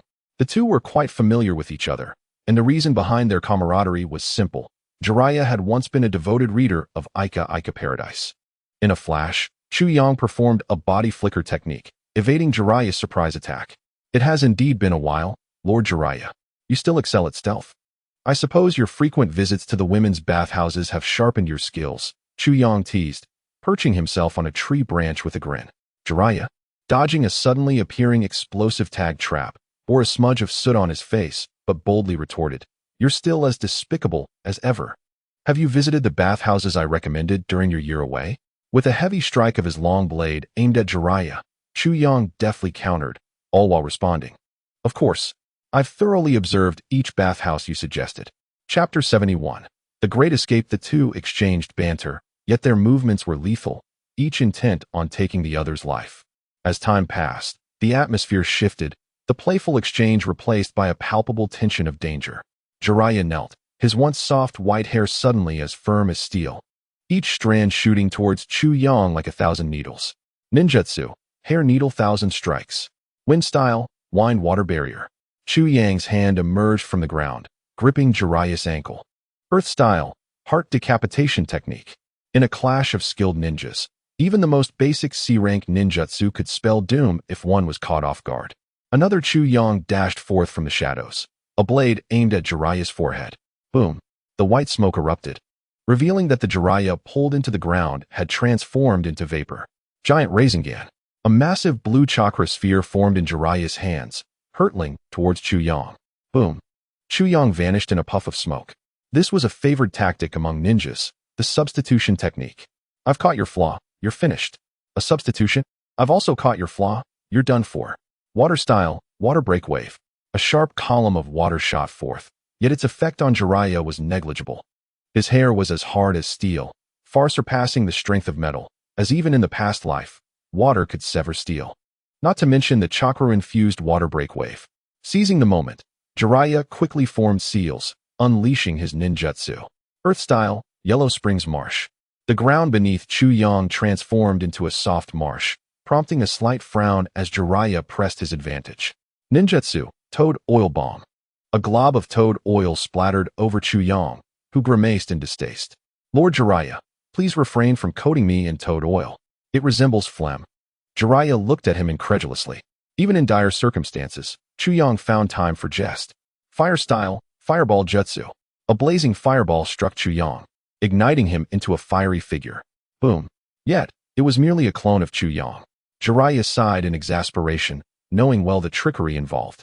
From all directions, numerous clones of Chuyang approached, no fewer than 20. Each clone bore minimal chakra. Their primary purpose was to unsettle Jiraiya's mindset. After all, each one cursed and displayed a middle finger, overwhelming even the most composed of individuals. Despite his frustration, Jiraiya remained calm, occasionally exchanging quips with the clones. However, he couldn't help but wonder why one of the clones was holding an odd sign depicting a small white figure resembling a bun, complete with a hand on its head, its expression seemingly one of delight. Moments later, the 20-odd clones were vanquished, dissipating into smoke. Jiraiya approached the remaining clone holding the peculiar sign. Ugh! The clone spat at Jiraiya, nearly hitting him in the face, prompting Jiraiya to rip the clone apart in anger. Sighing, he surveyed his surroundings and calmly stated, Chuyang, it's high time you let your true self come forth. Sending a few clones is hardly an impressive feat. Silence enveloped the area, leaving Jiraiya in a state of confusion. He pondered, what is happening? Is he attempting to distract me for a deadly ambush? Believing he had uncovered the truth, Jiraiya scoffed confidently, Chuyang, it won't work. I cannot be deceived by such juvenile tricks. Yet, the silence persisted. Hidden in the trees, two of Chuyang's wind clones exchanged glances, bemused by Jiraiya's obliviousness. One clone whispered to the other, when do you think this old lecher will realize our main body has already fled? Indeed, Chuyang had made his escape. Jiraiya's prowess was formidable, and he possessed a wealth of intelligence. In terms of intelligence, Jiraiya stood on par with Kaguya and Itachi. Chuyang surmised it was a 19-to-1 situation, where Jiraiya could eliminate him in an instant. The other wind clone replied, who knows? What kind of absurd conclusions is he drawing? Is it possible that even after we leave the land of fire, Jiraiya remains oblivious? I share your sentiments. Observing Jiraiya, who remained on high alert at the slightest disturbance, the two clones felt a sense of amusement akin to walking a dog. 2.5 minutes later, Clone 1 remarked, we must act soon. Otherwise, Jiraiya will undoubtedly realize he has been outsmarted. I'll engage him first. And when he disperses me, try to create an opening. Clone 2 nodded in agreement. Just as Jiraiya began to suspect that Chuyang had indeed fled, he suddenly felt a chill run down his spine. Quickly employing the substitution technique, he evaded an attack. The wooden post shattered under the force of the lightning cutter. After waiting so long, I could have ended this in one strike, Clone 1 sighed, lamenting the missed opportunity. Jiraiya, who had begun to doubt Chuyang's presence, regained his confidence. Of course, that hot-headed fool would never flee so easily. It's impossible. That rascal would only seek to play tricks on himself. Clone 1's eyes glinted with determination. You underestimate me, Jiraiya scoffed. After all, you used Susanoo against the old man the night you fled. Am I not worthy? Indeed, you are not. Clone 1 responded earnestly. Jiraiya, Clone 1's eyes lit up. This was the perfect opportunity for an ambush. Water style, water whip. In the small puddle that Chuyang had strategically prepared, whips made of water emerged, binding themselves towards Jiraiya. Ninjutsu, true hidden technique. Jiraiya, witnessing countless whips sealing off his escape route, decided to retreat into his shell like a turtle. That's exactly what I wanted. Grin Shadow Clone Number 1. Water release, Heavenly Cry. Seizing the opportunity while Jiraiya was momentarily controlled by the flowing water, Shadow Clone Number 1 unleashed a torrent of water-formed shurikens, aiming directly at Jiraiya. Futile effort, Chuyang. You ought to know that such shuriken attacks are utterly inconsequential to me. Still, are you serious? The shurikens indeed failed to inflict any damage on Jiraiya, yet he felt a significant drain on his chakra. Chapter 72. Toying with Jiraiya, a smirk crept onto Shadow Clone Number 1's lips as he kindly informed the somewhat bewildered Jiraiya. Thanks to the teachings of Akatsuki's Hozuki Mangetsu, I integrated the Hidden Mist Village's secret technique, cutting rain, into Heavenly Cry. I dare say your chakra has diminished by at least half, Lord Jiraiya. Escaping the bindings of the whips, Jiraiya regarded Chu Yang gravely, a subtle arc forming at the corner of his mouth. Earth release, multiple earth flow walls. Towering earthen walls rose to encircle Shadow Clone Number 1, as Jiraiya leapt atop them. With a serious expression, his long white hair swung like a whip. In an instant, his hair ensnared Chu Yang tightly before he could react. Ninjutsu, Lion's main technique. Just as Chu Yang was about to retaliate, another Jiraiya burst forth from the adjacent earthen wall, a Rasengan swirling in his hand. Rasengan. The Jiraiya controlling Chu Yang vanished, and the grip of the white hair dissolved. But it was too late for Chu Yang to evade. The Rasengan struck him squarely. Shadow Clone Number 1 was slammed against the earthen wall, absorbing the full brunt of the Rasengan's power. Sealing technique. 5 elements seal. Blue chakra illuminated Jiraiya's 5 fingers, revealing the 5 characters: metal, wood, water, fire, earth. His fingers, ablaze with blue chakra, pressed against Chu Yang's abdomen. Instantly, the chakra within Shadow Clone Number 1 was disrupted, rendering him incapable of performing ninjutsu. Chu Yang, Jiraiya began, ready to articulate something further, but the Shadow Clone before him bore a mischievous grin. My apologies, Lord Jiraiya, but you've fallen into my trap. What? Jiraiya's pupils constricted as he realized that the figure before him was not Chu Yang's true form. Boom. Despite Jiraiya's desperate attempt to flee, he was paralyzed by the lightning generated from the explosion of the lightning release clone. Lightning release. Lightning cloud sharp spear. The thunder pierced through Jiraiya's abdomen. Before Shadow Clone Number 2 could rejoice, boom. What? Shadow Clone Number 2 exclaimed in disbelief. The real Jiraiya emerged from the position of the previous Lion's main clone, declaring, "Didn't he expect that, did you? I was merely hiding all along." Rushing towards Chu Yang, Jiraiya had already formed a massive Rasengan in his hand. Giant Rasengan. Capable of obliterating a small mountain, the attack surged towards Shadow Clone Number 2. Realizing the futility of facing the attack head-on, Shadow Clone Number 2 invoked Lightning Release, Lightning Water Wall. The Rasengan collided with the Lightning Water Wall, neutralizing each other. Just as Jiraiya prepared to press his advantage, he was taken aback when Shadow Clone Number 2 charged straight at him without any intent to evade. Though perplexed, Jiraiya seized the opportunity. Rasengan. The Rasengan struck Shadow Clone Number 2 in the abdomen. Yet, unperturbed, the clone aimed for Jiraiya's heart. Oh! Jiraiya's pupils dilated. Just as he thought Chu Yang was about to deliver a lethal blow, he was astonished to see Chu Yang merely deliver a heavy palm strike to his chest. Sealing technique. Contract seal. Black stripes appeared over Jiraiya's heart, severing his connection to the ceiling of Mount Myaboku. As Jiraiya stood in bewilderment, Shadow Clone No. 2 began to fade into transparency. Lord Jiraiya, unable to summon the toads of Mount Myaboku, nor evade with reverse summoning, how will you respond to my self-detonation? What? Art is an explosion. Without granting Jiraiya any time to react, Shadow Clone Number 2 condensed all remaining chakra into a singular point, erupting into a torrent of thunderous energy. With no other recourse, Jiraiya curled himself into a ball, leaving the outcome uncertain. Briefly omitted. Do not claim that this makes Jiraiya appear weak. I reiterate, ninjas possess high offense, but low defense. At least in my view, underestimating an opponent may lead to failure, which is entirely plausible. Moreover, Jiraiya's myriad abilities were rendered ineffective. He was merely outmaneuvered by Chu Yang. Furthermore, to suggest Jiraiya could not be outplayed by Chu Yang's 2 clones is an oversimplification. It can be said that Jiraiya lacked his Sharingan and Sage Mode, and both clones utilized a significant amount of Chu Yang's chakra. Under these circumstances, not perceiving this seems reasonable. Chapter 73. Brotherly anger from Uchiha with singed white hair and a face marred by soot. Jiraiya struggled to rise from the scorched earth. Cough. Cough, cough. As he coughed, black matter spewed from his mouth. Gazing into the distance, an expression of unyielding defiance shadowed his eyes. Little did he expect that Chu Yang had fled right from the start. Furthermore, he had been so thoroughly bested by a mere clone. If word of this got out, how could he, one of the legendary Sannin and the sage of Mount Myaboku, ever hold his head up high? Chu Yang's true form quickly caught up with the 3 ahead. Confirming that Shursui was unharmed and retrieving the Kodoemet Tsukumi from Mangetsu, he proceeded without pause, swiftly returning to the Sound Village. After securing Shursui and Hong in his abode, Chu Yang did not even seek out the ever-busy Xiao Nanliang. but instead hastened to bring Kabuto Yakushi from Orochimaru, implanting a pair of 3-tomo Sharingan into Shirsue's eye sockets. Do not inquire about the origin of this pair of 3-tomo. A certain unfortunate Orochimaru has something to say. Presenting Kabuto before Shirsue, Chu Yang's Sharingan glared at him. I don't care what Orochimaru instructed you to do to my brother, but you will comply and be controlled by my Jinjutsu. Do not dare to resist foolishly.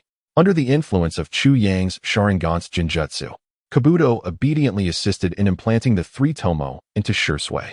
After briefly dismissing Shirsue, Chu Yang did not let Kabuto off so easily. Instead, he summoned Kakashi Hatake. Observing the controlled Kabuto and the solemn-faced Chu Yang, Kakashi's eyes silently inquired about the situation. Leaning thoughtfully on his hand, Chu Yang slowly produced a test tube containing the Kodoame Tsukumi Sharingan. Addressing Kakashi earnestly, Orochimaru is a wild card, a venomous snake that could strike us at any moment. Yet, I require his research on the first Hokage's cells, thus I must control him. But what options do I possess? Kakashi's eyes widened slightly. Kodoame Tsukumi? Chu Yang nodded, his expression calm as he continued. Shortly, I will have Orochimaru assist in temporarily substituting my left eye with Shirsue's Sharingan to facilitate controlling him. However, this is exceedingly perilous. Raising his hand, Chu Yang gestured for Kakashi to refrain from further protest. Father, I am aware that Kabuto may not be fully under my control, which is precisely why I summoned you. As the moment for the left eye transplant approached, I resolved not to administer anesthesia. You will be by my side. And if you observe even the slightest irregularity, act decisively. After a moment of contemplation, Hatake Tsukumo sighed, ultimately conceding. Chu Yang understood that Hatake Tsukumo had given his consent. Lying on the operating table, Chu Yang prepared for the eye transplant, exchanging his left eye, the phantom of misfortune, for the stop-water left eye of the Byaetian god. Meanwhile, Hatake Tsukumo unsheathed his dagger, poised at the throat of Yakushi Kabuto. Yet, under the influence of the illusion, Yakushi Kabuto displayed no signs of fear. In the ensuing moments, without the use of anesthesia, Chu Yang successfully completed the eye transplant. The 3-tomo of his right eye and the shuriken-like form of his left eye radiated a sinister crimson glow, their asymmetrical shapes adding an otherworldly allure. Chu Yang promptly sat up. The eyes of the Uchiha clan proved remarkably effective. Provided one possessed the first Hokage's cells, they were nearly plug-and-play. Even in the absence of Hashirama's cells, Chu Yang could perceive the world with vivid clarity after a brief period of adjustment. Without hesitation, Chu Yang made his way to Orochimaru's underground laboratory in the Village of Sound. After deftly evading several traps and unsealing a few seals, he encountered Orochimaru. Noticing that only Chu Yang had returned, and with an unsettling glint in his eyes, Orochimaru's heart sank. Had his covert maneuvering with Yakushi Kabuto against Uchiha Shirsue been discovered? Nonsense. He needed to remain composed, restrained, and discreet. In an instant, Orochimaru donned his typical suave demeanor, feigning sincerity as he inquired, Lord Chu Yang, why have you returned alone? Where's my assistant? Chu Yang let out a chilling laugh, slowly resting his hand on the hilt of his blade, dark patterns etching themselves across his face. Orochimaru, how dare you ask? You are well aware that there are few I care for in this world, and Shirsue is undoubtedly among them. I had warned you not to interfere, yet you chose to disregard my caution. This statement was a mere probe from Chu Yang. When he had used an illusion to control Yakushi Kabuto, he had attempted to glean information from his memories, but found no indication of Orochimaru's suggestion to harm Shirsue. Nevertheless, Chu Yang held no trust for this slippery serpent, deliberately adopting an intimidating posture to extract a confession. As expected, Orochimaru's expression shifted to one of panic, though he quickly regained his composure. During the time Chu Yang had spent in the Sound Village, Orochimaru had made over 10 covert attempts against him. Each time, Chu Yang had come to confront him, resulting only in psychological torment, physical pain, and a touch of intimidation. Orochimaru believed that Chu Yang sought his research on Hashirama's cells, which was why he had refrained from taking more severe action. Indeed, this was the case. With this understanding, Orochimaru hastily capitulated, sincerely stating, I apologize, Lord Chu Yang. I was momentarily blinded by folly. I shan't err again. I have made significant progress in my research on the first Hokage's cells, and I assure you that within 23 years, I will develop a method to inject them into your body without any side effects. While his apology felt insincere, The latter part of his statement served as his source of confidence. As long as Uchiha Chuyang desired the first Hokage's cells, he would not dare to. Chuyang tightened his grip around Orochimaru's throat, his gaze fierce. Orochimaru, you have plotted against me for far too long, and I remain indifferent. To me, your petty schemes are inconsequential, and your talents afford you a modicum of leverage. Yet, what gives you the audacity to believe that? With such cards in your hand, I would hesitate to end your life? With a firmer grip, Chuyang momentarily controlled Orochimaru's body with an illusion. You should never have thought to lay a hand on Shursui. The brotherly bond of the Uchiha is not to be trifled with, and the consequences will be dire. If Shursui were to suffer even the slightest misfortune due to your underhanded tactics, I would not hesitate to eliminate you. Fortunately, under my illusion's influence, Yakushi Kabuto had failed to succeed. Thus, Orochimaru should be grateful for the chance to live. Although, I harbor no certainty that I could truly bring myself to kill him. Chapter 74. The Bietian God, Uchiha Chuyang's pet? Chuyang's left eye, with its 3 spinning tomo, transformed into the shape of a shuriken. This was not the Mangekyo Sharingan of Uchiha Chuyang. What was happening? Orochimaru's mind swirled with confusion, yet the Bietian God had already been activated. Truly submit to my will. Such a command was implanted in Orochimaru's mind, and his struggles diminished significantly, replaced by a desire to prove his worth to Chuyang. Lord Chuyang, I understand my mistakes. Please grant me another chance. I have made substantial breakthroughs in my research on the first Hokage's cells, and I will not disappoint you. While the admission felt perfunctory, it was the latter part of his statement that bolstered Orochimaru's confidence. As long as Uchiha Chuyang sought the first Hokage's cells, he would dare not. Chuyang plunged his Tang Dao into Orochimaru's chest, pressing it against his heart with icy resolve. Should there be a next time, I will ensure your utter ruin. Cough, cough. Yes, Lord Chuyang. As Chuyang prepared to depart, Orochimaru inquired, Lord Chuyang, what of Kabuto? With a dismissive snort, Chuyang replied, he lives. Orochimaru, surprised, raised his gaze, puzzled by Chuyang's actions. In his mind, allowing Yakushi Kabuto to remain intact would have been a considerable feat. He did not expect him to still be alive. Chuyang scoffed, adding a caveat. Though he lives and is not in mortal danger, the suffering he endures is no less than your own. Orochimaru nodded in agreement.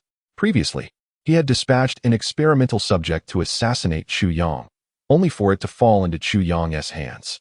In Orochimaru's presence, Chuyang had unleashed every imaginable form of non-lethal torture, leaving the subject in a state of despair, teetering on the brink of madness. Orochimaru pondered, what might be Kabuto's current state? Chuyang cast a sidelong glance at Orochimaru, stating coolly, I have matters to attend to and will return shortly. Your assistant will find his way back on his own. Regarding the research on Hashirama's cells, prepare a document for me and present it tomorrow, along with your explanations. Yes, Lord Chuyang. Orochimaru bowed deeply as he escorted Chuyang out. Before departing, Chuyang regarded Orochimaru intently, saying, by the way, from this day forth, the village of Sound shall be renamed the village of Uhi. Such a simple request was immediately granted by Orochimaru. After all, he controlled even the daimyo of the land of rice, and renaming an entire nation posed no challenge. Once the eyes were restored, Chuyang carefully stowed the Bietian God away. This power must not fall into Orochimaru's hands. Although the influence of the Bietian God had marginally elevated Orochimaru's credibility in Chuyang's eyes, one could never predict the next move of such a cunning individual. If the Bietian God were to be placed in Orochimaru's possession, Chuyang had no faith that he would refrain from experimentation. The Bietian God merely prevented Orochimaru from betraying him. It alters a person's mindset, yet one cannot treat them as a fool. For instance, one cannot shift from loyalty to Konoha to raising the banner of rebellion in the blink of an eye. Not only would others notice, but even oneself would sense the anomaly. This is one of the reasons Chuyang refrained from employing the Bietian God on Shursui. The variables were simply too great. After perhaps secretly researching the other god, Orochimaru realized something was amiss and subsequently freed the other god. Such a situation might seem impossible for others, but he is Orochimaru. For him, everything is possible.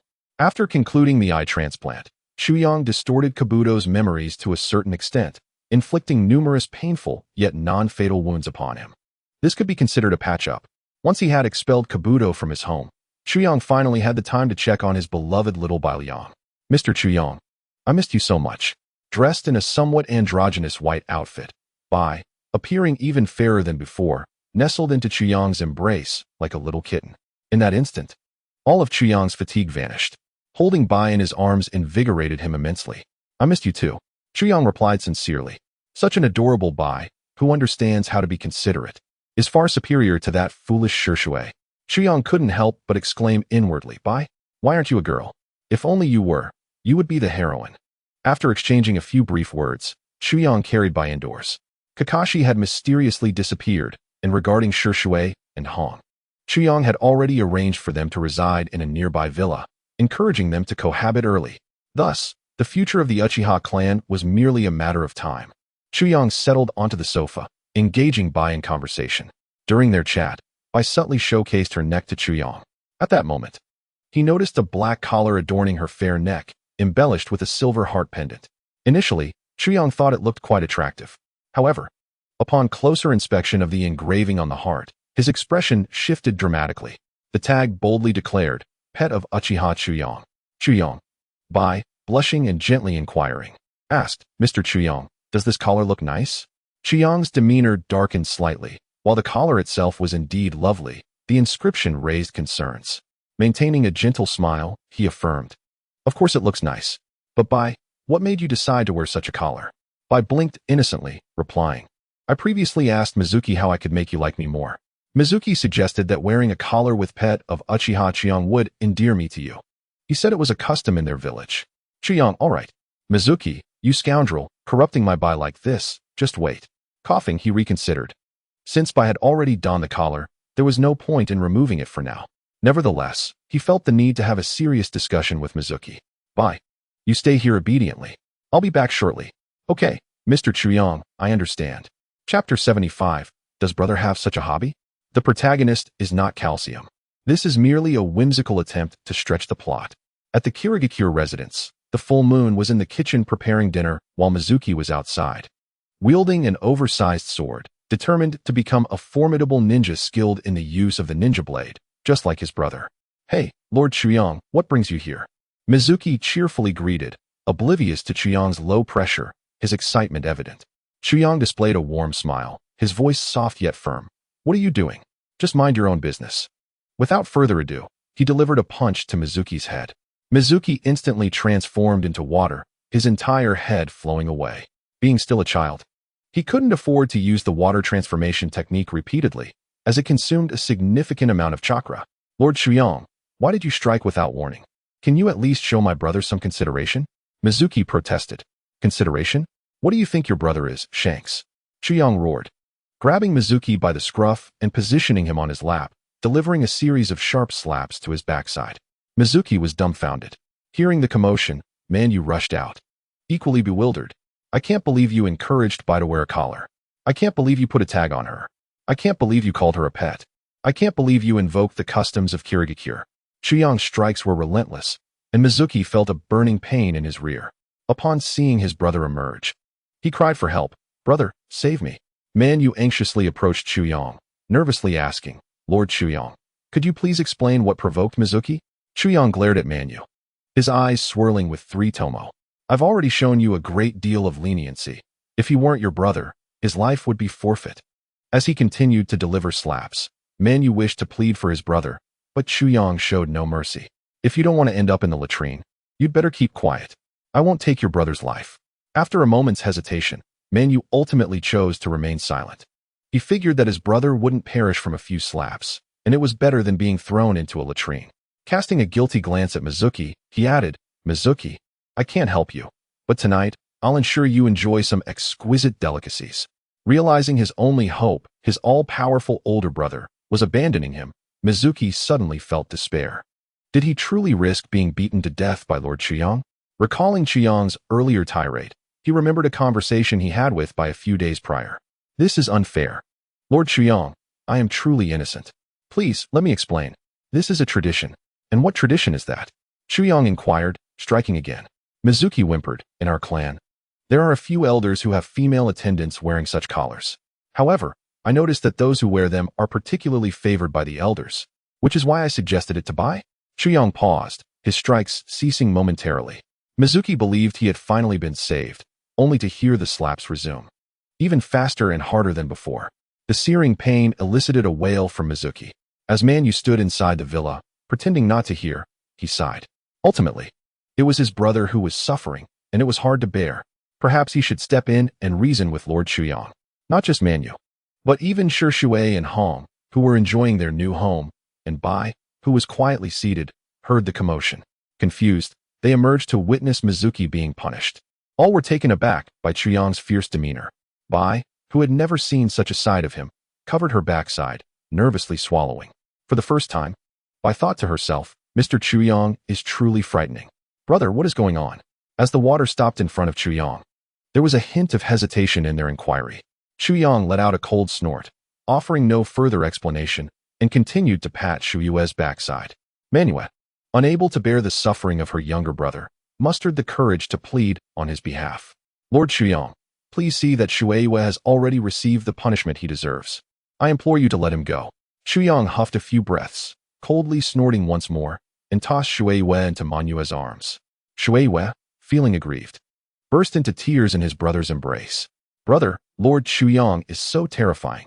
Manuel, holding her brother, managed a sheepish smile and, with Chuyang's tacit approval, returned to the villa. Jishui and Shihong looked at Chuyang with curiosity, their eyes wide with intrigue. Naturally, Chuyang felt embarrassed to discuss such matters and intended to leave directly. However, Bai emerged from the house. Mr. Chuyang, why did you spank Shuyue? It looked truly frightening. Observing Bai's anxious demeanor, Chuyang quickly fabricated an excuse. Haha, it's nothing. That lad accidentally injured his meniscus while practicing with a knife, and this little punishment helps in his recovery. He'll be fine in a couple of days. Is that so? Bai's small face displayed deep confusion. She sensed that Mr. Chuyang might be misleading her, yet there was an inexplicable trust in his words. Of course, it's nothing to worry about. You should hurry back. Oh, Bai nodded, greeted the two unfamiliar siblings beside her, and then departed. Jishui looked at Chuyang in disbelief.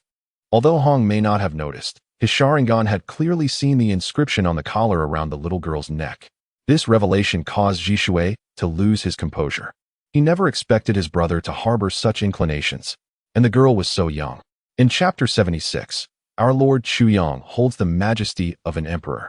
Jishui pulled Chuyang to a secluded corner of the yard, beginning to persuade him to abandon the shadows and embrace the light. Jishui spoke earnestly. Brother, I can understand that your personality has shifted somewhat since awakening the Mangekyo Sharingan, and I can fathom the slight distortion in your mental health. But that little girl is far too young. You cannot act like a beast. Chuyang's CPU took several seconds to comprehend Jishui's meaning. This boy was just like the former Kakashi, thinking he was a pervert. Chuyang felt utterly wronged. Was he truly that far from being a good person? Chuyang forced a smile and said, My foolish little brother. Actually, don't say anything else, brother. Jishui interrupted, his expression revealing that he had seen through Chuyang completely, nearly startling him. I understand. I get it all. Chuyang, what do you understand? It's not what you think. It's actually that ghost lamp, brother. You need not make excuses for your peculiar preferences. While I may not comprehend them, I respect them. But please, wait until that little girl is of age. After all, her young body may not withstand it. Chuyang opened his mouth to argue, but Jishui stood up and pulled Shihong away. Before leaving, Jishui shot Chuyang a reassuring glance, conveying that he would not divulge anything. For these two brothers, sometimes a mere glance sufficed to communicate their thoughts. At that moment, Chuyang was left alone, feeling utterly disheveled in the wind. Was he akin to yellow mud stuffed into his pockets, becoming a historical figure by default? Chuyang's face twisted. This is all the fault of that ghost lamp Shuyue. Meanwhile, Shuyue, who was relishing the chicken wings his brother had prepared, suddenly sensed a chill.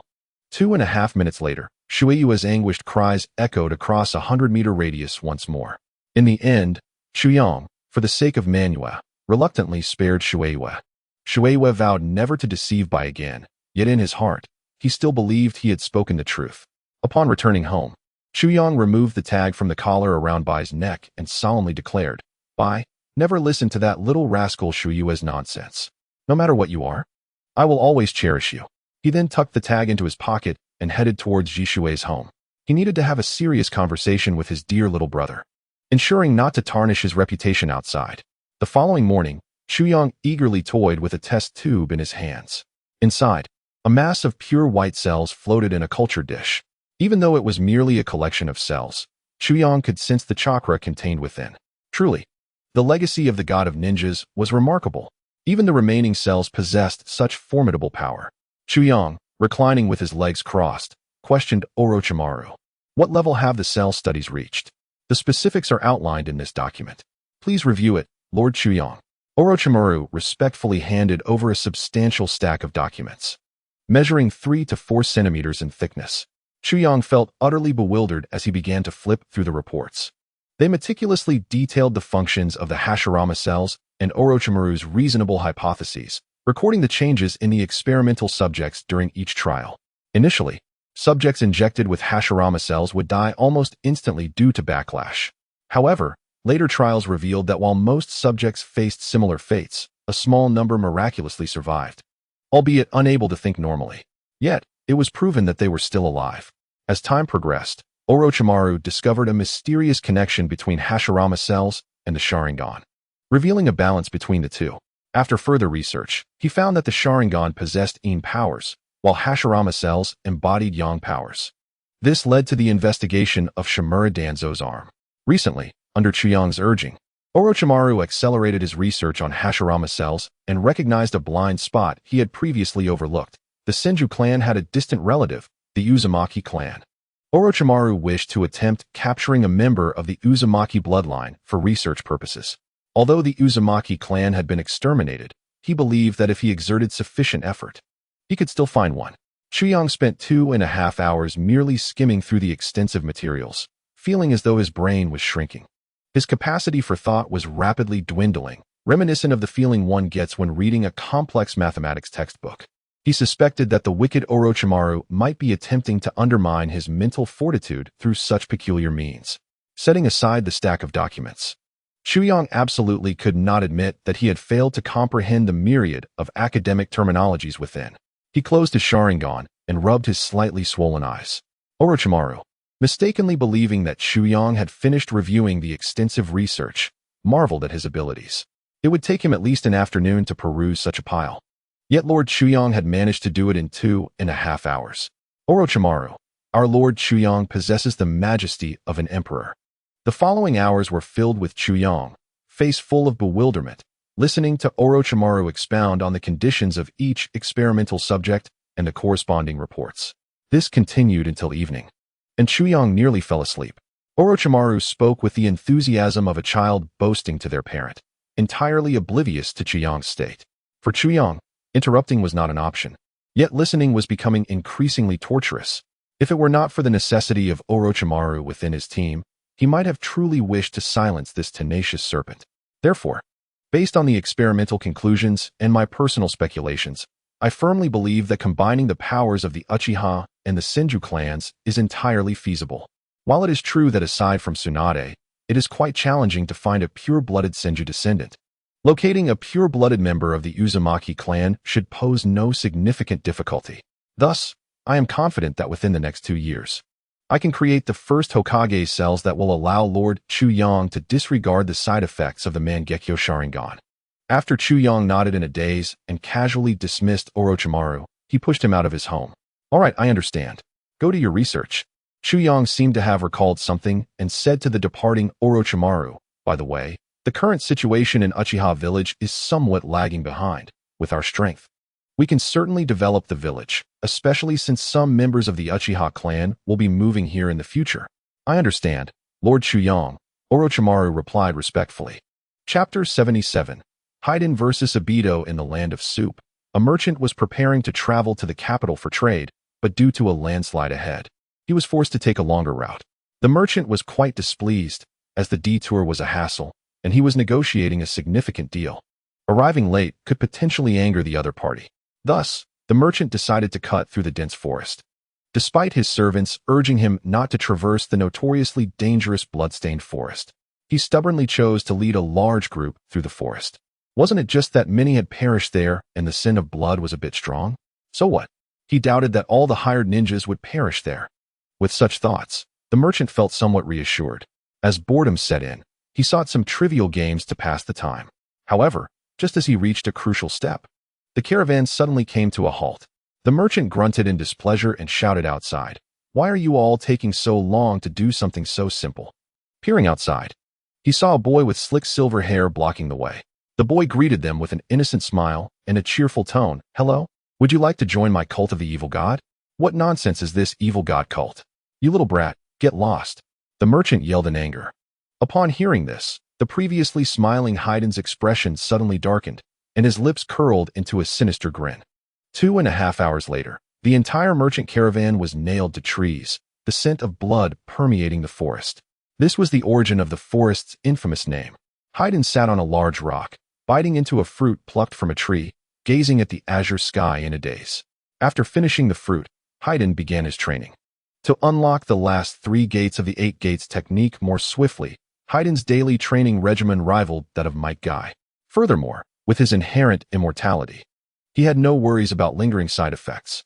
While training, Haiden also engaged in light-hearted banter with the 6 tails in his subconscious space.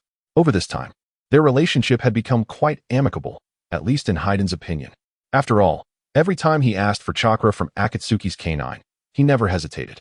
Unfortunately, Akatsuki was a bit aloof and often ignored him. While Haiden was immersed in his training, he failed to notice a distortion in the space atop the nearby mountains, where a man wearing a tiger-striped mask appeared, fixated on him with a kaleidoscope formed of 3 sides. Beside Obito, a half-black, half-white figure emerged, known as Black Zetsu. White Zetsu cheerfully remarked, "Ah, the new 6 tails Jinchuriki chosen by Uchiha Chuyong is truly remarkable. Only 14 years old and already at the level of a Hokage. Do you intend to recruit him or imprison him?" Black Zetsu rasped, inquiring of Obito. "Recruit him." Obito pondered for a moment before choosing the former. Haiden's unexpected prowess had caught him off guard. According to White Zetsu's observations, Haiden had nearly become the perfect Jinchuriki. Moreover, his body seemed to possess an extraordinary healing ability. Even when fatally wounded, he had not perished. Considering his age, the possibilities for the future were limitless. Obito could not help but be intrigued. Such strength would greatly aid the Moon Eye plan. Because Haiden aspired to become the evil god himself, he rarely resorted to the technique of Death's Scythe. Believing that killing others in such a manner would only serve as a sacrifice to the current evil god, he intended to ascend to the throne himself, unwilling to appear weak before the reigning deity. Moreover, with Haiden's current strength, he had yet to encounter an opponent that necessitated the use of such a technique. While Haiden was chattering away with the 6 tails, he suddenly sensed that the 6 tails had opened its eyes. Well, that snot-nosed appearance made it impossible to discern where its eyes were. In any case, Haiden felt the 6 tails' agitated chakra. The 6 tails remarked, "A guest has arrived. And he is quite powerful. Judging by the chakra and the pressure he exudes, he is only slightly weaker than Uchiha Chuyong." Haiden, who had been training, abruptly halted. A new prey? Haiden licked his lips in excitement, turning to gaze at the thicket behind him, his eyes glimmering with anticipation. Being evaluated so highly by Akatsuki indicated that this was indeed a worthy target. "Hey, masked guy, are you interested in joining the evil god cult?" Haiden tilted his head, revealing a harmless smile. Yet, Obito, having received information from White Zetsu, understood that if he dared to refuse this young man, he would be attacked in the next instant. However, possessing the power of Kimui, Obito was not intimidated in the slightest. He replied nonchalantly, "Heh, the evil god cult? Quite intriguing. But you are not worthy of my allegiance." Obito gently adjusted his mask, ignoring the scythes that struck him. Haiden stared in shock as the scythes passed through Obito's body, unable to comprehend how he achieved such a feat with his diminutive intellect. "What an impatient little brat," Obito remarked blandly. "In my view, you would be better off joining my ranks." "Shut up," Haiden shouted, swinging a scythe at Obito. Obito once again casually dodged, hands in pockets, employing intangibility to evade the strike. Haiden relentlessly swung his scythe at Obito, nearly creating an afterimage with each blow. Yet, Obito remained unperturbed, beginning to persuade Haiden. "This world is false. It is devoid of light.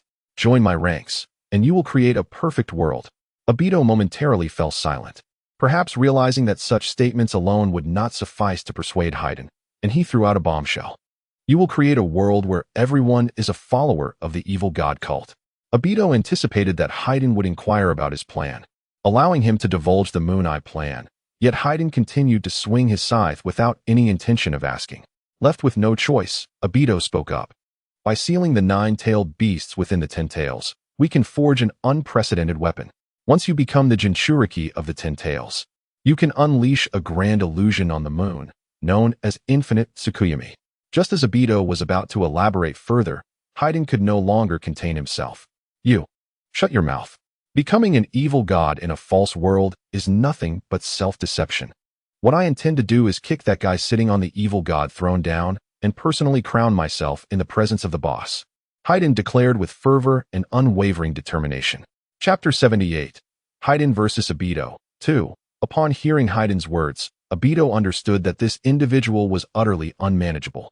The reason for Fade Wan's unwavering loyalty to Chuyang is indeed rooted in his past. Previously, the evil god was his faith, and even when buried in a pit by Shikamaru, he steadfastly believed that the evil god would avenge him. Now, he aspires to become the evil god himself, with Chuyang as his new belief. Regardless of the enticing offers presented to him, he remains resolutely loyal to his faith. Chuyang's ability to deceive him stemmed from Fade Wan's youthful naivety and familiarity with the storyline, allowing him to be easily misled. However, Obito clearly lacked such eloquence, which incited Fade Wan's wrath. Observing that Fade Wan had no intention of yielding despite Obito's lengthy discourse, and with his own intangibility nearing its 5-minute limit, Obito was compelled to retreat. Upon witnessing this, Fade Wan's excitement surged. Just as his companion, Akun, had predicted, Obito's peculiar ability to become intangible was indeed constrained by time. It must have been due to time running short that he retreated. Fade Wan confidently proclaimed this revelation as though it were his own insight. Meanwhile, the 6 tails within Fade Wan found the situation rather absurd. A flicker of murderous intent appeared in Obito's eyes. The individual before him was a devoted subordinate of Uchiha Chuyang. As he sought to collect the 9-tailed beasts, it was imperative that he deal with this person, establishing an adversarial relationship with Uchiha Chuyang. Naturally, Obito wished to eradicate this potential enemy at its nascent stage. If he was unwilling to submit, then death awaited him. Wood style, cutting technique. Fade Wan scoffed at the approaching branches, swinging his scythe to cleave them. For someone like him, who possessed immortality, such attacks that could not immediately reduce him to mere flesh were unnecessary to evade. The blood-red scythe struck the incoming branches, causing them to be deflected, while the remnants penetrated Fade Wan's abdomen, bursting forth from his body. Obito regarded this with disdain, despite Fade Wan being the Jinchuriki of the 6 tails. His arrogance and lack of combat intelligence rendered him susceptible to a single blow. Fade Wan, unfazed by the impalement, began to pull the wooden spikes from his body, expressing pain, yet seemingly deriving some pleasure from the act. His eyes burned with fury and murderous intent as he glared at Obito. "You scoundrel! You have angered this evil god. You shall become another sacrifice today." With that declaration, a black-red chakra enveloped him, and 6 tails emerged from his back. The chakra coalesced, creating a shockwave that caused the surrounding trees to sway. Obito furrowed his brow, astonished that Fade Wan, having endured the cutting technique, still retained combat capability. Enveloped by the tailed beast chakra, Fade Wan wore a cruel smile, brandishing his red scythe and charging at Obito. Yet, Obito remained unperturbed. His Kamui ability instilled in him the confidence to navigate the ninja world effortlessly. Fade Wan swung his scythe heavily, striking Obito once more, but it passed through him again. Seizing the opportunity as Fade Wan traversed his form, Obito instantaneously materialized, aiming to draw Fade Wan into the Kamui dimension. Sensing the spatial disturbance behind him, even a brash individual like Fade Wan felt a substantial threat. However, lacking extensive combat experience, he could not immediately turn to retaliate. Yet, Fade Wan was not so easily defeated. The 6 tails behind him morphed into sharp claws, lunging at Obito. Forced to enter intangibility once more, Obito leaped into the air, forming hand seals, fire style, exploding wind dance. The space warped as fire serpents coiled around a fiery vortex, delivering a lethal blow to Fade Wan. Unfazed, he bore the brunt of the damage, the tailed beast cloak shielding him from harm, allowing him to endure the onslaught. Amidst the searing flames, Fade Wan charged forward like a wild stallion, seemingly impervious to the inferno that engulfed him. He swung his scythe again, but it was evident that it would have no effect. The invulnerability offered by Kimui gave Obito the assurance to face Fade-Wan without fear. How infuriating!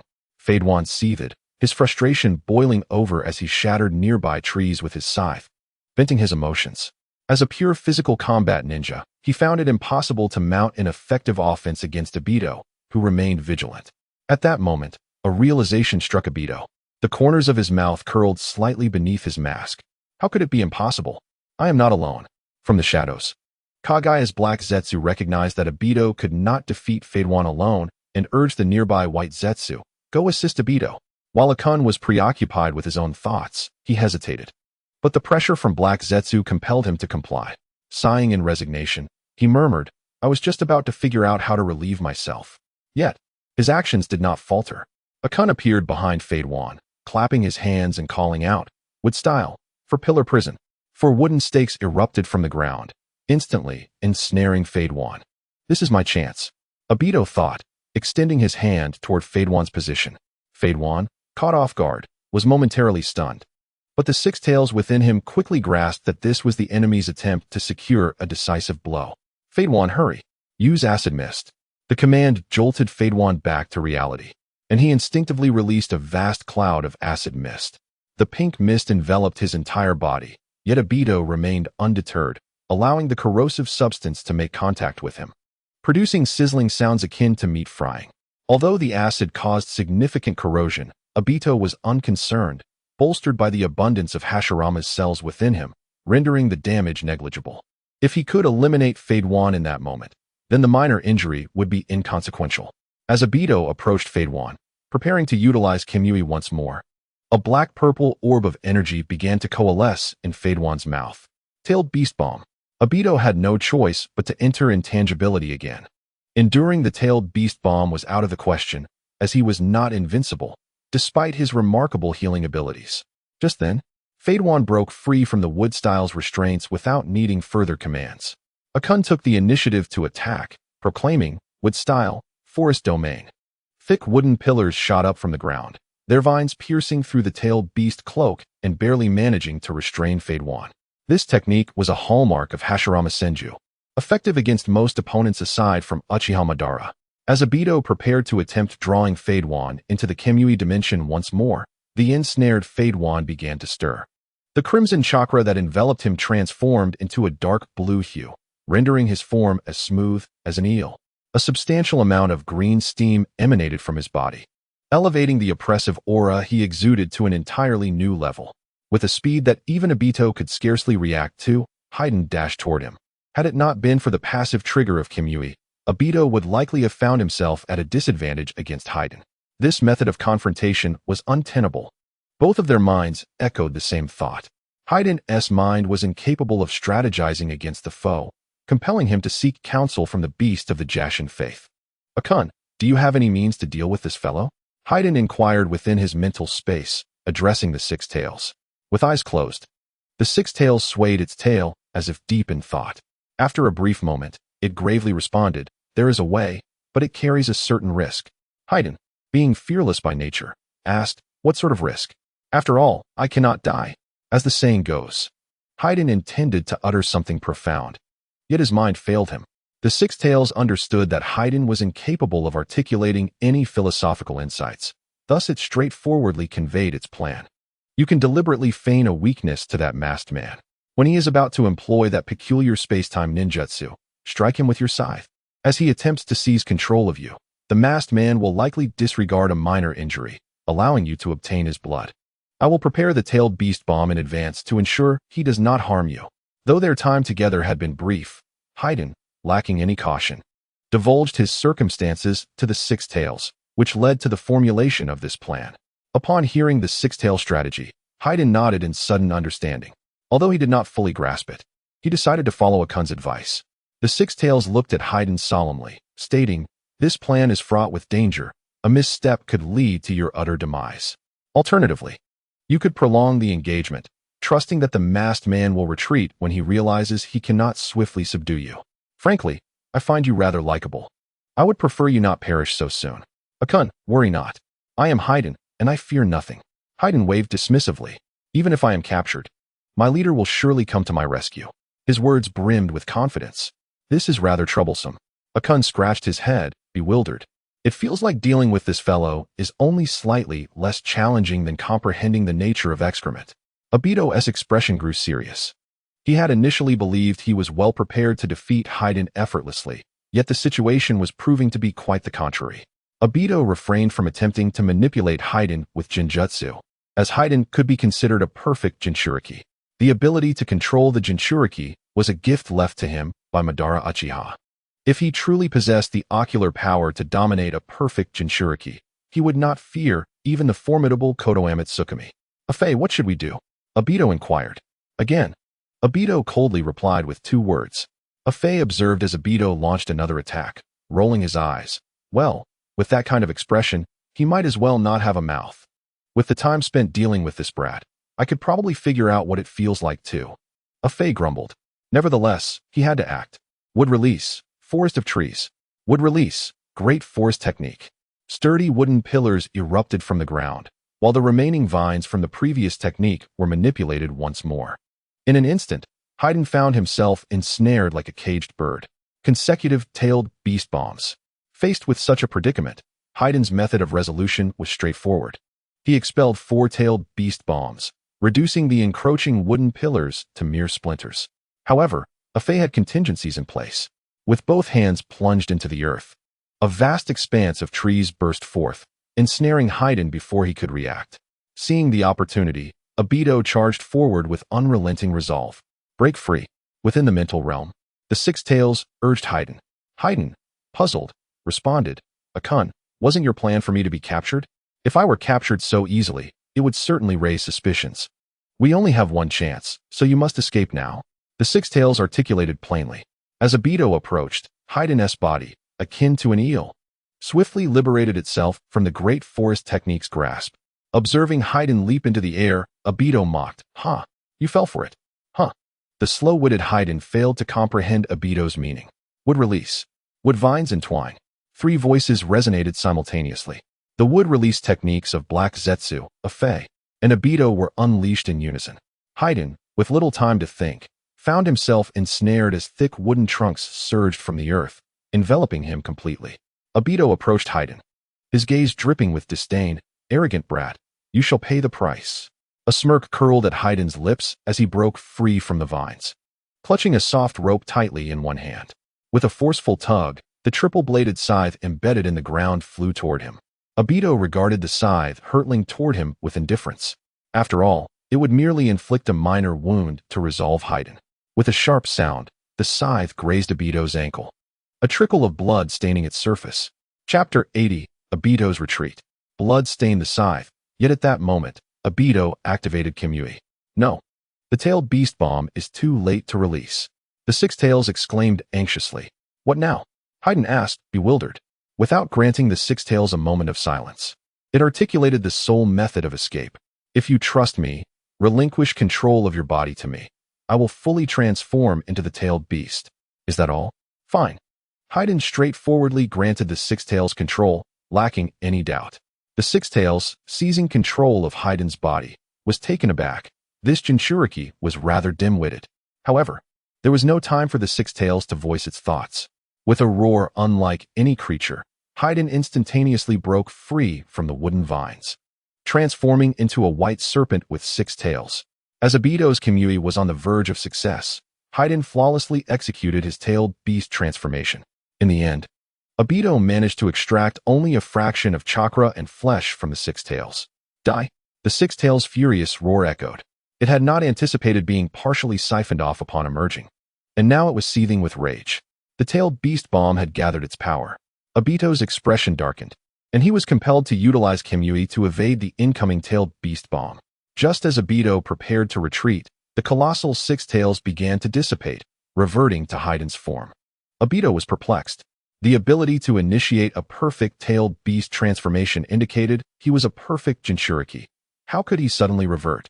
Without affording Obito much time for contemplation, Haiden's next action left him even more confounded. Haiden smeared his own blood onto the ground, using his horn to draw a pattern of an outer circle with an inner triangle. Obito furrowed his brow, fully alert. Could this be an extraordinarily powerful ninjutsu? Yet, Obito refrained from recklessly advancing, as he was unaware of the technique's effects. Caution was prudent.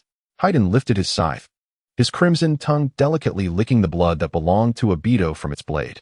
Even someone as composed as Obito felt a twitch beneath his mask. This fellow is utterly deranged. Obito's expression darkened, his thoughts racing. However, he quickly found himself preoccupied with the unfolding events. As the blood was licked away, Fadewan transformed from a clean-cut young man into a grotesque figure, cloaked in darkness with distinct white stripes adorning his bones. His maniacal laughter echoed ominously, sending chills down spines as he proclaimed, "Feel honored. You are to be the sacrifice of this evil god." Fadewan suddenly brandished a retractable spear. A sense of foreboding gripped Obito's heart, and just as he prepared to act, a piercing pain shot through his abdomen. He coughed up blood, clutching his midsection as he knelt on the ground. Fadewan, reveling in Obito's suffering, laughed with glee, as if every cell in his body was celebrating. Sensing the dire turn of events, Kuroju sprang into action, ruthlessly stirring within Fadewan's abdomen. Just as Fadewan intended to plunge the spear into his own heart, wooden vines erupted beneath him, ensnaring his ankles and attempting to hurl him from the formation. Kuroju, drawing on years of experience, acted upon his instinct, deducing that Fadewan could only synchronize damage within that peculiar circle.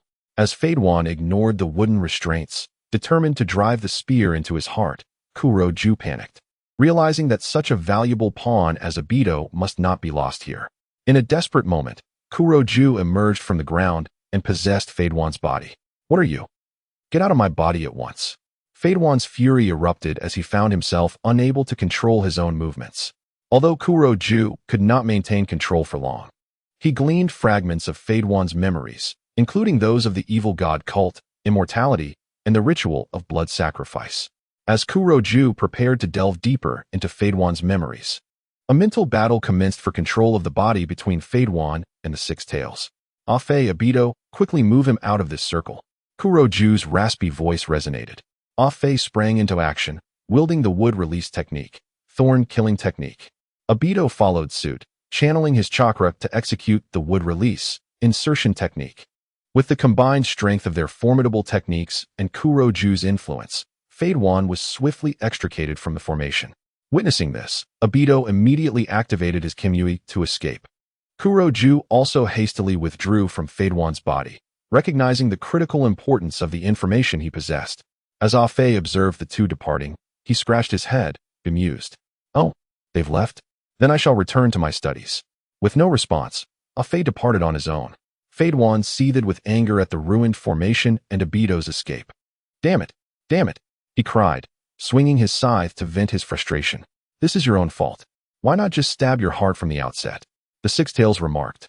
Exasperated, Fadewan's face flushed with rage, unable to formulate a retort. Observing Fadewan's chaotic state, the Six Tails suggested, "This matter should be reported to Chu Yang." "Absolutely not." Fadewan hastily rejected. "If the boss finds out, where will my face be? Which is more important, your face or your life, or even your evil god cult?" The Six Tails replied, resigned. He intended to assert that life should take precedence, but considering Fadewan's temperament, he chose his words more cautiously. "That masked, mysterious individual will not relent easily. Such attacks will surely continue. If you do not take precautions, one day you may find yourself captured. What then? For your evil god cult?" Fadewan pondered thoughtfully. "Achien, you may have a point," he sighed. "Very well. I shall inform the boss." Chapter 81. Xianglin in the Land of Rice. In the village of Yuhua, ever since rescuing Shursui, Chu Yang lived a life devoid of worries, embracing a tranquil existence. However, Kiki Shiboku could not remain idle. He frequently ventured from the village to eliminate powerful yet nefarious ninjas or assist Orochimaru in procuring experimental subjects. As he often stated, if one does not wield a blade for too long, they may become estranged from it. Upon hearing these words, Chu Yang experienced an epiphany and resolved to abandon his languor. While researching ninjutsu, he occasionally engaged in light sparring with his subordinates. Yet, he was perplexed as to why they always gazed at him with resentment after each bout. Of course, an essential daily ritual involved cradling the adorable by Jiang in his arms, not out of perversion, but due to her irresistible cuteness. Today, in a rare occurrence, Orochimaru sought out Chu Yang, popping a grape into his mouth while reclining on the sofa. Chu Yang inquired, somewhat puzzled. Orochimaru, what brings you here? With a hint of reluctance, Orochimaru shrugged and confessed, to be candid, Lord Chu Yang, I have a favor to request. Feel free to speak, Chu Yang replied, patting his chest. Orochimaru often approached him regarding research matters, which typically meant benefits for Chu Yang as well. Orochimaru continued, aside from the current Jinchuriki of the Nine Tails, I have yet to find any surviving members of the Uzumaki clan in the 5 great nations. Thus, I wish to inquire if you possess any information regarding the Uzumaki clan? Chu Yang pondered briefly and realized he had a suitable candidate in mind, Uzumaki Xianglin, the infatuated character from the original story. Utilizing her as an experimental subject would be advantageous. Moreover, he recalled that she had a mother who might willingly become a test subject to ensure her daughter's well-being. Thus, a journey to the hidden grass village was in order. However, such matters were certainly not tasks Chu Yang intended to undertake personally. Naturally, he would dispatch his capable subordinates to handle it for him. After all, he had recruited them to work for him. As he observed the departing Akatsuki member, Chu Yang mused, indeed, life dulls one's edges. The former me, who lambasted unscrupulous bosses, now finds himself becoming a heartless capitalist. Nevertheless, it should be noted that Momochi Zabuza had previously requested permission to leave the village, and Chu Yang had not paid it much mind, granting approval without hesitation. Should Zabuza betray him, he would face the pursuit of the Hidden Mist Village, and his close relationship with Haku granted him considerable standing in Yuhua Village. It was inconceivable that he would turn against Chu Yang. Even if he did, it would pose little concern. After all, he was merely an elite jonin. Days later, Manyu returned to Yuhua Village with Xianglin and her mother in tow. Xianglin lay unconscious, draped over Manyu's shoulder, while her mother, resembling Xianglin with flowing red hair, was dragged along like a lifeless dog. Chu Yang maintained an impassive facade, though he was somewhat taken aback. He had not anticipated that Manyu would manage to bring them back in such a short span of time. They were treasures from the Hidden Grass Village. Even though it was a small ninja village, it would require considerable effort on Manyu's part to retrieve them. How did you manage to bring them back? Chu Yang casually inquired. Manyu recounted the series of events, revealing it to be a fortuitous coincidence. Upon arriving in the land of grass and preparing to rest, he stumbled upon Xianglin and her mother, who seemed to have escaped from the Hidden Grass Village. At this point, Chu Yang was astonished. It was quite an achievement for the mother and daughter duo to have escaped the vigilant surveillance of the Hidden Grass Village. However, fortune does not favor the bold indefinitely. The pair was soon apprehended by ninjas dispatched from the Hidden Grass Village, and just as they were about to be taken away, Manyu appeared and eliminated all those ninjas. Xianglin's mother believed she had encountered a great benefactor and expressed her gratitude profusely, unaware that this person would lead her to the depths of despair. However, for her daughter, it was a different story. It was a passage to paradise. Thus, the full moon brought the two back. Along the way, Xianglin's mother attempted to flee with her daughter, but each time she was thwarted by the full moon. Upon discovering the woman's uncooperative nature, the full moon took decisive action, breaking her legs and using her daughter as leverage. Throughout this ordeal, Xianglin remained unconscious, a condition deliberately orchestrated by Chu Yang to shield her from witnessing the mistreatment of her mother. Had she seen it, Xianglin would have undoubtedly become a mere experimental subject for Orochimaru's research on Hashirama's cells. After explaining the circumstances, the full moon handed Xianglin over to Chu Yang and then dragged her mother towards Orochimaru's laboratory. Once the task was complete, the full moon respectfully stated, Lord Chu Yang, I have returned the person to you. If there are no further matters, I shall take my leave. Chu Yang nodded slightly in agreement. He brought Xianglin home and noted the lack of bite marks on her, indicating that she had not yet been used as a medical supply, as her mother would undoubtedly protect her. For now, having one experimental subject sufficed, and Chu Yang was keen to see if Xianglin could be nurtured into a formidable asset. Given her pure Uzumaki lineage, an intriguing thought crossed Chu Yang's mind. Could Xianglin be trained in Tsunade's legendary healing techniques? After bringing Xianglin to his abode, he released her chakra seal, and she soon awoke. Mother! Xianglin exclaimed, startled, scanning her surroundings anxiously. At that moment, Chu Yang entered the room, adopting a warm and benevolent demeanor, and asked with genuine concern, Are you all right? Xianglin's expression was one of fear, evidently a residue of the torment she had endured in the land of grass. Chu Yang gently reassured her, Little sister, do not be afraid. I am neither a good nor a bad person. Perhaps due to Chiang's striking appearance, Xianglin's fear began to dissipate. Where is this? Who are you? She stammered. Chiang replied, you are in Yuhua village of the land of rice. My name is Uchiha Chuyang. My subordinate found you in the land of grass and brought you here. Did you see my mother? Xianglin asked, her voice trembling with anxiety. Chiang's expression turned somber as he sighed and spoke with regret. I am sorry. According to the message left by my subordinate, he discovered a letter beside you, detailing your mother's decision to use herself as bait to draw away your enemies. I fear for her safety. I don't believe it. You are lying to me. Xianglin cried, engulfed in despair. Chuyang feigned sorrow and produced the letter, which had been coerced from Xianglin's mother by the full moon. As expected, upon seeing the letter, Xianglin recognized her mother's handwriting. Chuyang, suppressing his impatience, offered a few words of comfort to quell her tears. Xianglin, crying will not solve anything. We must confront this situation, he said, his expression filled with empathy. What should I do?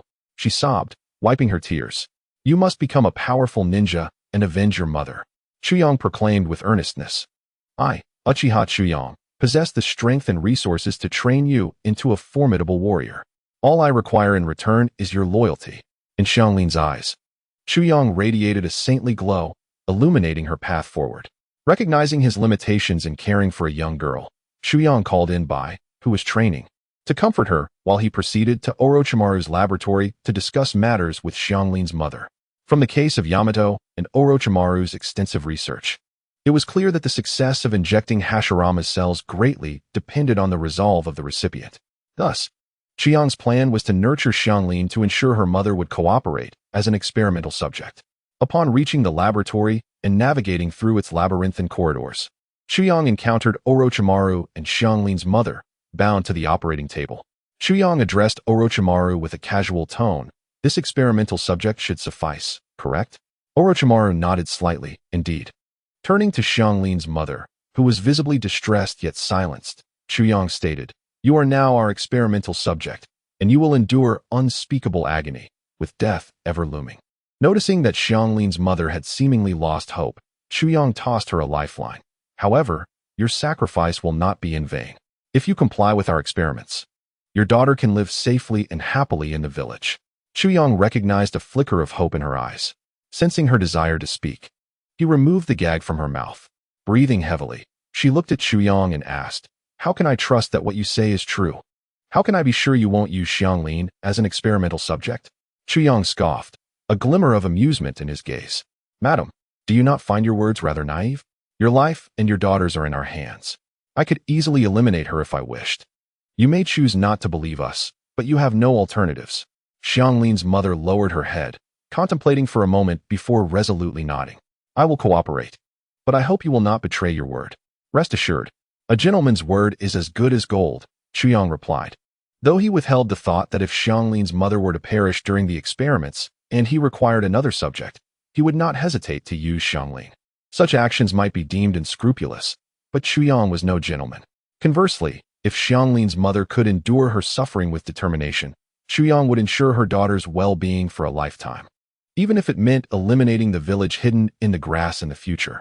Witnessing the injection of Hashirama's cells into Xianglin's mother, Chuyang observed as she let out heart-wrenching screams. To facilitate a clearer observation of the experiment, she was devoid of clothing. Yet, both Chuyang and Orochimaru remained focused on the changes occurring within her body, undistracted by trivialities. Eventually, a face resembling that of Hashirama Senju emerged from her chest, indicating that she had not been entirely consumed by the cells. Orochimaru, exhilarated, scribbled frantically in his research notes, his voice tinged with a mad cackle. For a scientist in pursuit of eternity, there was no greater joy than witnessing the progress of experiments on the cells of the first Hokage. After a brief period of laughter, Orochimaru noted Xianglin's mother was still screaming and trembling, clearly in excruciating pain. After some contemplation, he remarked, perhaps it is due to the Uzumaki clan's kinship with the Senju clan that, under absolute conviction, the injection of my newly developed cells of the first Hokage does not lead to death or complete rejection, yet there are evident side effects. The excruciating pain is likely one of them. As he spoke, Orochimaru unconsciously approached the operating table, treating Chuyang as if he were invisible, fully engrossed in his research. Chuyang felt no anger. Instead, he turned calmly and left the laboratory. Upon returning home, Chuyang was greeted by the sight of Zai Buzhan's return. "Oh, Zai Buzhan has come back," Chuyang called out in surprise. "Master Chuyang," Zai Buzhan replied respectfully, bowing slightly. Just as Chuyang was about to say something, he noticed the enormous sword strapped to Zai Buzhan's back, his eyes widening in shock. It was then that he realized the sword was, in fact, the infamous execution blade. "Zai Buzhan, is that the execution blade?" Chuyang inquired. Zai Buzhan nodded, explaining, "Indeed, this is the execution blade. My time away from the village was spent acquiring this weapon from Pai Ba Shirzong. Initially, I intended to resolve the matter with money, but he refused." "So you killed him?" Chuyang asked, curiosity piqued. Given that both Zai Buzhan and Pai Ba Shirzong were elite jonin, the outcome of their confrontation was not particularly surprising to Chuyang. Zai Buzhan nodded. A fierce glint in his eyes mingled with a rare hint of respect. "Pai Ba Shirzong and I engaged in a duel to determine the rightful owner of the execution blade, as was tradition in the past at Kirigakure. However, he did not wield the execution blade during our battle. In the end, I triumphed. Before he passed, he entrusted me with his final wish to bury him in the land of water." "You went?" Chuyang asked, taken aback. "I did," Zai Buzhan affirmed, his tone resolute. He was a worthy adversary, and like me, he held a deep love for Kirigakure. Therefore, I must fulfill his last wish, no matter the dangers. Zai Buzhan's voice was filled with emotion. Chuyang nodded, offering an encouraging glance. Chapter 83. Flying Thunder God. What intel could that fool, Haydn, possibly have? Chuyang scoffed, unrolling the scroll brought by Hans. The handwriting was a jumbled mess, causing Chuyang's brow to furrow in frustration. He could finally understand the feelings of his teacher when he had seen classmates struggle with their penmanship. What nonsense has Haydn scribbled here? I must ensure he practices his calligraphy. Chuyang mused, albeit with a hint of leisure. However, his calm was short-lived. The mysterious masked man would release space-time abilities? The ominous shadows of the Akatsuki? Each description pointed directly towards Obito and his associates. Chuyang's eyes narrowed, his black pupils transforming into swirling tomo, his hand instinctively resting on the hilt of his sword. Obito is audacious. While I refrain from causing him trouble, he seeks to impose upon me. Chuyang pondered, envisioning the dire situation. Had Haydn not been under the command of the Six Tails, he would likely have already fallen into Obito's clutches. Given Obito's intellect, it was entirely plausible that he could deceive Haydn into joining his cause. The more Chuyang contemplated, the more his unease grew, igniting an unquenchable fury within him. How dare Obito think he can meddle with my brother, Uchiha Chuyang? Does he not recognize my status as the leader of the land of rice? "Mr. Chuyang," a gentle, hesitant voice interrupted his thoughts, calming his previously tumultuous emotions. He smiled as he approached the door, affectionately ruffling Bai's hair. "What is it, Bai? Do you have questions about your training, or are you simply tired and in need of rest?" Bai shook his adorable head. "I merely came back for a drink of water and noticed you looking rather fierce. Is there something troubling you? How may I assist?" Chuyang smiled and handed Bai a cup of water, playfully pinching his cute cheek. "It's nothing, just some trivial matters. You should return to the training grounds. Only then can you truly help me." Bai nodded earnestly and trotted away. Chuyang couldn't help but smile, feeling as though he were raising a daughter. Alas, Bai was a boy. Still, it did not deter him from treating him as such.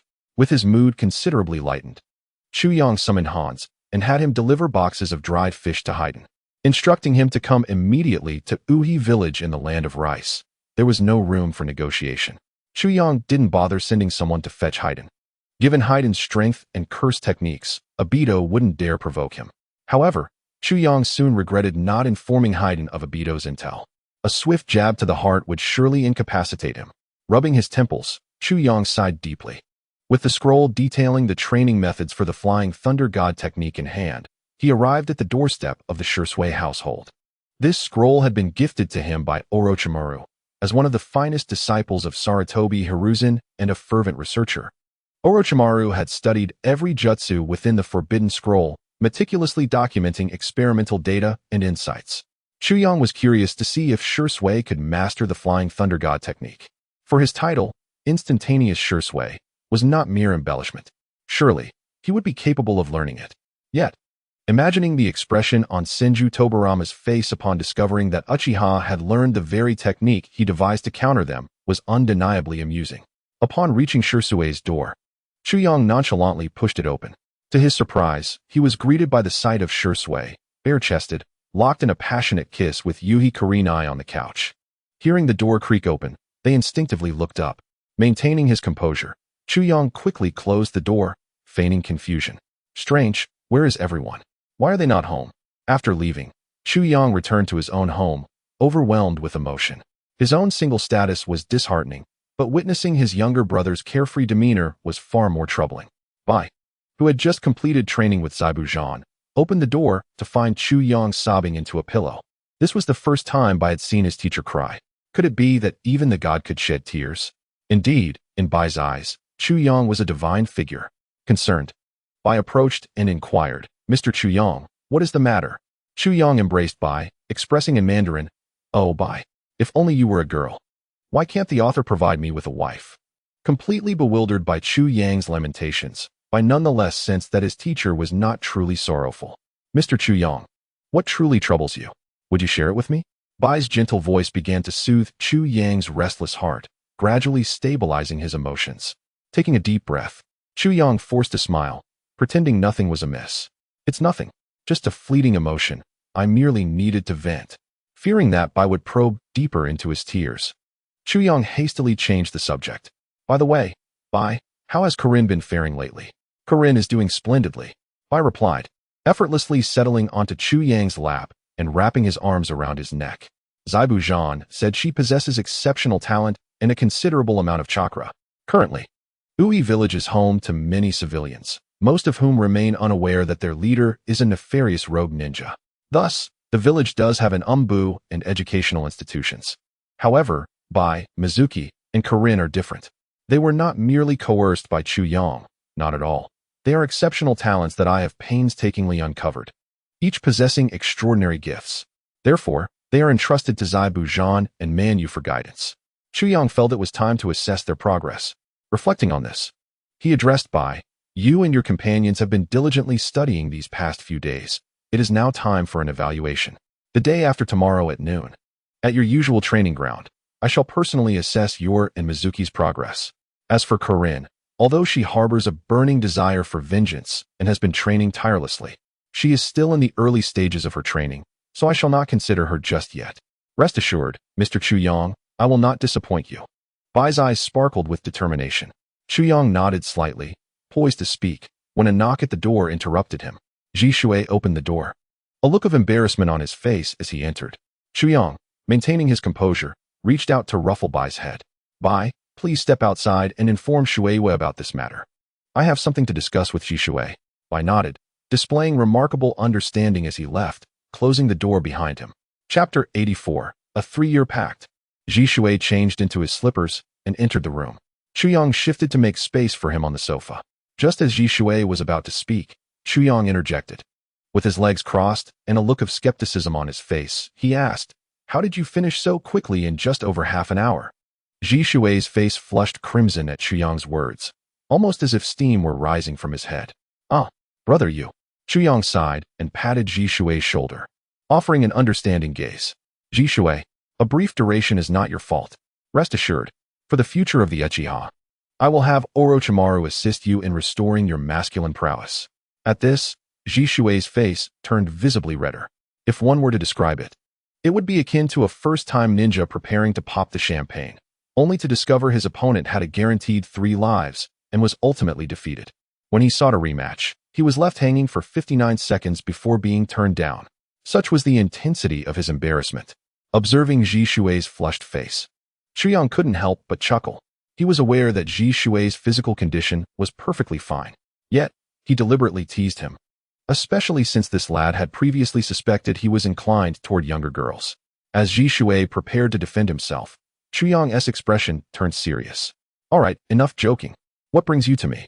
Jishui took several deep breaths, feeling his previously prepared words crumble under Chuyang's abrupt statement, akin to striking a fist against cotton. Gradually calming down, Jishui relaxed somewhat. "Shouldn't I be the one asking you? Brother, what is it that you need?" Chuyang produced a scroll from his robe. The Flying Thunder God technique. See if you can learn it. Ji Shui was slightly taken aback, excitement flickering in his eyes as he accepted the scroll. However, after the initial thrill, a hint of hesitation clouded his countenance. Brother, are you not afraid that if I truly master the Flying Thunder God technique, I might? Ji Shui's sentence trailed off, but Chuyang understood the implication.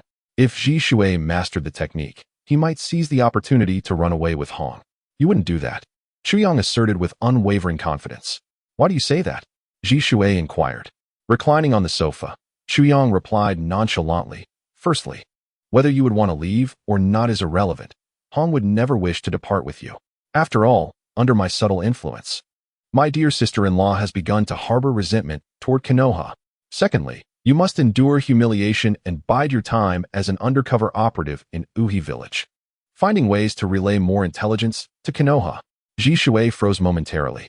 While the first part of Chuyang's statement merely indicated his foresight, the latter part filled him with deep trepidation. He gazed at Chuyang in disbelief, swallowing hard. Chuyang, observing Ji Shui's apparent fear, couldn't help but chuckle.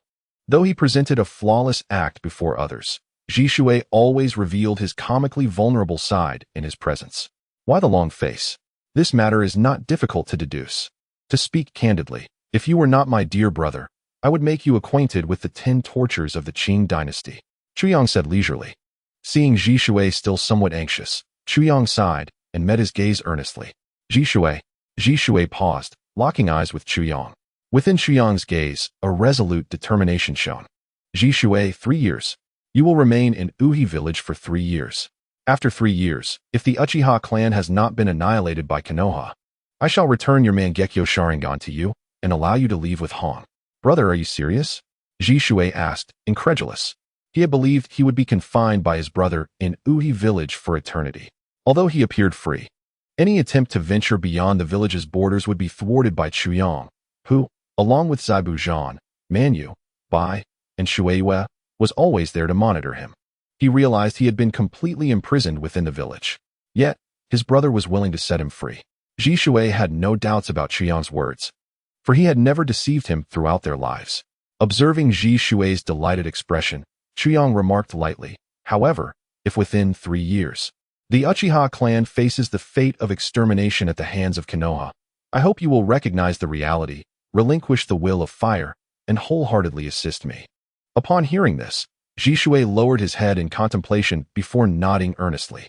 To him, although the relationship between the Uchiha and the village was deteriorating, he believed that with his death, the clan would temporarily settle down. With Itachi Uchiha present, he felt no concern for the Uchiha. This was his unwavering belief in the will of fire, which would never waver. Very well. With Ji Shui's agreement, Chuyang smiled, his eyes crinkling with delight. They had been brothers for over a decade, understanding each other's personalities intimately. Just as Ji Shui trusted him to keep his word, Chuyang believed Ji Shui would not regret this decision. Now, all that remained was for Chuyang to patiently await his naive little brother's defection from the village. Chapter 85. The bet. Let me say a few words. Why not use Ji Shui's eyes to create an eternal Mangekyo Sharingan? Is this a question that a person can ask? After years of brotherly bond, does it not surpass the value of a pair of eyes? Are the Uchiha not known for their sibling bonds? In my view, the eternal Mangekyo Sharingan is not that crucial. In the future, once the cells of Hashirama are infused, the side effects of the Mangekyo Sharingan can essentially be ignored, allowing one to fully awaken the Susanoo without necessarily requiring the eternal Mangekyo Sharingan, but rather vast ocular power and chakra as support. Moreover, the protagonist will eventually awaken the Rinnegan, rendering the eternal Mangekyo Sharingan practically useless. Now, let's refrain from such questions in the future. Under the scorching sun, Chuyang stood in the training ground designated for Shuiwe and Bai, observing the 2 youngsters before him. With his hands in his pockets and an air of superiority, he declared, "You have the duration of an incense stick to devise a strategy. At present, I am merely a shadow clone, thus you may employ lethal methods to attack me." Nearby, the spectators were engaged in lively banter. Chuyang, the original, smiled at the crowd, asking, "How long do you think these 2 can endure against my shadow clone?" Returning from outside, Kakashi Hatake remarked, "Though these 2 children possess remarkable talent, they likely won't fare well against your shadow clone." "Father, what difference does that make?" Chuyang replied, somewhat exasperated. Are you going to just talk in circles? The rarely seen Orochimaru, having emerged from the lab for a breath of fresh air, pondered for a moment before saying, Kiba's point is valid. If they rely solely on taijutsu without using their full strength, Master Chiang's shadow clone should last at least half a minute. Manyu, confident in her brother, chimed in. Orochimaru, you underestimate them. I believe they can last a minute or two. Zaibu-Zhan, usually silent, unexpectedly spoke up. These two little rascals should be able to hold out for 3 minutes. Wow, you have even more faith than I do, Manyu said to Zaibu-Zhan. Zaibu-Zhan remained silent. Manyu, her eyes glinting with mischief, smiled as she draped an arm around Zaibu-Zhan's shoulders. How about this, Zaibu-Zhan? Let us make a bet. If they last beyond 2.5 minutes, I'll share my insights on the mist technique with you. Conversely, if they don't, you will have to give me your beheading sword. Upon hearing those words, he hesitated for a moment, initially intending to refuse. However, upon catching sight of Bai's resolute gaze, he found himself momentarily speechless. After a prolonged silence, he finally nodded. In an instant, Manyu was overjoyed. If this wager was won, he would gain another blade in his arsenal. Next time, he would employ the sixfold mist concealment technique directly. Manyu leaned towards Chu Yang with a gleeful grin and said, Lord Chu Yang, you mustn't allow your shadow clone to hold back. Chu Yang cast a sidelong glance at him and replied nonchalantly, Do I seem like that kind of person? Certainly not. Manyu forced a smile and waved his hand dismissively. Chu Yang suddenly felt the absence of someone. Glancing around, he spotted Odo-Do and his sister-in-law not far away, flirtatiously exchanging sweet nothings. Chu Yang turned his face away, muttering under his breath, How unfortunate. On the side, Orochimaru detected the longing in Chu Yang's eyes for such romance, and teased, You speak insincerely, Lord Chu Yang. Kakashi Shimo, having experienced similar feelings, remarked half jokingly and half seriously, You should interact more with girls, or else you might end up a lifelong bachelor. At this moment, a stick of incense had already burned for a while. The battle officially commenced. Manyu produced a pocket watch to keep track of time, wishing fervently for his brother to lose quickly for the first time in his life. On the field, Shuei-Yu, wielding a blade larger than himself, gazed at Chu Yang, while Bai remained hidden from view. Ninjutsu, mist concealment technique. A thick fog enveloped the surroundings, obscuring Chu Yang's vision. Chu Yang refrained from using ninjutsu, as it would be somewhat unfair. He strolled through the mist, disregarding the clumsy attempts around him to lure his attention. Whoosh, whoosh, whoosh.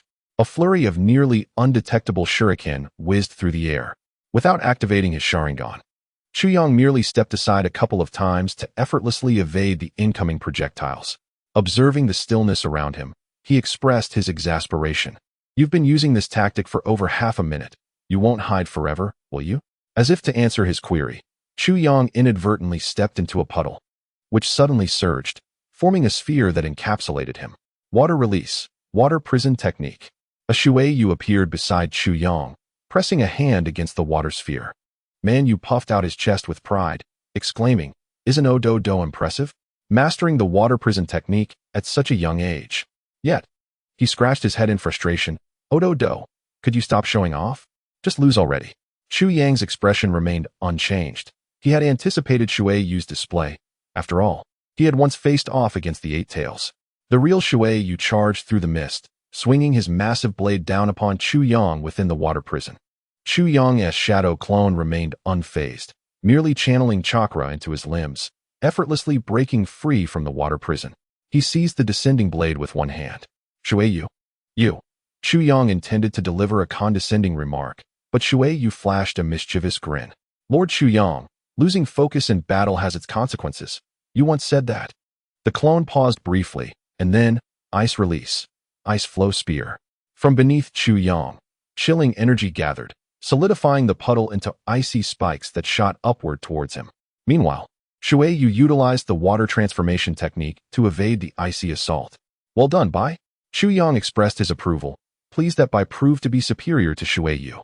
Encased in ice spikes, Chu Yang curiously called out into the mist, By the way, Shuei-Yu, won't your water transformation technique be frozen by the ice release?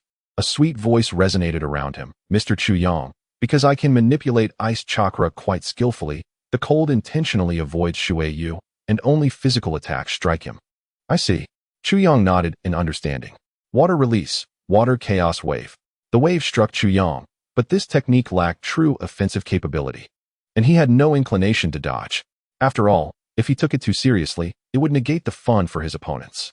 The water coursing over him, coupled with the chilling aura from the ice spikes, caused Chu Yang's face and body to stiffen slightly, and soon the clone was encased in a layer of frost. Shueyu charged forward once more.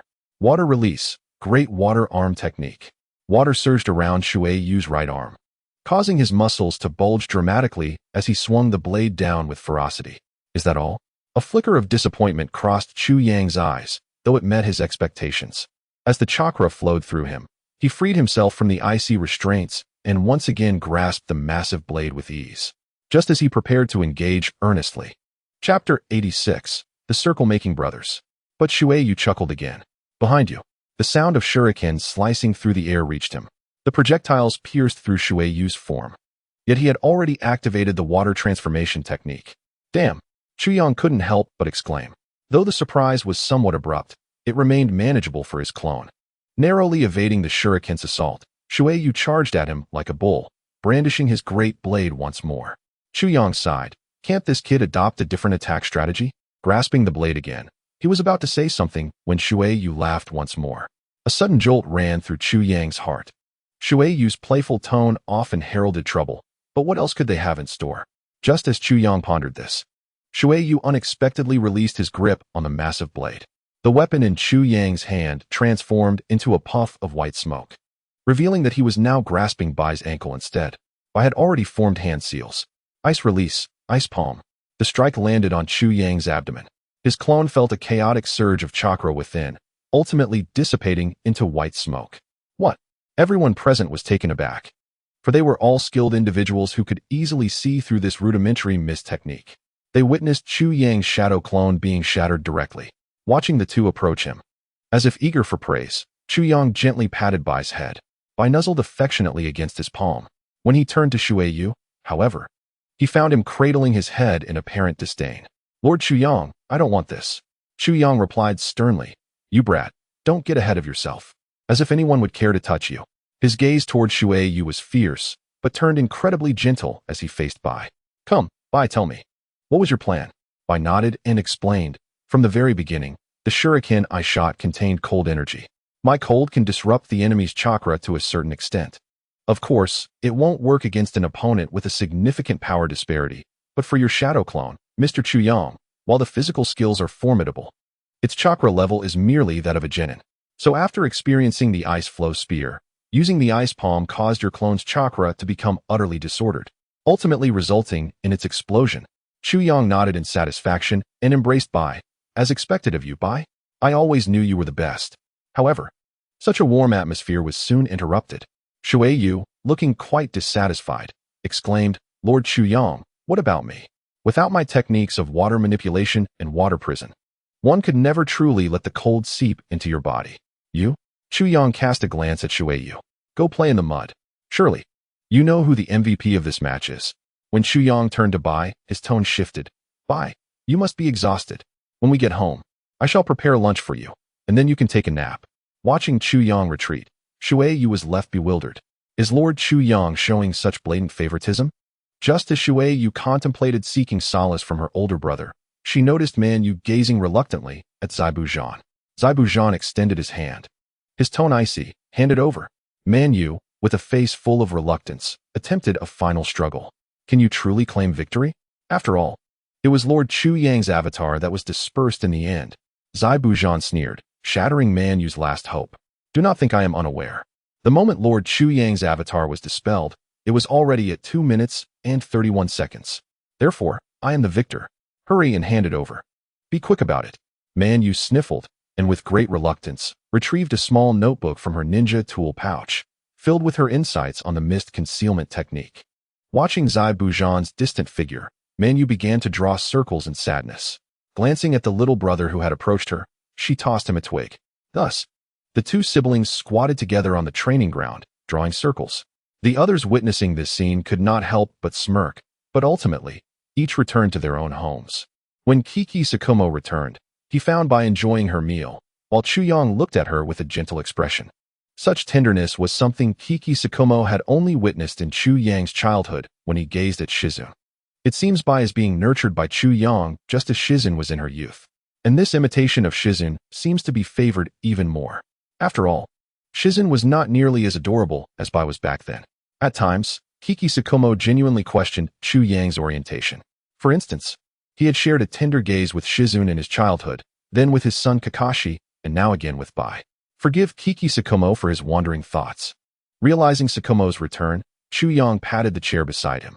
Chu Yang preferred not to kneel while eating, finding it quite uncomfortable. Kiki Sakomo took a seat and after a few bites of food, inquired with some confusion. Chu Yang, I have heard about your wager with Shizun.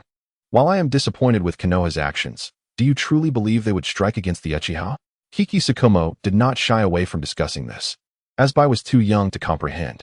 Chu Yang withdrew his gaze from Bai, a confident smile gracing his lips as he replied, Do not worry, father. When have I ever undertaken an endeavor without assurance? Kiki Sakomo pondered for a moment, responding, Even if Sarutobi Hiruzen mobilizes all his Umbu to eradicate the Uchiha, the casualties would be devastating. After all, the Sharingan possesses unparalleled advantages. Chu Yang understood Kiki Sakomo's concerns and set down his chopsticks. The renowned theorist. My father once said, one must employ magic to defeat magic. Is there truly such a theorist? Kiki Sakomo questioned skeptically. Chu Yang waved his hand dismissively. No need to focus on such details. Essentially, what I mean is, only the Uchiha can extinguish the Uchiha. Kiki Sakomo grasped the meaning behind Chu Yang's words. Fearful yet puzzled, he wondered, who would dare commit such a heinous act? A traitor. This is something no clan can tolerate. Chu Yang asserted. Uchiha Itachi has already awakened the Mangekyo. With Uchiha Obito's assistance and Uchiha Fugaku's tacit approval, the Uchiha will be annihilated. What? Obito? Kiki Sakomo could hardly believe it. Kakashi's closest friend? Wasn't he already dead? Chu Yang recounted the events surrounding Obito. Among everyone, Chu Yang could only completely trust Kiki Sakomo. He did not even trust Shizun now. Most importantly, Kiki Sakomo never pried too deeply and held no suspicions towards him. With such a wonderful adoptive father, Chu Yang naturally felt inclined to share everything he knew. As Chu Yang and Sakomo conversed gravely, Bai struggled to comprehend. However, she believed that once she grew stronger, she would undoubtedly become the most reliable tool for Mr. Chu Yang. Time passed swiftly, and several winters and summers flew by. Yuhua Village, this unassuming little village, experienced rapid development over the past 2 years. A surge of merchants flooded in, while the number of ninjas within the village reached 4 digits. 4-digit ninjas in a small ninja village is quite an impressive feat. After all, small nations possess limited resources, and the daimyo cannot allocate excessive funds. But for Orochimaru, this was hardly a concern, given that the daimyo of the land of rice was under his control. Currently, within small ninja villages, only the once thriving Takigakure had ever reached 4 digits.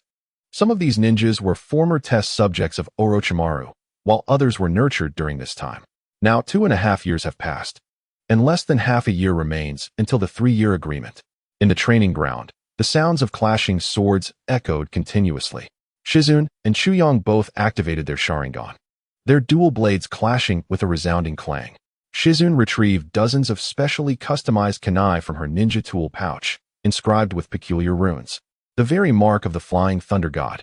Over the course of 2 years, Shizun had mastered the Flying Thunder God technique. While her speed may not match that of the legendary Yellow Flash, under the dynamic vision of the Sharingan, her strength was undoubtedly on par with that of the former Minato Namikaze. The kunai grazed Chu Yang's hair, and without hesitation, Shizun launched her attack. Flying Thunder God Slash. Bang! Struck by Shizun's ninja blade, Chu Yang instantly transformed into a wooden dummy. Fire release. Great fireball technique. Shizun was unfazed, as if she had anticipated this, swiftly forming hand seals and unleashing a fireball towards her rear. Water release. Water Dragon Bullet. The ferocious water dragon devoured the incoming fireball, shrinking in size but still charging towards Shizun with incredible speed. As the water dragon lunged at her, Shizun swiftly utilized the body flicker technique to evade. Shizun's body flicker technique was formidable. Within short distances, her speed rivaled that of the Flying Thunder God, and it required minimal chakra expenditure. Observing this, Chu Yang had intended to continue his conversation with Obito, but a white snake approached. The white snake spoke. Lord Chuyang, there has been significant progress in the experiment. Please come at once. Chuyang sheathed his blade, signifying the end of their sparring. Shizune returned her ninja blade to its sheath and addressed Chuyang. Brother, why not come to my house for dinner tonight? Chuyang nodded slightly. Very well. You head back first. I will visit Orochimaru's laboratory. I suspect there may be breakthrough advancements concerning the first Hokage's cells. Chuyang held nothing back, already considering Shizune as one of his own. After 2.5 years of persuasion, coupled with their previous wager, Chuyang believed that once Uchiha Itachi truly raised his blade against his kin, Shizune would undoubtedly not become a traitor. This was the trust he, as an elder brother, placed in Abudo.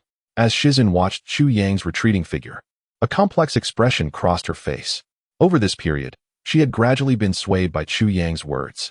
Moreover, as the 3-year agreement approached, her brother displayed no signs of worry, which began to instill some self-doubt within her. Could it be that the Uchiha would indeed come to Orochimaru's laboratory? Chuyang seated himself in a chair and inquired of Orochimaru, who appeared particularly excited. Orochimaru, how is the progress of the experiment? Orochimaru, brimming with enthusiasm, replied, Good. Very good. The recent research progressed unexpectedly smoothly. It felt as if I could finally express my excitement to others. Orochimaru, in a hurry, brought Chuyang to the hidden door of the laboratory, stepping inside. Within the dark chamber stood a large container filled with a peculiar green liquid. Inside the container lay the mother of Kagaya, stripped of all clothing, infused with senju cells. Chuyang couldn't help but marvel at the greatness of maternal love. It was likely that she understood well that should she succumb to her weakened will, her daughter might become the next experimental subject. She had endured such torment for a grueling 2.5 years. Chuyang pondered whether he would have gone mad if subjected to such agony. Yet, this mother clung to life with her last breath. He couldn't help but exclaim, though frail, a woman becomes strong for her child. Orochimaru, however, was devoid of such sentiments and was instead exceedingly exhilarated. He focused all his enthusiasm on the senju cells. Lord Chuyang, last month, I injected the latest version of the original cells. Surprisingly, the experimental subject not only avoided backlash after the injection but also began to heal, mending her previously ravaged body and self-correcting many ailments. Looking at Chuyang, Orochimaru's eyes brimmed with fervor. The perfect senju cells have been developed. Noticing the glimmer of joy in Chuyang's eyes, accompanied by a hint of hesitation, Orochimaru realized that doubt still lingered. After manipulating the apparatus, the green liquid within the container gradually vanished, and the container opened. The mother of Kagaya emerged. Chuyang's face flushed slightly as he muttered, Orochimaru, couldn't you at least provide her with some clothing for modesty? Orochimaru cast a glance at Chuyang and chuckled lightly. To say it bluntly, I believe you are merely feigning compassion. Chuyang rolled his eyes at Orochimaru, and with a knowing gesture, clapped his hands. Wood release, cutting technique. A branch materialized, and the mother of Kagaya seemed to inquire where the experiment should be conducted. Chuyang stepped forward, eager to test the power of this wood release. Having once battled Obito, he wondered how the mother of Kagaya's wood release would compare. The mother of Kagaya hurled the wooden stake toward Chuyang. Wind release, wind-water barrier. Chuyang felt confident in his signature defensive ninjutsu, which had previously withstood Obito's cutting technique. Bang! The wooden stake struck the wind-water barrier. And to Chuyang's astonishment, upon merging with the barrier, it erupted violently, shattering it. Chuyang swiftly evaded the shockwave, and his eyes brightened, his breath quickening. Orochimaru confidently stated, Lord Chuyang should have no doubts now. Chuyang nodded, feeling not just confidence, but an overwhelming eagerness to inject the senju cells. Orochimaru glanced at the mother of Kagaya and casually inquired, what does Lord Chuyang wish to do with this experimental subject? Chapter 88. The troubles of Kurenai Yuhi. Upon hearing the final verdict from the two, the mother of Kagaya remained expressionless, even seeming eager for death. During this time, she had come to fully comprehend the meaning of a life worse than death. In contrast, her life in the grass ninja village had seemed relatively tolerable. Chuyang asked, Do you have any thoughts? Orochimaru, licking his lips with excitement, responded, I want her to serve as the vessel for my reincarnation. The Uzumaki clan's bloodline combined with senju cells makes for an excellent vessel. Chuyang nodded slightly. Orochimaru was now his subordinate, and his enhanced power would bolster Chuyang's own influence. Observing Orochimaru's eager demeanor and the mother of Kagaya's calm acceptance of her fate, Chu Yang stated, "You have the afternoon to spend with your daughter." The mother of Kagaya's eyes sparkled. To see her daughter one last time at the end of her life was her final wish. "Lord Chu Yang," Orochimaru hesitated. Chu Yang shook his head reassuringly. "Rest assured. I will have Mangekyo keep an eye on her. Moreover, her daughter is here. She should understand the gravity of the situation." Hearing Chu Yang's warning, the mother of Kagaya rasped, "Do not worry, I will only watch from a distance." Chu Yang nodded and summoned a shadow clone to find Mangekyo. He then instructed Orochimaru, "Please find her some clothes and proceed to inject the Senju cells." Orochimaru nodded slightly. Meanwhile, Chu Yang settled into the laboratory. Orochimaru soon returned, bringing a prepared vial and hanging it beside the chair where Chu Yang sat. The vial contained a white-green liquid that flowed like cells, almost giving the impression that it was writhing. Chu Yang was connected to numerous tubes, resembling an experimental subject. "Let us begin," Chu Yang declared calmly. As his words fell, Orochimaru injected the cells. Despite being prepared, Chu Yang still screamed in agony as the Senju cells integrated into his body. Simultaneously, he felt immense power surging within him.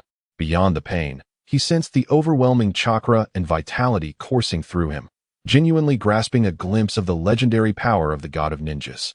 If mere cells could bestow such strength, then the true Senju Hashirama was surely an insurmountable existence. Yet, Chu Yang believed he could eventually surpass Senju Hashirama. As the injection concluded, Chu Yang slowly rose from the chair, feeling the chakra, and would release power swelling within him. His dark pupils transformed into a deep crimson, the three tomos swirling within. The blurriness caused by the use of the Mangekyo Sharingan dissipated instantly, and the world before him became brilliantly clear. Chu Yang clenched his fists tightly. With a clap of his hands, several wooden stakes erupted from the ground, dancing like phantoms. Orochimaru, somewhat exasperated, remarked, "Lord Chu Yang, can't you conduct your experiments outside? Cleaning up the laboratory is quite troublesome." Chu Yang awkwardly cleared his throat. Orochimaru only grumbled a bit. Drawing the Kusanagi sword, he tested it against the wooden vines, but not a scratch was made. As Chu Yang tightened his fists, the Mangekyo in his eyes spun, suddenly illuminating why the Uchiha brothers, once possessing the eternal Mangekyo, were so arrogant. The ability to wield the Mangekyo without side effects implied a terrifying level of power. Chu Yang cautiously attempted to manifest Susanoo. A skeletal form of white chakra materialized, yet he felt no discomfort. If not for the laboratory's limitations, he would have certainly tried a higher-level Susanoo today, which he had always feared using for fear of blindness. Suddenly, Chu Yang experienced an overwhelming sensation of invincibility and couldn't help but exclaim, "I feel invincible. I might as well summon Susanoo and crush 5 nations single-handedly." "What?" Orochimaru responded, baffled. "Lord Chu Yang, what do you mean by that?" Cough, cough. "It's nothing." Chu Yang wiped his nose, offering a vague excuse as he exited the laboratory. No longer did he need to worry about losing his eyesight. At that moment, Chu Yang felt an exhilarating lightness. On his way, he encountered Kurenai Yui, who wore a troubled expression. Curiously, he approached her. "Kurenai, why are you here looking so gloomy?" "Ah, brother." As the sun dipped below the horizon, Shiri Hong awkwardly remarked, "Oh, it's nothing." Chu Yang, sensing her distress, cautiously inquired, "You appear quite troubled. Could it be because of Jishui?" Shiri Hong was momentarily taken aback. Even the slightest change in her expression did not escape Chu Yang's keen observation. With a smile, he pressed further, "What is the matter? Has that lad Jishui upset you? Do share with me." Her cheeks tinged with crimson, Shiri Hong sighed and hesitantly confessed, "Well, you see, I have been cohabitating with Jishui for over 2 years, yet we still maintain separate rooms. I have concocted numerous excuses to share a bed with him, but he remains steadfastly principled. I simply cannot comprehend it. Am I lacking in charm? How can he have no intentions whatsoever?" As she spoke, her face flushed red, clearly a blend of shyness in revealing her feelings to Chu Yang and mild reproach towards Jishui. Chu Yang recalled events from over 2 years ago and questioned, "Didn't Jishui mention that when you sought him out, it was for something of great importance?" He left without a second thought, and upon his return, he deflected. Shiri Hong's face deepened in color as she retorted, "Brother, tell me honestly, could it be that he is?" After much hesitation, she finally stammered, "Is he perhaps inadequate in that regard?" Chu Yang rubbed his forehead in exasperation. His foolish friend was perhaps too upright. Even the suspicion from his girlfriend regarding his capabilities was too much to bear, yet a man could never admit such inadequacies. Fear not, Hong. Ji Shui is certainly capable in that aspect. However, have you considered that if he lacks the initiative, why not take the lead yourself? Shiri Hong's face reddened further, but how could I possibly say such things? Chu Yang pondered this. If a girl were to express such intentions, the implications were clear. Yet, Ji Shui remained oblivious. Rubbing his temples, he realized that for the sake of the Uchiha lineage, he might need to resort to questionable tactics. Perhaps we should slip him a little something. Chu Yang whispered conspiratorially into Shiri Hong's ear. Her cheeks flushed, but she seemed intrigued. Is that truly acceptable? Chu Yang smirked slightly. Oh, what could be wrong with that? Rest assured, tonight I shall bring it to you. Thank you, brother. She replied gratefully. Chapter 89. Shiri Hong. I have a cat that can do somersaults upon Chu Yang's return. Orochimaru regarded him with mild bemusement. Lord Chu Yang, why have you returned? He asked while directing his subordinates to restore order in the laboratory, which had been disrupted by a wood-style technique. Chu Yang approached Orochimaru. Feeling a touch bashful, yet compelled by the gravity of the situation, and quietly asked, Orochimaru, do you have any of those special medicines? What kind of medicine? Orochimaru inquired, puzzled. The kind used for procreation. Orochimaru paused, then scrutinized Chu Yang's lower half with a strange expression. Keep your eyes to yourself. And do not misunderstand. This is specifically for Ji Shui. Chu Yang protested, his face turning red. With a brother like you, Ji Shui is quite fortunate. Orochimaru teased, then added with a peculiar smile. Indeed, we have such substances. Sometimes, for biological research, one must resort to aphrodisiacs. As he spoke, he rummaged through a collection of odd ingredients and produced a packet of powder. This substance is water-soluble, colorless, and tasteless.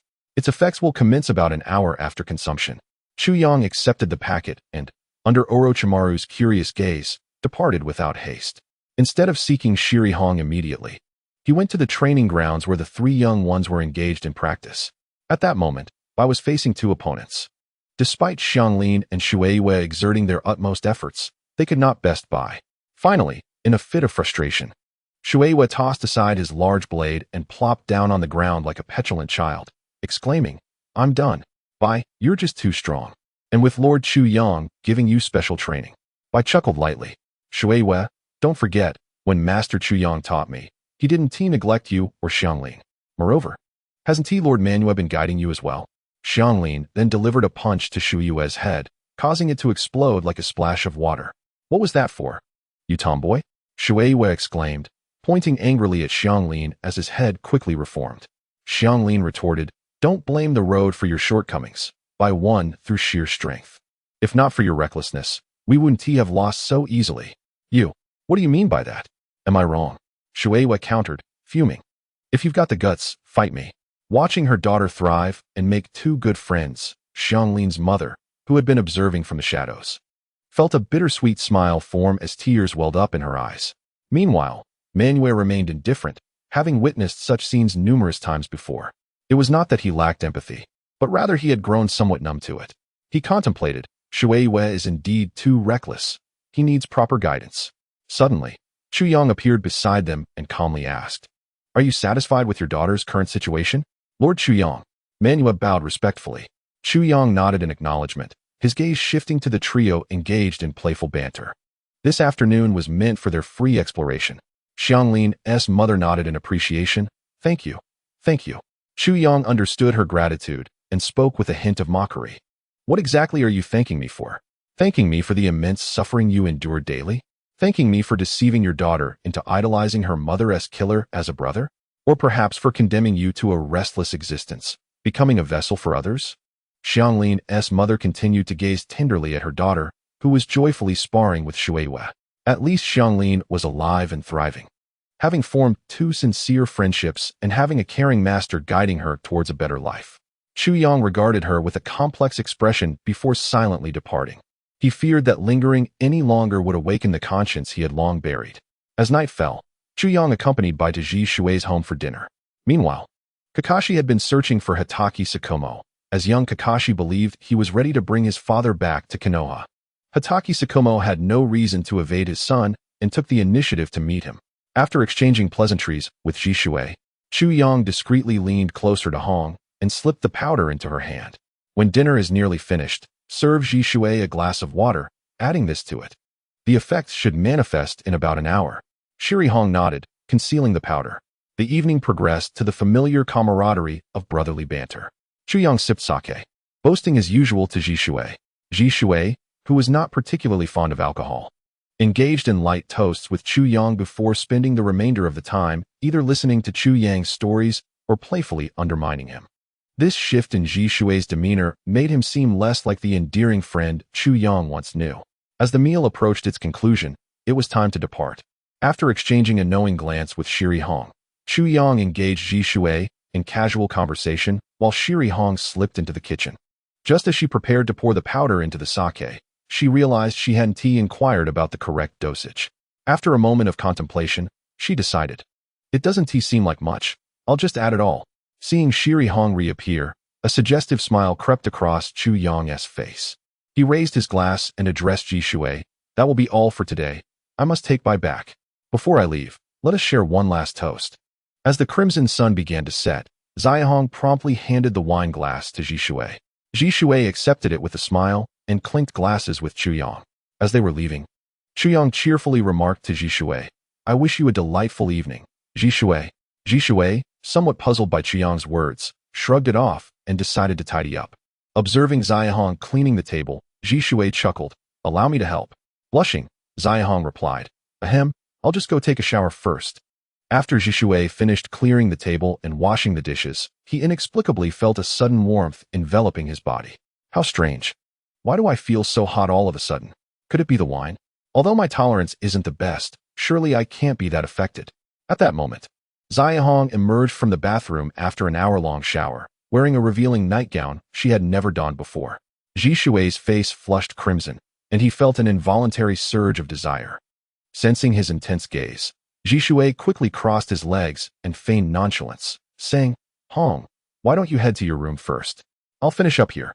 But Hong, with a playful grin, took his hand and said, "Ji Shui, I discovered something amusing last night. A wild cat ran into my room, and it can do flips. Would you like to see? A cat that does flips?" Ji Shui, somewhat dazed, allowed Hong to lead him into her room, where she promptly shut the door and locked it. Chapter 90. The Night of Impending Annihilation. Lightning Release. Purple Lightning. This was a technique developed by Kakashi during the Boruto era after losing his Sharingan, allowing him to utilize lightning without hand signs, rendering it a flawless technique. Purple lightning surged from Kakashi's hand, striking towards Tsukumo Hatake. The speed was so swift that Tsukumo could not evade. He gathered chakra into his white fang to counter Kakashi's attack. Unfazed, Kakashi swung his short blade again. The blue-violet lightning intertwined on the blade. Purple lightning slash. This was Kakashi's most powerful technique developed over the past 2 years, having once shattered Might Guy's daytime tiger. Tsukumo wore a grave expression, yet could not suppress a smile at Kakashi's unexpected growth. It seemed his only current drawback was a lack of chakra. Tsukumo's short blade, imbued with wind and lightning chakra, clashed against Kakashi's, both shining brilliantly in the night, evenly matched. However, history dictated that the left side always loses. Ultimately, due to his diminished chakra, Kakashi was defeated. Observing Kakashi's exhausted state, Tsukumo sighed at his Sharingan. This had truly brought sorrow to his son. Yet, unbeknownst to Kakashi, he cherished this Sharingan as his most treasured possession. Tsukumo produced a soldier pill from his pocket and offered it to Kakashi, who lay on the ground. Accepting his father's kindness, Kakashi removed his mask, swallowed the pill, and quickly donned it again. The speed at which Kakashi replaced his mask was so swift that even Tsukumo couldn't catch it. Kakashi sheathed his short blade and said with a heavy heart, "Father, I lost again." Tsukumo gently ruffled his son's hair. "Kakashi, your progress is remarkable. Surpassing me is merely a matter of time." Kakashi, gazing at his father's tender yet serious demeanor, felt tears welling up in his eyes. "Father, why won't you return to Konoha?" Tsukumo sighed. "Kakashi, you have your burdens, and I have my reasons." Kakashi struggled to rise, leaning against a great tree, while Tsukumo leaned beside him. The father and son stared silently at the stars above until dawn broke the following day. Tsukumo stood, smiled at Kakashi, and departed. Watching his father's retreating figure, Kakashi remained silent for a long while. "Hey, Zhishui, why do you look so exhausted? Chuyang, aware of Zhishui's sleepless night, approached him with a teasing tone. With dark circles under his eyes, Zhishui's face flushed, and he left without a word. Astute as he was, he knew Chuyang had a hand in this. After teasing Zhishui, Chuyang leisurely returned home, hands behind his head, whistling along the way. Yes, he had purposely sought out Zhishui.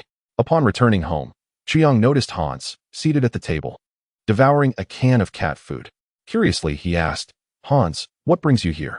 After finishing the cat food and burping, Hans tossed the empty can into the trash and replied, here.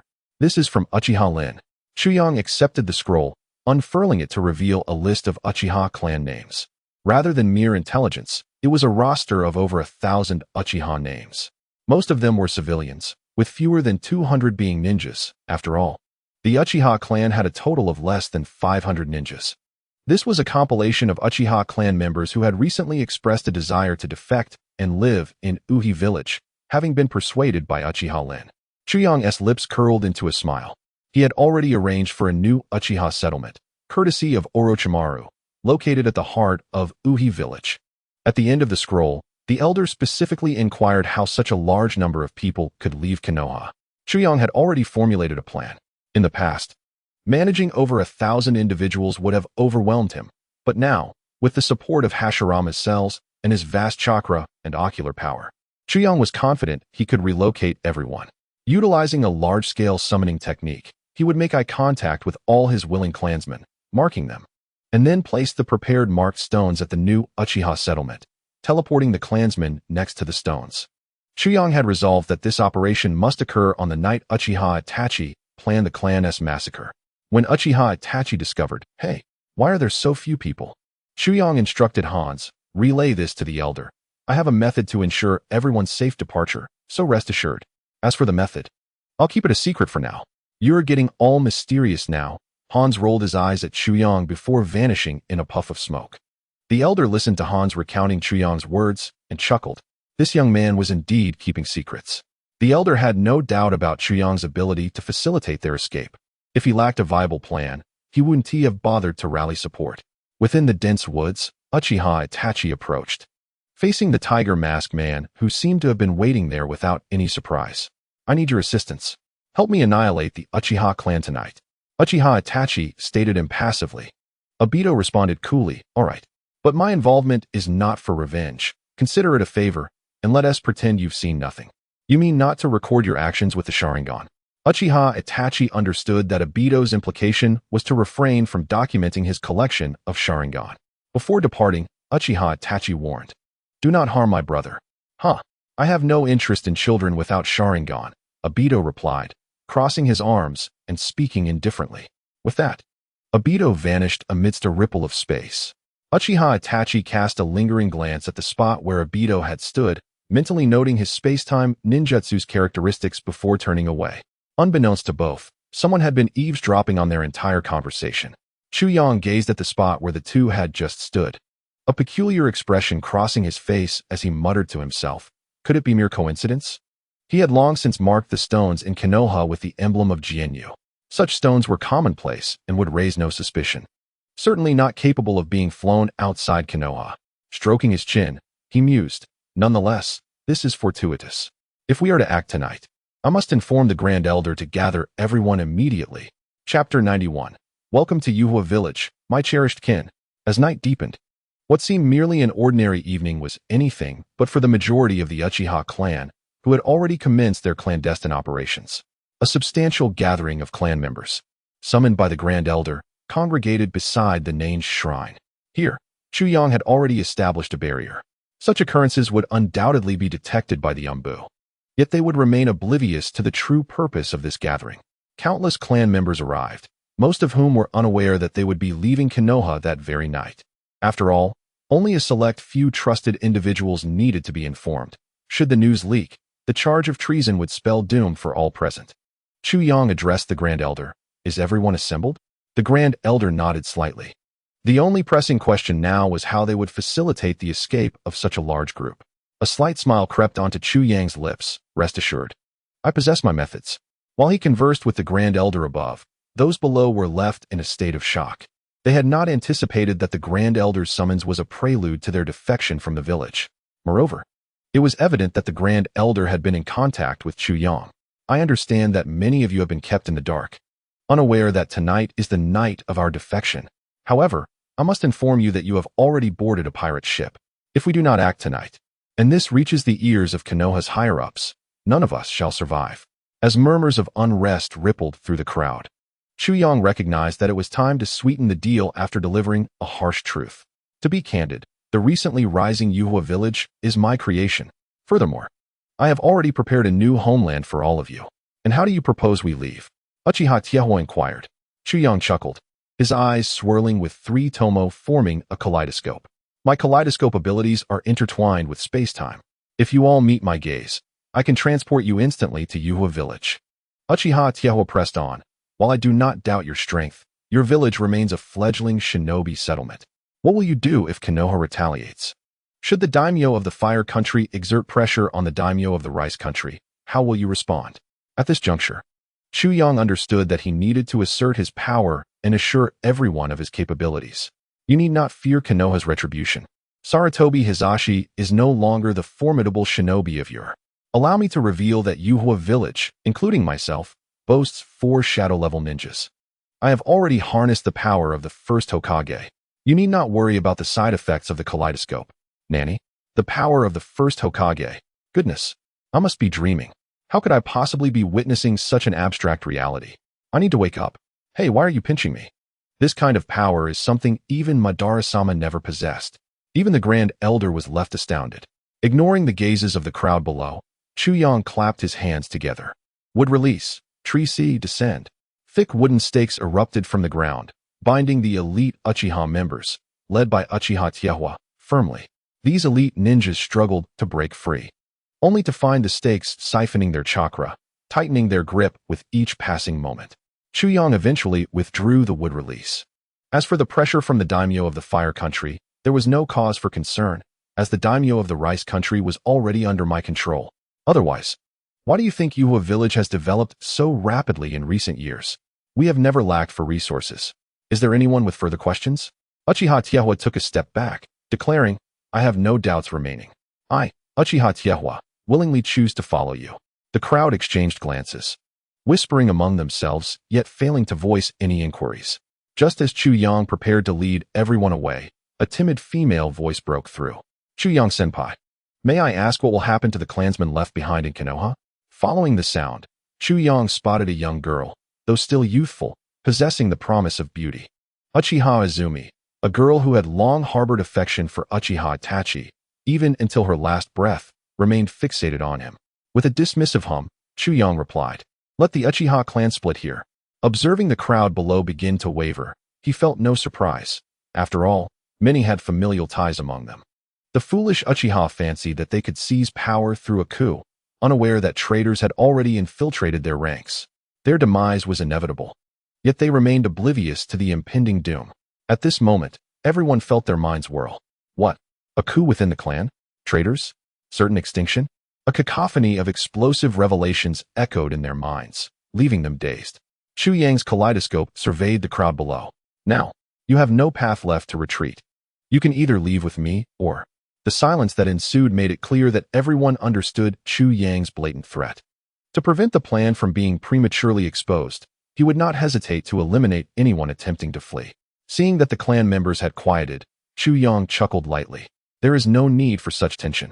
Trust me, I shall lead the Uchiha clan to a new pinnacle. Now all of you look into my eyes. Compelled. They all raised their gazes, fixated on Chu Yang's kaleidoscope, the depths of their eyes branded with his mark. Once he confirmed that all had made eye contact and received the Jinyu emblem, he promptly transported them away. Thousands of Uchiha clan members felt a wave of dizziness wash over them, and in the next moment, they found themselves within the Uchiha territory of Yuhua village. Bewilderment etched across their faces. The Grand Elder quickly regained composure. Gazing at Chu Yang, who had appeared beside him without notice, he asked with concern, Are your eyes truly unharmed? Breathless, Chu Yang waved his hand dismissively. Phew. Most of them are ordinary folk. The strongest among them is merely you, a quasi-shadow level. While it has taken a toll, it has yet to threaten my eyesight. At that moment, Kaigetsu, Orochimaru and others arrived, donning the headbands of Uchiha village and new ninja vests. The headbands resembled a flame, encasing the Uchiha clan emblem at their center. The vests were straightforward, solid black with the Uchiha emblem emblazoned on the back. Bowing slightly, Chuyang smiled at the gathered crowd. "Welcome to Uchiha village, my treasured kin. Grand Elder, I leave the remaining matters to you and Orochimaru. The moon is high. I have urgent business to attend to. I must witness the annihilation of the Uchiha alongside that foolish Udo." Chapter 92. Guiding Shursui to recognize the truth. At home, Shursui, engrossed with Kurenai, paused momentarily. He sensed a surge of chakra suddenly manifest within the village. "Shursui, what is it?" As the crimson sun set, Shizuki gasped for breath and posed a question to the suddenly halted Yuhi. Yuhi swiftly rose from Shizuki's side, hastily donning her attire. "There has been a sudden influx of diverse chakra signatures in the village. For precautionary measures, I must investigate." With urgency, Yuhi leaped through the window. Shizuki cast a reproachful glance at Yuhi's retreating figure. "What are you doing? We were at a pivotal moment, and you just leave? How am I supposed to resolve this?" Just as Yuhi landed outside, she encountered Chuyang. Observing Yuhi's flushed complexion and the marks adorning her neck, Chuyang's eyes transformed into crescent moons. "It seems I have chosen an inopportune moment to seek you out." Yuhi, blushing, inquired, "Brother, what is happening? Why are there so many chakra signatures that feel familiar in the village?" "It's nothing. I merely brought some of the Uchiha clan members over," Chuyang replied. "What?" Yui's eyes widened in disbelief. "Stop staring like that, resembling a startled beast. Come, I shall take you to Konoha. There is a spectacle you must witness." Before Yuhi could pose further questions, Chuyang marked her with a seal, and they were transported back to Konoha. "Brother, what is truly going on?" Yuhi pressed urgently. Chuyang, hands in pockets, replied, "Tonight, Konoha is preparing to eradicate the Uchiha clan. Thus, I thought to lead a portion of those willing to follow me to the Uchiha Fire Village, at least preventing the complete annihilation of the Uchiha. What? No. It cannot be, absolutely not. Brother, you must be deceiving me. With it being 1 against 7, he will surely find a way to ease the tensions between the Uchiha and Konoha. How could it possibly come to this?" Yuhi hurriedly protested, as if trying to convince herself. Chuyang cast a sympathetic glance at the naive Shizuki, reluctant to reveal the harsh truth. "Then just watch closely. At worst, consider it a pleasant evening breeze in Konoha." The third Hokage, exhaling smoke, perused the intelligence before him. Around 10 o'clock tonight, nearly 200 Uchiha ninjas, led by Elder Uchiha Lin, along with hundreds of Uchiha civilians, gathered near the South He Shrine. Due to a formidable barrier, their actions remained obscured. The third Hokage inhaled deeply. With nearly 200 Uchiha ninjas assembled, Itachi Uchiha would certainly not stand a chance. In the past, I would have unhesitatingly sent Itachi to confront those 200 Uchiha ninjas, allowing them to fight to mutual destruction, thereby reaping the benefits myself. However, now that Itachi has made contact with one who claims to be Uchiha Madara, I must allow him to live to gather more intelligence. Therefore, the Uchiha convening at the South He Shrine will have to be left to the Umbu. As midnight approached, the Uchiha territory lay in tranquility. Itachi Uchiha donned his armor and ninja blade, finally securing the Uchiha headband upon his forehead, determination flashing in his eyes. Gradually, he placed his Umbu mask upon his face and vanished in an instant. Bathed in the silvery moonlight, Itachi perched atop a utility pole, the crimson tomo morphing into a kaleidoscope, even the full moon behind him seemingly turning blood red. The hunt had commenced. Itachi stormed into a household, wielding his blade without hesitation. Men, women, and children alike fell victim to his onslaught. In the second household, he found it eerily empty. Where have all the people gone? Itachi pondered, perplexed. An Umbu ninja materialized beside him, coldly stating, "Some Uchiha clan members have gathered near the South He Shrine. We will handle them." Itachi nodded in understanding, and the ninja vanished once more. One by one, Uchiha clan members succumbed beneath his blade. Initially, Itachi felt a twinge of reluctance, but soon, he became numb to the act. Shizuki, witnessing the entire ordeal, trembled in disbelief. How could this happen? How could it come to this? 1 against 7. I entrusted you with the protection of Konoha, the honor of the Uchiha. Is this how you safeguard it? Yet perhaps your method is indeed the best way to ensure peace in Konoha. Tears welled in Shizuki's eyes. I can understand your actions of annihilation. but I cannot accept this outcome. Ah! Watching Shizuki curl up in anguish, clutching his head and softly screaming, Chuyang sighed. In truth, he did not harbor such animosity towards Itachi. Many reviled him as a traitor, responsible for the demise of his clan. Like Chuyang, Itachi understood the vast disparity in power between his clan and the village. Thus, he chose to execute his clan himself, in a sense, preserving their honor and fulfilling Shizuki's wish of protecting the Uchiha name. Moreover, by taking this drastic action, he averted a conflict between the Uchiha and the village. Should a battle ensue, Konoha would undoubtedly be thrown into chaos, attracting the covetous eyes of the other four great nations, potentially igniting the fourth great ninja war. Chuyang placed a reassuring hand on Shizuki's shoulder. It is all right, Shizuki. Slowly, Shizuki raised her gaze to meet Chuyang's. In a hoarse voice, she declared, I shall never acknowledge such a Konoha. At that moment, Shizuki's world crumbled, bordering on madness. Her despair was not solely due to Itachi's actions, but stemmed from Konoha's directive for the Uchiha's annihilation. From childhood, Shizuki had aspired for harmony between the village and the Uchiha, never envisioning the demise of either. Though previously aligned with Konoha's higher echelons, she had consistently fought for peace for the Uchiha. Yet now, her beloved village issued orders for the eradication of her cherished clan. This shattered her perception of Konoha. How could the third Hokage, so gentle, command the extermination of the Uchiha? Chapter 93, Disloyalty, Injustice, and Filial Piety. Chuyang patted the foolish Shizuki on the shoulder, saying little more before turning to leave. With Shizuki's current prowess, no one in Konoha could restrain her. After all, she had now learned the Flying Thunder God technique, and soon her name would change from Shizuki of the Instant Body to Black Flash. However, the name Black Flash seemed more suited to another. What would Chuyang do next? He intended to pay homage to Obito. Plucking eyes. With such a vast Uchiha clan, surely no one would notice if he discreetly took a pair of Sharingan? Even if discovered, he could simply hand them over to Danzo or Obito. Chuyang approached a female corpse, a former classmate, though their relationship was not particularly close. Her once lovely face was now etched with shock and disbelief. Muji, you may rest easy, Chuyang murmured softly. While he spoke thus, his fingers reached for Muji's eyes, extracting them without hesitation. Casting a furtive glance at the lifeless body, Chuyang, in a self-deceiving manner, reassured, do not seek vengeance from beyond. After all, you would not rest easy knowing that Itachi killed you. By removing your eyes, you shall find peace. The more he spoke, the more convinced he became of his own rationale. Eventually, he resolutely plucked the eyes from all the corpses. These eyes could serve Orochimaru for experiments or, if necessary, be utilized in the Izanagi technique. With Chuyang now possessing Hashirama cells, Sharingan could be activated at will. The air thickened with the scent of blood, and Chuyang mused. If Haiden were here, he would surely appreciate this.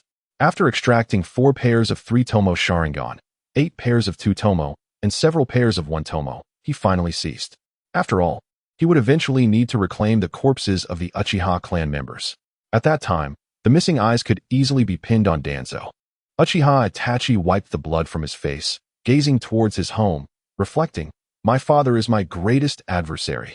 This shall be a clash of kaleidoscopes. Just as Itachi prepared to head homeward, a figure obstructed his path. Initially believing it to be his father, upon discerning the identity of the individual, Itachi's pupils constricted. Shursui, you're alive. Itachi instinctively stepped forward, yearning to embrace his long-lost friend. However, Shursui unsheathed the kunai from his back. The sharp blade surged toward Itachi, who swiftly evaded the strike. Shursui, you! Shursui hurled a flying kunai at Itachi. The latter barely managed to dodge, yet Shursui appeared before him in an instant. Bang! Shursui's fist collided with Itachi's face. Caught off guard by the familiarity of his friend, Itachi relaxed his guard and failed to evade the blow. This punch is for the Uchiha clan. For your treachery against your master and your own kin, for abandoning the path of loyalty. Shursui's words left Itachi momentarily stunned. Immobilized in shock, Shursui stepped forward and delivered another punch to Itachi's face. This punch is for clan leader Fugaku and Aunt Mikoto. For your patricide and matricide. For your failure to uphold filial piety. Another punch followed. This is for the Uchiha clan members who perished at your hands. You could strike down even the innocent elderly and children, forsaking the path of benevolence. Yet another blow landed, and this punch is for myself. For your betrayal of our promise, for violating the bonds of brotherhood. Shirsue's fist struck Itachi's chest with considerable force, sending him crashing to the ground. Blood spilling from his lips. Itachi rose, gazing at his mentor and dear friend. Shirsue, I did not. I upheld my promise to you. I protected Konoha. Bang. Shirsue's fist struck Itachi's face once more. Indeed, you did protect Konoha. Bang. But I entrusted you with the safety of the Uchiha clan.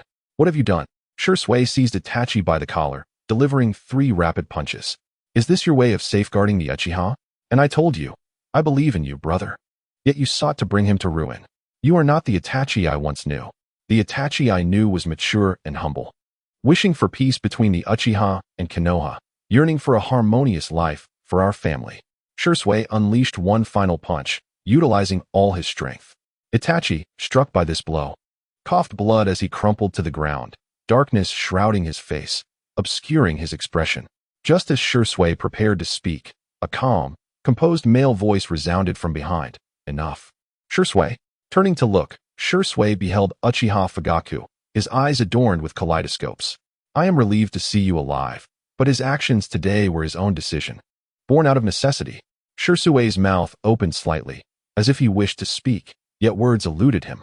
Fugaku closed his eyes, his tone unwavering, though our thoughts may diverge. He remains my pride. Shirsue, let us depart. Chuyang, who had silently appeared beside Shirsue, remarked. Fugaku and Chuyang exchanged tranquil gazes, and in that moment, Fugaku comprehended everything reflected in Chuyang's eyes. Why had the usually neutral elder suddenly acted so unusually tonight? Why had there been a constant undercurrent of unrest within the clan? Now, the answers were apparent. It seemed there was still hope for the Uchiha. Chuyang, I entrust the name and future of the Uchiha to you. You shall be the next leader of our clan. Chuyang nodded calmly, speaking in a detached tone. I require no titles from anyone. Yet, I appreciate your trust. As Chuyang prepared to leave, he paused momentarily.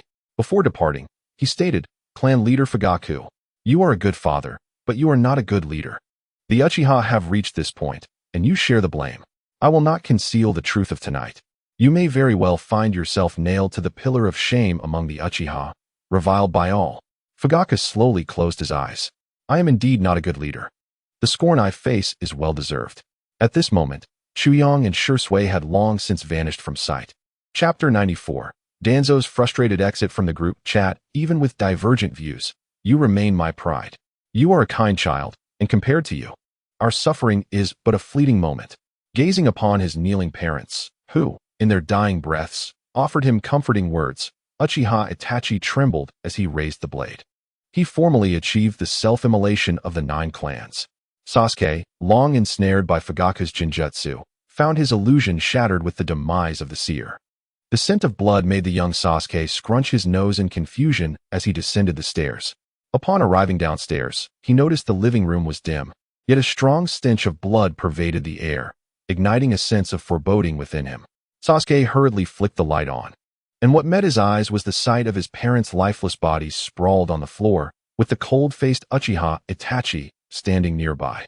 Father, mother, what has happened? Brother, please speak to me. Itachi kicked Sasuke, who clung to his leg, and slowly walked away. Sasuke, bewildered by his brother's sudden cruelty, followed him in tears. Exiting the house, Sasuke was greeted by a scene of corpses littered across the ground, the pungent scent of blood wrapping around his senses. No. How could this be? Why is everyone dead? Father, mother, uncle, aunt, why has this happened? Brother, what is going on? You already know the truth, do you not? Itachi, gazing at his tearful brother, spoke with an unchanging expression. Sasuke trembled, connecting the dots that Itachi was the orchestrator of this horror. Yet, he could not believe it.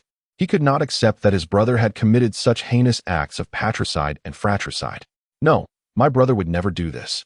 As Sasuke approached him, Itachi steeled himself and grasped Sasuke's throat, their eyes locking in a kaleidoscopic gaze.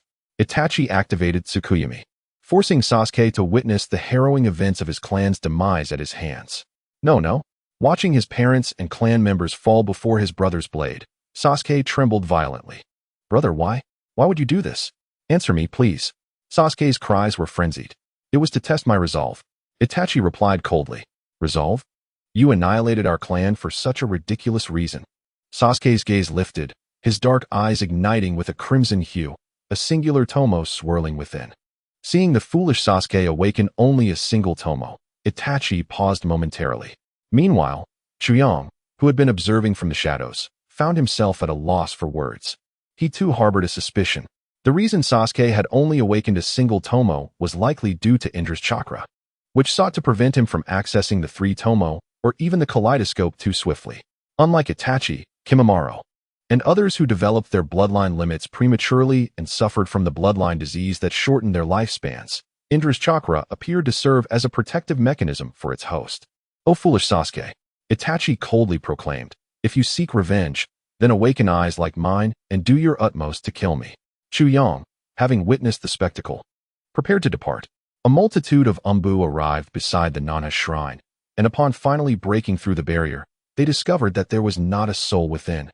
The over 300 Umbu and more than 100 root members were utterly bewildered, unable to fathom how events had unfolded in such a manner. Where had the half of the Uchiha clan vanished?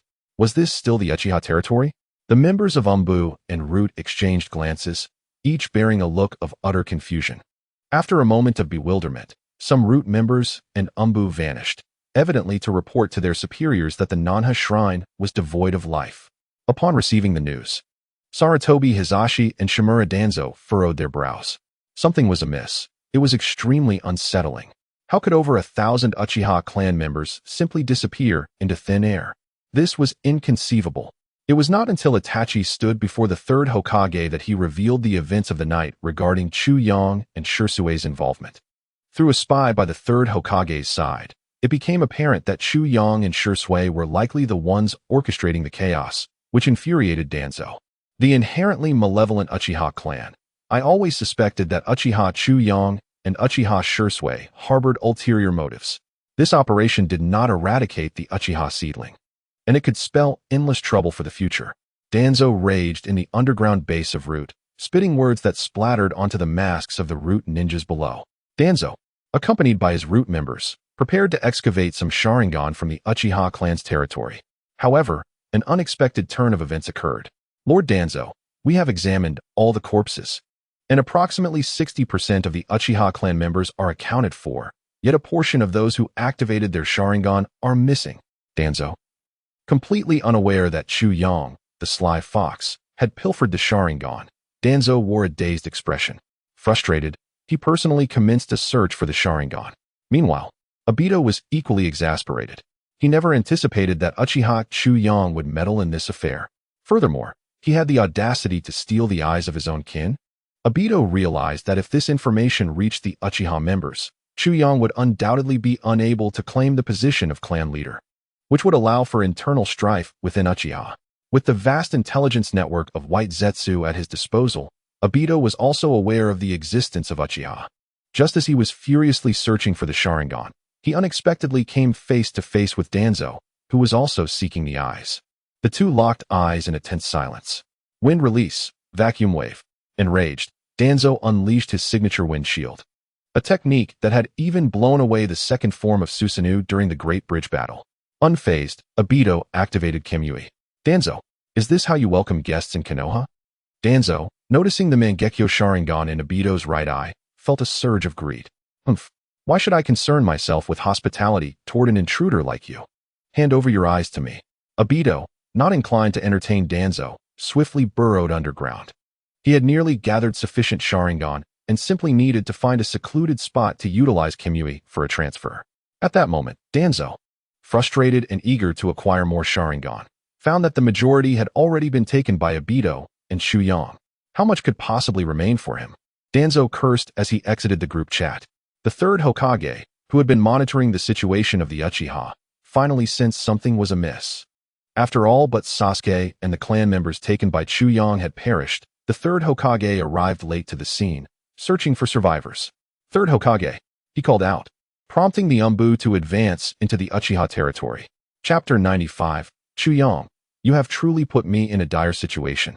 In Uhi village, within the Uchiha territory, Chuyang gathered all the Uchiha clan members early in the morning. Everyone was somewhat bewildered, uncertain as to why Chuyang had summoned them at such an hour.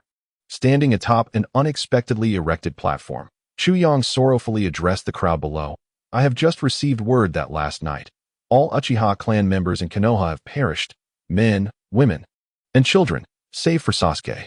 This declaration instantly dispelled the drowsiness from the Uchiha clan members, who stared in disbelief. Who did this? If I find out who is responsible, I will make them suffer immensely. Some speculated that it must have been the Konoha ninjas, the despicable scoundrels.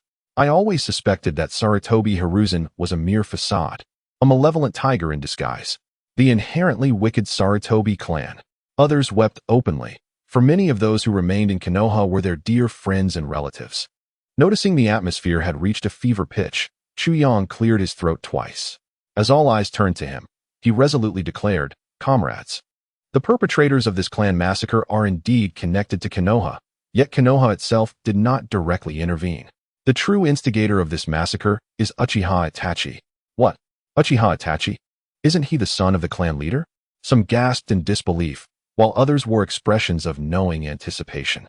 Uchiha Itachi, who constantly boasts of his integrity, committing such an act, though surprising, is entirely within the realm of possibility. Everyone, please quiet down. Chuyang erupted with chakra, commanding the attention of the assembly. Sensing his overwhelming power, the crowd gradually quieted, their eyes fixed on Chuyang. He continued, "After escorting all of you away, I returned to Konoha to investigate whether they would target our Uchiha clan members. Now I have uncovered the truth. The Uchiha sought a coup, yet Uchiha Itachi, the traitor, informed Konoha's higher-ups. Ultimately, they coerced Uchiha Itachi into annihilating our clan using Sasuke as leverage, and Uchiha Fugaku, as the clan leader, watched helplessly as his kin perished before him, ultimately meeting his own end beneath the blade of his own son. He was a good father, but utterly unworthy of the clan leader position. Fortunately, I had long seen through the predatory ambitions of Konoha's upper echelon and maintained contact with the elder to ensure the flame of our Uchiha would not extinguish. However, I never anticipated that my actions would coincide with those of Konoha's higher-ups. Had I returned to the Uchiha clan last night, perhaps this tragedy could have been averted." Chuyang blinked his dry eyes, forcing forth a couple of tears, completely forgetting the fact that he had absconded with the eyes of his own kin the day before. "I, Uchiha Chuyang, feel profound remorse for the fallen clan members. This is not your fault. Chuyang, you have preserved hope for our Uchiha clan. It is the fault of Konoha's upper echelon and that traitorous Uchiha Itachi." Voices of comfort surged from the crowd. Among them were many astute individuals. They realized that Chuyang must have known about the impending massacre, yet he had chosen not to intervene. Chuyang's ambition had become glaringly evident. He sought to control the Uchiha clan and establish his own power. To put it simply, he aspired to be the new leader of the Uchiha clan. Those with keen intellect had already reached this conclusion, and after exchanging furtive glances, they nodded in resolute agreement. Chuyang, meanwhile, continued his fervent performance. "Comrades, do you see how Konoha treats the Uchiha? Do you still regret following me?" "No regrets." Thousands of voices rose in unison, demanding, "What should we do now? Let Konoha pay for its blood debts."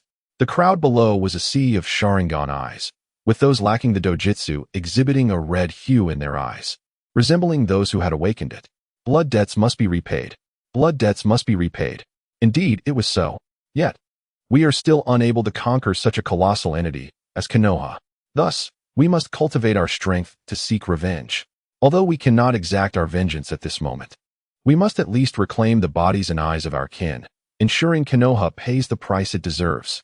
Chuyang Uchiha activated his Mangekyo Sharingan and proclaimed to all his clansmen, "I, Uchiha Chuyang, swear here and now, in this life, I shall bring about the downfall of Konoha to honor the spirits of my innocent Uchiha brethren." Observing the fervor he ignited among his clansmen, a smile nearly stretched from ear to ear. The next step was to devise a plan to win over everyone, encouraging them to endorse him as their clan leader. Just as Chuyang contemplated this, the elder stepped forward from the crowd. Surprised, Chuyang locked eyes with the elder, who calmly nodded before addressing the gathering. "Clansmen, in the past, our ancestor Uchiha Madara stood alone against the mighty Senju clan during perilous times and ultimately founded Konoha. And today, how similar is our plight? At this moment, the Uchiha clan is at a critical juncture. We need someone of Madara's caliber to lead us. Therefore, I, Uchiha Lin, as the clan elder, recommend Uchiha Chuyong as the new leader of our Uchiha clan. Do any of you dissent? After a moment of silence, the crowd erupted into enthusiastic applause. The Uchiha clan, known for its self-serving nature, revered strength above all else. Chuyong's actions the previous night had saved their lives. Furthermore, he had mastered the powers of the Mangekyo Sharingan and would release, making him the new clan leader without any objections. Feigning reluctance, Chuyong replied, "Elder, how can this be? I have never aspired to the position of clan leader. My only desire is to assist our clan to the best of my abilities." Noticing the elder's subtle expressions urging him, Chuyong's smile nearly betrayed him. Clever individuals in the crowd swiftly understood his humble pretense, and one stepped forward, declaring, "Chuyong, our Uchiha clan now counts fewer than half of our original members. You are our strongest and most esteemed individual. If anyone dares to challenge your position, I, Uchiha Ziyun, shall be the first to oppose it." Several other astute members of the Uchiha clan echoed their support, asserting that they would follow no one but him. Ultimately, Chuyong reluctantly accepted his role as the new clan leader. "You truly have burdened me," he said, lowering his head to suppress a grin. Sighing, he addressed the crowd. "Since you all place such trust in me, I cannot refuse. Doing so would only dishearten you. I shall strive to make the Uchiha clan great once more, to create new glories." Chapter 96. The King's Army. Wrath of Thunder. In the conference room of Konoha, the third Hokage solemnly announced the news of the Uchiha clan's annihilation. The leaders of the various clans present fell into silence, feigning mourning while inwardly grappling with an overwhelming chill. The Uchiha, the foremost clan of Konoha, had been extinguished overnight. Once, Konoha was founded primarily by the Senju and Uchiha clans, and now, it seemed both had vanished from the annals of time. At that moment, a ninja from the Foreign Affairs Department rushed in, exclaiming, "Hokage-sama, there's been a grave incident." All eyes turned to the ninja with displeasure. He swallowed hard and nervously handed a sealed envelope to the third Hokage. "What is this?" the third Hokage asked hesitantly. The ninja gulped again, replying, "It's a diplomatic inquiry from Uchiha village. What nonsense is this?" The assembly was incredulous that a mere small ninja village would dare issue a diplomatic inquiry to the mightiest of ninja villages, Konoha. The third Hokage's expression darkened as he opened the envelope, revealing a familiar handwriting. "Urufei Hizashi, you shameless one, your son is a disgrace. I'll ensure the flames of Konoha burn brightly until they reach your very core, leaving you as a mere shell of a man. Your son resembles a gorilla and harbors improper thoughts about my sister-in-law. Truly disgraceful. Text omitted for brevity. Did you think I was idling away? Uchiha village belongs to me. Uchiha Chuyong. The surviving Uchiha are within the village, and you, the commander who orchestrated the betrayal of our clan, had better return our kin's bodies and eyes. Otherwise, even if I cannot eradicate Konoha, I will flay you alive. Even if the traitor Uchiha Itachi destroyed our 1,000-year legacy, we Uchiha justly demand reparations from you. This includes, but is not limited to, compensation for emotional distress, loss of life, funeral expenses, loss of earnings, and compensation for bereaved relatives and property damage." A litany of over 20 assorted fees was listed, culminating in a total that nearly caused the third Hokage to choke with rage. "You inflicted such harm upon the Uchiha. If you do not compensate us with 60 billion ryo and return the bodies and Sharingan of all our clansmen, we will pursue vendetta against Konoha without end. If you agree, send me a response, and on the first day of next month, personally return our belongings at the border of the land of rice and the land of fire. And don't forget to return Sasuke, for he is one of us." The third Hokage's face darkened as he contemplated the sum of 60 billion ryo. "Why don't you go rob a bank instead?" he thought. The combined worth of all the Uchiha's possessions hardly reached 30 billion ryo, and yet they sought double that amount. Everyone was curious about the contents of the diplomatic inquiry from this small ninja village. At that moment, Shimura Danzo entered, his face cold as he proclaimed, "I have heard that Uchiha village dared to send a diplomatic inquiry to us. How audacious! A tiny ninja village challenging us is a disgrace to the land of fire and the mighty Konoha. I shall dispatch root members to obliterate their village, so they may learn what it means to face the wrath of a king." Observing Danzo's fervor, the third Hokage smirked and tossed the letter to him. "Then, I leave this matter in your hands." After a brief pause, he added coldly, "Remember to prepare everything they demand." Initially, Danzo did not comprehend, but upon reviewing the letter's contents, He realized the third Hokage referred to the Sharingan he had extracted. Damn it, he fumed, slamming the envelope onto the conference table. The inherently wicked Uchiha. I knew allowing Uchiha Chuyang to live would bring calamity. I should have dispatched all of Root to eliminate him. Everyone was curious about why both the third Hokage and Danzo were so enraged. However, as Danzo had just mentioned Chuyang, curiosity piqued among everyone present, with some even desiring to personally examine the letter, though none possessed the audacity to do so. Ultimately, after the leader expressed his displeasure, the third Hokage solemnly handed the letter to everyone present. Naturally, this letter had been stripped of any offensive language. Upon scrutiny, astonishment spread across the faces of all as they grappled with the revelation that Chuyang had established a small ninja village and even managed to take a portion of the Uchiha clan with him. They were further stunned to learn that it was the third Hokage who had ordered the extermination of the Uchiha clan. Although there had been prior speculation, the gravity of the situation left them feeling a chill run down their spines. The principle of mutual destruction was well understood by all. Today, it could be the Uchiha, and tomorrow, perhaps the Hyuga or the Inuzuka. After a long silence, the third Hokage, his expression grave, addressed Nara Shikaku. Shikaku, do you believe the price Chuyang demands is justifiable? Nara Shikaku, internally cursing but maintaining a respectful demeanor, rose to speak. Hokage-sama, there is no issue with returning the Sharingan, the corpses, or Sasuke as requested by Uchiha Chuyang, but we truly cannot produce 6 billion. This is not 600,000, but 6 billion. Even if we pooled our family's resources, we could not amass such a sum. At this moment, upon hearing the third Hokage's apparent willingness to consider compensation, Danzo's fury erupted as he slammed his hand on the table. Hokage, dignity resides only on the edge of a blade, and truth lies within the range of ninjutsu. We cannot allow Uchiha Chuyang such impudence. I am the Hokage, the third Hokage retorted. You will regret this, Danzo. With that, Danzo stormed out, slamming the door behind him. Chapter 97. Forgive me, Shursui, next time. Shursui gradually rose from the operating table, his eyes transforming into the kaleidoscopic shape of 3 Tomo. Having resigned himself to his fate, he knew Chuyang was inclined to return the Konoha Tsukumi to him.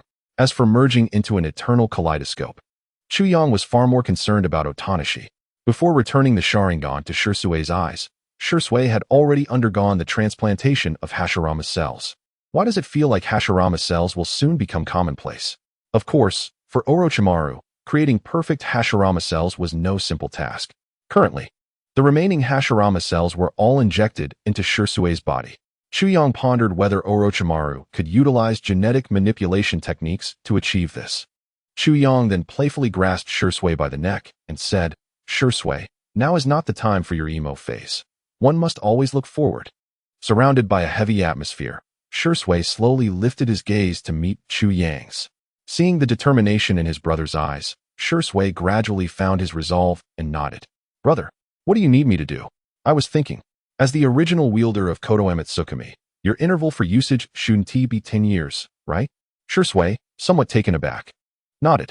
Indeed, when I personally used Konoha Tsukumi, the interval was only 5 years.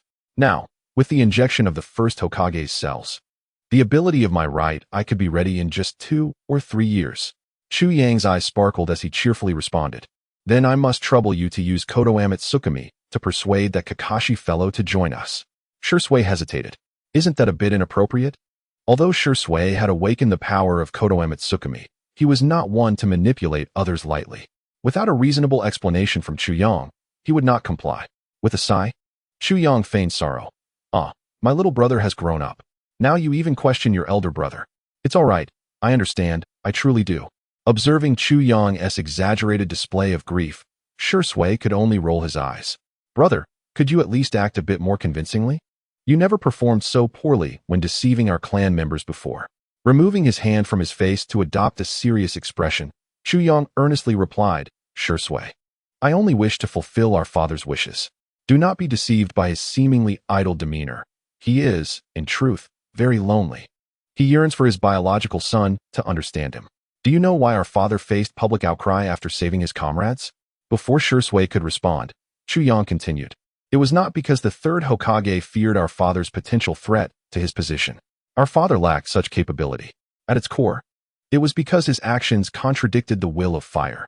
The essence of the will of fire encompasses sacrifice and dedication, whereas our father's approach violated this deeply entrenched belief. Should everyone begin to oppose the will of fire, the fundamental means by which the Hokage and those in power control the populace would be utterly overturned.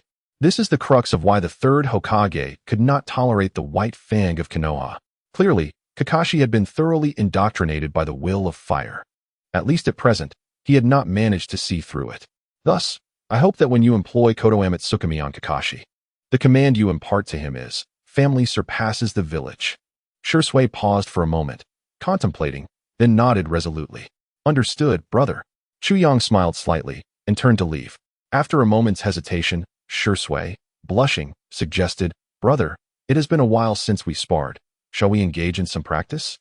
Understanding that Otanashi sought to mend their relationship, Chuyang considered that although the brothers had remained amicable, there had always been a thorn in their hearts. Now, having completely let go of Konoha, Shursui wished to restore their fraternal bond.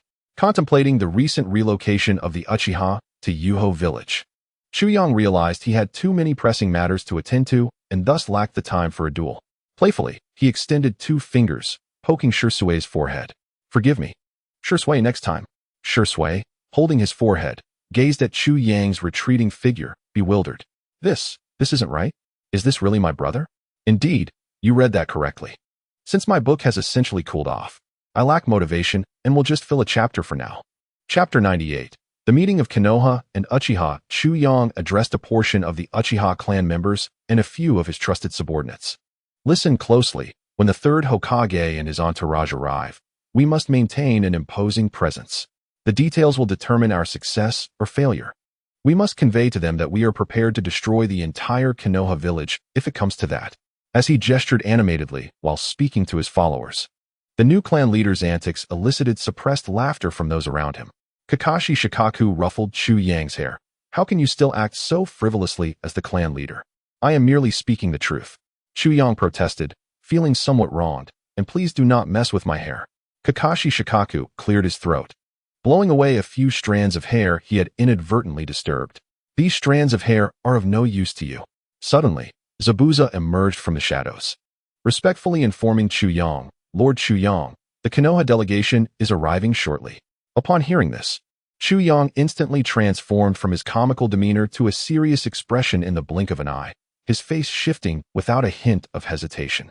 Adopting a dignified posture, he stood still for over half an hour, feeling his body grow numb and his facial expression rigid. Finally, the third Hokage arrived, accompanied by a sullen Danzo on his left and a perplexed Kakashi on his right. Following closely were a group of Umbu, elite ninjas, and several coffins, likely containing the remains of Uchiha clan members. As the leading figures took a few steps forward, Chuyang stood with Shursui, Orochimaru, and Kakashi Shikaku. As the third Hokage and Chuyang locked eyes, the former spoke first. Chuyang, it seems you are quite well.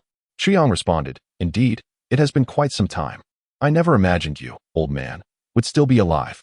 The third Hokage tightly gripped his pipe, his patience waning, and if not for his years of composure, he would have already erupted. Gritting his teeth, he turned to Orochimaru, his expression darkening. Orochimaru, why are you with Chuyang? Orochimaru chuckled softly, his eyes glinting with a mix of mockery and inscrutability. Sarutobi-sensei, you wouldn't understand. I've been waiting for a force capable of transforming this mundane ninja world. And Lord Chuyang is the wind I wish to follow. He has unveiled a fascinating future for me. Thus, I am willing to stand by his side, witnessing either the resurgence of the second sage of 6 paths or the demise of a reckless young fool. From Orochimaru's tone, it was evident that he held Chuyang in high regard. The third Hokage then cast his gaze upon Shursui, who remained expressionless, merely observing him with a detached demeanor. The third Hokage could see no trace of the admirable heir to the will of fire in this man. Shursui abruptly interrupted, Hokage-sama. I understand what you wish to convey. A person's disillusionment has its reasons. Do you still believe you can revert me to the naive Uchiha Shursui of the past? Shursui's chilling words extinguished the third Hokage's intent to sway him. The third Hokage glanced at Kakashi, but it was Kakashi who, looking confused, spoke up. Father, you. Kakashi's words were cut short by the cold gaze of Shikaku, who unleashed his chakra unexpectedly. Third Hokage, My affairs with Konoha are professional. I do not wish for you to involve Kakashi. Kakashi seemed poised to say more, but the stern yet affectionate look from Shikaku silenced him. Chuyang stepped forward. His voice icy. Let us dispense with pleasantries. Since the Hokage has arrived, I trust you have no objections to the terms I proposed. Now, I kindly request the funds and the remains and Sharingan of my Uchiha clan. And let us not forget Sasuke, who, despite being the son of that cowardly former leader, remains one of our own. The third Hokage's expression darkened, yet he forced a smile. Chuyang, of course, the remains and Sharingan will be returned to you. However, 60 billion Ryo seems rather excessive, does it not? Chuyang had anticipated that Konoha would be unwilling to part with such a sum, and thus had devised a response. What? You dare to deny me? Chuyang's eyes widened, his dark pupils transforming into a mesmerizing crimson, the three tomos swirling within them. You killed my Uchiha brethren, and now you refuse to compensate us? Do you truly believe the Uchiha are to be trifled with? As his words fell, Chuyang unleashed a torrent of chakra, manifesting a skeletal frame, flesh gradually enveloping it. Just as onlookers expected him to merely initiate the third stage of Susanoo to intimidate them, he instead activated the fourth stage of Yada's armor Susanoo. Towering at an estimated 40 to 50 meters, the colossal white figure of Yada's armor brandished the divine sword Kusanagi, radiating a chakra that instilled dread in all present. The Uchiha clan members behind Chuyang gazed at him with fervor and admiration, believing that with such a formidable and assertive leader, the Uchiha's resurgence was inevitable. Danzo scoffed and stepped forward, coldly declaring, Uchiha Chuyang, you, leading many Uchiha to defect from Konoha, are already guilty beyond redemption. Now you dare to retaliate? You disgrace the village that nurtured you. Today, I shall cleanse the path for the village. Wind release, vacuum wave. A ferocious gale surged towards Susanoo. Chuyang casually waved the Kusanagi, enveloping it in wind chakra. What? You initiated the attack first. Chuyang's expression turned frigid. Hence, I am merely acting in self-defense. With a swift motion, he unleashed a wind blade, slicing toward Danzo. Danzo faced the consequences of his own actions. Wind release, vacuum sphere. The compressed wind ball, infused with chakra, collided with the wind blade, resulting in a clash that still left both sides feeling the pressure. Chuyang regarded Danzo with mild surprise. Though they had fought before, it appeared the old man had not exerted his full strength. It seemed he had underestimated Chuyang. Chapter 99. The emergence of Wood releases majesty as the Konoha ninjas initiated their assault. The elite Uchiha members that Chuyang had brought forth activated their three-tomo Sharingan. Indeed, the sight was rather imposing, dozens of red-eyed gazes fixated upon them, creating an eerie atmosphere. Since you chose to strike first, do not blame me. Wood release, wood dragon technique. A massive wooden dragon erupted from the ground. While its size and power could not compare to that of the first Hokages, the mere pressure it exerted left Konoha's ninjas drenched in sweat. What? How is this possible? The third Hokage and Danzo exclaimed in astonishment. Chuyang's Mangekyo Sharingan coldly scrutinized them, a chilling smile gracing his lips. Even Shursui and Shikaku appeared taken aback. Has my brother's wood release already reached this level? Are we truly infused with the same cells? Hearing Shursui's envious tone, Orochimaru chuckled. The degree of fusion and adaptation to the first Hokage cells varies from person to person. It seems Lord Chuyang has accepted the cells quite well. I wonder if it is related to the cursed seal. The wood dragon roared fiercely, charging towards Danzo. Danzo hastily formed hand seals. Wind release, vacuum wave. Wind release, vacuum sphere.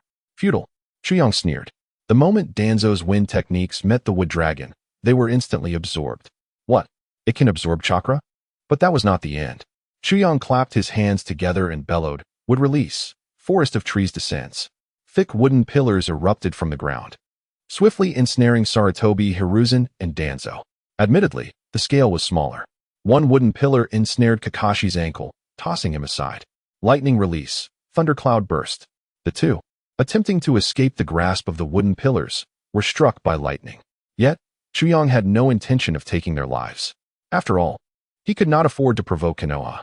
However, he still needed to maintain his stature. Standing atop the wood dragon in his Yada's form of Susanoo, Chuyang wore a disdainful smile. Do you see this? This is the power of the Uchiha and the Senju.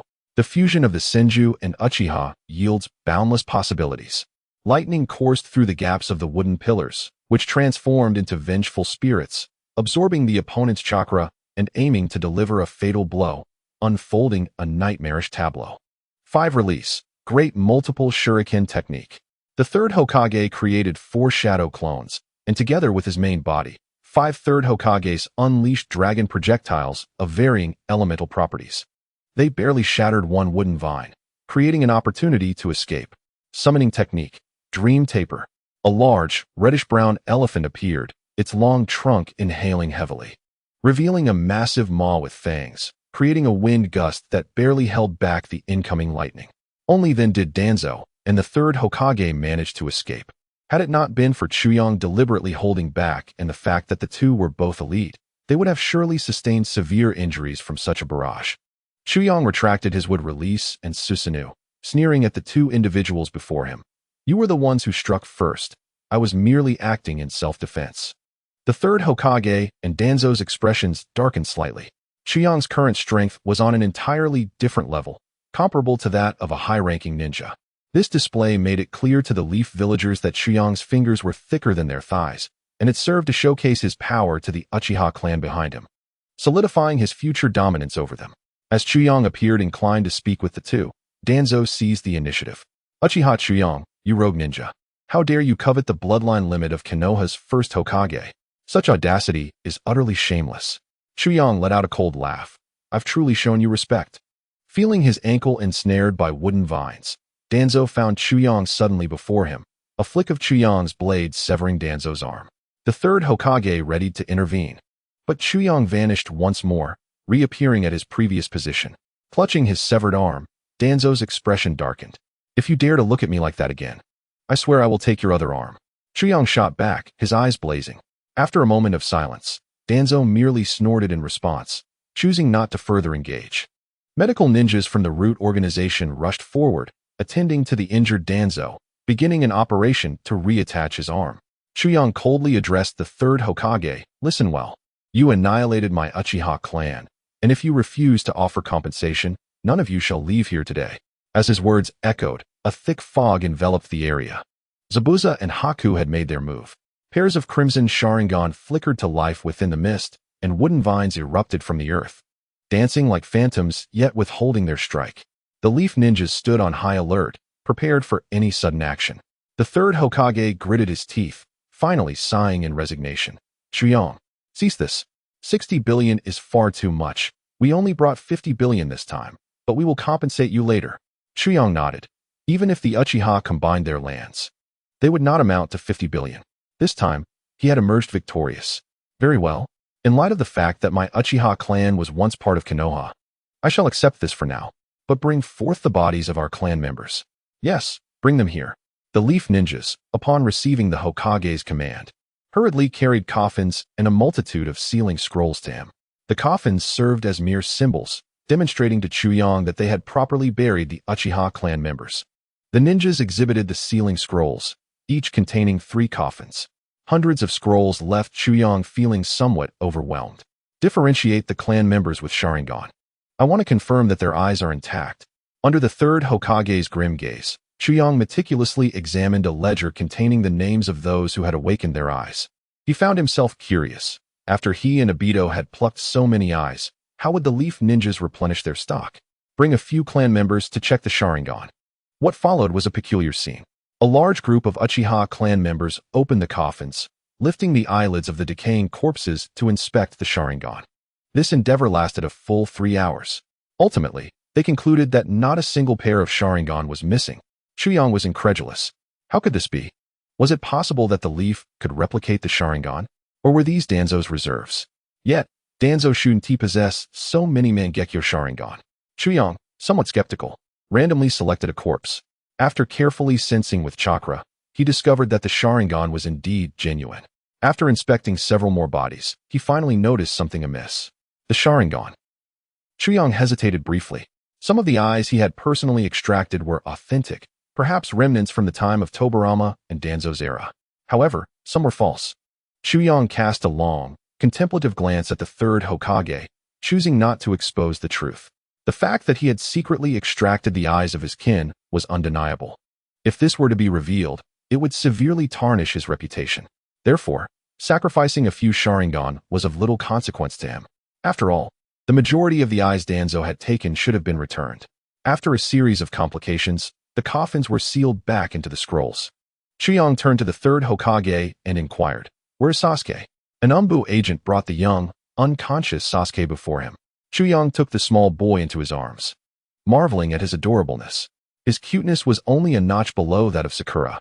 Simultaneously, several other Umbu approached with sealing scrolls containing 35 billion in funds. Upon receiving it, Chuyang exchanged a knowing glance with Shursui, who nodded in understanding. Chuyang activated his Mangekyo Sharingan, addressing the third Hokage coldly, "From this day forth, the Uchiha clan shall have no further ties with Konoha. Only enmity remains. When Uchiha and Konoha ninjas meet, it shall be a battle to the death. Either you perish or I do." As his declaration resonated, all the Uchiha clan members activated their Sharingan. Shursui also unleashed his own Mangekyo in the form of a shuriken. Aware of Shursui's Kodoamatsukami ability, the third Hokage intentionally avoided Shursui's gaze, while Kakashi, oblivious, locked eyes with him. Family surpasses the village. At that moment, Kakashi's unwavering belief in the village began to waver. Compared to the village that had disappointed both his father and himself, was not his father of greater significance? Kakashi found himself engulfed in confusion. However, this revelation would not lead him to immediately embrace his father. Ultimately, this was not a command for Kakashi to join Chuyang's side, but rather a realization that his father should hold more value in his heart than Konoha and the Will of Fire. When the time came for Kakashi to spar with Minato again, if Minato were to say just a few words, Kakashi would likely find himself aligning with their faction. As Sasuke opened his eyes once more, he was greeted by Chuyang, Shursui, and Izumi, familiar faces of his clan. "Chuyang-senpai, Shursui-ni, Izumi-ne. You are all alive. You're all still here."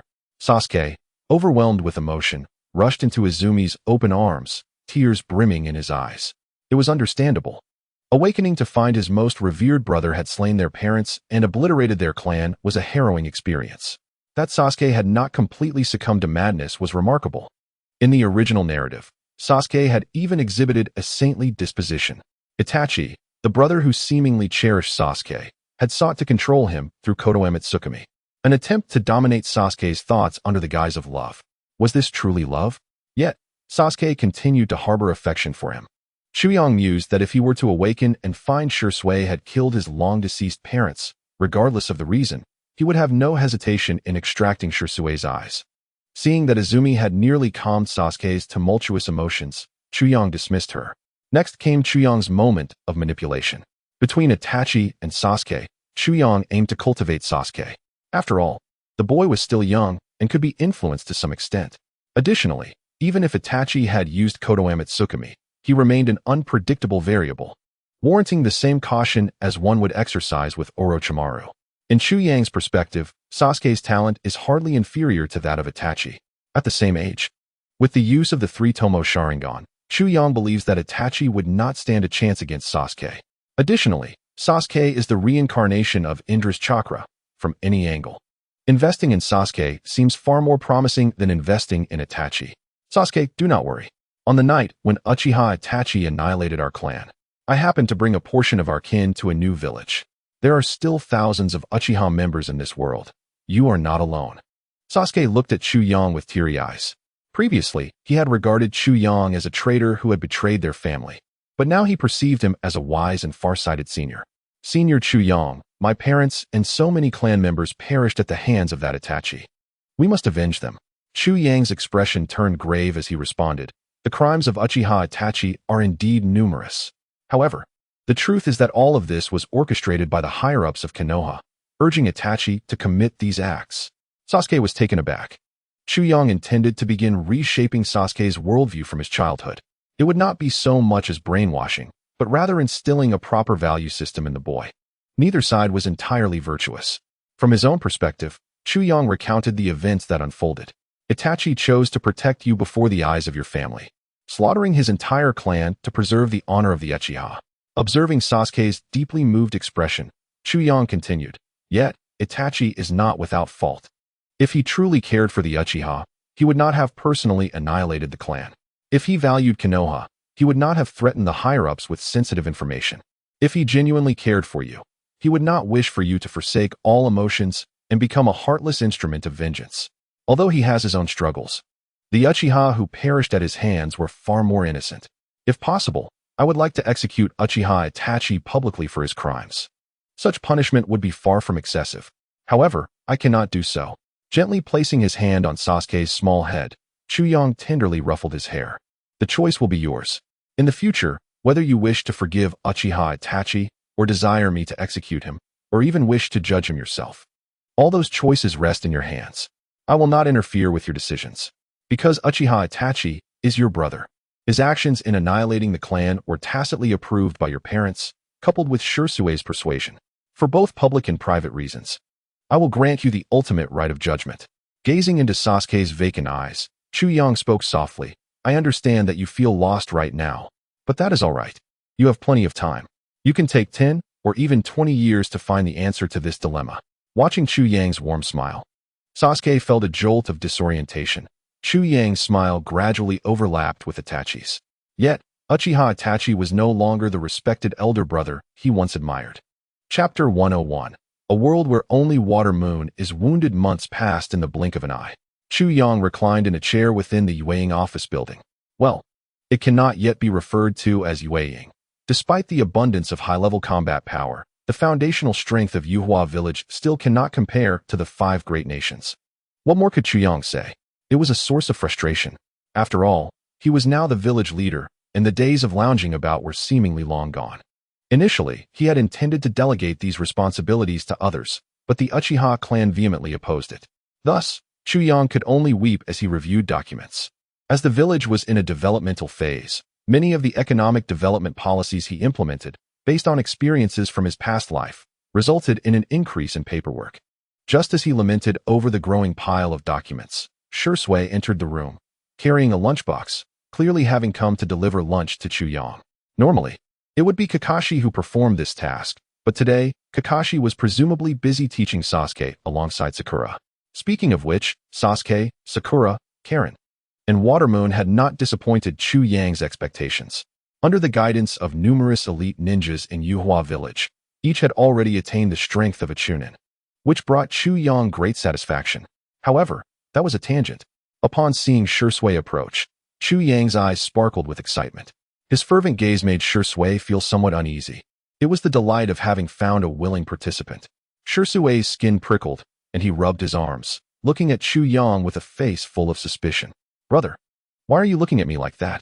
Chuyang stepped forward, patted Shisui's shoulder, and casually took the lunchbox from him. He then playfully wrapped an arm around Shisui's neck, guiding him toward the desk. What kind of question is that? Are you afraid I'll eat you or something? Completely oblivious to Chuyang's intentions, Shisui nodded reassuringly. By the way, Shisui, how have you and Sakura been lately? When will you hold the wedding? When will you have children? Shisui's face turned slightly red as he coughed.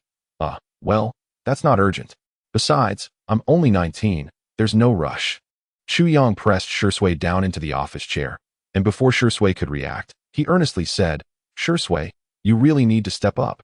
Our Uchiha have suffered at the hands of Konoha, and now the clan encourages procreation. The elder has even been urging me to get married. Aren't you, with a partner? Feeling any urgency? If we do not work hard to have children, the Uchiha may very well disappear into the annals of history. Chuyang's words left Shisui blushing yet contemplative. He was so engrossed that he failed to notice Chuyang had discreetly pushed him towards the pile of documents on the desk. By the time Shisui regained his senses, he found himself firmly seated in the office chair, while Chuyang's shadow clone smiled as it held his shoulders, preventing him from leaving. While the real Chuyang had vanished, Chuyang leisurely enjoyed his lunch, humming a tune, as he ambled into a small villa area adjacent to the Uchiha clan grounds. He intended to observe the performance of Sasuke and his companions. At that moment, the quartet was engaged in physical training. To Chuyang's surprise, their instructor was not Kakashi, but Haiden. A look of confusion crossed Chuyang's face. Haiden could actually teach someone? He feared that his beloved Sakura might fall victim to this character's antics. On the training ground, the four were catching their breath while enduring Haiden's incessant verbal onslaught. I see you four have extraordinary talents, which is why I let you join the Akatsuki. Don't be so ungrateful. I wouldn't allow just anyone to join. Little Sasuke wore a cold expression. Had it not been for the knowledge that this guy possessed strength rivaling that of Hozuki Mangetsu, he would have long since punched Haiden in the face. Watermoon, noticing Sasuke's discontent, smirked and whispered in his ear, "Just get used to it. This guy has some issues, and it's not a great environment." She pointed to her head. "I really don't understand why Lord White would let someone like him teach us physical techniques. He's basically a masochist." At that moment, Chu Yang emerged from the shadows. Curious as he inquired, "Why is it you? Where's my dad?" "Ah, boss," Haiden exclaimed, then explained, "I don't know. I was just discussing with the finance department about allocating funds to build a church when I got so irritated that I was going to chop that guy up. And then Lord White came and told me to teach these little brats." He had no idea where he had gone. Chu Yang scratched his head. He hasn't gone looking for Kakashi again, has he?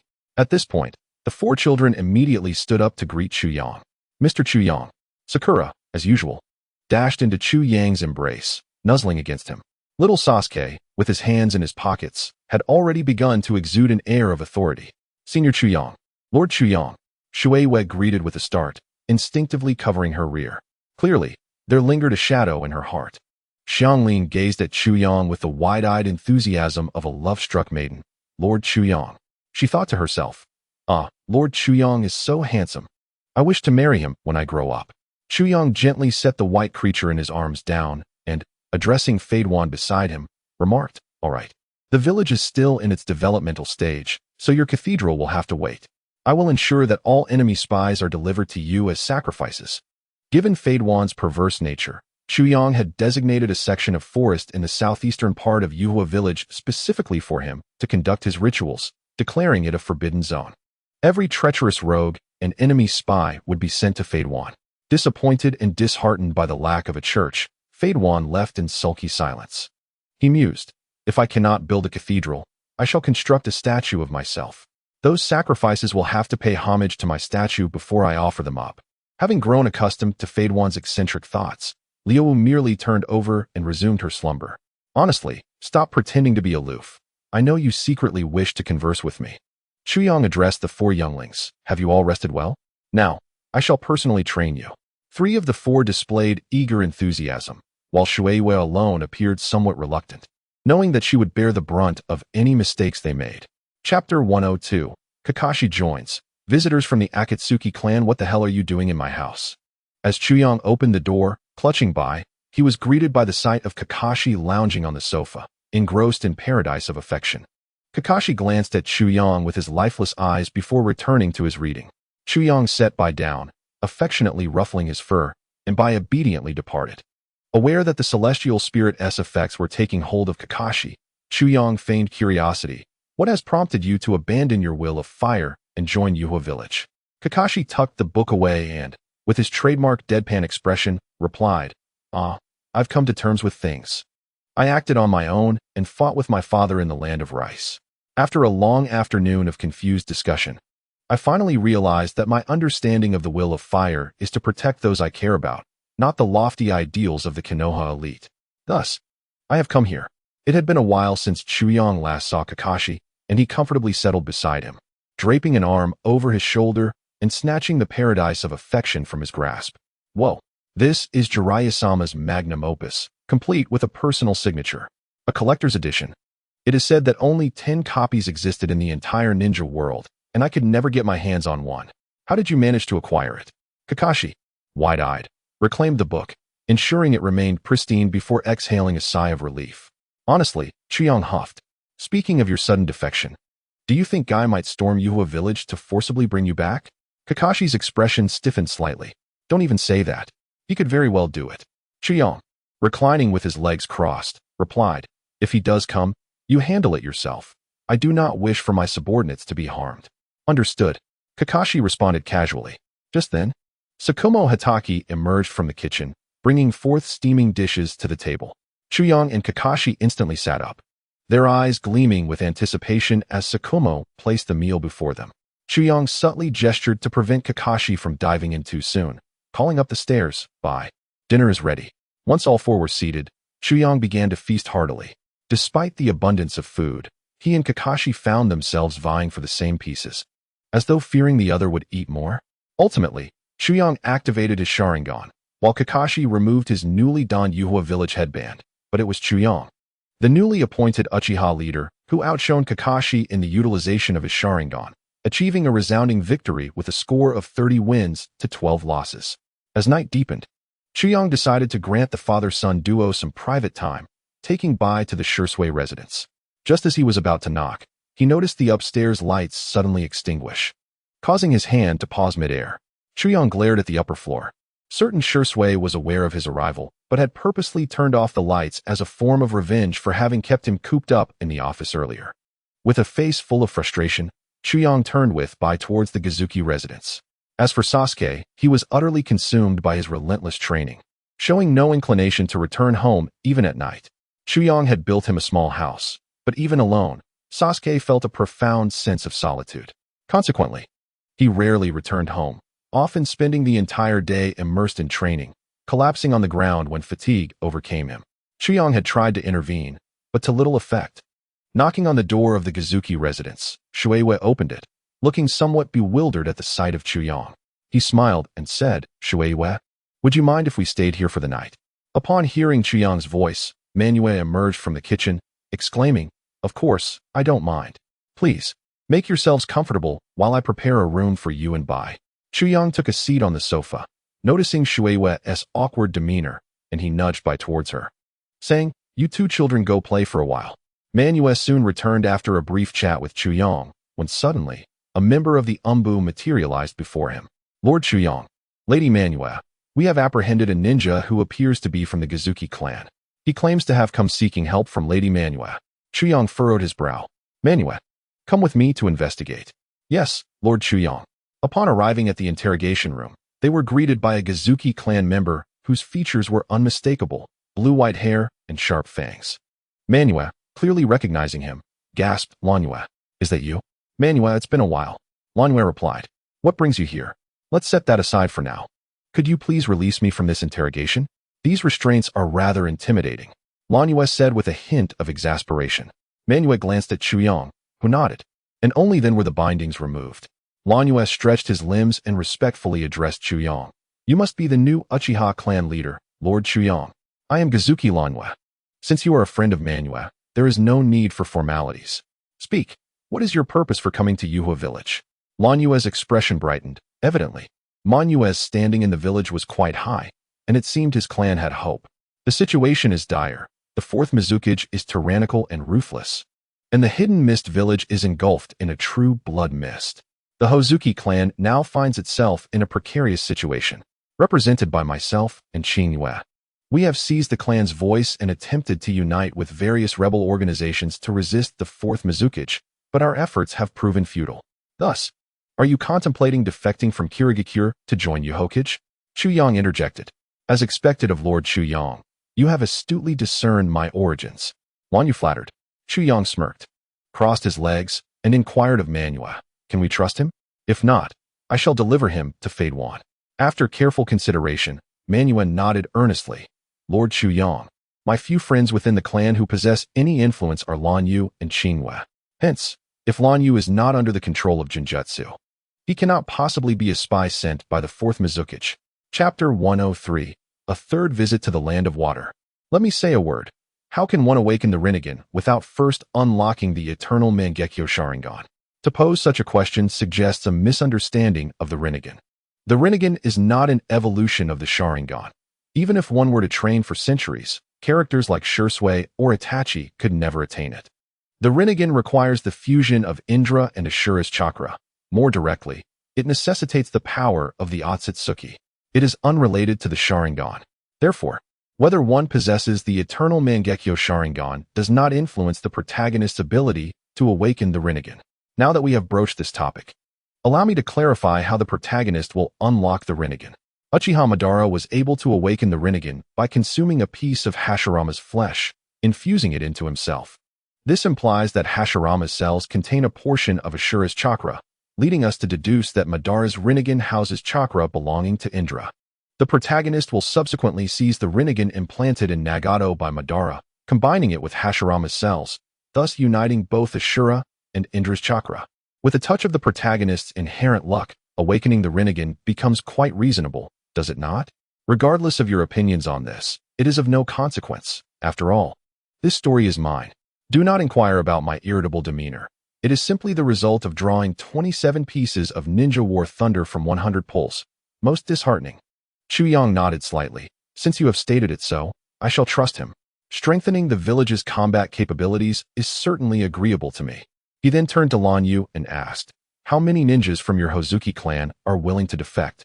All of the clan is willing, as we have eliminated all traitors who attempted to expose us. In total, we have 107 ninjas and 562 civilians.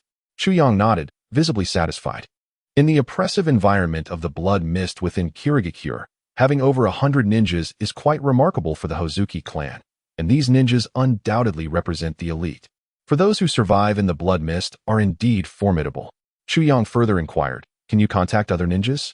I imagine there are many rebels within the blood mist. Can we gather them all? Of course, I despise moles, Lan Yu promptly replied. To be candid, we have already established connections with several rebel organizations. If Lord Chuyang wishes to recruit them all, I estimate we could muster around 1,000 ninjas. Chuyang pondered in silence for a moment before stating, very well. I agree.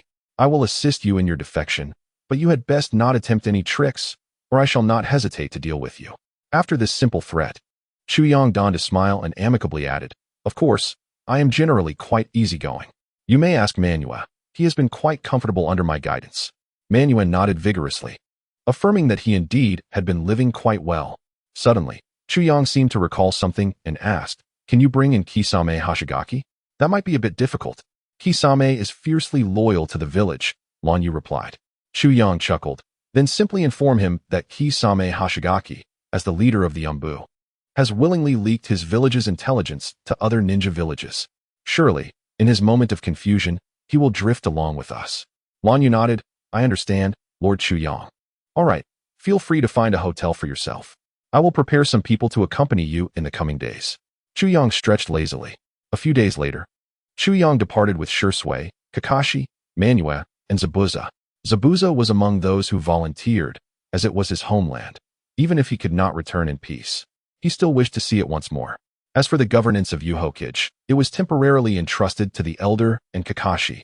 I wonder what expression Kurama Shikamaru will have when he sees Lan Yu arriving with 4 Kage level and 1 elite Jonin. Seeing Chuyang with such an impressive entourage gave Lan Yu newfound confidence. With this lineup, it would be no exaggeration to claim they were going to annihilate Kirigakure. After a long journey, they arrived at Kirigakure. Shursui utilized a small stone inscribed with the Flying Thunder God technique to transport everyone into the village via a ninja controlled by the Sharingan. Lan Yu had already contacted the members of his clan through summoning beasts, so upon arriving at the Hozuki clan stronghold, they were greeted by the leaders of various rebel organizations, including Kisame Hoshigaki himself. After a cordial exchange, they readily reached a cooperative agreement. Succinctly summarizing their sentiment, we can no longer endure this life. Please take us away. Chuyang specifically retained Kisame for a thorough discussion. Lord Chuyang, what do you wish to discuss with me? Kisame respectfully inquired in the room prepared for him by the Hozuki clan. At this moment, Chuyang was ready to persuade him. Young man. The term young man caused Kisame to involuntarily twitch his mouth. He was older than Chuyang, and being addressed in such a manner was somewhat disconcerting. Clearing his throat, Chuyang continued, allow me to share something with you. Do you feel lost in life? Young man, do you lack direction in your journey? Do you not comprehend the meaning of existence? Trust me, I can grant you the significance of life. Chuyang's words left Kisame bewildered, but he soon regained his composure. Lord Chuyang possesses remarkable eloquence, but why is he sharing this with me? Chuyang replied, because I can see that you are an honest person, that is, you are someone who can help me create a new world. When you discovered that your superior was leaking intelligence to foreign nations, you must have begun to doubt the integrity of this world. The human nature within it is so twisted. Is this not a false reality? Kisame's expression reflected shock. You are right. I indeed have my doubts about the authenticity of this world. Noticing Kisame's wavering stance, Chuyang pressed on.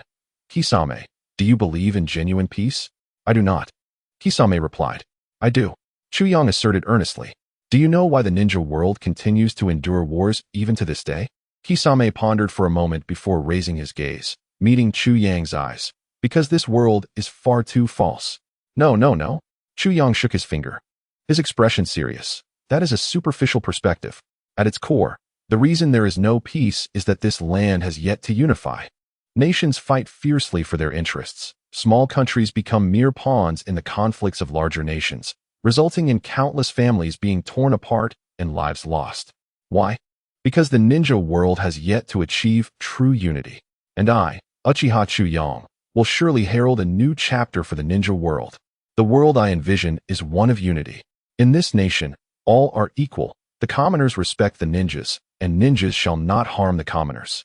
Children no longer need to fear the arrival of war. Their only concern now is the excessive amount of homework assigned by their teachers. Now, let us recite together the core values of my heart regarding the village of Yuhua. We must overthrow the malevolent forces of capitalism and establish a new order. Chuyang seeks to inspire the spirit of Guijiao with love, while simultaneously revealing his own ambitions. Once, he was content in a corner, placing the hope for the future upon the protagonist. However, after wandering for many years and witnessing tragic cries and the devastation of families, Chuyang fell silent. Although he is not a virtuous being, he suddenly felt the weight of something pressing down upon him. Having traversed through worlds, is it truly his fate to languish idly for a lifetime? Would that not bring disgrace to the legion of traversers? Why can he not establish a realm of his own and open a new chapter of peace? Chapter 104, Terumi Mei. After a series of persuasive words from Chuyang, Guijiao has completely returned to the fold. For the Moon Eye Project, he is willing to sacrifice his life. Now, for the republic and socialism that Chuyang speaks of, he is equally prepared to give his life. The subsequent actions are simple. Gather the people and depart. This matter soon reached the ears of the higher-ups in Kirigakure. After all, how could the defection of over 1,000 ninjas remain concealed? The ruling class of Kirigakure, unaware that Chuyang was preparing to lead people away, planned to conduct a comprehensive arrest on the night of the mass defection. Chuyang was ready to act swiftly, intending to execute his plan that very night. However, unexpected guests arrived at the territory of the Kirigakure clan. With flowing chestnut locks and a low-cut blue garment, Terumi Mei, the future 5th Mizukage, approached.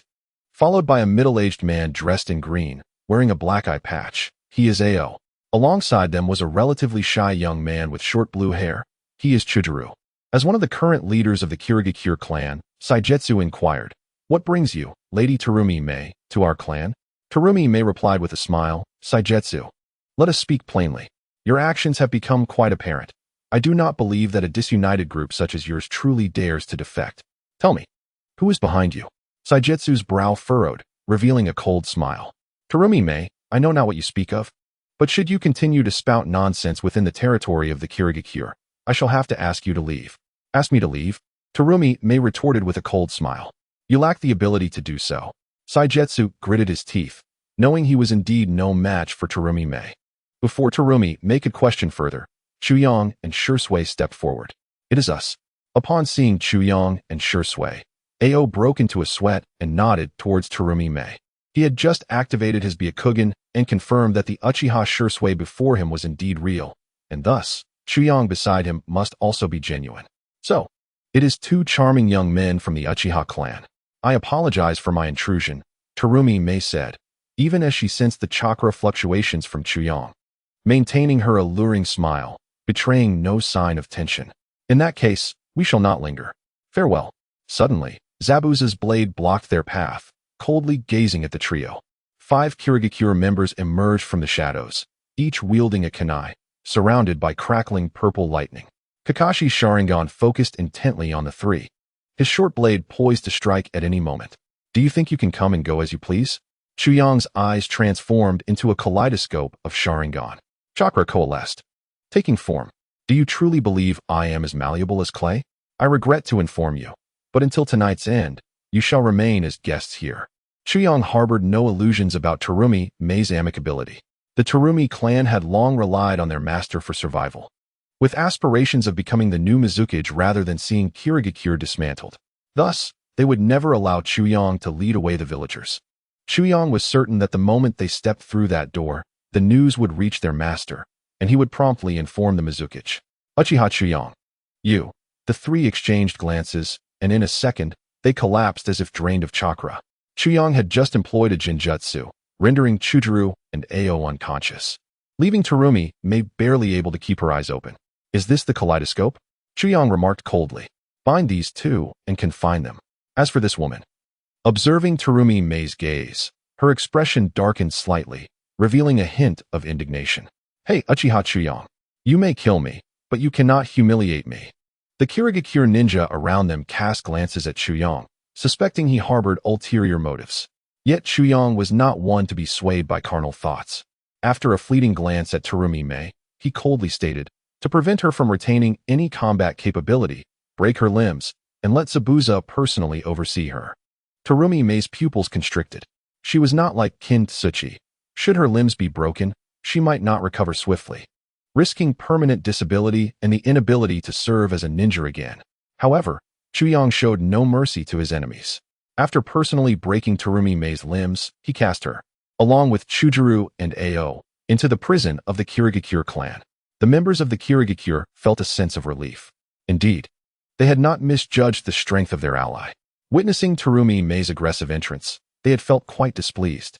As Chuyang observed the moment Terumi May fell silent, they felt he had acted with a certain severity, not expecting him to be so ruthless as to break her limbs. As night deepened, the mass defection was no longer a secret, and they chose to abandon pretense. A large assembly of individuals gathered, prepared to flee at a moment's notice. Chuyang was somewhat astonished to find over 2,000 ninjas willing to join in the defection, not to mention countless civilians. However, he held little regard for the civilians, knowing they would likely slip away after escaping the land of water. Yet, the sheer number of people was overwhelming to Chuyang. With so many present, if he were to use the construction of Yomi to transport everyone, he feared even the cells of Hashirama would be insufficient to sustain him. As for how to leave, it would undoubtedly be in the most explosive manner possible. Wood release. Wood dragon technique. A resounding roar echoed as the wood dragon's tail shattered the high walls of Kirigakure. The ambushing Umbu, who had long been lying in wait, were left dumbfounded. How do we fight this? What do we use? Standing atop the dragon's head, Chuyang clapped his hands and shouted, Wood release. Advent of the trees. Countless wooden pillars sprang forth from the ground, ensnaring the hidden Umbu in their grasp. Simultaneously, the wooden vines effectively shielded Chuyang's followers behind him. Water release, water break wave, water release, water dragon bullet. One by one, the mist ninjas unleashed their techniques. Yet they proved utterly ineffective against the advent of the trees. As Chuyang led everyone away, he also needed to leave some behind to cover their retreat.